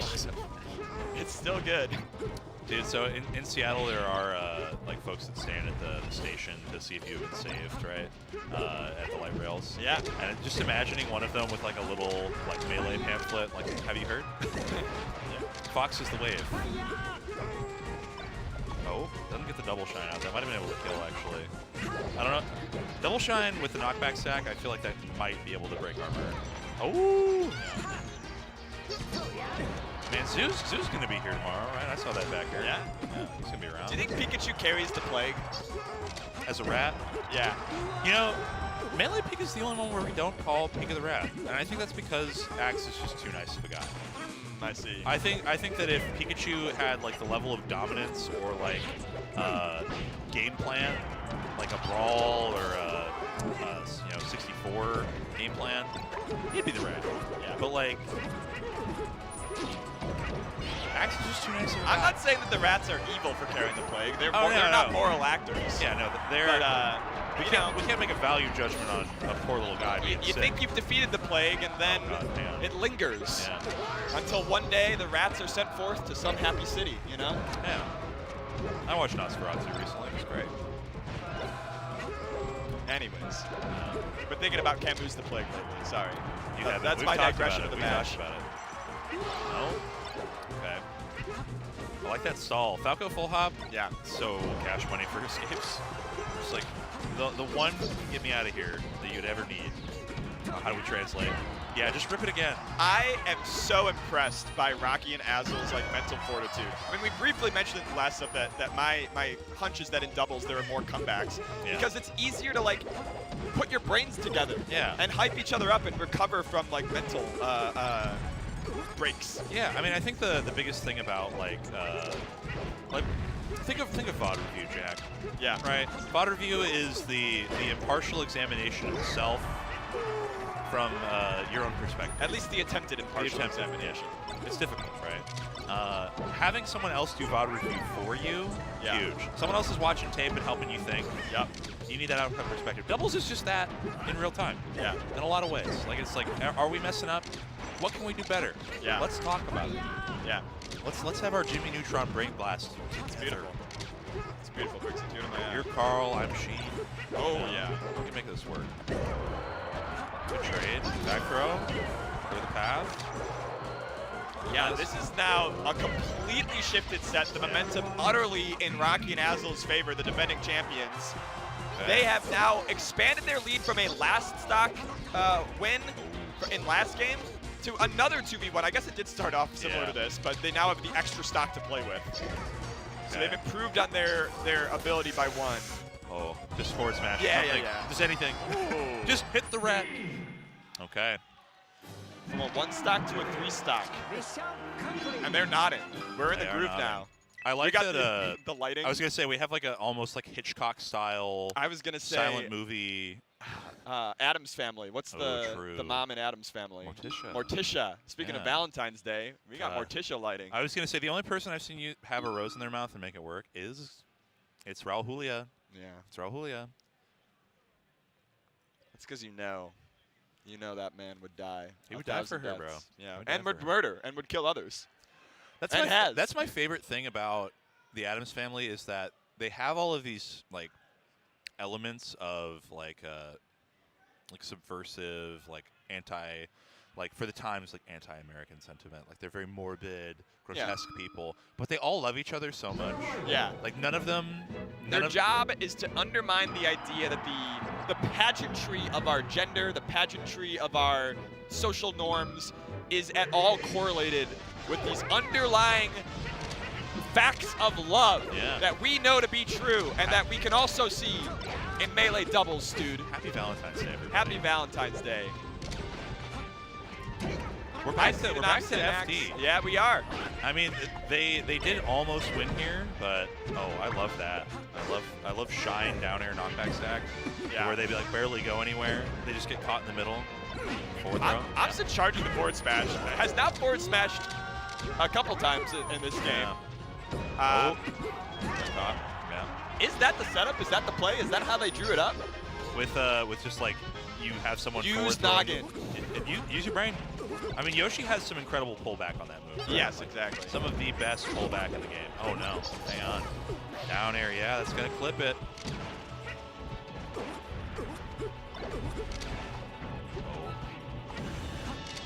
They are not messing around near the ledge. That like devastation we saw from Axe has not really been replicated. As we see. Yeah, the pass back here looking great. Shine stall, gonna reset, gonna get back.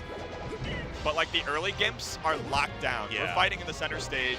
If there is a Pikachu near us, we are not going near the ledge. Yeah, why would I interact with a character that can put me down at 0 like a dog? You know, like it's.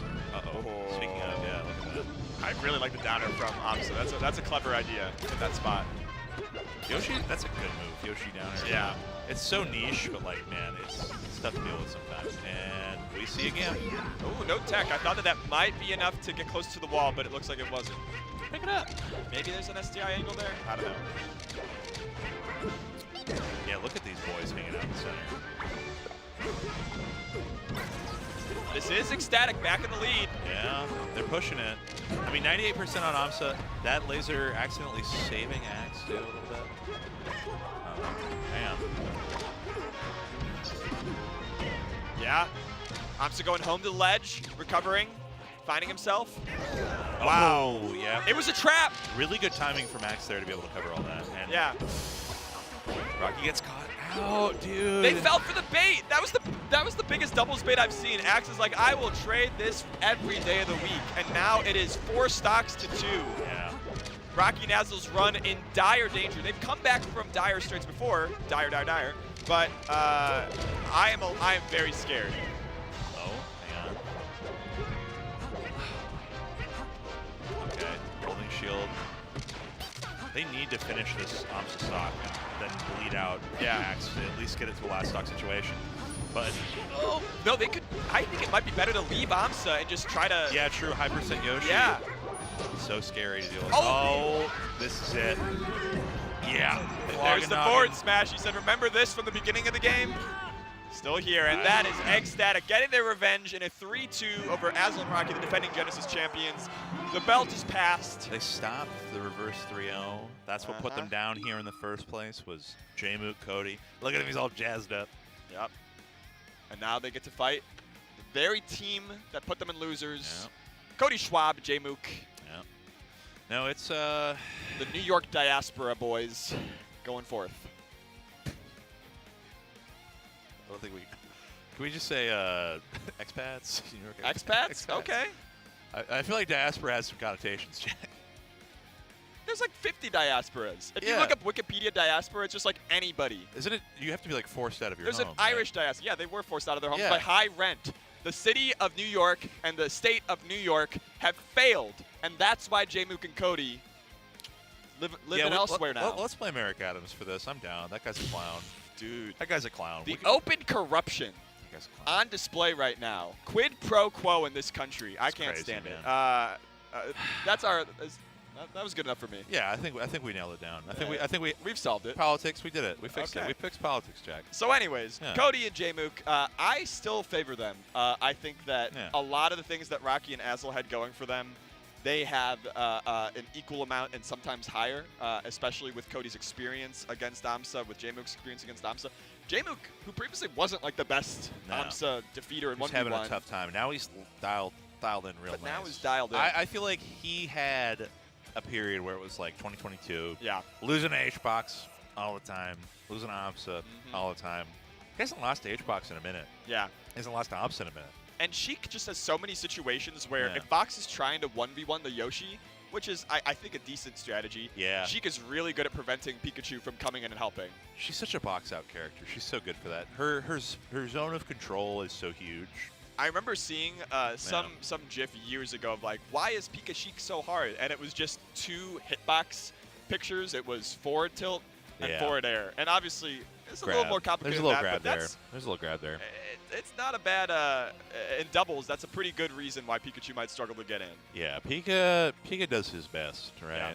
He is working with like an old pass down toolkit Yeah. from his grandfather, and you are in here with like the newest Ryobi, like all the setups, 7 Conversely- battery packs. Yeah. It's crazy. Conversely, relative to that problem, so I'm presenting this hypothesis Present that me. if Fox is fighting Yoshi, Sheik is good at walling out Pikachu. I could agree. I'm not sure if the inverse is true, that if Sheik is actually just scrapping with Pikachu, I think that Fox is pretty good at getting past Yoshi, but not amazing, and Yoshi is pretty good at getting past Fox. Yeah. So Yoshi as a waller is not great, and then you can just like use. You can use some stuff to be able to Yeah. slide through. You know, get past a back air wall, deal with that. So my expectation is I would be a little surprised, or at least interested, if Jmook went for like a scrap strategy. Like, this is kind of the one thing I'm wondering is, well, Sheik has all these great grab setups on Pikachu. Will Cody try to defend Sheik as Jmook sets up those grabs on Pikachu, on Yoshi, whoever? And I'm just not as confident in Fox's ability to put up the wall against Yoshi or Pikachu. Yeah. So let's see.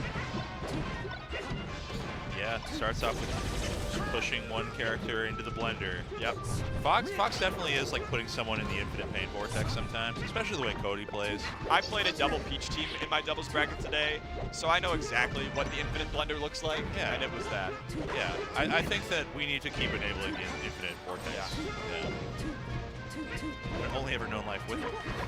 So I think this is fine. I think this is exactly what I would expect Cody and Jmook to be looking for. Is Cody 1v1ing the Pikachu, and Sheik either 1v1ing and scrapping with Yoshi at the other side of the stage, or walling out Yoshi. Did he squeeze out like an armor break there? Because he just lived Fox up smash after the hit at 170.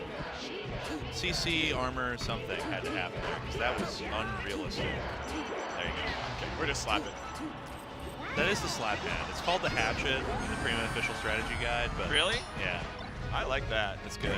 There was a time where DFW Melee had 2 commentators, Josh Jack and Cole Purvis, who just would use every Premium Official Strategy Guide Yeah, name for every single I had a move. run in like 2016 where I tried to learn all the names, It and doesn't work.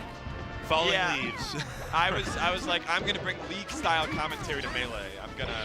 I'm gonna be like Captain Flowers, and shout out to Captain Flowers, but not. It didn't work. I was a Rivington the Third kind of guy myself. Yep. I liked Riv a lot. Riv had his moments for sure. Very charming fella. Reach Reminds to 3, me finish of that. Go what's ahead. his name in What We Do in the Shadows. Oh, the movie or the show? The show.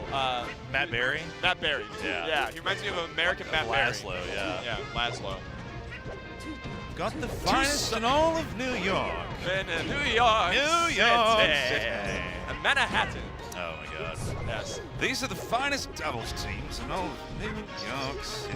Red Bull Upside is on the stage before you, playing this delightful egg. Dude, some British guy awake at 5 in the morning is like, these guys are either on it or they're awful.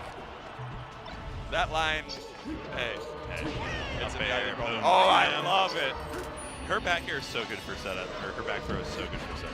Like, her throws give so much in dubs. Okay, near there. This is a little. This is just how we drew it up. This is all a man Fight, could ever ask fight for. the Yoshi and wall the Pikachu out. There you go. There you go. Red team looking solid right now. Slight. Oh no. I love what Cody is doing. Rest those hands, big dog. He has every right to. I mean, if you're just hanging tight. Yeah. Yeah. Don't beautiful. complicate it. I love how he waited for just the moment when, like, so Yoshi doesn't get to refresh easily, right? Like, you can do the down B1, it's risky, but you can't like jump down where you grab a ledge easily, like every other character in the game can. Yeah. You just have to hang out and hope that they don't catch you lacking. It's kind of crazy. Oh. Slow get up attack from Jmook. Oh, it doesn't get that. Okay, now wait This- a minute. This is kind of a fake lead right now. I agree. Yeah. Oh, whoa. Yeah, I still favor the red team position overall, but what if you just pop off? What if Axe we is just go playing crazy? like he's at 0 right now. It's Yeah. crazy. Amsa and Axe have stuck back into the lead. It was like a two-stock lead, but the swing is pretty heavy. Oh, Living, but they're getting passbacks here.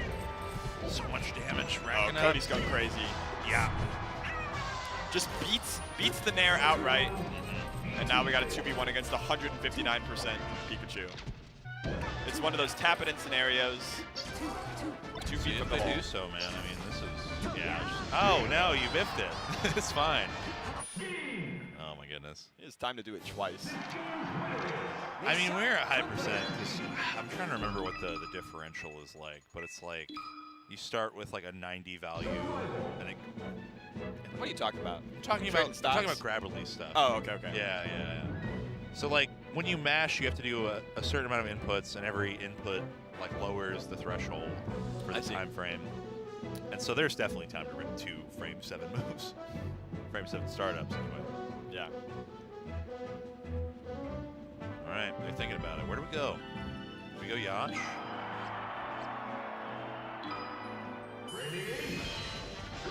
Oh, okay, we go back. We're going back to their final destination. I mean, I get wanting to like make Sheik a little bit more linear, but I feel like contesting Fox sometimes without a platform as Yoshi has got to be not exactly gangbusters, you know? Like, that's got to be tough. Yeah, I'm a little surprised they're not trying to mix it up, but like, hey, the results of this first stock are pretty good. So we'll withhold judgment for a little bit longer. Oh, weird. It got weird. It's still getting weird.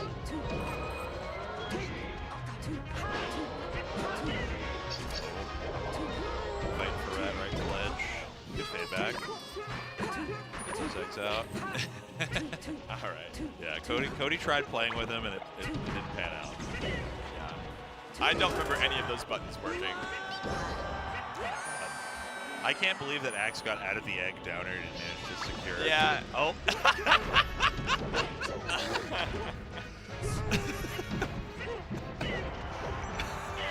I'm sorry. That is just funny. Yeah, dude, my cat tries to do that to me like every night.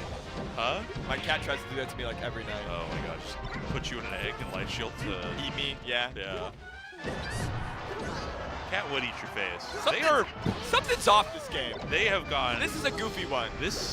I think they just said, why don't we have fun with it? Have Cody Schwab and J-Boo kind of given up this game? I don't know, man. Like, I just feel like they are getting put into situations and don't have answers for them.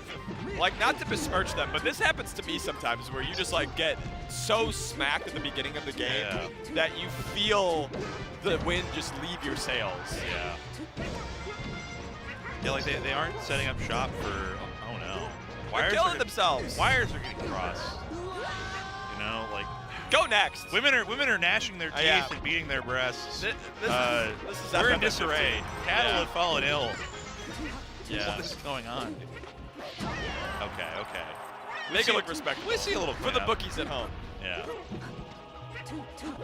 I like how they've adjusted their game plan. I think that just like they're going for goofy stuff, but then they're nailing every single 1v1 they've had with the other player, I feel like. Yeah. Like, Axe's edge guards have been monstrous. Oh, no.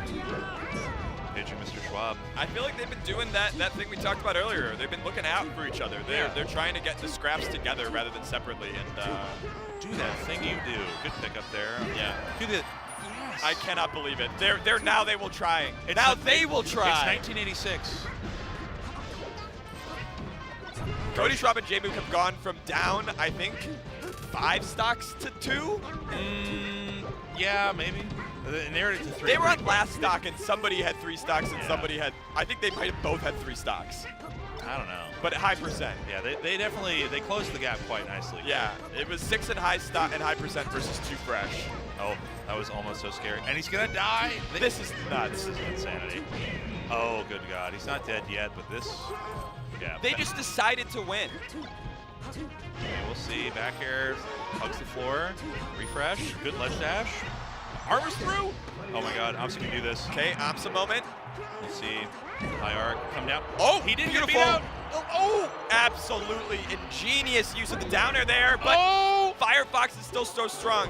Okay. Cody not afraid. Oh, dude, that was big fist bump came to. Yeah, we got that. We brought it back. We did that. The slow get up attack is tragic for the ecstatic fans and for the two of them just right there. Almost a crazy comeback, but way to tap. It was a crazy comeback from Cody. Yeah, it was. And But then Jmook. they could have had a different comeback. You know, then when we do. It almost wasn't What a throw. if we do comebacks together? Yeah, what that's if we true. all? What if came we back? all came back What if we together? all came back? What if What we if we all all did came our- back to here at Genesis? Yeah. And you join us here at Genesis X2 Grand Finals. We want you to come back. Please come back. Please come back. Please come I back. miss you, and it wasn't my fault. The lines were so short today, I swear. Dude, If that's the reason, security fixed us. They figured it out. They have to just block us from coming in on the convention level. Yeah. And screen everyone through the front door, so it doesn't. It's not. the It's tough not, thing about Smash events is if you like have some feedback that you know you want to act on, Yeah. you have to wait a year You do. to show people but that like they proved it. They did it. they did it. Okay, big back throw. They run it back again. I mean, it wasn't bad. They kind of got figured out, it felt like. Yeah. Like, we went from silly, goofy, haha time to, oh god, Sheik and Fox are murdering us every hit. Yeah. Like even this is just such a crazy position for Cody and Jmook to hold. If they could just hold center, and it's like, you have come into our domain. Yeah. You will now take 100 damage. Yeah, welcome to the territory, son. It's That's over. exactly what Azel and Rocky were doing when they were beating Amsa and Axe. Yeah. I think having someone in a faraway front line too, like they're not even like worried about the scramble or like losing a situation that might force them to need to save each other. They're just so far away from each other that like any moment they're able to get that pass back secure. Ipengu told a story on stream earlier about Aklo's, Walt told this story about teaming with Aklo, and Aklo's strategy was like, just leave them on the ledge. Yeah. Controlling center is what I'm looking for. It's the most valuable thing. Yeah. Right? Like it pays dividends. You never have to worry about like getting edge guarded. You know, you're never far enough and away from your teammate to have to think about it. Yeah. 7 stocks to 5 right now. Jmook just hanging out. Should die here. Yeah. Ledge refresh. Grab that ledge. Pretty good from Ecstatic. Can we get a Sheik save here? Oh, it's coming in over the top. Yeah. I like that Jmook bailed on the save. Yeah. Because it would have had to be like, I don't know, an up air, a back air. It would have been tough, right? Like Needle's only hit so far. Yeah. And turning around and needling while not dying on the ledge. Yeah, and you have to like Pretty hard. you have to commit to that big of a jump out that way. Whoa. Yeah, they are just playing perfectly right now. I feel like there's been some minimal, a little chaff, a little excess. They are looking to win Genesis from winner's side and to 3-0. do it with a lot of stocks left. Yeah. Yeah, just right on back. Jmook gets the grab here. Should be able to just tack on some damage. And we mentioned it before, but a win here for Cody and Jmook ties them at 11 with, I believe, Mewtwo King and Armada. No, with No? Mewtwo King and Plup. Mewtwo King They're Plup. not close to Mewtwo King and true, Armada yet. true. But that's okay. That's how the road starts. First, you tie Mewtwo King and Plup. Then you tie Mewtwo King and Hungry. Then you tie Mewtwo King and Armada. You get it done. You got to beat all of Mewtwo King's records one at a time to make your own legacy. It really is crazy that for as like how long he's been out of the scene, he still has so much. But you consider that these two only have been teaming for like the last 2 years, Yeah. basically, and they've already caught up to many of those records. Yes. Like to become tied for the 4th most winningest team of all time in 2 years is bazonkers. Like they've got just 2 more stocks to finish out. Amsa is going to go first. It's a victory lap. Yeah. What are we going to do to tap it in? Are we keeping it easy, or are we trying to do something nice? There it We're is. keeping it easy. That's exactly what this set looked like for Jmook and Cody. They tried, they won, they conquered. Beautiful stuff, honestly. Really, really just showcasing, one, the adaptations from set 1, right? They started out, this went basically turned into a 5-0, or like a 6-0 in a way. If Yeah. you think about it. Because they were down. I mathed wrong. I mathed wrong there. But That's okay. yeah, welcome to our 4th most winningest team, tied with another team, to be able to ever do it. The next step on their journey would be to get 17 wins together. So the next jump for firsts goes from 11 to 17. That ties them with Armada and Mewtwo King. Wow. After that, you need 18 to tie Ken and Isaiah.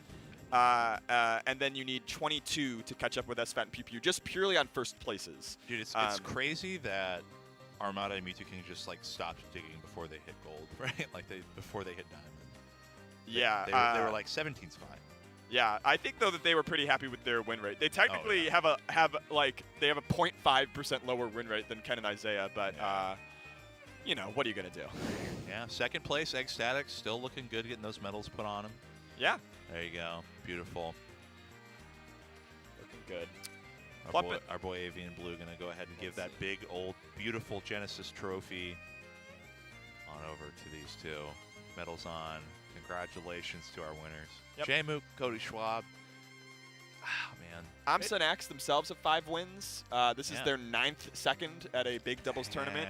9th? Yeah, they are. I think. If I sort They on have my a lot little of appearances. spreadsheet. I know they have a lot of top 4 appearances. They are the the most second places of any active team. Really? SFAT and PPU still have the record, but Amsun X are the highest amount of seconds of any team in Melee's history. It's gotta hurt, man. Besides SFAT and PPU. You know, really good showing, though. I mean, they were able to take down Rocky Azel really solidly, honestly. I felt like they kind of worked them over a little bit. But yeah, I think it started off very hot, and then it got scary, and then it got hot again. It got hot again. Yeah. I did get a little weird. But, folks, that's actually it for today for us. I think we ended... This is supposed to start an hour ago, and we're done. Yeah, we're done. We were supposed to finish at 10 o'clock tonight, and that gives me plenty of time to maybe we get a bite. Might get a bite. Maybe we love. I gotta test my IRL stream. Love doubles. Maybe we get a little love, doubles. going between the peoples of this earth. This one's for you, chat, for staying with us. Yeah. Do you have anything corny to say? I don't like what I said a second ago. All right, we gotta go. No, I do have something to say. I think we are in a time where remembering that you are loved is one of the most important things that you can. Stick together, trust your friends, and build something better. Happy Valentine's Day from all of us here in the Melee community. Yeah, fix your heart or die. Yeah. Let's go. GG's. All right, enjoy. See you tomorrow.